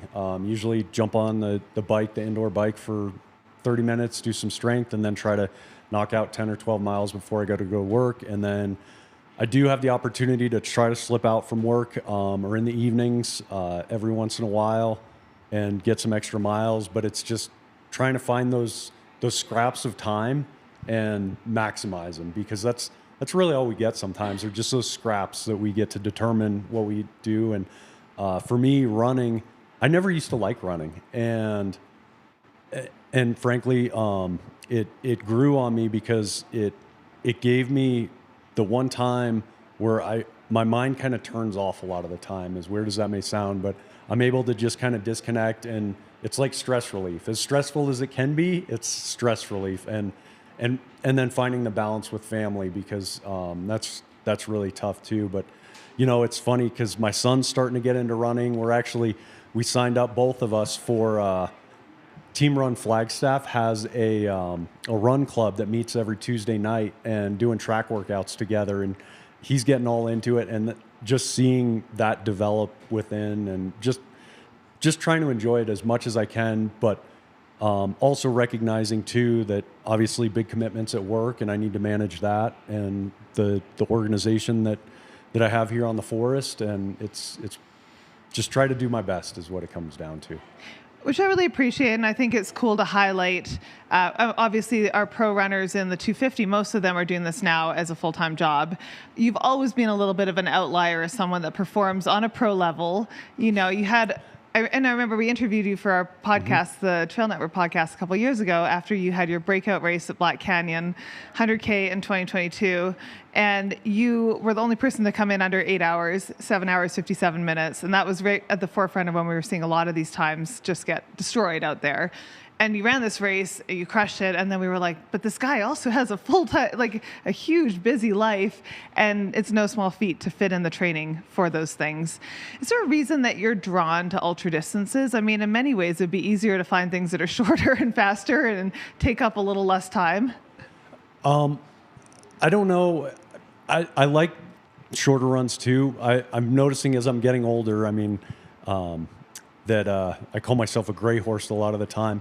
As I'm getting older, my speed's kind of decreasing, hence doing the track workouts has been amazing. But it's just that long kind of, I guess, ultra endurance, just extension of being able to see what I can do physically and push my body to do is what really draws me to it. And that's really the appeal of it. A lot of it comes from, when I worked on the hotshot crew and just, 16-hour days that it's nonstop. I mean, I remember the longest shift I ever worked was actually pretty close to the course that we ran. It was on a fire in 2006, but we worked 72 hours straight effectively. And just those kind of, I guess, human endeavors, seeing what I can do and what people can do, it's that always amazes me. So that's what kind of draws me to it. And again, going back to just the people that are still out there grinding it, like that is so inspiring to me, what people can really push themselves to do. So that's what draws me to it, if that makes sense. It does. And I mean, I know it's like, yeah, it's easy for you to say if you're winning the race or setting a new course record, but you have an appreciation I think through the rest of your life as well, of like what it takes to be out there for this many hours. And no matter what the hours are, it's that mindset of just like keeping yourself locked in on this goal, or like not giving in to how you feel. And, you know, like I think we learn so much about ourselves from suffering, unfortunately. I don't know. Why do we do this to ourselves, guys? It's so sick, but it's also so satisfying because of it, right? It is. And, it's one of those things I remember when I used to work on the crew is you'd be amazed at the stories that you get from that mutual suffering with people, that just, it brings people together and it builds that camaraderie. And you see that in this ultra community, and, and I love that. And that's really, I think, what draws me to it too, is just the people that are grinding it out. There was a woman I just met here in the store right before the interview who started the same race, the 125, and she had to drop out, unfortunately. She's from San Diego. But we were just going back and forth about our experiences and just how much fun she had and how she wants to come back. And it just, I love that about this sport and this community, and just happy to be a part of it and doing what I can and just enjoying it. Yeah, I mean, I think you're right. There's so many facets to it, and whether or not you do get that finish line. And that's something that I think I'm really appreciating right now, is just hearing the stories, right? We're sort of getting the war wounds of the week in many ways. And I mean, for you, running with the broken foot, not even just a broken toe, which, I mean, on its own, those have taken me out of races before, because that is incredibly hard just with your gait and everything. But a broken metatarsal on the top of your foot, like that's a lot to manage. In hindsight, do you feel like, I mean, how are you doing now? Like, do you feel like that was the right decision for you to race, or was it one where you just sort of like got through it and didn't do any more damage and all's well that ends well? No, what's your recommendation out of this? I would say to folks, be stubborn, don't be stupid. And I think it was absolutely the right decision. I'm glad that I had the wherewithal and gave myself the grace to kind of just take the time off to ease into it and get myself ready. But again, you prepare, you put so much time and effort into this race or into a race, and then something like that happens, and it feels like your world kind of comes apart. And it felt like that for a little bit, but it all kind of worked out, and just that's my approach to it. And I would say, if you don't mind, I do want to give a shout out. Well, there are lots of people I want to thank, but I got some pretty gnarly blisters going back to my gait being absolutely, I had to change my gait because I had to kind of shift my right foot to being more just heel striking or midfoot, which was a bit of a challenge. And I ended up getting some pretty gnarly blisters like that I've never had before, and on both feet. And ended up at the Munns Park aid station, and a woman was there, and I believe she works for Never Second, and her name's Natasha, and I got to call you out, Natasha. I know Natasha. But she stepped in, and I may get emotional here, Hillary, because, and I did before when you guys interviewed me, but she stepped in and, like, in 15 minutes, did effectively minor surgery on like my blisters. I mean, I'm gonna lose all my toenails, but I had some pretty gnarly blisters. I mean, I think there's some pictures floating around, but she did minor surgery on my feet there in 15 minutes, got me up and going, and I cannot say thank you enough to her. It was incredible. So thank you, Natasha, and your crew, like, above and beyond for sure. And I got to track you down. Her trail name is Thor. Okay. Yeah. So thank you, because that's how she introduced herself to me, Thor. And then I kept asking really about Thor, and they're like, "Oh no, that's Natasha." And I was like, "Okay, well, anybody." You're not crazy. Oh, okay. Thank you. But thank you, Natasha. But that's a little bit of a shout out on a war story. But for all the people that stepped up to help and crew, and especially last minute, it was awesome. Yeah, and that's part of the humbling angle of this whole experience, right? Is that even though you're in the front, you're leading, you know how to run these races. I mean, I don't think you've ever finished below second place in your, ultra running career. Like, you know how to run a good race, and you know yourself and your body.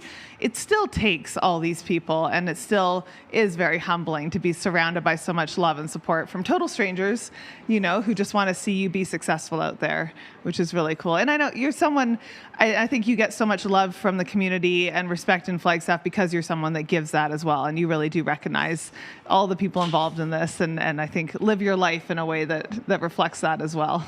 I try to, because I think it's just the best way to be. And I mean, this community attracts some great people, and I just love being a part of it, as in any part that I can be. So yeah, but it was a great experience, a great race. And I got to say thanks to my family, my wife, Laura, my kids, Cedar, Kassan, for it was a long day for them too. Let's put it that way. But I was just, to have them with me, and then all the folks that stepped up at the end. I mean, there were folks reaching out from Run Flagstaff, Ben, Rory, who I know was in here helping out, and yeah, it was just awesome. Kaylee, yeah, all the folks on the Coconino National Forest and the fire program. Thank you guys. I appreciate it. Had the whole good crew. Last question for you. I hear rumors that you might be eyeing up the full 250 for next year. Are we allowed to spread those rumors for you?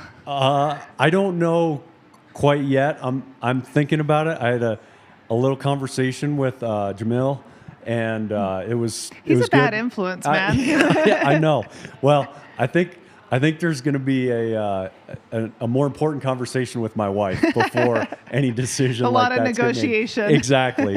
How much laundry do I need to fold over the next year, honey? Yep. Yeah. So no, we'll see. I definitely have been eyeing it. I mean, it's just an awesome event, and I got to say too, like with the cutout behind, what Rachel did was incredible. And I mean, just seeing.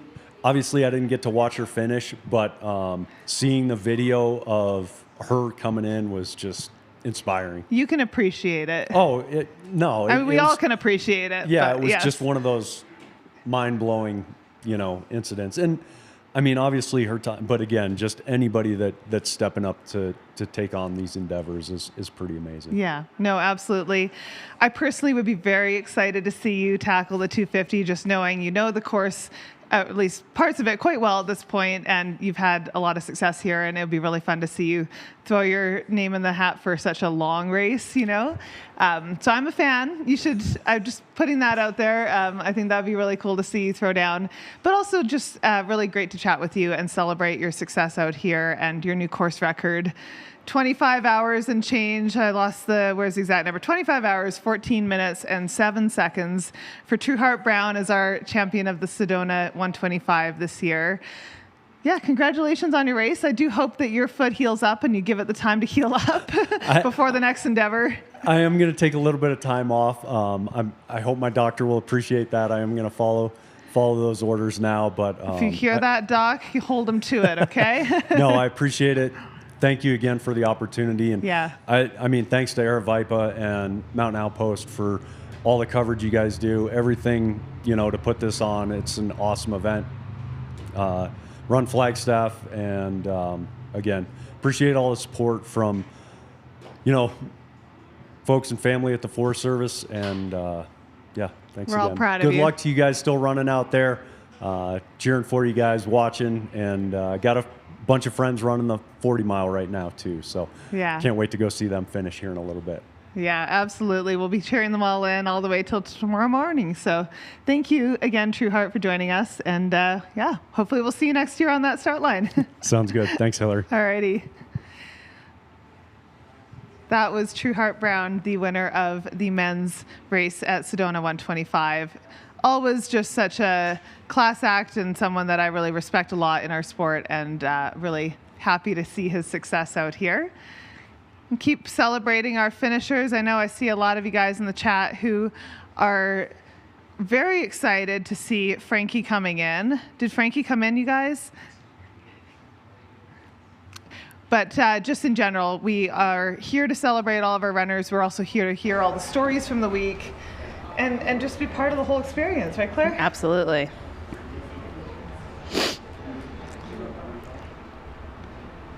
I love seeing these big crowds in the finish chute too. It really does show the amount of people that are out here for each and every runner and just like how invested everyone is in that finish line. It's pretty cool to see this many people out on day 5. You know, still out there at the finish line, making it a really good atmosphere for all the finishers. No, I mean, absolutely. It's my favorite. I mean, my very favorite part of the whole experience is this time, and especially today, tonight, tomorrow morning. Tomorrow morning especially. Tomorrow oh my gosh. morning, my God.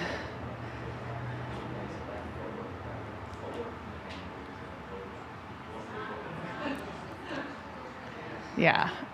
Love seeing these guys get to soak in the moment. Appreciate what they've done. We are just under 105 hours on the chorus clock. Trucking along, it's kind of crazy that we're going to be like less than 20 hours to go soon. 20 hours is still so long, but still at this point feels like nothing. It's less than a day. Yeah, right? We're almost done. I know, and if you guys aren't following along on the live tracker, just go and like scrub through and look at all the runners that are still out there, because there are so many runners that are still out there that have to come in, and they're just, you know, these cutoffs are rolling, right? Like, do you say our next cutoff is tonight at Fort Tuttle? Yeah, I think it's 7:45. I know if anyone's seen the cutoff, I think one of the runners who's featured in that is still out there on the course. Robbie, I know a couple people in the chat have been kind of keeping everyone updated on where his tracker's been pinging, but he is still out there on course at around mile 215-ish, still going. So, you know, sending so much love to everyone who's still out there working their way through. That looks like that's got to be Frankie. Oh yeah, there's a Scottish flag. All right. Shout out to everyone following along with Frankie's journey and to Frankie's Frankie. Fans in the chat. We love this. Congratulations, Frankie. What an incredible race. 104 hours and 47 odd minutes. Under that 105 marker, waving to the live stream, all of his fans. I started just waving back. Yeah, I know, can't see me, I keep forgetting that they can't. But we did. No, we're so excited for you. What an amazing effort out there. Something to be really proud of. So exciting. I love this. I really, truly do. Fun looking ahead and seeing the next runners coming in as well. Yeah. Have a couple more women coming in on the 250 side next, which is great. Love that. Yeah. Let's go, ladies. For Jessica and Jennifer. And speaking of our 125 race, as we were just talking to our men's champion, we do have more of our 125 runners coming in as well, and we'll continue to run in. 125 miles is a really long ways to go still. Let us not forget. It's one of those things I just always struggle like conceptually wrapping my head around, which is why I feel like I'm one of those 1 mile at a time people, because 125 miles is just a lot to wrap your head around. Yeah, no, it really is. It's a feat. For those of you asking about particular runners, don't forget to go and check out that live tracker, and you'll be able to see if they've crossed the finish line or not. You can also scrub back through the stream and find particular finishes. And we're just here for it all. We're along for the ride. Yeah.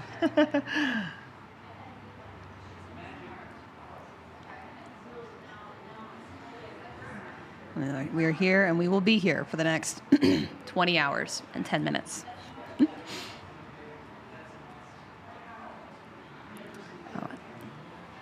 Also want to mention again, there is trivia night tonight at Babbitt's from 5 to 7 p.m. It's totally free. Free pizza, free beer, tons of prizes. And again, I heard the rumor from one of her crew members that Rachel Entrekin will be there. So, what? You know, celebrity sighting. Oh my gosh. I mean, where isn't she? I know. Seriously, that girl is the Energizer Bunny. I need just like not even half a quarter of that energy, and I think I could get a lot done in my life. Yeah, for real. I love this question in the chat just about what it takes to put on the live stream for this long. And the answer is not a lot of sleep. Yeah, definitely not sleep. None of that. A lot of people, a lot of volunteers, a lot of dedication, and I think love for the sport to bring this coverage to you guys, to continue to show each and every runner and celebrate them. That is so important to us. Like we do celebrate the front of the pack. I do believe that was Christine McCauley coming in for the 125. Nice work.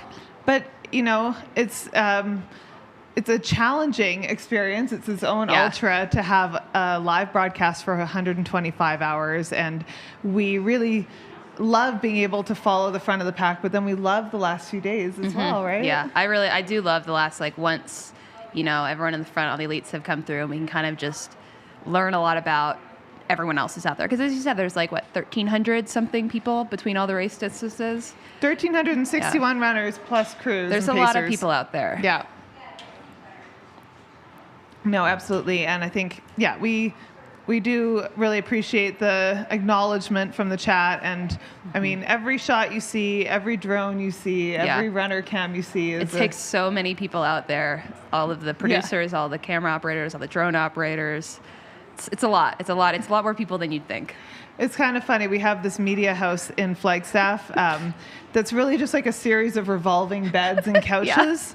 And there's 16 beds in it, and then there's been people on the couch every night, and it seems like people are just sort of wherever they can find a spot to grab a little bit of sleep. Oh, this bed's empty? Mine. Yeah, totally.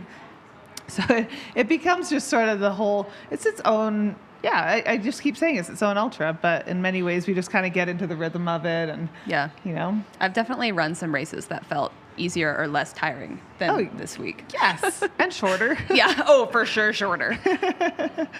You have gotten some miles in on the course though this week, right? Yeah, I was gonna say not an ultra distance, then I'm actually adding them up. I'm okay, ultra distance over the course of the week. Right. Yes. No, it's it's a lot to manage. I'm jealous that you got out. I feel like this year that's not in the cards for me, but we have a crew coming in right now. This is a big crew. Look at this. I believe this should be Jessica Turner coming in. Finishing really strong. Fantastic. Fist pump. Nice. Coming across the finish line. Love to see it.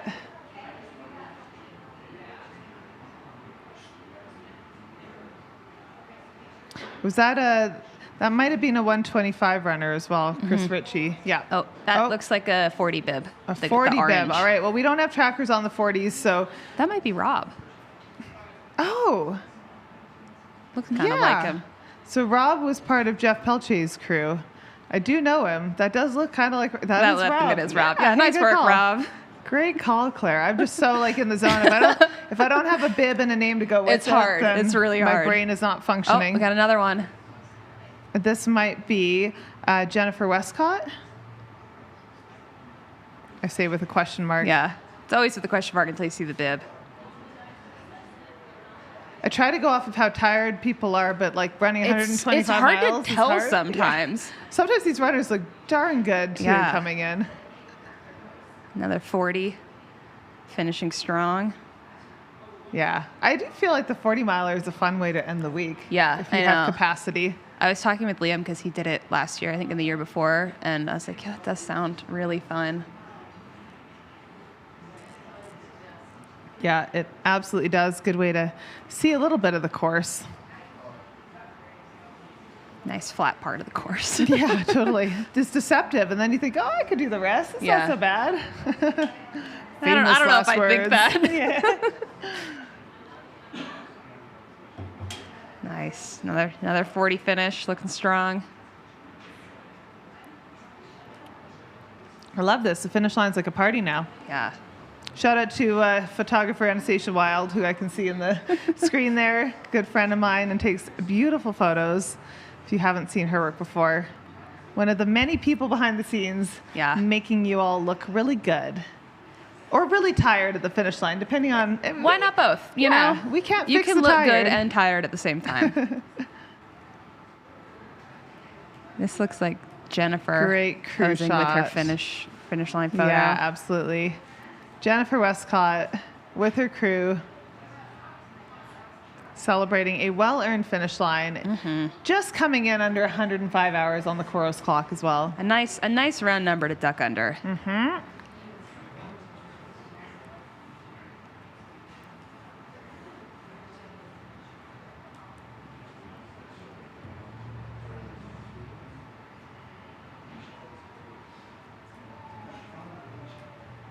Yeah, keep those cheers coming, guys, for all these finishers.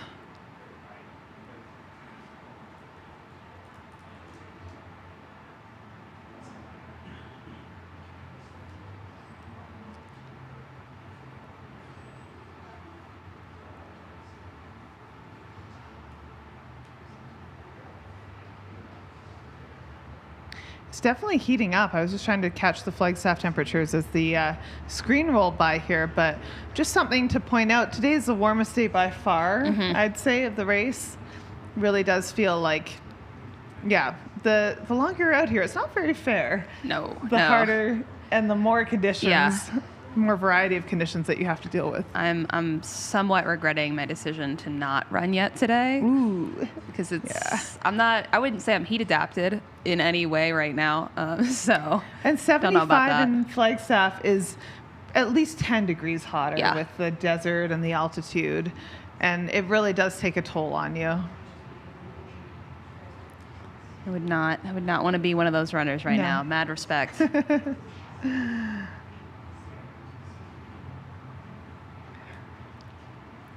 Shout out to our chat. I just appreciate you guys. It's really fun to have you here on day 5. I know a lot of you have been here from the very beginning of the week.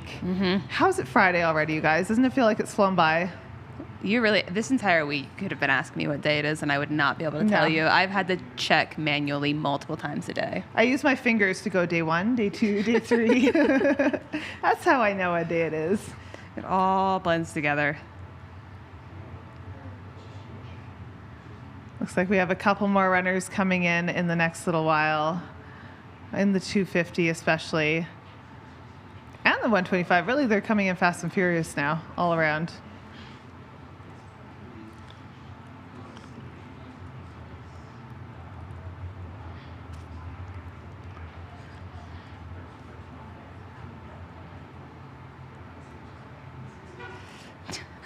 In the chat, I'm amazed I haven't been fired yet. Me too, considering I'm also working my full-time job this week. Are you? I've been, every time I'm like not on, I've been working. Wow. I have my work laptop at the Airbnb. Oh my goodness. I also I know a few people have called in sick, and I'm like, hey, I mean, you guys should probably just stay off the broadcast, right? I'm like, don't leave the trail of evidence behind. Yeah, well, that's not only, not everyone's watching, I guess, which is weird, but... Thank goodness. Yeah. Don't tell your boss that you're into this crazy sport. Some of my coworkers did watch last year. Oh. So I was like, hi. So this is what I do. Not to this extent. I'm not this crazy. I love this shot going down Eldon here as runners start to tackle this descent. Yeah. Pacerless again in this last section, which, we're actually going to chat with a friend of mine shortly who just finished the race yesterday, but he was saying it took him about 7 hours to do this section of the course. My goodness. Just a long time without a pacer at this stage of the race. But also, it's better to take your time and not have something, bad happen that can make it take even longer. Yeah, we've definitely seen some people speed up on the section and make up a bunch of time, and then also people really struggle and sort of fall apart here and end up spending a lot of time at that aid station that's only 4 miles away from the finish line. Trinity. That's a really good aid station. We were out there waiting when Rachel came through. They have apparently the best grilled cheese around.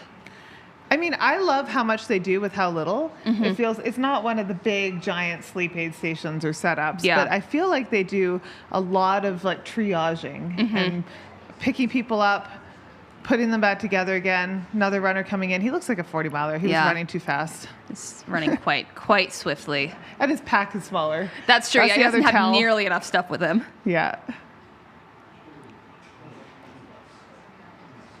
Yeah, Trinity is the meth lab themed aid station. After they got the cops called on them in the middle of the night, I think last year. I didn't hear that story. Oh yeah. Oh, that was funny. They had some cops being like, "Hey, what's going on here?" So hilarious. They turned What are you guys cooking lemons here? into lemonade and made a meth lab themed aid station. Oh, that is so They good. gave out little plastic baggies with Nerds clusters in them, as they're like, this is their. That's very, very good. It's pretty good. Or like little packages of Tailwind, or like, you know, the carbs. Like, exactly. So every time I fly with that stuff, I'm I just get stopped every single time. Hi, so I'm not traveling with a whole bunch of bags of drugs. Yep. This They're is like, my we need to look electrolyte at mix." this bag of weird stuff you have. And I'm like, yeah, no, I get it. It's why it's on the top. I know you need to look at it. Yep. Test it, try it. It's berry flavored. Yeah, it's better. My one friend tried to fly. Oh, we got a finisher. I think these look like 40. Yeah, nice They work, do. guys.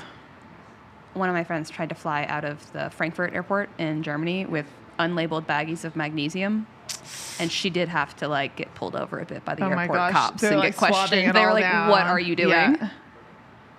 So pro tip, label, keep your stuff in the bags if it's random powders. So we have another female finisher coming in. I do believe that this should be, let's see, where is it? Is this Jessica Turner? I'm trying to read the bib Might number. be Or a is this our 125. It might be 125? Christine McAuley. Dib She's 792. moving very, very well. It's really helpful, I find, when race directors give each distance a different color of bib. Yes. But they need to make them really large for my eyes. Yes, yeah. Nice work.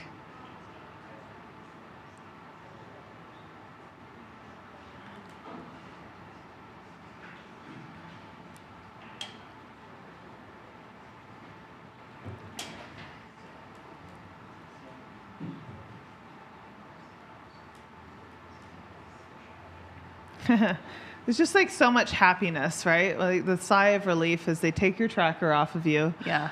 And you get to be done. It's got to be such just like a release. You know, you've been doing this for days and you've made it through. Yeah. 792. Yeah, that's Christine McCauley. Nice work, Christine.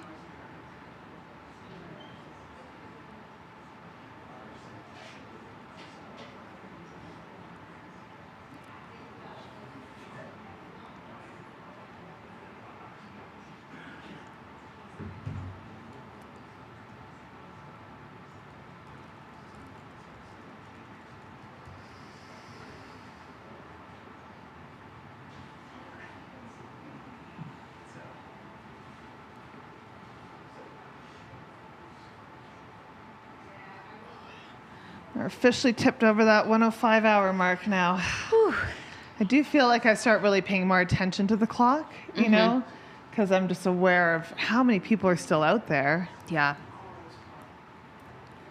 It gets more real. Yeah, it really does.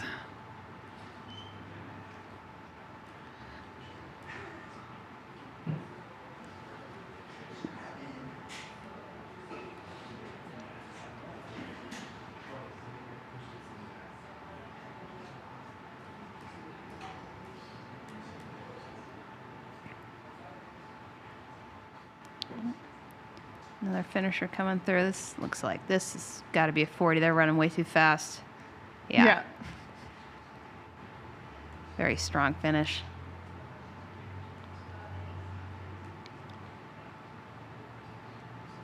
Again, love just seeing so many people hanging out at the finish line. It's such a great spot, too. It's in the middle of town. Oh, look at that jump. That is energy.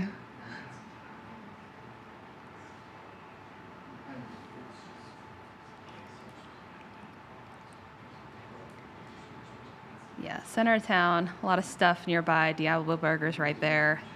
What more could you ask for? I know, right? I love it. Every time I get released from the studio and I get to go over there, like, oh. Yeah, I feel so like it just much like going on. reinvigorates me, you know?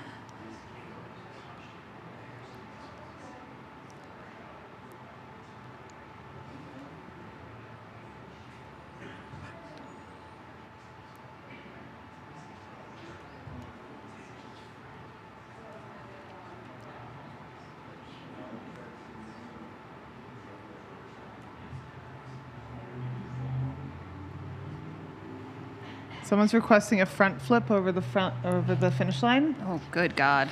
I would not want to attempt that without a crash pad and a medic present. I wouldn't. And you might get... Maybe if there's a trampoline. What if you got like a full body cramp, right? You just like viscerally reacted. Oh no. Claire got a full body cramp just thinking about that. Yeah, I don't think I can do a front flip in the best of conditions. Or a back flip, any flip of any kind. Heck no from me, bro. No. If I was that limber and gymnastic capable, I wouldn't be a runner, you know? If I could touch my toes? I can do that. That's kind of where my limit ends. All right.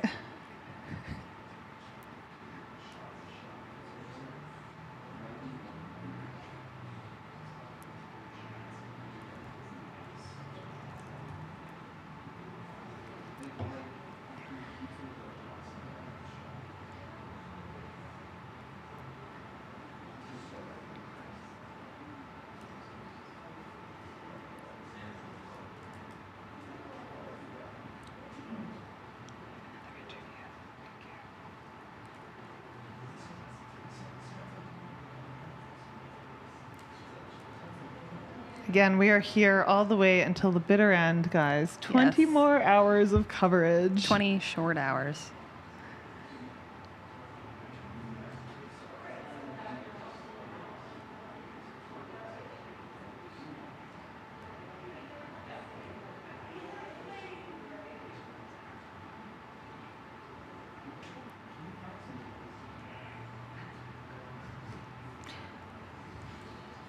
How many people do we figure are watching the chat this year or just like got sucked into this race and had no idea maybe what they were watching or getting into that are now contemplating a 2027 good, bad, terrible decision? I mean, I've I've seen several people in the chat already being like, I didn't know what this was. I think I might enter the lottery next year. Didn't know this was the thing, but now it's the thing. I met someone at the start line actually that came up to me and told me that because of the commentary he watched last year, he was now at the race to run it. And I loved that for him. I wish I could remember his name, but I really hope that you have had all the adventure you thought you would have in all the best ways.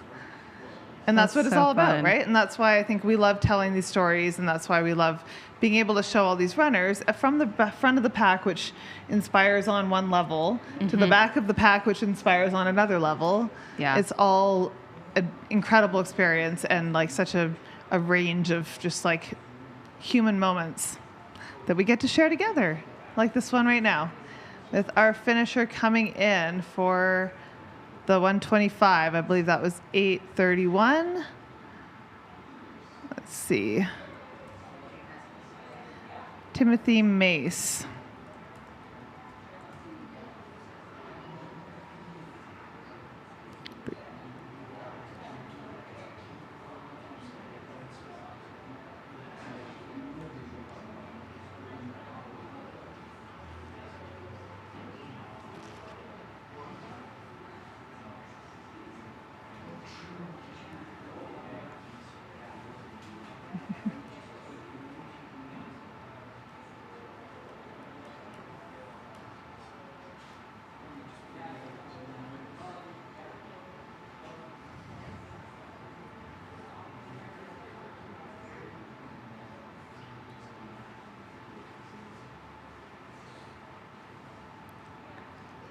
All right, we are going to throw to a quick ad break. We will be back in just a couple minutes. And when we come back, we have an interview that I'm really excited about with one of our finishers from yesterday, finished Thursday evening. And it'll be awesome to get his thoughts on the whole experience. It's going to be really fun. So we'll be back in just a couple minutes, guys.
runners are motivated to be involved in their local communities to protect cherished landscapes and expand access to nature. Together, we can make a positive impact in our community by volunteering locally and supporting national outdoor recreation and environmental advocacy efforts. RPL approaches this through community service, education, and civic engagement. As the largest outdoor recreational group in the country, 60 million strong, runners can make a difference.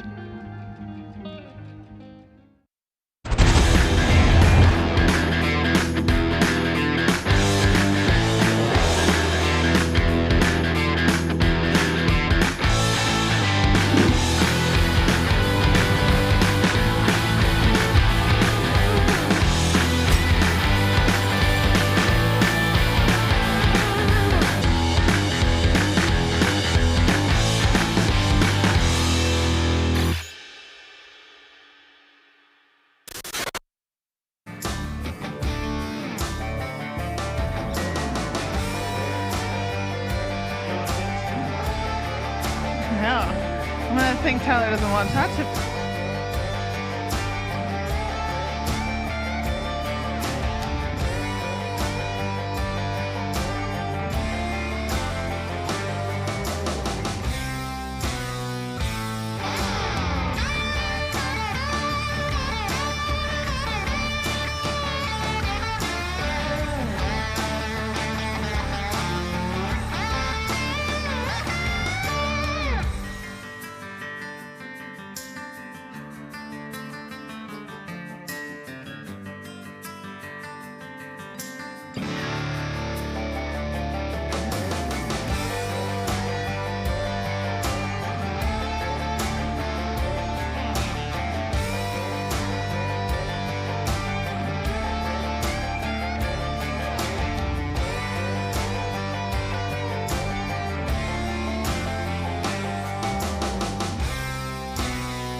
And we are back in the studio. I'm Hillary Yang, and I'm joined by a really good friend of mine and a recent Cocodona 250 finisher, Mr. Tyler Peterson. Hi, Ty. Hey, Hillary. How are you? I'm great. I'm just admiring your shirt because there's a bunch of these floating around right now. It says the Petey Posse. It does, yeah. My wonderful crew that helped make this possible. Yeah, it was really fun. So last night, Tyler, you finished, and we were just trying to figure out exactly how long you finished in. And I don't think we have the official results times up yet, but I want to say you were in the 84-hour range. Yeah, maybe I think 86 to 87, somewhere around 8 o'clock last night, I think. I was going to give you 84, but yeah. I'll take it. I won't turn that down. Somewhere in that range, Tyler finished, yesterday evening, and Billy and I were able to pop over to the finish line and cheer you in on that last couple blocks as you come in, which was so much fun. Yeah, that was fun coming down. Kim, my wife, so we had some friends waiting, and so to see you guys there was just an icing on an already pretty sweet cake. Everybody in the Petey Posse shirts. Everybody, yeah. It was fun to have the whole crew there. Yeah, absolutely. Well, Ty, thank you for coming in. I just was really excited seeing your race, and I know you trained so hard for this race, and I feel like we talk a lot about just what it takes to finish Cocodona. This was your first time doing a 250-mile race, doing anything. Yeah, it was, yeah. What was your longest race before this? 100 miles. Okay. Yeah. More than double it, as we do. Yeah. I've done 100, I think 9 different times, but this was my first go at the 200 plus. So. Yeah, I mean, way to execute, my friend. And I think that's really fun because I know going into the race, you certainly worked your butt off to train for it, to put all the pieces into place, to make it the best experience that you could, right?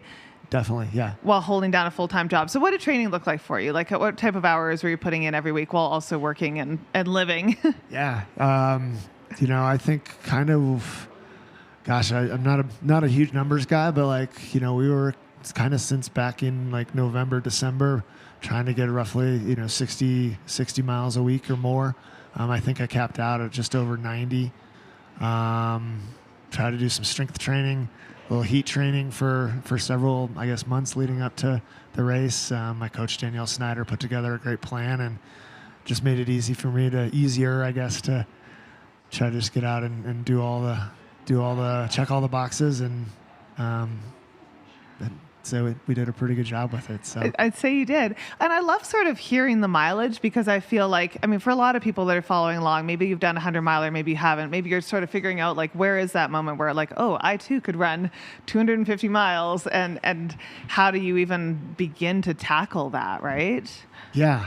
I think I know for, everybody has kind of their own approach. I think throughout, the years that I've been doing 100-milers, and, it's been I found that I don't need, 90 miles is the biggest week that I've had by far ever with training, and have found that, a couple of long runs on a weekend, combined with some other more moderate mileage is a good balance for me. So it doesn't, it looks different for everybody, and just find what works. And it was, you got to make it fit around life too. Like a lot of it, most of us, have jobs, have families, have to get it in when we can. And once you tip over that threshold of like maybe 70 miles a week, all of a sudden you start to feel like you have no life other than like running and then eating a lot and sleeping where you can. So eating, showering at the same time, trying to do, So it is really hard. I mean, and that is the thing, of these pro runners who are at the front of the course, like they have the luxury of this being a full-time job. But I love hearing, again, from people like you, people like me who have other things going on in life, who are also just like carving out the time and committing to it. So I know coming into the race, hearing from your wife, Kim, who is just also an amazing human. I want to shout out your wife, Kim Haven. Yeah. She's part of the medical team at Western States, and we'll get into it, but I think a big reason of maybe why your feet look pristine today. Yeah, she took incredible care of me throughout the week. Yeah, zero foot issues whatsoever. And just, it was, we had put together the plan, and she made sure that we executed it as well as we did. So, yeah. None of this, running's, for me, ultra running, it's a team sport. And as the runner, like, we do the mileage, but we don't do it alone. And without a crew captain like Kim in my corner, it's like this couldn't go nearly as well as it did. So all the team pacers, my family, everybody that was here to make this happen, it's about them just as much as it is about me. So. Yeah, we got your twin brother and partner in the studio, as well as your parents. So shout out to everybody that's here. Yeah. So, okay, going into the race, were you setting time goals? Were you sort of like, ooh, like I just want to finish? Or were you like, I have big goals and I'm going to like come in under a certain time? Yeah, both. The ultimate goal is to get to the finish line healthy. Or at least get to the finish line. I don't know about healthy after 250 miles, Tyler. Healthy relative, get there in one piece as much as possible is kind of at the end of the day what we really wanted to make sure we did. And so whatever that looked like was whatever it was going to look like. And on a little bit more of a, I don't want to say competitive because it wasn't about, but just more of a, I guess, a performance goal. I was kind of put together a plan to try to finish, get to Flagstaff by Friday was the goal. And we kind of, in the spreadsheet that we had that tracked everything and put some numbers to what that might look like as far as sleeping, mileage or minutes per mile. And, we ended up doing that, and which is still kind of hard for me to put words to, because being the first 200, you don't really know what to expect. And to have everything go the way that it did, I couldn't ask for anything more. So I kind of love that, like Flag by Friday. I feel like that's a great little motto. That was kind of our tagline. My brother's like, "Oh, we need to put that on the shirt." I'm like, we don't need to slow our roll here a little. Yeah, let's keep that in the back of our minds. But let's keep that as kind of the personal goal, and just we did it. So I mean, which we absolutely did. You did, because coming in Thursday night. We did. Yeah. Sure. Team effort. Not me personally, because I was just talking about the race, but you're actually doing it. But yes, everyone on your crew that made it happen. It's really, really fun to sort of see that in hindsight. But yeah, when you're going into it, I mean, for a lot of these runners, all you guys out there, like, you just sort of throw darts at the wall and are like, you know, sure, that sounds great. Like, I'd love to finish in this time. Yeah. Yeah, and you know, this was, I think, my 4th year out here. First time as the runner. We'd been out in a couple of years previously supporting other friends, and Kim ran Cocodona year 1, and so we had some familiarity with the week and what that would look like, and that certainly helped kind of put some, you know, some structure to, you know, how Cocodona can go, but still just some of it's a wing and a prayer, and yeah. Yeah. I mean, I love that call out too, because I do think for people getting into the sport, it's really wise to come out here and be part of a race like this in advance of running it if you can. If you have the luxury, come out and crew, pace, volunteer, otherwise make yourself useful, or just cheer. That's useful too. But be part of the experience, because I think you learn so much. Even if you don't ever, never say never. Everybody's like, oh, I could never do 250 miles. And it's like, you got to want to do it. And if you decide that you want to do it, like, you might surprise yourself. But even if you don't think you want to do it, just being here throughout this week is magic, because it's such an incredible community of runners, their families, their friends, and it just continues to grow every year. And it's just, once you've been here, it's hard to not want to, you know, be a part of that, because it's an incredible week. Kind of addictive. And also to the point of just like running 250 miles, I'm sure even now it feels sort of surreal to think that you did that, right? Like, it so quickly becomes just this blur of like time and miles, and it's all relative, right? So weird to think that, you know, this thing that we were ready to get underway at Monday morning. Yeah. And you know, for me, it's done. There's still people out there that are working towards that finish line, and, you know, still have hours to go before they reach it. And 19 and a half hours to be precise. You know, kudos to those folks that are still grinding and getting it done. And, you know, hopefully achieving the goals that they set for themselves. But yeah, it's this thing that we look forward to, that we plan for, that we work for. You know, before you know it, it's a memory. It's over, yeah. It's over, and that's hard to kind of wrap my brain around still. So. But in the moment, I mean, I think part of the gift of these races is the fact you get to be so present in the experience. Do you feel like you can sort of step back and appreciate that? Do you feel like when you were in the moment, you were able to rise above the suffering and the pain of it to really like appreciate what you were doing? Yeah, very. I mean, it's some of those low moments, you just think they're going to go on forever. And I think the thing we always say is it doesn't always get worse. You know, so even when you're having, you know, those moments, it's pick your head up, look at where you are, look at what you're doing, who you're doing it with, because it just, it makes it what it is. And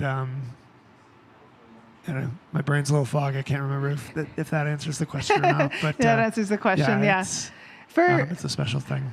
For those of us sort of curious about some of your maybe reasons for success out there, I know foot care was a big thing that you and Kim worked on pretty much every time you saw your crew, right? So what was the protocol? What were you doing to keep your feet in this perfect shape all the way to the finish line? Yeah, I will say, knock on wood, my feet tend to stay pretty solid. But we've also seen people that have never had foot issues have foot issues here just because of the nature of the course. So we were diligent from, you know, the first crew opportunity out at Crown King to take the shoes off, clean the feet, lube them up, you know, and fresh socks. And just if there was any kind of hot spots, we'd address those right away, you know, tape wherever it felt like it needed, and just rinse, repeat, you know, every time I saw the crew to keep those as, you know, in good a shape as possible so that it didn't become a bigger problem to manage along the way. Shoe changes? Yeah. I ended up just using 2 different pairs of shoes, but would kind of flip back and forth between those, you know, every, I think 20 to 30 miles, just because everything felt like it was still feeling good, you know, didn't have any issues. As we got towards the end, you know, there was a pair that was more comfortable, so we kind of just rode with those. But, yeah, just kind of that diligent care allowed us to keep things looking good. So. Yeah, I mean, it worked, right? And that is such an important thing. And I saw a lot of really gnarly blisters being popped out there. Sure. So I see what happens when you don't deal with it, right? Sure, yeah. And all that stuff can pop up in an instant. And was very fortunate that it didn't. What about your nutrition? What were you sort of tackling that from? Like, do you have target carbs per hour and electrolytes and all the things, or were you going by feel? Like, did you have that plan in place beforehand? Yeah. I'm, the worst at knowing exactly the numbers of what it is that I'm consuming. But I know kind of through my experience with ultras, like the general structure that works for me. And so that's, I'm hydrating every 10 minutes, usually with my electrolyte beverage, a few sips, and then gels and real food every 30 minutes and 60 minutes, and just stick with that as long as possible. And knock on wood, the stomach stayed really pretty solid. And so I think being able to kind of keep on that schedule, my pacers were an incredible help with that as we get into those sections. Every 10 minutes, they're like, hey, it's time to take a sip. Did you have alarms set? I was going to say, because otherwise time starts to just blur together after a while. Time blurs together, yeah. And the minutes can definitely pass quickly. Yeah. It was hard on some of the non-pacer sections to have to engage my brain of just kind of always checking the watch to, every time it hits a 0, do some kind of fuel to just keep the, that the fuel tank as steady as possible. Which I think, I don't know the science behind it, but that kind of steady flow of electrolytes, I think, helps maybe with some of the feet, and again, just keeping the stomach in a happy spot has always been really helpful for me, and I think a big part of why I've done, been able to finish some of the races that I've finished. So. Yeah, I mean, we talk a lot about electrolytes. I do think they're super important out here in the desert in these dry, dusty altitude conditions, especially. What was something that surprised you about running 250 miles? Like, you try to plan for all the contingencies. You try to just anticipate all the things that could come up, right? And be resilient, react to them all. But what was something that surprised you that you weren't necessarily expecting out there, good or bad? Yeah. The first thing that comes to my mind was, I think, how the sleep aspect is I think a part of these multi-day adventures that's really, really hard to plan for, know how your body's going to respond, going through everything it's going through. And for me, the naps that we would take along the way were so invigorating. I would, however I felt going into that sleep break, coming out of it, I felt brand new. And I think we calculated it ended up being like 6 hours of sleep total, which everybody does, but as a first timer, it's like I didn't know what it would take. And that's and luxurious, so that was such a man. That's a lot for, again, what works for some people. But that allowed me, I think, to stay in a really positive mental space pretty much throughout the week. And that was a pleasant surprise for sure. So. I love hearing the different sleep strategies, because I do think for so many runners, it's like hard to know. And for some people, it's like, I mean, we've got Rachel on one hand with her freaking 19 minutes of dirt naps. And then we've got 6 hours of total sleep. And there's no right or wrong answer, because I think if you do manage your sleep, then you move faster. And so, I mean, we talked to Stringbean yesterday, and he did a 60-minute nap, and that really reset him. And that's a lot longer than a lot of the pros. But again, just like what works, right? Yeah, it's fascinating. That's definitely a huge kind of piece of the puzzle to figure out for yourself, and especially for the first time, to feel like you executed it in a way that didn't detract from your ability to move through the course as quickly as possible is a good feeling. Definitely, yeah.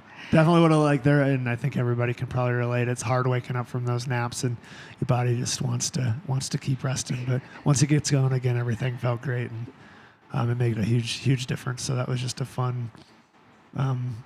Kind of to have the, know how that looked for me, having not had that experience before. And I know you had a good day out there, like a hard day, right? But like you generally stayed in a pretty good zone and were able to just like pace it all well. The Eldon section we talk a lot about, because you were on your own for like 7 hours out there. At the end of the race, when you're exhausted, you have to climb up to the top.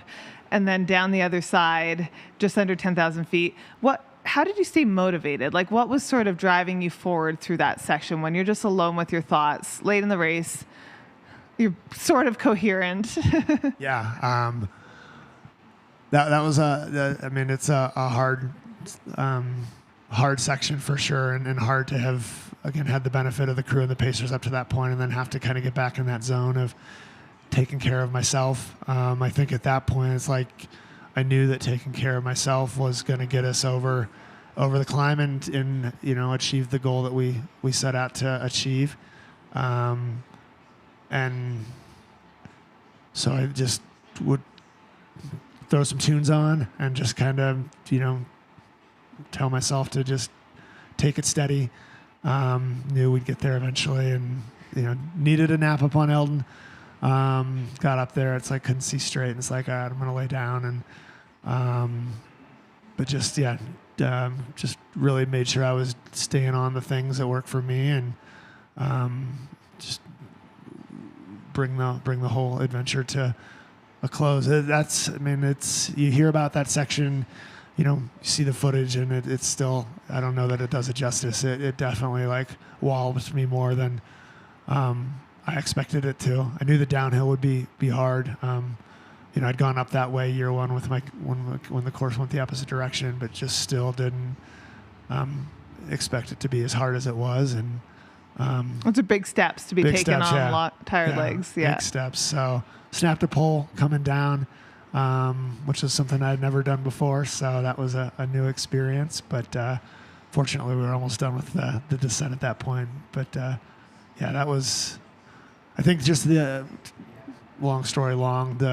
Knowing that getting down, got to get back to see the crew, and we got to, see friends and just bring the whole thing to a close was good motivation to just keep pushing. What advice would you give someone that is looking to tackle their first 200+ miler race? If you want it, do it. Put the plans in place. It's a life-changing experience. This is an incredible community to be a part of. I'm sure I have other. Go for it. Why not now? Why not me? As Rachel would like to say. yeah, exactly. I think we're all capable of so much more than maybe we give ourselves credit for. And there's only one way to find out. So if you have that interest, there's only one way to find out. I say go after it.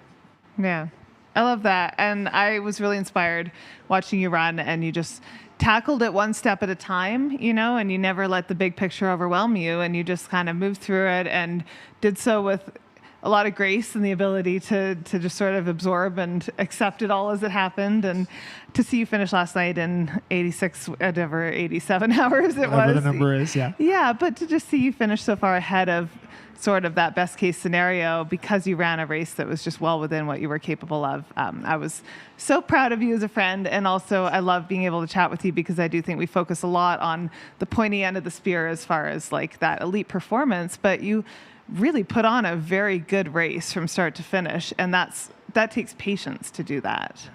Yeah, so. Thanks. I think as we talked earlier, it felt a little surreal to be invited to come chat, because it's we think about that as something that is for the pointy end of the race, but it really is.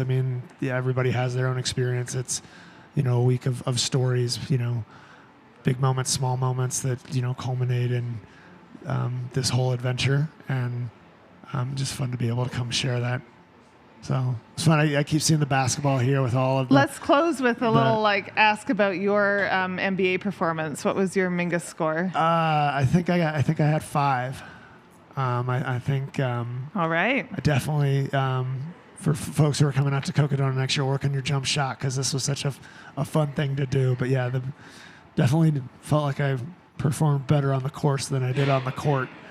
But it was. You weren't the only one, Tyler. Oh yeah. I'm sure it was such a fun. My crew has given me a hard time because I was dribbling between the legs, and I don't know how I still have the energy to do that. Fancy. But yeah. But then I think I put up an air ball. Then I made 5 points, and then I think I threw up another air ball. So But it was so fun, and it's fun to see all the different names of folks here, and know that we all kind of have that shared experience.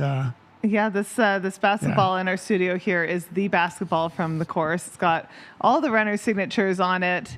Kevin Goldberg brought it in yesterday and said that he had people that had DNF'd earlier in the race that actually came out to play a game of ball and get their name on the ball. So it's a very illustrious item. We're still figuring out what we're going to do with it, but do we know what the final winning score ended up being? I don't have that. I'll have to ask what the final one was. I know of the elites, String Bean was sort of talked about for putting up a good score. I think he had 7. I think we learned in general that ultra runners are not great ball players. Like the coordination is just not there. That's fair, especially at mile 100 plus. Yes. Oh, we have about 8 people from our studio that tied at 20 points. Whoa. I know. I didn't realize we went that high. Okay, I take it back. All right, some of you are ballers. Not you. I'm sorry, Ty. That's okay. All good. All good. The media team apparently sucked terribly, and AJW won from the media team with 1 point. To be fair, I didn't play, but I don't think I would have done any better. I was just happy to make a basket, so that was... There you go. Yeah, hey, that's more than some people. Fun to try, and as we said, it's like how good am I shooting hoops at that point? One way to find out. That's kind of incredible. We have the chat saying there's 9 runners that tied at 20 points. So, hey, shout out to all of you guys. Kudos to them. Freaking crush it. And everybody else that plans on running next year, start practicing. I want to see higher. I want to see what we can do. And I better start practicing too. Say twice a week shoot arounds as part of the training plan. Yeah, right. It's like the dexterity. It's the, got to mix it up. Thank you so much, Tyler, for coming into the studio and chatting with us. Really excited for you. Just want to highlight how impressive it is to run a race like this, to put in the time, to have the dedication it takes to get to the finish line like this, to really, you just kind of took this huge, scary, giant thing and then broke it into pieces and then just kind of got them done one at a time until you got to the finish line. And I think that's really, really cool. And I'm in awe of you and just so happy for your achievement out there. Thanks, Hillary. Thanks for the chance to come and chat. And yeah, it's such I think a big thing. And the way that you get it done is small bits at a time. So yeah, just proud to have done that for myself, for my crew, and proud of everybody else that, has already either done that or is still out there doing it. So still chipping away. Get it done. Yeah, absolutely. The finish line in Heritage Square is the place to be the rest of the week. So pretty good feeling watching all those runners come in, and I know you guys will be out here cheering on those runners. Most definitely. For the next 19 hours. Thank you again, Tyler Peterson, finishing Thursday night with an awesome race result at your first ever, maybe not last, Cocodona 250. Yeah, we'll talk about that. We'll talk about that off camera. I don't know if there will be others, but if there's not, this was just more than I could have hoped for my first. So thanks for chatting with me about it. Yeah, absolutely. All right, we'll keep celebrating our runners as they come into the finish line. So many stories, so many moments, and I love being here for all of them, and it's really special to see. I caught a glimpse on the finish line cam of a woman coming in with a pretty good lean, and I saw a little bit of conversation about that. Claire, did you see that as well? I haven't been able to see You missed the screen? Yeah. But I love a good lean. I've had a good lean. We still don't know what causes the lean, right? There's a lot of theories, and it just, it's really hard to sort of figure out exactly what causes that to happen. For some folks we've seen in races short ones, by short I mean 100 milers or whatever. That's where we often see it come up, and then obviously in a race like this. But the funny thing is often the person that is leaning doesn't really know either how far they're leaning or you feel like you're just normal, but you're just kind of a little cocked over. I don't know. My best guess is it's some sort of an electrolyte or sodium thing that's just kind of contracting or causing your muscles to contract. Everything's a sodium or electrolyte thing. Yes. Yeah. It's one of the biggest things about these races is if you don't stay on top of these things, you can end up with very consequential issues. We've certainly had runners deal with rhabdomyolysis, which is basically where your kidneys are shutting down because they're no longer flushing things through because you haven't maybe done a good enough job hydrating, or you've just sort of overloaded your system. Yeah, the whole you can have too much water, you can have too much salt, getting that balance right seems really, really critical. Yeah, exactly. It's really hard to know where to play with that. And again, it's individual for everyone. I really like Tyler's perspective on how much he slept versus other people that are sleeping out there, because I think it's important to emphasize as we talk about all these time savings or like ways to run this race, like you have to run what works for you. Yeah. And if you run what works for you, you're probably going to run faster than if you're trying to like run something you think you should. 100%. And then you fall apart and have to lie on the trail for a bunch of hours. I'm a big fan of like running your own race, especially as someone who, I don't know, I don't need to worry about like trying to match someone else's move, mid-race. Like that's not what I'm not there to win. I'm just there to kind of get to the finish. So I feel like not being worried about what everyone else is doing and focusing on what works for me is always going to result in a better finish. Yeah, exactly. And it's, again, as we see all these runners coming in, it's like, I would be so curious to sort of ask, like, coming into the race, like, what they expect from it or what they were looking for. And I think for some people, they're seeing huge PRs. Like, we've seen, like, Randy Zuckerberg had a 10-hour PR from last year on her race. That was great to see. But then we also see runners who truly, it becomes just about getting to the finish line. And that can be very humbling. Yeah. If that's not the race you trained for, but maybe just things didn't go according to plan, and that's the race you get, Yeah. And sometimes I do feel like those are more rewarding sometimes when you don't exactly have the day you want, because you learn so much. Yeah, no, I fully believe that too. And it's not the day you deserve, but the day you get. Is that the saying? yeah, something like that. Yeah, we should have a few more runners coming in here pretty shortly. Let me take a look at our tracker and see who's coming in next.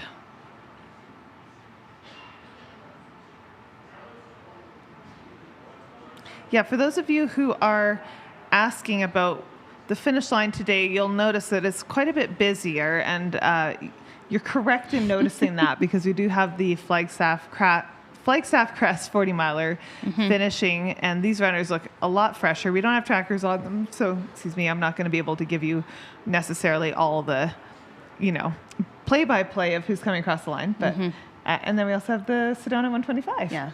Got 3 different races all finishing here today. Chaos and confusion.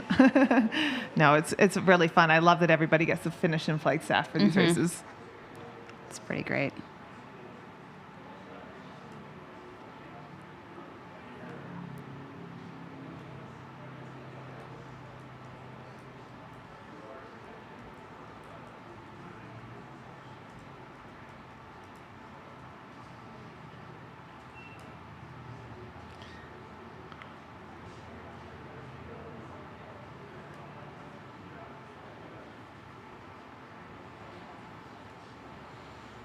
And again, runners have until 10 a.m. tomorrow morning. So for those of you who are unable to do the math like we are on what exactly 19 hours it looks like. God. 10 a.m. tomorrow morning, folks. Yeah. If you have the chance to come down to the finish line and cheer for our runners, especially tomorrow morning in the last few hours. Yeah, it's going to be extra special. Incredible atmosphere. The more the merrier. We've got rolling cutoffs happening too, like leading up until the finish line. And that's, for the safety of our volunteers, for the safety of our runners, to make sure that we are giving everyone ample opportunity to get to the next cutoff.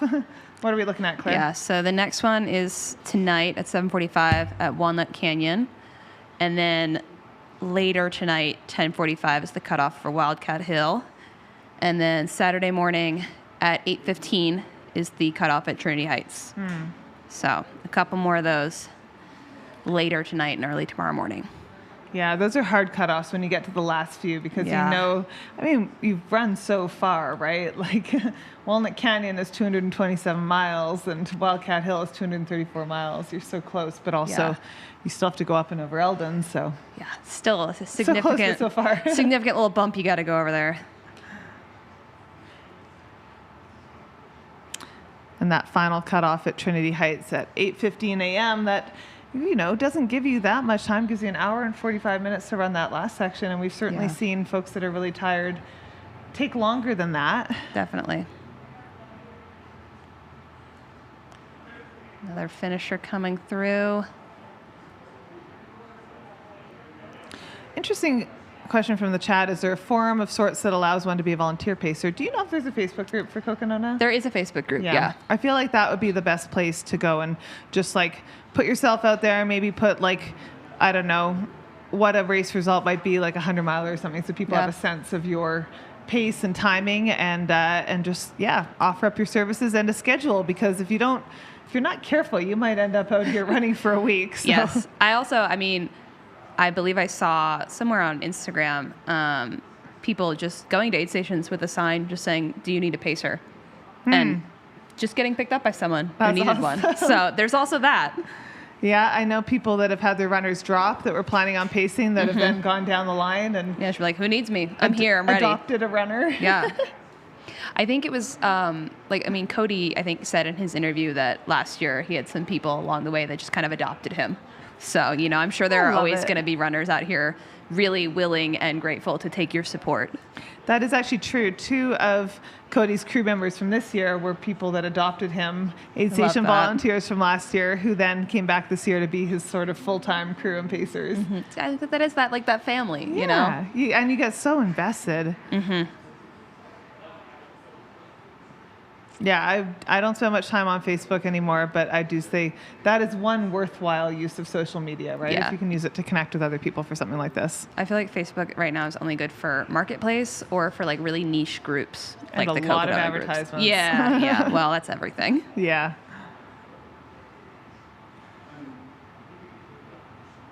I love looking at the tracker. If you're not following along with the live tracker, just take a look at how many runners there still are that are making their way. Like, it is kind of crazy if you looked at a graph of the number of runners that finish in the first few days versus in the last 20 hours. Blood.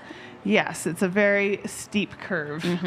Which, again, for the aid stations, the volunteers are out there for so long. I know. Some of these aid stations are open for 60 hours, 72 hours. Yeah, multiple days. Volunteers are camping out there. Like, they're probably sleeping in their car with a sleeping bag or in a tent somewhere. And to be out there for all the runners, and then to have sort of the busiest time with the runners that need the most help all coming at the end when they're also really tired. Again, it's just this huge effort of love for all of these people. Yeah. The volunteers do so much to make this even possible.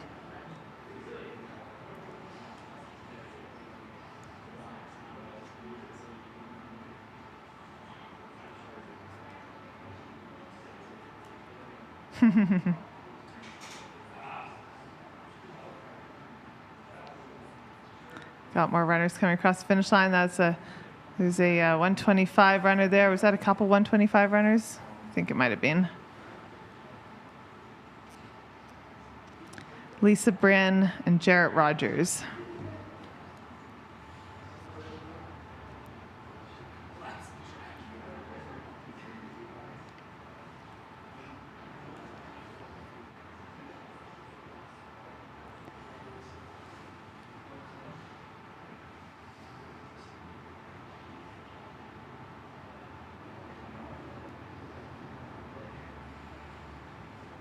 Yeah, thanks, chat. Feel free to help us out, especially if you know a runner that's coming in and you want to give us an ID or a little story about them. We love the context and chance to know a bit more about these runners. Absolutely. The more the merrier. The more knowledge, the better.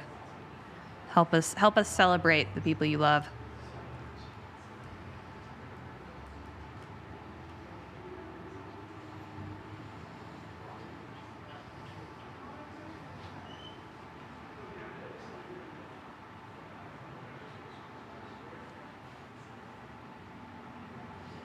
Yeah, we got a bunch of 250 runners coming in very shortly as well.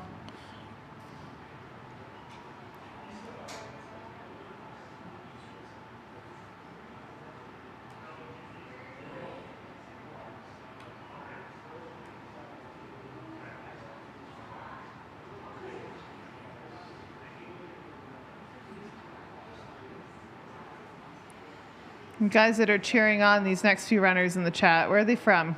Tell us something about them. Yeah, give us a fun fact.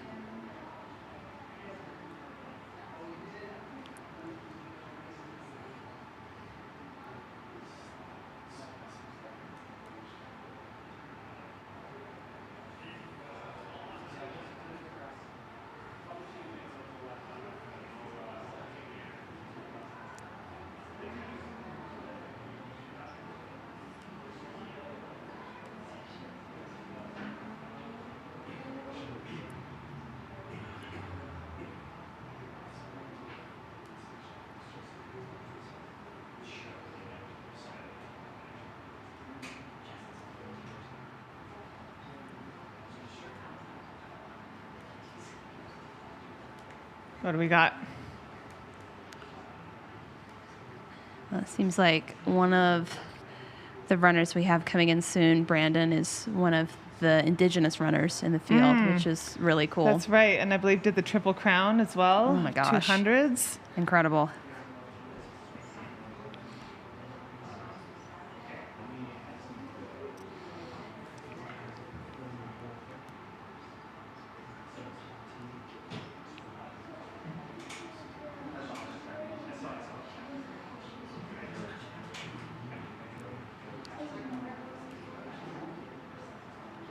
Yep, he is the native Grand Slam record holder. Ah, incredible. That is a lot of 200 milers, Brandon. Oh my goodness. It's a pretty big feat. Shout out to number 722, Samantha Barker, doing the 125, who sounds like is just closing in on the finish line, and she is 63 years old. Wow. That's so cool. I love hearing that. Samantha, we're excited for you.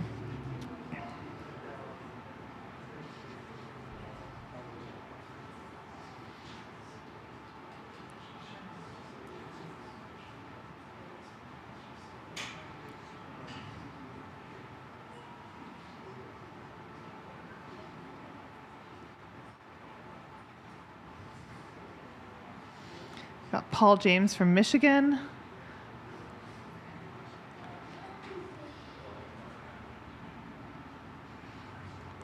Paul is also a repeat Cocodona runner as well. Wow. See, you run it once and you sort of get hooked. Okay, so I'm gonna never do it. I don't know if I can. Yeah, I know. Devote enough time in training. It is truly the slippery slope. Yeah.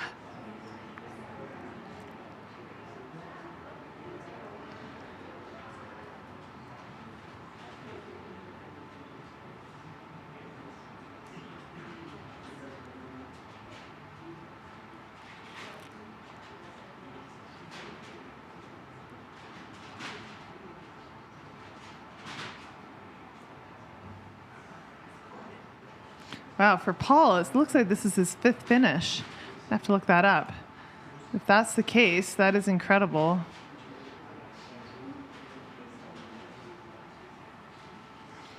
Paul is also 69 years old. Wow. Paul, Oh my goodness. you legend. Oh. Got someone. So we have a runner coming through here. Is this perhaps Paul? It looked like he was pretty close on the. I think that might be Paul. Wow. I'm going to say that's Paul. Yeah, 325. Nice work, Paul. 5th finish. Yeah, that is incredible. Absolutely love hearing stories about runners who are just out here defying age limits, any limits, and continuing to see what they can do and what's possible. I think it keeps you young too. I think the older I get, the more I realize that, you know, it's really only ourselves that we're competing against, but also it's ourselves that can be our own worst enemies. I know for sure I'm my own worst enemy by far. Like, just take the easy way. No one's got me like I do in the best and the worst ways. Paul with 105 hours, 55 Nice work. minutes, 54 minutes. Getting right in under. That's a huge smile. 106. Oh my gosh. Yeah, incredible work out there, Paul. No excuses, guys. That's right. The rest of us have no excuses. Looks like Paul's also signed up for the Mammoth this September or October. Nice. I've heard that one's great. It's pretty good. No you know? bias here. Views don't suck. Another finisher coming through. Is that Brandon? Who just finished? I think perhaps. Is that Brandon Bowie?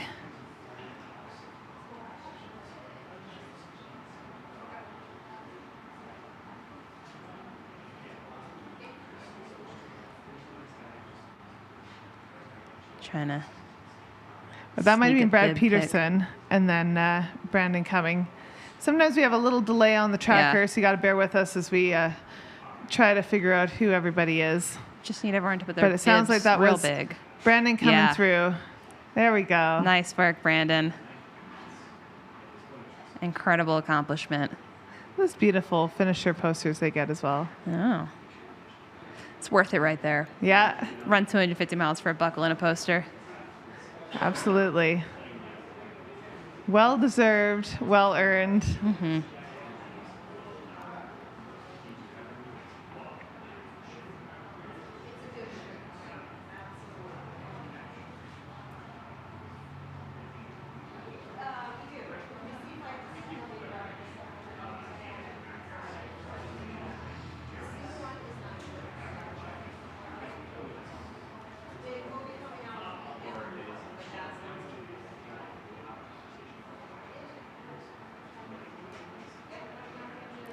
Does look like after this we've got a little bit of a break in the 200s runners, hey? Mm-hmm.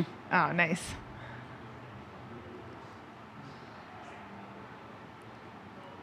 Nice work. Mm-hmm. I love just this moment of soaking it all in, too. Yeah. Especially for a runner like Brandon, who's done a lot of these in a short amount of time, really. Yeah. You're asking a lot of your body, and I think it's really important to stop and appreciate it all. And absolutely. Let yourself soak it all up. Yeah.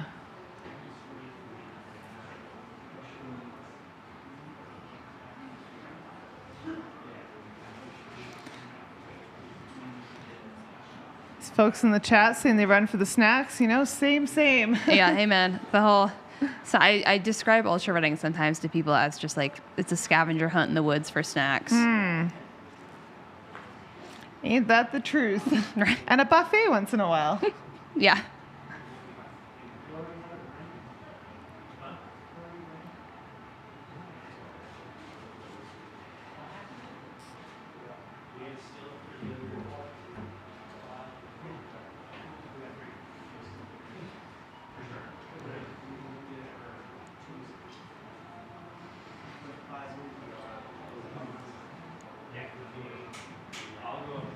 And again, just a reminder for you guys, our cutoff is 10 a.m. tomorrow morning.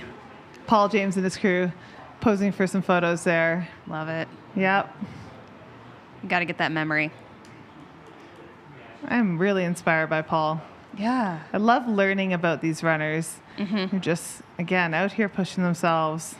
I have some of my favorite memories are from my first ultra. I spent a lot of miles with Ray Krolowicz, who's like a similar age, I think. And he's been running ultras for longer than I've been alive. And we talked for a very long time, and he gave me a lot of advice because I had no idea what I was doing at the time. Yeah, I mean, hey, none of us do, really. Yeah. So that I never really changes. didn't. I hadn't run longer than a half at that point. So I was very over in my head. Sometimes you just got to make a big jump, you know? Figure it out as you go. It worked out. Got another finisher coming through. Nice little jump. I feel like that jump maybe means you ran the 125. Yeah, the jump for me is if it's a 250 or doing that, I am, wow.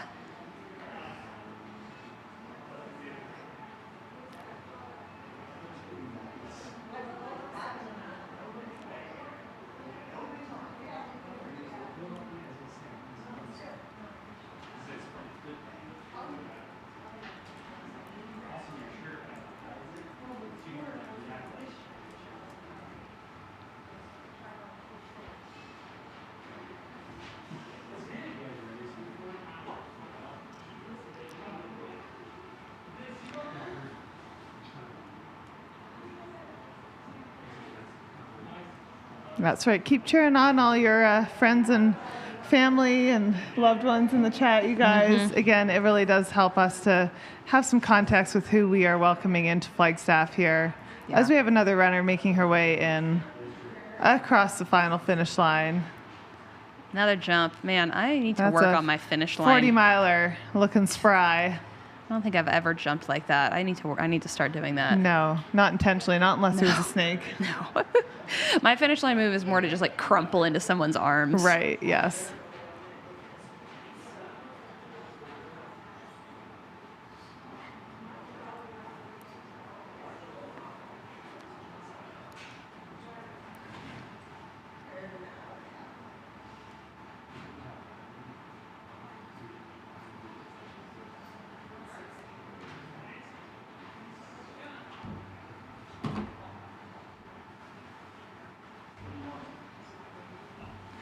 Just as a reminder for you folks, too, that we do have this amazing trivia night coming up tonight at Babbitt's from 5 to 7 p.m. Babbitt's is right in town. Yeah, right next to the finish line, pretty much. Exactly, like right around the corner there. Free pizza, free beer, and lots of prizes. I did see also, in further confirmation of the rumor of Rachel being there, she did post on Instagram that she will be there. So it seems pretty confirmed. I mean, if you want to come and give Rachel a little high five, this might be the place to do it. See if you can get some of that juju rubbed off on you. Trivia night tonight at Babbitt's, you guys, from 5 to 7 p.m. Yeah. Free pizza, free beer, plenty of prizes. What's not to love? What more could you ask for? No, absolutely. All right, we are sitting at 106 hours elapsed on the Koros clock.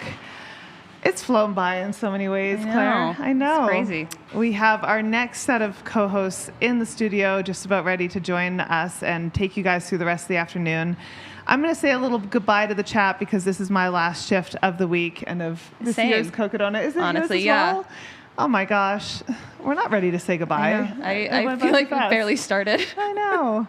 It's been such a pleasure to spend time with you guys, to bring stories, to share time on the mic with wonderful friends like Claire. It's the best week of the year. Yeah, does feel like Christmas. Thank you guys for being wonderful and just like a great part of this whole community and offering so much encouragement to the runners. Shout out to everybody at Mountain Outpost for all the hard work and bringing this to life.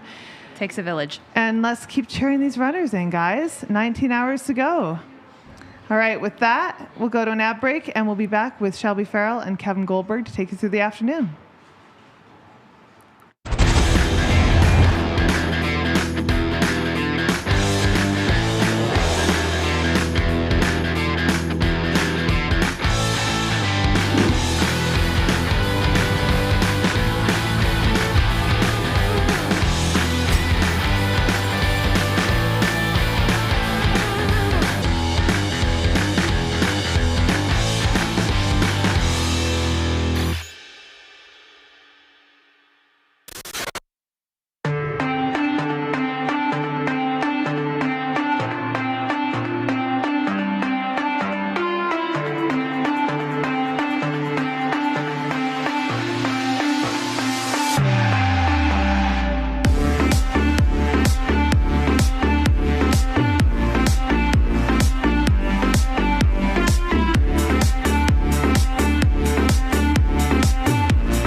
I'm Steve Adderholt, race director of the Cocodona 250. Janji has provided these Sun Chaser hoodies for each of the race distances for Cocodona.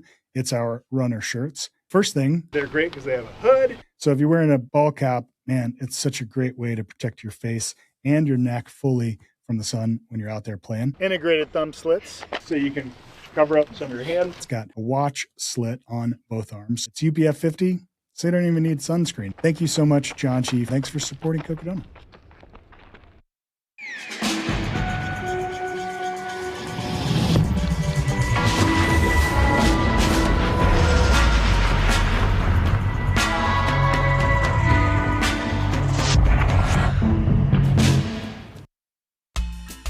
I'm a pledge for the wild kind of town. I don't mean to brag, but people often tell me I'm beautiful. Maybe because I'm nestled at the foot of the tallest peaks in Arizona? Ponderosa pines, trails, stargazing? Yep, I have all that too. Let's set a date. Bring the bikes and your hiking shoes. Oh yeah, I'm good with kids too.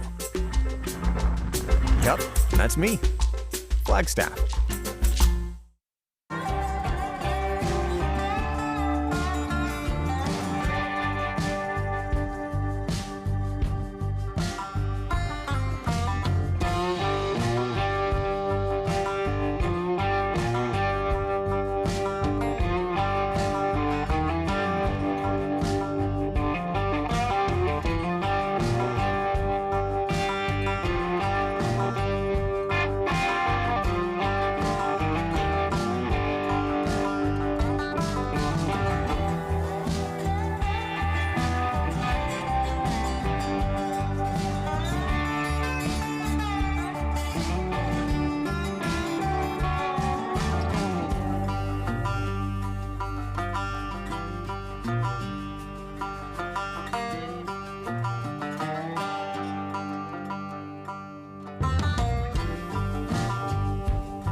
Hello, hello. It is Shelby Farrell and Kevin Goldberg. And we are watching the 2026 Cocodona 250 live stream presented by Ultra. It's Friday.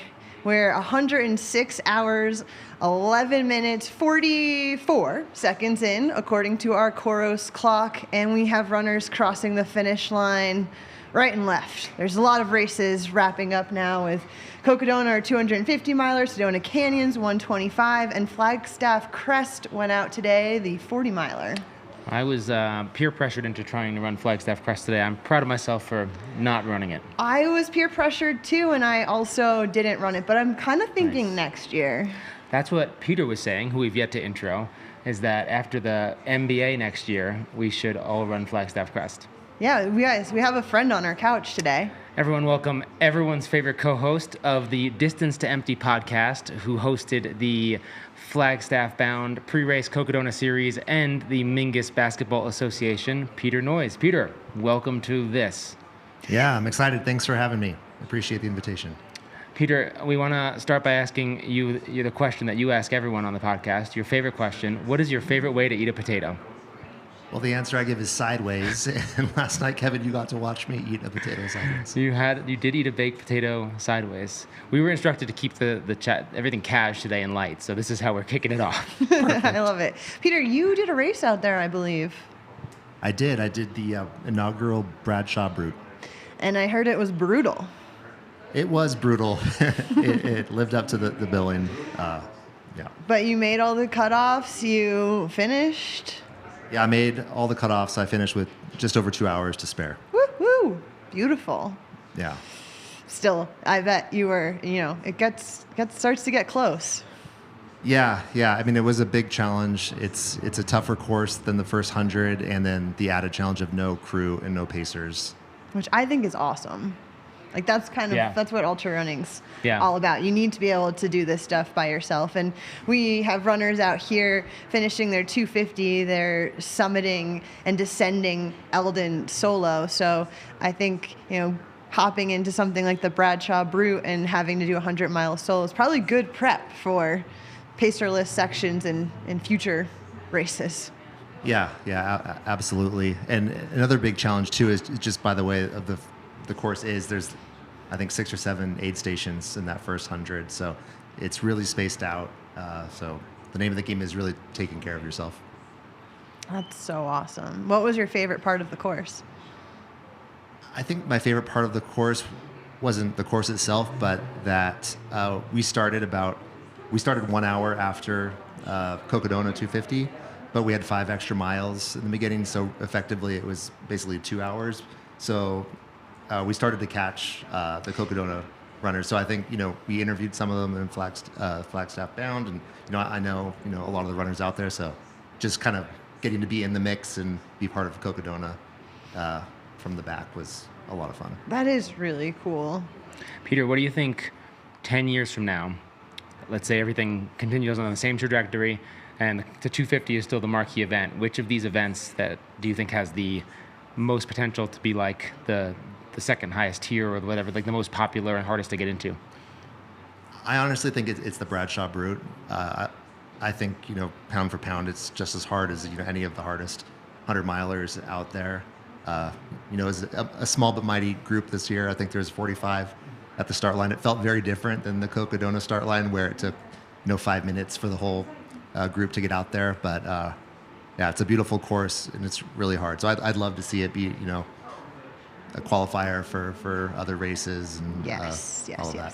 Yeah, that'd be sick. Really cool. Yeah, I feel like that could be a Hard Rock qualifier. Yeah. Right.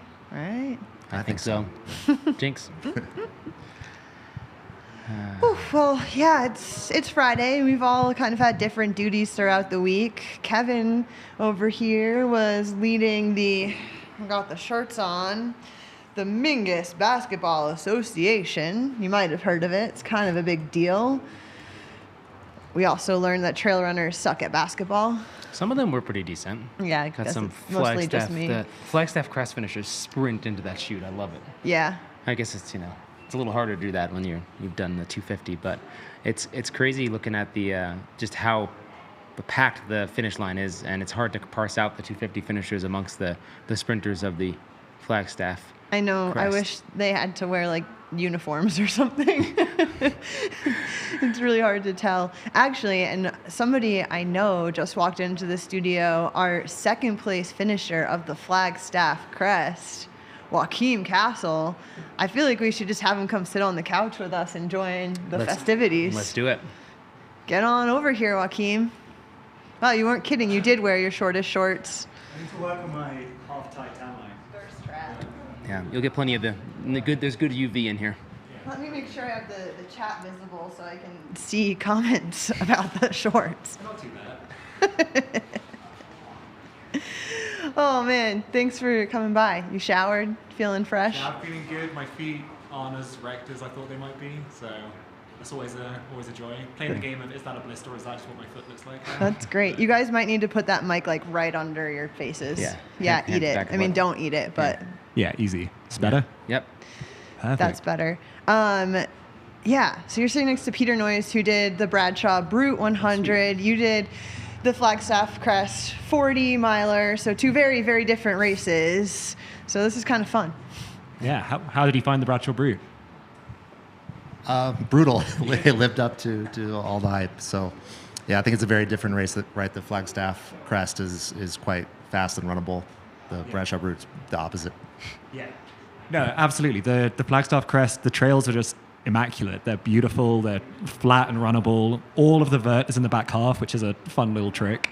I live in Boston, so the altitude definitely got to me today. But yeah, no, had a good time out there.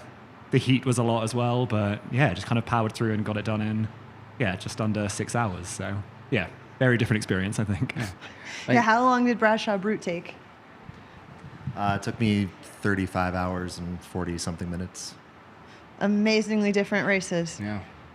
No, I was out there long enough to start feeling the effects of sleep deprivation and all those other fun things that happen. The last aid station from the Brute, so the last aid station to the finish is like 20 miles. 19.7. That's like 20. Yeah, like 20. I was counting every point. Yeah, of that. that's true. 19.7. Yeah, that's quite a finish. That feels like that's really hard to have to pack mule that stuff, and you're getting to the end of the race where you're like, oh, you should be eating and drinking, but it's like I just want to finish, and you still have 20 miles to go, and that's brutal. I'm glad I didn't run Flagstaff Crest. We were just talking. We got peer pressure this morning, and hearing your time, because I was like, oh, I could probably finish before I have to come in here, and now I'm not so sure I could have. There might be a little bit more climbing on that course than I thought. It sounds like, yeah, you were saying the last bit was... Yeah, and similarly, the last stretch from the last aid station to the finish is, I think, just over 11 miles, like just as the heat's hitting. So I think, yeah, there's about 1,000 feet through that first 27, then another like 1,200 to finish it off. None of the climbs are that punchy. I definitely got out there on Wednesday, Thursday, and did a little like course scouting, and everything seemed fine. But after you've been pushing and tempoing at altitude for 4 or 5 hours, it's a different beast. Totally fair. Yeah, okay. We might as well keep comparing these two races because it is interesting. Like, so again, anybody tuning in right now, you're watching the Cocodona 250 live stream presented by Ultra. However, during Cocodona 250, there's actually several races that happen, which is super cool because it brings some fast runners, some gritty, unsupported 100-miler runners. Mingus Traverse is 80 miles. Sedona Canyon's 125. That's how many races is that? 5. 5 races I also in 1 week. Didn't realize this when I was signing up, but I love that it kind of traverses the whole Cocodona 250 course, like from Bradshaw Brood at the start all the way through. Right up to Flag. It's like you can really see the whole thing in little chunks. Yeah. Peter was speculating on like how, like, is it possible to do all of them? Like for let's say you're pretty relatively fast. Like, could you start all the 4 races that aren't Cocodona 250 and finish them within the week? Well, and you get the rest as well. Yeah. If you do it right. If you do it right. Yeah. But what are the chances it all goes right? Well, because the Bradshaw Route starts on Tuesday, right? Yeah. No. No. Starts an hour after the 250 milers. Okay. Yeah. Interesting. Yeah. Peter, the chat wants to know how recovery is going from the Brute. For once in my life, recovery is going exceptionally well.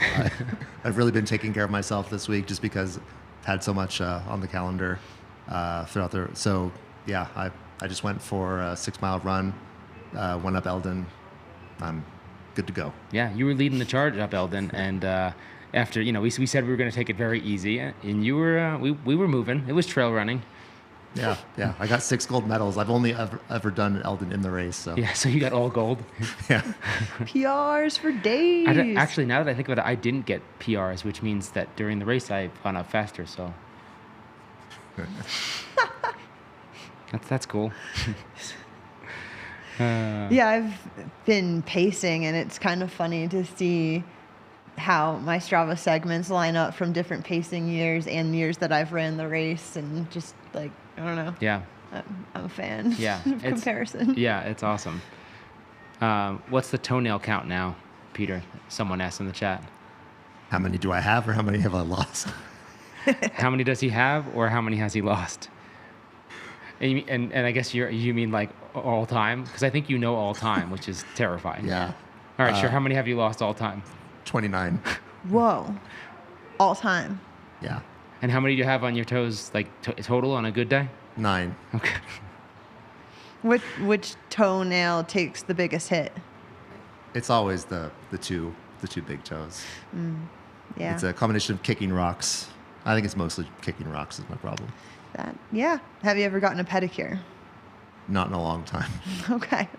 We're going to get our nails done for Badwater when I go out to, like, I'm going to go out to his house and then we drive up to Lone Pine and we're going to get, like, I've done my nails myself, but I've never actually went to get my nails done. Are you going to get gel polish? I don't know what that is. I want to get, like, little flames on them. Oh, little flames. Yeah, for Badwater, like. That makes sense. Yeah. Bring in the heat. Yeah. To the hot race. Yeah. Steaming. Gel polish is like, it stays on longer. Oh, cool. But then you have to go back to get them to take it off, so it's kind of annoying. Ooh. But it does last like 2 weeks. Yeah. I don't know about going back. Oh, man. Let's see. Our next 250 finisher and it's so hard. I could be wrong, because as we just learned, we were out there hiking in reverse on the course, and running in reverse on the course, and we were trying to like look at the tracker and see who was going to come next, and we were wrong every time, because it's like they update at different times and they ping at different times, and it's like, so we were shouting out their name, and they were already sleep deprived and confused, and they're like, I'm not Jody, like who's that? But if this is to be believed with a little bit of a buffer, I think we have Ben Bridgman coming here in about 3 to 4 miles, and I just wanted to share a story that he shared. Apparently when he ran the Mines of Spain 100, he was shedding some clothing because it was cold in the night and got hot in the day, and he didn't realize until like 20 miles later that he took an extra layer off and just was running in his boxers for like 20 miles. So hopefully he's fully clothed when he crosses the finish line. Yeah, you gotta hope. That must have been really fun. So I was supposed to run with you reverse on Eldon, and then the ultra gods had a different plan for me, and I was asked to pace my foot doctor, Dr. Hammond, who actually came out and paced and took care of my feet last year at the 2025 Cocodona. And so when he needed a pacer for Walnut Canyon to Wildcat, I couldn't say no, and I'm so excited that I got to be out there with him and throw some glitter on his face, and just like it went by so fast that when I looked at my watch, we were 0.8 from the aid station, which was like total bad pacer move, because I had no time to tell his crew like, hey, we're almost here, can you get this stuff for us? We were just in the zone, but he was moving really well with me, and it sounds like when you saw him on Eldon, he was also moving smooth. He was moving really smooth. We told him that he was moving like better than anyone we had seen yet. He probably thought we were full of it, but that is what we told him, and it was true. He was moving really, really well. That's so cool. We actually stopped to we were doing little interview tidbits for Distance to Empty Pod. And he was the only one who was like, he like cut us off. He's like, I gotta get going. Everyone else was like very happy to be, stopped and taking a break. And he was on a mission. So I think he's gonna finish really strong. I would love for him to finish while we're sitting here. Did you get a peek at his feet? How are they doing? I didn't get a peek at his feet, but I did ask him how his feet were doing. And he said they were very swollen. He had already done a full size up, and that they were not happy. And yeah, I said no one to blame but himself. He should have fixed them.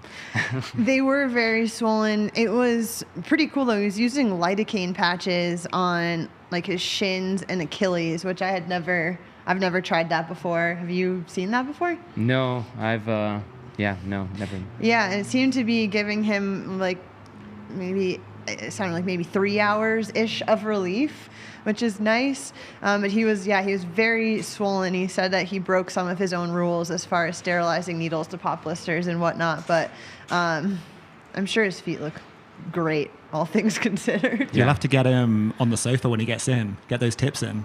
I feel like that's one of the best things about this week, especially with the Flagstaff Crest being on Friday. You can just experience so much through the week. And like I was listening to the precision sports scientist last night. Incredible to hear just like how she looked after Rachel all week. And my race wasn't till today, so I could just implement some of the stuff she was saying.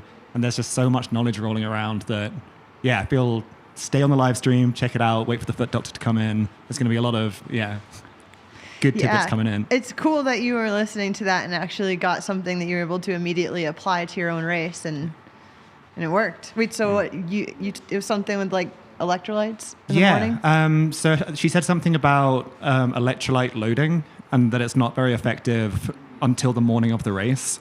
So obviously I had kind of my packets and packets of Element lined up, ready to go crazy. And I was like, maybe I don't need to go ham tonight. I can just wake up, have a nice, carby breakfast, smash some electrolytes.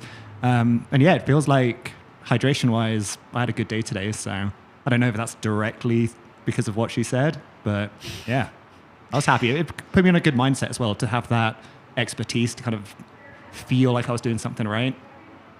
Wow. I liked it. Yeah. That's you were awesome. Influenced. Yeah. Yeah. I'm very influenceable. This is true. I know Joaquin. What can we get him to do? Well, put it in the chat. We could probably get him to buy like some clothes and run Flagstaff right now if we really wanted to. Yeah, there's some nice stuff. You should go Yeah, it's a good store. Check it out if you're in town still. I did some shopping while I was waiting to come on. Can't wait. What'd you get? Actually, kind of not running clothes, which is surprising. I like to shop the sale rack, and they had these like really cool, sort of more lifestyle shorts and a t-shirt and a sweatshirt, and all on sale. So might as well get a couple things, right? Well, now you have an NBA jersey, so your life is kind of complete. I feel so cool right now. Had you heard about the NBA? Yeah, I was listening to the Flagstaff Bound series. That was, and again, just like getting hyped for this week. Yeah. Like you guys did a great job there. So yeah, hearing about the NBA and kind of getting everyone's projections and predictions, and then to see the beauty of it over the first couple of days of the week. I think the video of Shelby airballing a 3-pointer was my favorite so far. And it was a 10-pointer, by the way. But you know, Shelby was fresh, like she hadn't raced. No, but I had paced a lot of miles and didn't sleep much, and you didn't let me have any warm-up shots.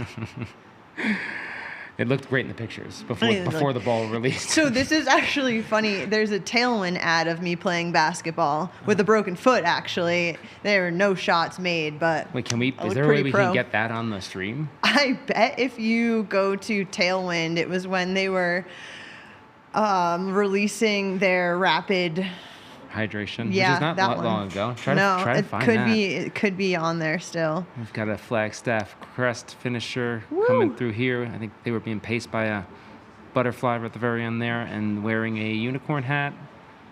Ultra running is fun.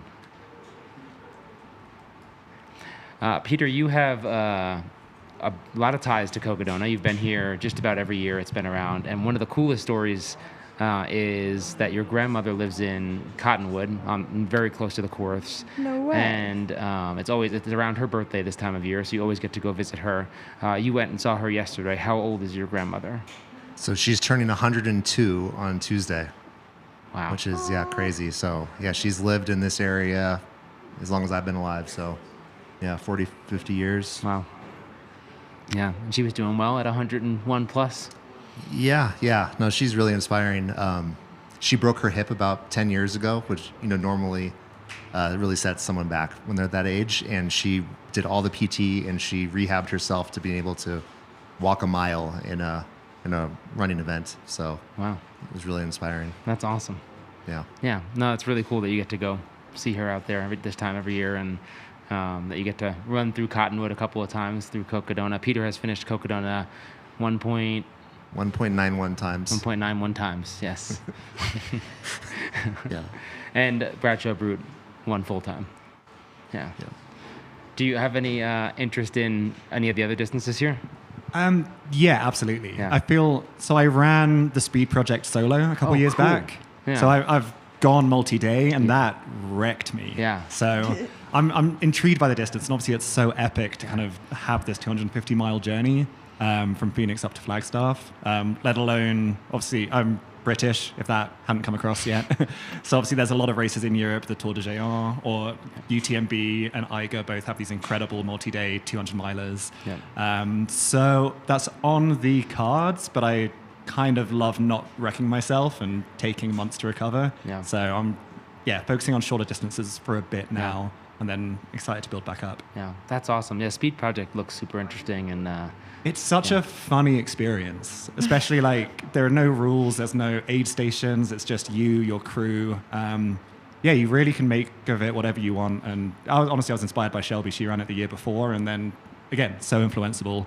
I just jumped in the next year and had no idea what I was doing. Just kind of went out and wrecked myself and had swollen feet for about 2 weeks and all of those good things. Oh my gosh, your ankles were so fat. Yeah. It was like, they're definitely broken. But they weren't. I've had a couple of doctors be pretty scared about them, but they came back to life, so. They were, you guys, like, this fat. There are pics, DM me for foot pics. Yeah. But no, the Speed Project's a cool one because it is very much a choose your own adventure. It kind of feels like a FKT, which is a fastest known time, where you're creating your own race, essentially. You're setting up your own aid stations, your own crew. It's what you make of it. Well, and your own route as well. Yeah, and the Speed Project's your own route. So personally, when I ran it, I ran Cocodona 250 in 2021, learned a lot, did the speed project and really kind of dialed it back and took my learnings from Cocodona and started off a lot slower and was able to, eat more and finish strong. And so it's cool to find different ways to explore possibility and test yourself. Yep. And I think that you can kind of work those around a race schedule. It's cool. Yeah. I don't want to say favorite moment, but definitely the one that stuck with me, due to the fact that all the routes are kind of different. You never know where anyone is on the course. So I kind of crossed the border into Nevada, had about 50K to go, I think. And then, two guys just came up from a completely different section. Suddenly we're in a all-out 50K race down into Vegas. That, again, one of the reasons I was right, trying to do that on already swollen ankles is terrible. Finally kind of broke the tether, backed off a bit, and then someone was running in from a completely different angle. And I kind of love that Cocodona obviously is just a course. So if you could just, do that, know where people are, you obviously get to see people more and be part of the community, the camaraderie. I feel like that's something that's probably the biggest thing that's pulling me in. The epic journey, the people, the community, the vibes. Obviously all of the aid stations here are crazy. Precision showed up like nothing else this year. It's cool to see. Those watermelon shoes were so bomb. I haven't had one yet. I have a couple not with me, but I have a couple, but I haven't eaten one yet. I'm excited. I know I'm going to be saving them for special occasions. Yeah, the mint and lemon ones are so good, and I just Yeah, I was volunteering at Schnebly with you, Kevin, and I was surprised so many runners were asking for those specifically. We kept having to put those out. Yeah, they look really good, and I love the shoes, the consistency of them. So I'm trying to find a bag I can steal before I head out of here. So if you find two, I'll let you know. Yeah. I think we have. Is this Ben Bridgerman? I can't. That bib. Looks like maybe a Sedona Canyons it looks a finisher little bit there, more but I think reddish. that Buffalo Park runner might have been Ben in the 250. So we're gonna, like you said, the finish line is gonna be pretty constant from here on out with all the races converging and people finishing here through the night. And our cutoff's at 10 a.m. tomorrow, Saturday. Yep. I'm gonna be there to make the tunnel. Oh yeah. Although last year I missed it. Last year the final finisher I don't think was that close to the cutoff, and by the time I got down there, I'm waiting and waiting. Yeah. I'm like, wait, there's no final finisher, but they had just finished before I got there. Yeah. So I need to make sure I check the tracker before I go to bed. Peter do. Oh, does Peter do? I think he means they asked if Peter. Your name's not Peter, right? Yeah. I forgot your name. Joaquin. I'm sorry. And he's faking his accent. Yeah, it's just. Do you do fell running? I haven't done. Honestly, I was living in London. I was more of a marathoner that dabbled in trails. So obviously London's pretty flat, and I'd still try and go out to Switzerland and see what I could do, and it was not a lot. But about 5 years ago, I moved to Los Angeles for grad school. That's where me and Shelbs met. And that was a revelation, where you can just run on the trails all day, every day. Why wouldn't you? I also had a couple of really terrible marathons and thought, well, if I can't train for these at grad school, I'll just run really long and really slow for a bit. And since then, I've just kind of built up those longer distance races, done a couple of 100-milers since. And now kind of going back to England as more of a trail runner, and I'm excited to explore the scene. There are some incredible companies there. Obviously Precision's based there, and then there's loads of different trail race orgs, and obviously up in the north you have all the fell running that is a different beast, but always fun to test out new skills and figure out what your body can do. We've got a shot coming down Eldon. Now someone just jumped coming down Eldon. Yeah, looking smooth. He's moving. This guy that just finished, is that? I think it's Sedona Canyons Okay, finisher. that's the same guy. I'm not sure what the bib number is, but it's the Sedona Canyons people at this point have been out for over 48 hours. So they are experiencing all of the same things as the 250 runners. It's a multi-night race. He might be a 250. That's the Sedona Canyons bib.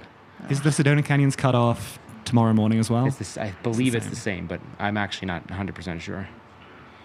yeah, high spirits out there this morning. It was fun to share the course with them and get to cheer them on and see them moving. They were looking good, but obviously going into the second, third night, it's a lot. Yeah, it's a lot at altitude too. If you're not used to it, that could make you a little extra loopy. Yeah, well, and sleeping's obviously harder up here. So even if they're trying to get dirt naps, yeah, it looks like that's. I think that's Ben Bridgman. His bib. I'm pretty sure his bib was I feel like I saw 260. I could be tripping. He's at 253. So I think Ben's still a little bit of ways out because it pinged somewhat recently. Okay. I'm excited for Ben. I know. I'm sure he wishes it was him too.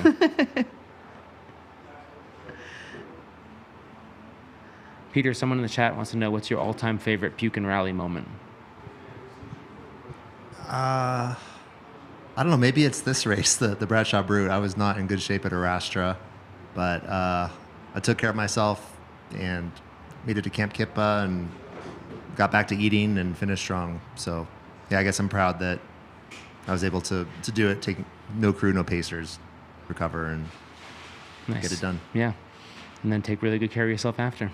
Yeah, and then I'm from Los Angeles as well. I'm curious, what are your favorite trails to run out there? Oh, don't get me started. There's just such a wealth. Obviously, the Backbone Trail in the Santa Monica's is kind of unbeatable. The fact that you have a kind of 70-mile long, just point to point. I lived there for 2 years and have been back quite a lot since, and there's still areas that I haven't explored. So that's heaven. And then obviously if you can travel a bit further east and head to the San Gabriels and Baldy and all of the 11,000 plus peaks, that's a lot of fun.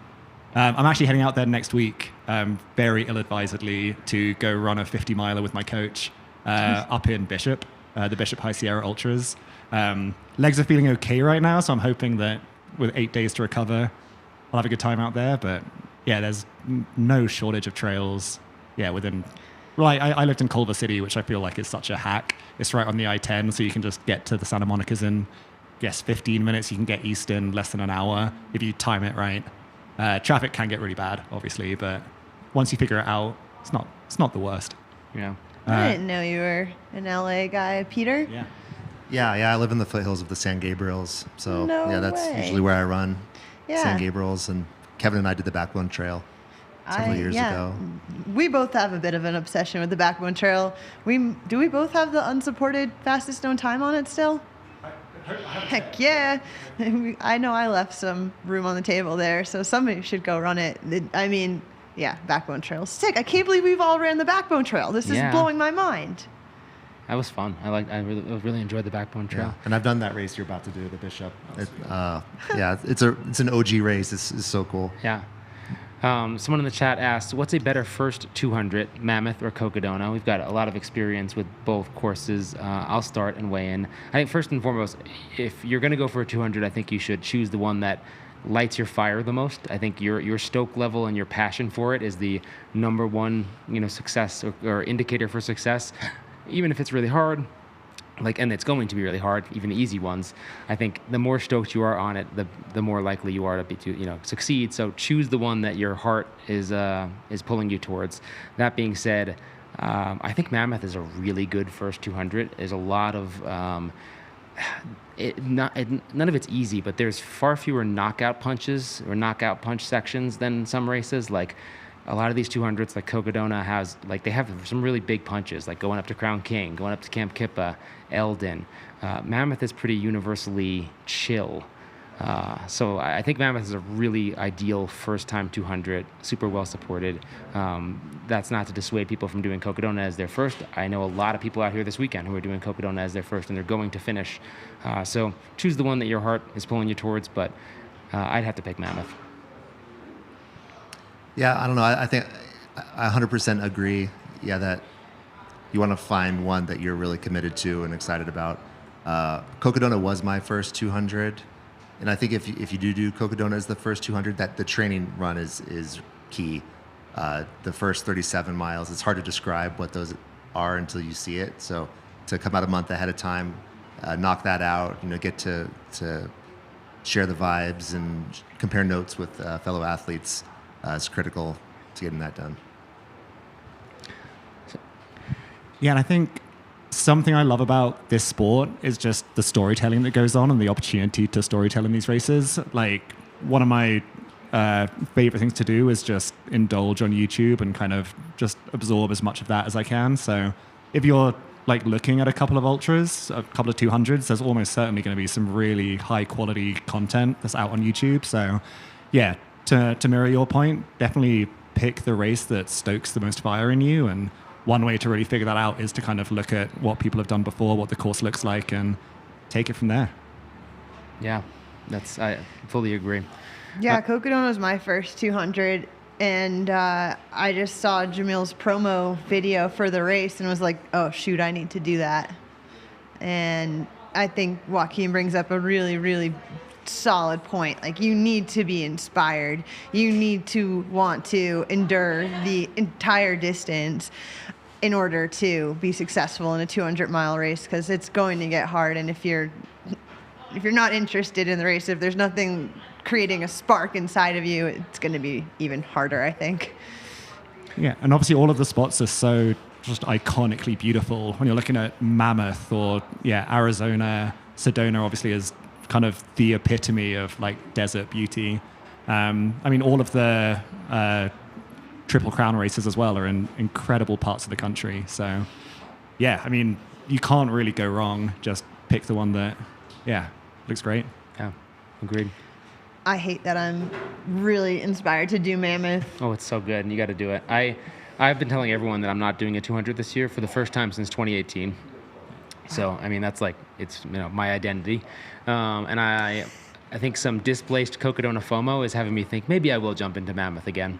Especially now that it's a Western States qualifier, because I don't have one for next year. So it's like, it'd be silly not to. So we'll see. Peter, someone asks, if you're not allowed to choose your wife, who's your favorite crew chief? Favorite crew chief? I'm going to go Gabe Rubenstein. Give him a shout out. We were talking about Badwater earlier. I don't know that anyone's been a crew chief more or for more people than Gabe. And I think just his military background, and he's even keeled. He's a great person to have out there. So I've always enjoyed him helping us out with races. Yeah, I'm really excited to have Gabe crew chief me for Badwater this year. It's going to be great. Who won the NBA? Celia Reed. So I guess it's time to finally clear the air and update on the NBA. So the fooligan who organized this whole thing didn't really run the numbers on like combinations of scores and how likely it would be that people would take the 10-point shots, and how that if they're doing only 10-point shots, there's only 3-point combinations achievable. So we had a 9-way tie for first place. 9 people took 3 10-point shots and scored 2 of them. So I'm going to read off the 9 winners, and we are going to hook up the 9 winners with some sort of prize. We're going to do some raffle to figure out how many of them we can get taken care of, and hopefully next year we'll have the scoring a little more dialed in. So for the NBA, for those who are not familiar, we did a basketball activation up at Mingus Mountain, mile 107 of the 250 race, and gave every runner the opportunity to shoot 3 shots, different point values, and win some prizes. And just kind of take them out of the race for a silly thing. We had them all sign.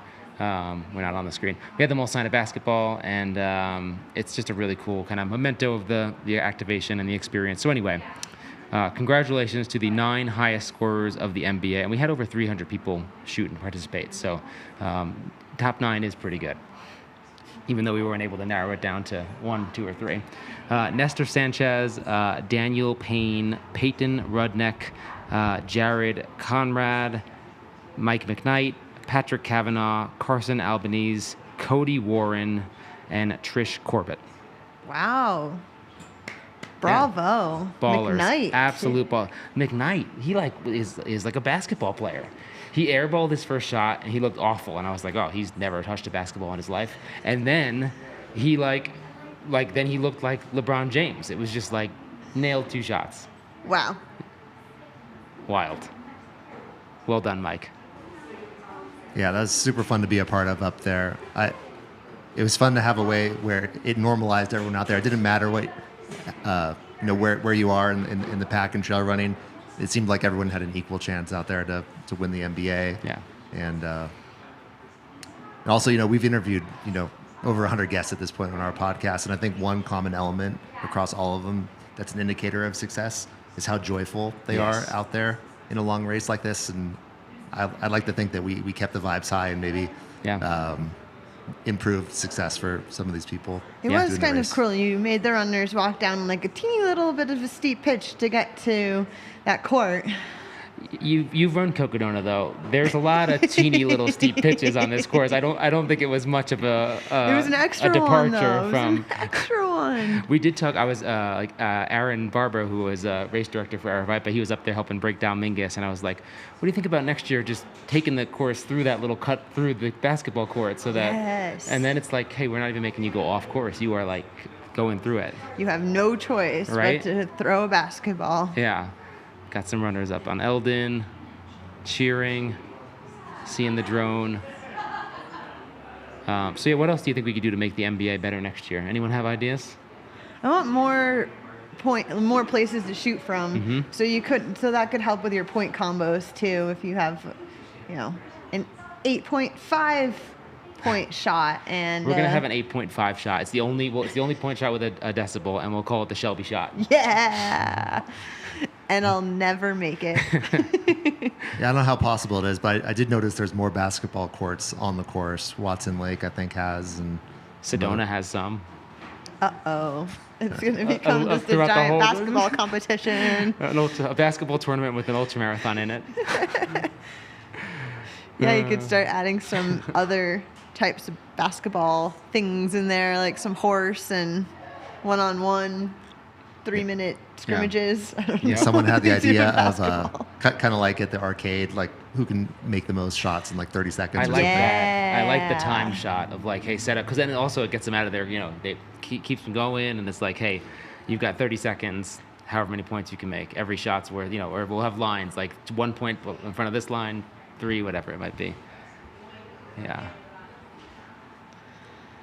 Yeah, I love that. I think that just witnessing the NBA go down in the middle of Cocodona, it's a testament to the trail community and the fact that there's people like Kevin and Peter who can just, come and create an experience for these runners on their own accord. You guys aren't a brand, you're a podcast, you're kind of a brand, but you're not like John G coming in to do a brand activation. You're just people who are passionate about the sport and want to create a cool experience. So, bravo. Thank you. Yeah. I appreciate that. Although this one, I'll give all the credit to Kevin. Yeah.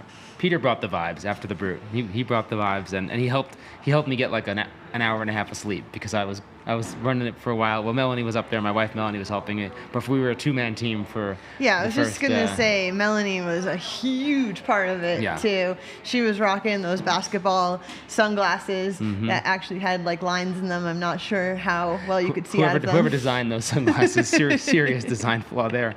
But those were they were the cheapest ones. It's like, do I have a floater in my eye, or is that a basketball design on my sunglasses? I love having the Eldon drone shots. I have an athlete who I coach out there named Brock who could be on the drone shots up at Eldon at some point. And if we see him, he's dressed in all black. We will give him a ring like we did yesterday to some of the runners on Eldon and see if he answers. I think he will answer. So hopefully we do get to call in to Brock if we see him up on Eldon. It's a perfect outfit for the heat. Yeah. So we did the run in reverse, and I'm warm, and I'm not even we're hiking mostly, interviewing runners and whatnot, and I'm in a white shirt and I'm warm, and I see Brock and it's just like head to toe black. I'm like, oh, good bold choice. But he probably left when he did what I did last year. When he left the aid station, he was dark and cold. Right. Yeah, I just saw Crown King is 98 degrees right now. That's insane. Whoa. Yeah. Yeah, we really got good weather this year early in the week. Yeah. This is so fun. So we're really having an open studio today, and there's been a lot of neat people popping in and waving and checking out the space. So if you're listening and you're in town and you want to see what the studio looks like, head on down to the Run Flagstaff store and come say hi. Peter, can people come sit on your lap? Well, on that note, I think I'm going to relieve my seat and go check out Pelchce. Oh, yeah. So Jealous. if anyone wants to jump on with you guys, now's the time. Can you bring us back pizza? I can bring you back pizza. If you want to send me an order. Yeah. I don't want to make you do that. Or I can surprise you. He's really nice. He's a good friend. Exactly. It sounds like he's too nice. I don't want to make him do that. All right. I'm not going to do that then. Yeah, don't do that. We're okay. Thank you, though. Yeah. But the bee's knees is really good. I had that last night. I love the bees. That's it's the one with the hot honey and it's a little spicy. Yeah. Stop. Yeah, my stomach is calling at me. So yeah, this has been great, guys. Yeah. No, yeah, congrats on your race. On Flagstaff Crest. Thank you. It was fun. Crazy. You can run thanks fast. again for Flagstaff Bound. That was awesome, and I'm excited to follow along next year as well. Yeah, we can't wait. Yeah, you thanks, must guys. have a good coach. Wait, who is it? Kidding. Martin Torres. Okay. He's a great friend. He's now a CTS coach, which is so rad. Sweet. We're CTS athletes, baby. Shelby, what are you racing next? Someone asked earlier, and I didn't catch I know, it. I popped off the... I am racing the Vermont 100 next in July, and then I'm racing Kodiak 100 in October. So I'm pretty excited to have sort of a 100-mile year. You might have to drop out of Kodiak for Mammoth, though. I know. Well, no, so it's kind of great that I have Kodiak, so I can't be influenced to run Mammoth. But I'm thinking maybe Mammoth 2027. Nice. I don't know. But yeah, pretty stoked. I've never ran a UTMB race. Kodiak is one of the world majors, so the top 10 get entrance to UTMB, and I actually have a nice runway to train, which is cool. I'm not always the best at planning ahead, so it's nice to be able to look at a calendar and have adequate amount of time to hopefully get in the shape that I want to be in for that race. Awesome. Yeah. The 100-miler or the 100K? The 100-miler. And Vermont 100, I'm pumped I'll get to run against Lila, who was... I'm going to guess 12th female. She finished last night, yeah. She finished last night. She was up there. She's super fast. Let me get the exact stats. Kodiak is in Big Bear, and that's Peter's favorite place on the planet. Is it? Yeah, I love Big Bear. Yeah, I've been to Kodiak like 3 or 4 times. I paced people out there. I did the 100-miler once. And yeah, anytime I need to go be at altitude for a while before a race, I always head to Big Bear and run those trails. Yeah, so I'm kind of hoping I can maybe commentate Mammoth 200 again to be up in altitude in preparation for Kodiak the following weekend. It's fingers crossed. Yeah, that sounds perfect. Yeah, and to correct myself, Lila Gaudreau butchered that. She was the 11th female. And how old is Lila? 23. I think she just turned 24. Wow. Yeah, we had her on Flagstaff Bound. Yeah. Yeah, you did. Yeah. Yeah, so I'm a little nervous to race against her. Yeah. And Camille Herron's going to be running Vermont 100 too. Camille Herron followed Distance to Empty podcast on Instagram today. Oh, We've yeah. kind of made it. You've made it. The real we've made it was we've had 2 your boy Scott Jurek memes made about the NBA. I can't wait to go look at those. We gotta improve our branding though. I don't think anyone knows that we're doing this. It's just like, oh cool, there's a basketball thing. It's still fun. Who just finished? I think that is. Looks like Ben is still about a mile out. I gotta just keep refreshing. Oh, it looks like Ben and Joseph are about a mile out. We've got 2 250ers about a mile out.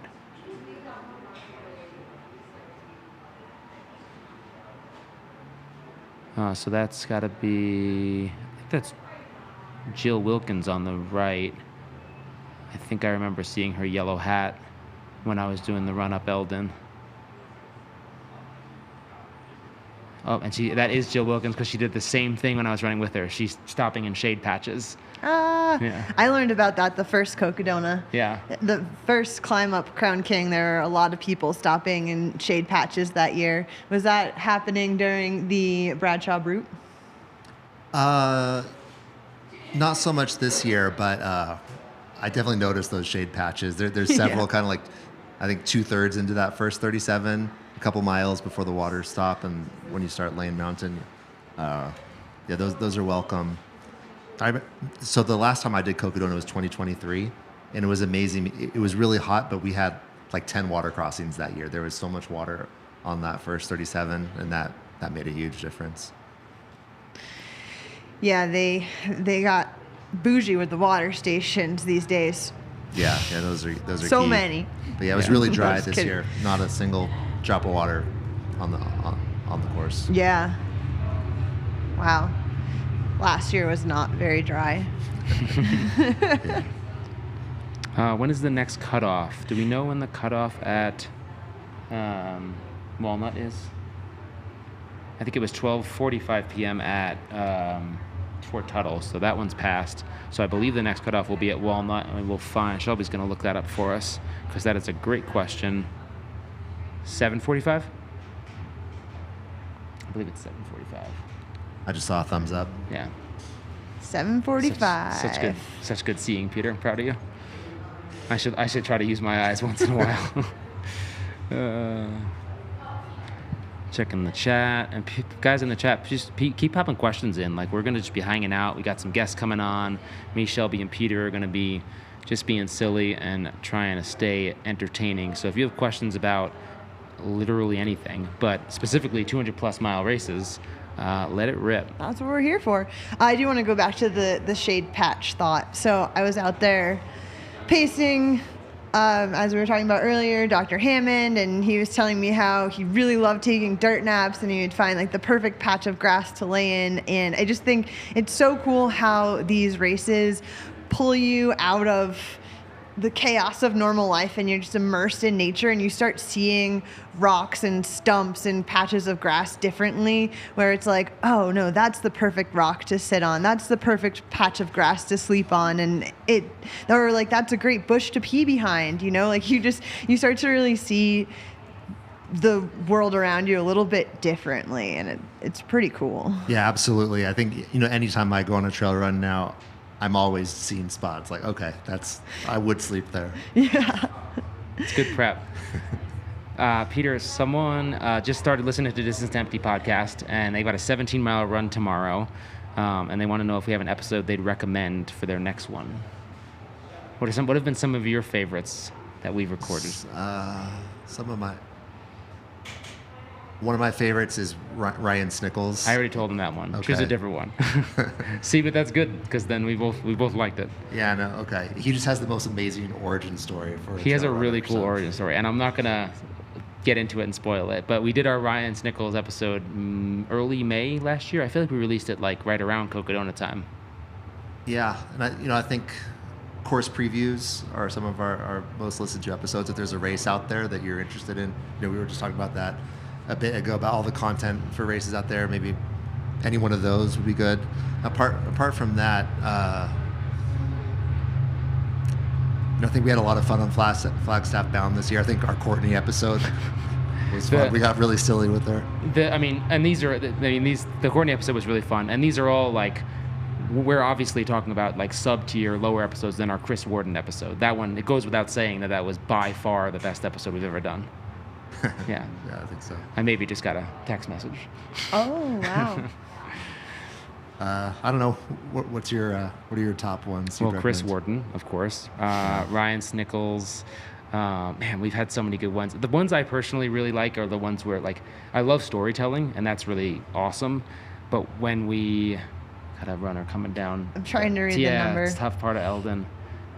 When we do some, like, one of the more scientific episodes, when we bring on like sleep specialists, sleep scientists, or physical therapists, or podiatrists, or dietitians, I like learn so much. So when I can learn in like real time, like while I'm recording, I think that's really special. So we've done a lot of those episodes that I really enjoy.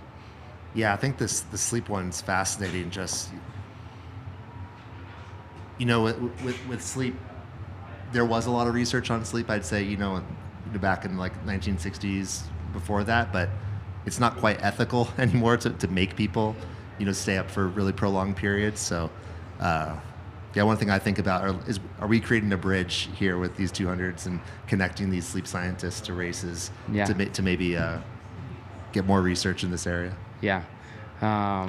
Somebody asked about ketones, and I mean, that's something that I've played with a little bit in races for focus and clarity, just maybe help mitigate some of that sleep deprivation. I My most successful experiment with ketones was a 100-mile race, though, and I think I had them paced out like every 3-ish hours, and I felt pretty focused. Yeah. But could do some more experimenting. Yeah, there's ketones. I've also been hearing a lot about creatine Yeah. during races. I thought that was really interesting. Killian was talking about that. Right. Yeah, I guess also could improve clarity. Wonder what happens if you mix some ketones Right. with creatine. Let's go. Crush up some creatine, snort it, and then shots of ketone IQ. Perfect. But I mean, anything you can do to help preserve cognition and decision making when you're deep into exhaustion is not a bad idea. You know? Totally, yeah. When we talk about 200s, a lot of it just comes down to willpower and decision making late in a race. It's, going into your pack to charge your headlamp sounds like just about the hardest thing, on day 3 when you need to do it, but it's every ounce of your willpower is telling you just keep going and not do that. Mm-hmm. Yeah, if there's any ketones or creatine can help you do the things you need to do. Make Huge. smart choices. Got Sedona Canyon's 125 finisher coming down the chute. They are, let's see, for Sedona Canyon's 125, we are just about 58 hours into that race. And it looks like we did miss Ben Bridgerman. His tracker's stuck at 252.8, and I just heard that he has reached Heritage Square with his wife and daughters, and he was fully clothed, so didn't take off his pants this time. Oh, I love seeing these finishes. Thanks for the update, chat. Someone asked about polls in these races. I'm a big fan of it. Someone said, if you ask yourself, do you need polls? The answer is yes. Well, okay, so no, I will go back and forth on this, actually. So Cocodona 2021, it was my first time ever using poles. I never put them away. I was obsessed with them. I wanted to walk around Flagstaff with them after the race. They became a part of my body. However, the next year I came out and I got to pace Joe McConaughey, who had an incredible race this year. He won that year, and he was not using poles the entire time. And I realized there's a lot of very runnable terrain in this race where you don't necessarily need poles for the entire race. And in some instances, I find that poles can slow me down on that runnable terrain where I should be running and not clicking my poles along. So the second time I ran Cocodona, I actually didn't use poles the entire, I used poles, but I strategically used them in more technical sections or climbs, and it worked well. I also spent time practicing putting my poles away, so they didn't just become attached to my body like a new appendage like the first year. Yeah. Yeah, I'd say in the Brute this year, one mistake I think I made is I ditched my poles for the last 19.7. Because on paper, it does look run. I mean, it's the Whiskey Basin 33K course, so it is runnable, but it was a bit of a death march for me, so I was missing my poles out there for the end. But yeah, agree. And I love that we all have quivers now on our packs. It's I just bought my first quiver, and I actually haven't. I bought it. Content nerd. I bought it to carry my GoPro 360 camera because it was like too long with the stick to shove in my pack. It was doing weird things, and I used it for the first time today while pacing, and it was pretty sweet being able to whip out a GoPro out of that quiver. So yeah, I look forward to attaching it to my pack and actually trying my poles with it. It's great to carry other stuff. Yeah, Kevin, should we give away some IP? Yeah, let's give away our best IP. Go for it. Yeah, so one thing we've done in these races is, especially if you have your poles out all the time, is the quiver is a great place to stash drinks. So bottle of Coke. That's Yeah. smart. Iced You can actually get coffee like can. 2 or 3 cans in there. Yeah. Oh, wow. Yeah, and then you put That's some trash in extra there weight. too when you're done. Wow, learning new things. I mean, I'm thinking about times when you're leaving an aid station and your crew made you a smoothie, but you didn't want to drink it all, so they put it in a flask, and now all of a sudden you have this extra flask. Mm-hmm. Quiver. Yeah. Bam. Exactly. That's smart. I'm stoked that I have a quiver now. Yeah. I'll tell you how it goes. Perfect. Tell you what I put in it. Ooh, we have mountain bikers on course. They look like they're going up pretty steep for Do either of you mountain bike? I don't, but I've heard that like people mountain biking Cocodona has like the course has become a thing. Like really? Yeah, I was thinking about that. Like, can a mountain bike really traverse the whole thing? Possibly. There's a lot of fire roads. Mingus climb would be tough. The Eldon descent is not doable. Yeah, I don't think the Eldon descent's very Hangover possible. Trail. Yeah, Hangover Trail would be difficult. I'd say probably like 230-ish miles would be a yes, though. You could hike a bike on right. So yeah, people that do the AZT on the bike, they have to carry their bike across the Grand Canyon. So yeah, I guess you could hike a bike up the Hangover Trail. Yeah, that would be fun. I got into mountain biking kind of what year was that? 2024, after breaking my foot. I couldn't run for 6 months, and my husband's very into cycling, and I caved and got a mountain bike, and it was an amazing part of my recovery journey because I was just like, losing my mind, not being able to be out on trails. So yeah, kind of learned to mountain bike. Definitely still a rookie. Definitely a little scared sometimes. Yeah. I have a background in road cycling, so I do go on Zwift sometimes still, but just never got into mountain biking. I do feel like mountain biking safer than road cycling. Agreed. That's why I'm on Zwift now. Yeah, fair. Jill Wilkins should be our next 250-er. Let's beat Big 103. How would you coach yourself for your first 200-miler race? Would it be different afterwards if you finished? So I didn't have a coach for my first Cocodona. I was just winging it. How did I do it? I don't know. I think I just, you put together miles on a calendar and commit to it, and it works, thankfully. Did you have a coach when you did your second?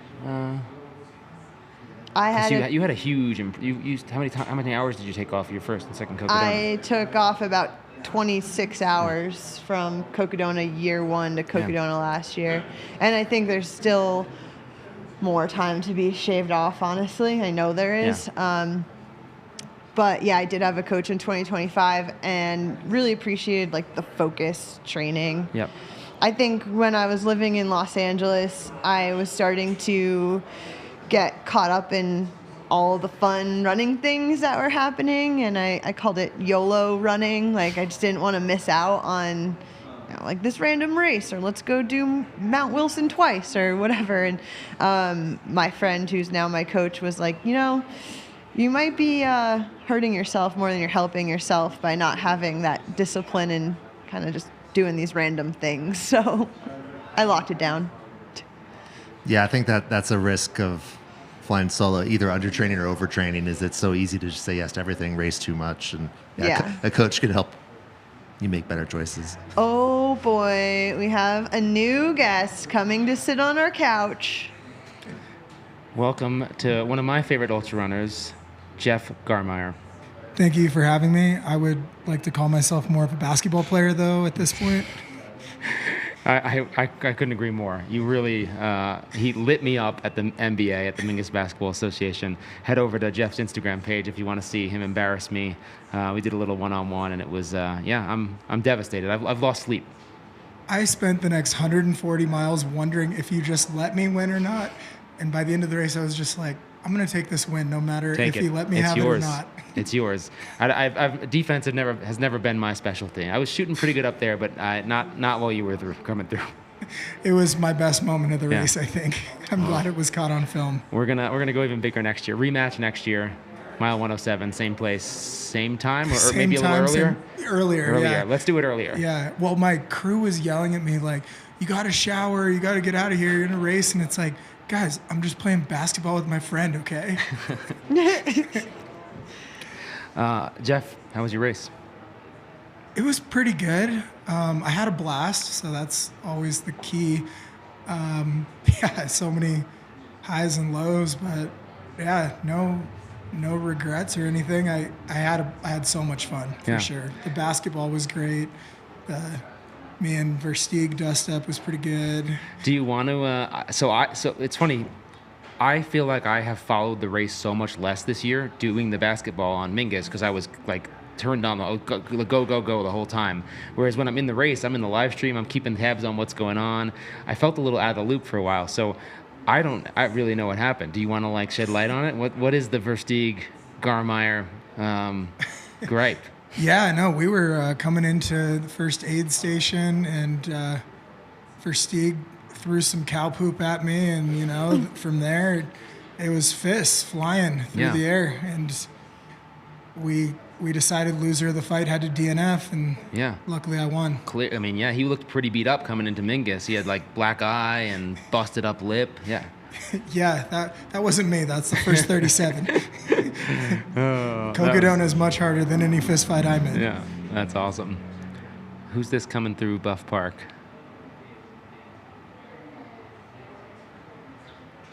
I think it's a runner. I think it's a runner in Arizona. Confirmed. 151 and 113. So we've got Greg Keller and Shawnee Bozen. So they're about 2 or so miles out. So yeah, pretty soon here we're gonna have like a pretty good flow of 250 finishers. There are almost 10 runners within 4 miles of the finish. So we'll do our best to keep tabs on them. But yeah, it looks like our next one should be Jill Wilkins, followed shortly by Lucas Saigon. Who knows, in any order. There's Jill on screen right now. Yellow hat Jill. Let's go, She's Jill. running. Peter, hand Jeff that ball. See if he can find his name on there. Oh man. We're gonna. Wow. That's your assignment for while we're not talking to you. Isn't that cool though? Yeah, it's right here. You got it immediately? Nice. Yeah. I know my signature. Oh, yeah, that's. I'm an author. I sign a lot of books. Free outside anywhere books are sold. Yeah. You must have. Your wrist must be tired from all that signing. Well, you got to know where to sign, so you got to go the white part so it stands out. Yeah. Well, and we didn't. I didn't realize it was going to be so packed on there. So we might need a bigger basketball or maybe 2 next year. It is crazy. Yeah. There's so many signatures here. So I think I may have told you this yesterday, Jeff. Within the first like 2/3 of the race, before sleep or cutoffs or other factors where that the back of the pack runners are dealing with, I think we only had 3 or 4 people actually not play, which was a surprise to me. I figured it would be like half and half, right? Like Yeah. Everyone was in, and it was pretty wild. So we ran out of room on the ball. I have some questions about this. Can I ask? Yeah. What percentage would you say were air balls of the every shot? First shot, 80%.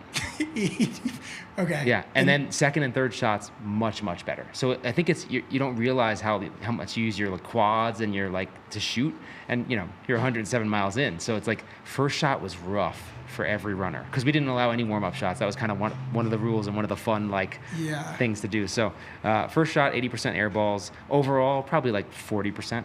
And then who would you say was surprising how good they were, or at least how good they looked at shooting? Mike McKnight. Really? He airballed his first shot, 80%. Yeah. Sunk 2 corner threes, and not only sunk 2 corner threes, but looked like a basketball player doing it. Wow. Yeah. Yeah. That is impressive. Yeah. Man. All right, Jill is. She's flying. I think was that the second to last turn? Was that the left on Birch? Looks like it, yeah. Yeah. Meg Eckert was really good at basketball. Okay. She called that though. She told us she was. That is confidence. Yeah. Call your shot. Yeah.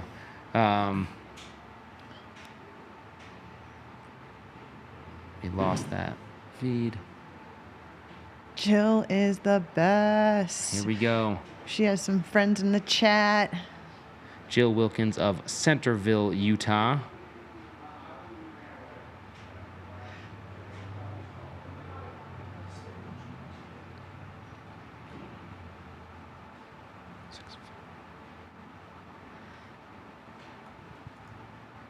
What other questions about basketball? Did anyone else play you in one-on-one? Not any runner. Oh, here she goes making the turn. She's rocking She's those in Cocodona Alley. yellow runner hats, choosing strong today. Here she comes through the finish. Let's go, Jill. Ah! That's awesome. Congratulations, Jill. Man, absolutely flying. Wow. She looked good when I was just out on Eldon, like a couple hours ago too. She was fresh. Oh, and I love it. I'm going to make the assumption that that was her daughter that ran through with her. What an inspiration to see your parent go through a journey like Cocodona 250. It's going to change you as a child, I think, too. Mm-hmm. Definitely. Hopefully positively. Hopefully. I mean, maybe she'll get addicted to ultra running and it'll ruin her life too. Yeah. We set the bar pretty high for that family. It was really sweet when I was pacing Dr. Jeff Is this Hammond. a proposal? Oh, whoa. Looks like it. Oh my goodness, I'm that assuming just that's a happened. yes. So that's. Yeah. Oh Yeah. no. Well, Wow. That was really astute, Jeff, that you said yes. Congratulations, Is you that guys. the First one this year? What? Is that the first one this year? First one that I've been here for. No, I know when I see one. Yeah. As if we didn't already have enough cheers with this finish line. You guys are awesome. Congratulations, Jill. Look for Chris Kavanaugh. Congratulations, buddy. She's cool. Looks like she has jorts This on is too. so smart because they're getting professional photos Yes, for of their free. engagement right at the finish and a video Yeah. professionally done. This guy is a business genius. Yeah, wow. We need him for more business tips. Yeah. And we have Jen Laughlin, social media manager. She's gonna have a baller reel of this moment. I can't wait to see it. If you're not following the Mountain Outpost or Air Vipa running Instagram, I bet follow Cocodona it now. 250 Instagram has that, That up. too. Has that There's up in 15 minutes. so many Instagrams. Do you think they're going to get married next year at the finish line? Yeah. No, I think they're gonna get married next year on the basketball courts at Mingus. Okay.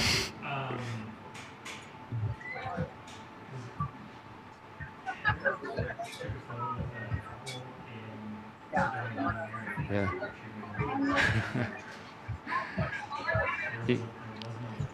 Jeff, we can put that back there. I don't know if I'd be in my best decision making Yeah. state at the end of Cocodona though. But I'm that sure. is Hey, so Kevin, amazing. you need to get your marriage. You can be an my officiant. marriage license, I can be an officiant at Mingus. Get married at Mingus Mountain. That is wild. I mean, just think, like an hour ago, she was, descending Eldon and had no idea, like, that her whole life was about to change. Wow. will change you. You might end up married. You might end up married. That was special. What do you? You and Allison should get married at Mingus. We've joked about something like Yeah. that. Yeah. Like it's already set up and you can have it catered by Air Vipa at the Yeah. finish. That lasagna's really good. Very on brand. Speaking of which, how's Allison doing? She's okay. Yeah, she had a tough race. Yeah. But she got through 170, 80 miles worth. So definitely still an accomplishment. Yeah. It's a long Seriously. It's wild to when that happens. It's like people, I hopefully eventually you get to, view it as a success, right? As a huge accomplishment. But it's crazy that someone could, for themselves, label that something like that as a failure. It's like Yeah. I mean, it's just, we're talking like 3 digits for this race. It's so far. Yeah. Wow, that is amazing. Well, that was an exciting finish. Yeah. That was really See exciting. who's next up to top that. Yeah, it's going to be pretty Good boring compared luck. to just kidding. It's going to be amazing. But yeah, back to what I was saying about children witnessing their parents doing this. Dr. Hammond, who we're probably going to see him finish, I'm guessing around 6:30 today. His son witnessed him crying at an aid station. I think that's been like a theme this year of normalized crying in 200-mile races. That's right. That's Ooh, what another we're making finisher. T-shirts. Yeah, we had that printed out at Mingus for a while. Perfect. Yeah, he was like, oh man, I hope I didn't scare my son. And everyone was like, no, I think it's really important to show, your children that you have emotions and you can do hard things. So many finishers ripping through right now. We got Sedona Canyons and Flagstaff Crest people just sprinting into the finish. I do want to shout out Allison Powell, Jeff's fiance, for exceeding her fundraising goals, I believe, with Runners for Public Lands. Yeah, Heck yeah. a decent amount, I think, too. Yeah. Is it still incredible. I'm not sure. Okay. Thanks for doing your research, Jeff. Yeah, I was given no homework. Wisdom. Hey, you found your name on the ball immediately. I'm happy with that. Yeah, life before this race, remember none of it. Life during, that's where I'm stuck. So Jeff, that was Cocodona number 6. So is that how many? Is that a 25 or 1,500 miles? 1,500 miles. Yeah. It's a lot of miles. That's a lot of miles. If you do it long enough, you're gonna get like a bonus 100 just from the bonus, like because it's always 253, 257. Yeah. So really, it's probably like 15, 17 or something. Well, last year was 7. Yeah. Getting bonus miles. Throw some wrong turns in, not taking tangents. Yep. There'll be a 2,500 mile buckle. Wow, I don't get a 2,000 mile buckle. I think they're doing, because it's 10, so I think they're doing 25. I don't know for sure. No, I think they've had pictures of it out. I think it's in the race manual and everything now. Did you guys see the 69-year-old finisher? Not only did I see him, we were up there with him on top of Eldon with Scott. So there's pictures of that. He was, he's just, Paul is incredible. Yeah.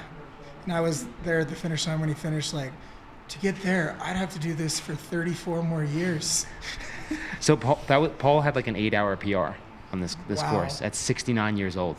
Oh my gosh. Yeah, he absolutely crushed it. And he is, we talked about him yesterday on the stream, Paul James Johnson. Like, look up his Instagram. He has done all these 200s, some of the hardest races in the world, and all of them like 60 plus. Wow. I just hope I'm still moving by then. Is that Garmire talking? Yes, it is. Confirmed. Confirmed. Yep. No comment. Yep. No notes. I'd like to figure out exactly what mile we're witnessing right here on Eldon. I think it's like 244. Okay. But let's see if we get a update. I think that sounds about right because it looks like they're running like they've done 240 44 plus. miles. That's where I got my answer from. Yeah. You're an expert too. You've done a lot of 200s. Brutal. Oh man. Man, this course, it just gives you so much at the very end too. Yeah. Just one more gift. Yeah. I had a surprising lack of FOMO not being out there this year. You were like, it looks brutal. Yeah. It becomes, as you well know, it becomes part of your life. Like you do it every year, and it's like, it was hard to not do it, but I'm and I'll do it again one day, I'm sure, but or maybe not. Now the NBA is going to blow up, and I'm in a prison for it, but it's taken off. Yeah. Might get a competing league too. Yeah. A championship. Yeah. Are there any other basketball hoops along the course? Excellent question. Yeah, there are. We were talking about that earlier. Like, how can we grow this? So one way is more locations. So I'm sure Watson Lake does. Watson Lake, Sedona has them. Yeah, the SBL. You could have leagues and just teams. That would you get assigned a location to play basketball, and then like at the end, who scored the most? Maybe a handicap, because if you're further, you're more Yeah. What if it's like every bib that ends in 1 is on a team, every bib that ends in 2? Yeah, you could come up with a team game here. Yeah, I like it. A leaderboard on the side. Maybe this will take away from the actual race leaderboard, and basketball's becomes the new sport of Cocodona. So you know Aravipa pretty well. Do you think they'll go for like winner of next year's NBA bypasses the lottery to get into Cocodona 250? Yeah, they will. Yeah. I'll sign off on it for them. You heard it here. Like, you win the ability to get to keep running more. Yeah. Come back. That'd be great if there was like someone who won it every year too. Yeah. The team that loses has to win. Oh, so how about this? You one-on-ones, and the winner gets to keep going, and the loser has to wait for the next player, and then you just keep. I like it. You've got to win your way. You got to win your way out of the aid station. Or you could get stuck. We can set up a cot, so there's at least a benefit for if you're there, you get to rest and recharge, but you can't leave until you win. Yeah, this is good. Yeah. Keep the ideas coming, chat. We need this. Maybe you're there and they don't get to leave till they score a point on you. And well, then they'd leave immediately. You just play everybody. You play like 400 games of basketball. How do watches not die running 250 miles? Well, that's a great question. Mine has 43% left, and I didn't charge it. And that's probably a Koros Vertex too, if I had to guess. S. Oh, the new one. Yeah. Lasts forever. Yeah, I have the Coros Vertix 2. Coros is one of our sponsors. Insane battery life. Insane. It's like 100 and I'm going to say, I don't know, I don't remember the exact number, but like 135 hours in standard GPS mode. And I think the key with these long races is you want to eliminate any like issues or things you got to worry about, and having a watch you don't even have to think twice about charging is definitely pretty huge out there. Yeah, and the navigation is really superb on it. You can actually see exactly how far away you are from different aid stations. I've been meaning to do that for the last 6 years, but I have never used my watch to navigate. I mean, well, now that you know the course so well. Yeah, you don't need to. Did you get lost at all this year? I usually, because I find that even though I feel like I know the course at the back of my hand, I always add an extra half mile like twice. Through Sedona, it's kind of confusing. You just like go through like a park and a couple weird turns, and I think I had to stop and look a couple times with my pacer there, but for the most part, it made sense. Yeah, I only pulled out my phone a couple times. Never because I was confused or thought I was lost, but more of like, where the heck is this aid station? But yeah, the course is really well marked. I had no issues navigating. Well, speaking of navigating and our sponsors, we are going to take a quick commercial break here and throw it to a commercial. That's what a commercial break's for. That's what you do. So let's Nailed see. it. We'll be back shortly.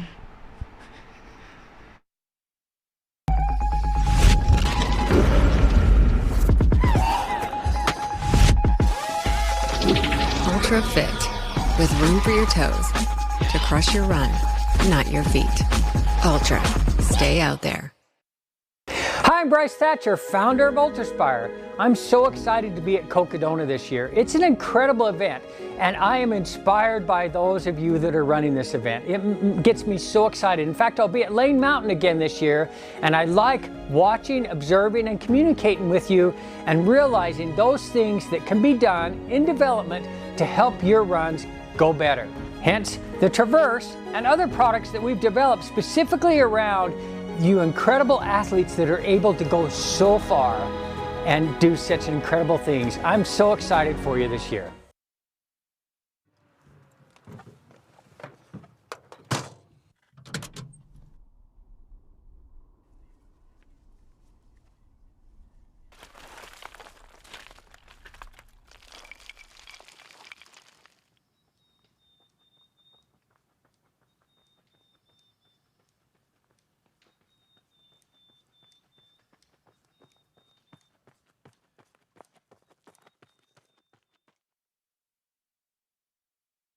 I'm Steve Adderholt, race director of the Cocodona 250. Janji has provided these Sun Chaser hoodies for each of the race distances for Cocodona.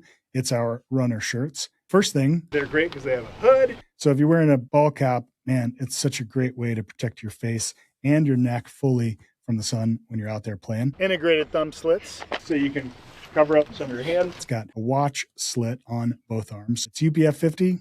So you don't even need sunscreen. Thank you so much, John Chief. Thanks for supporting Cocodona. Everybody has skin, and we have the skin salve for you.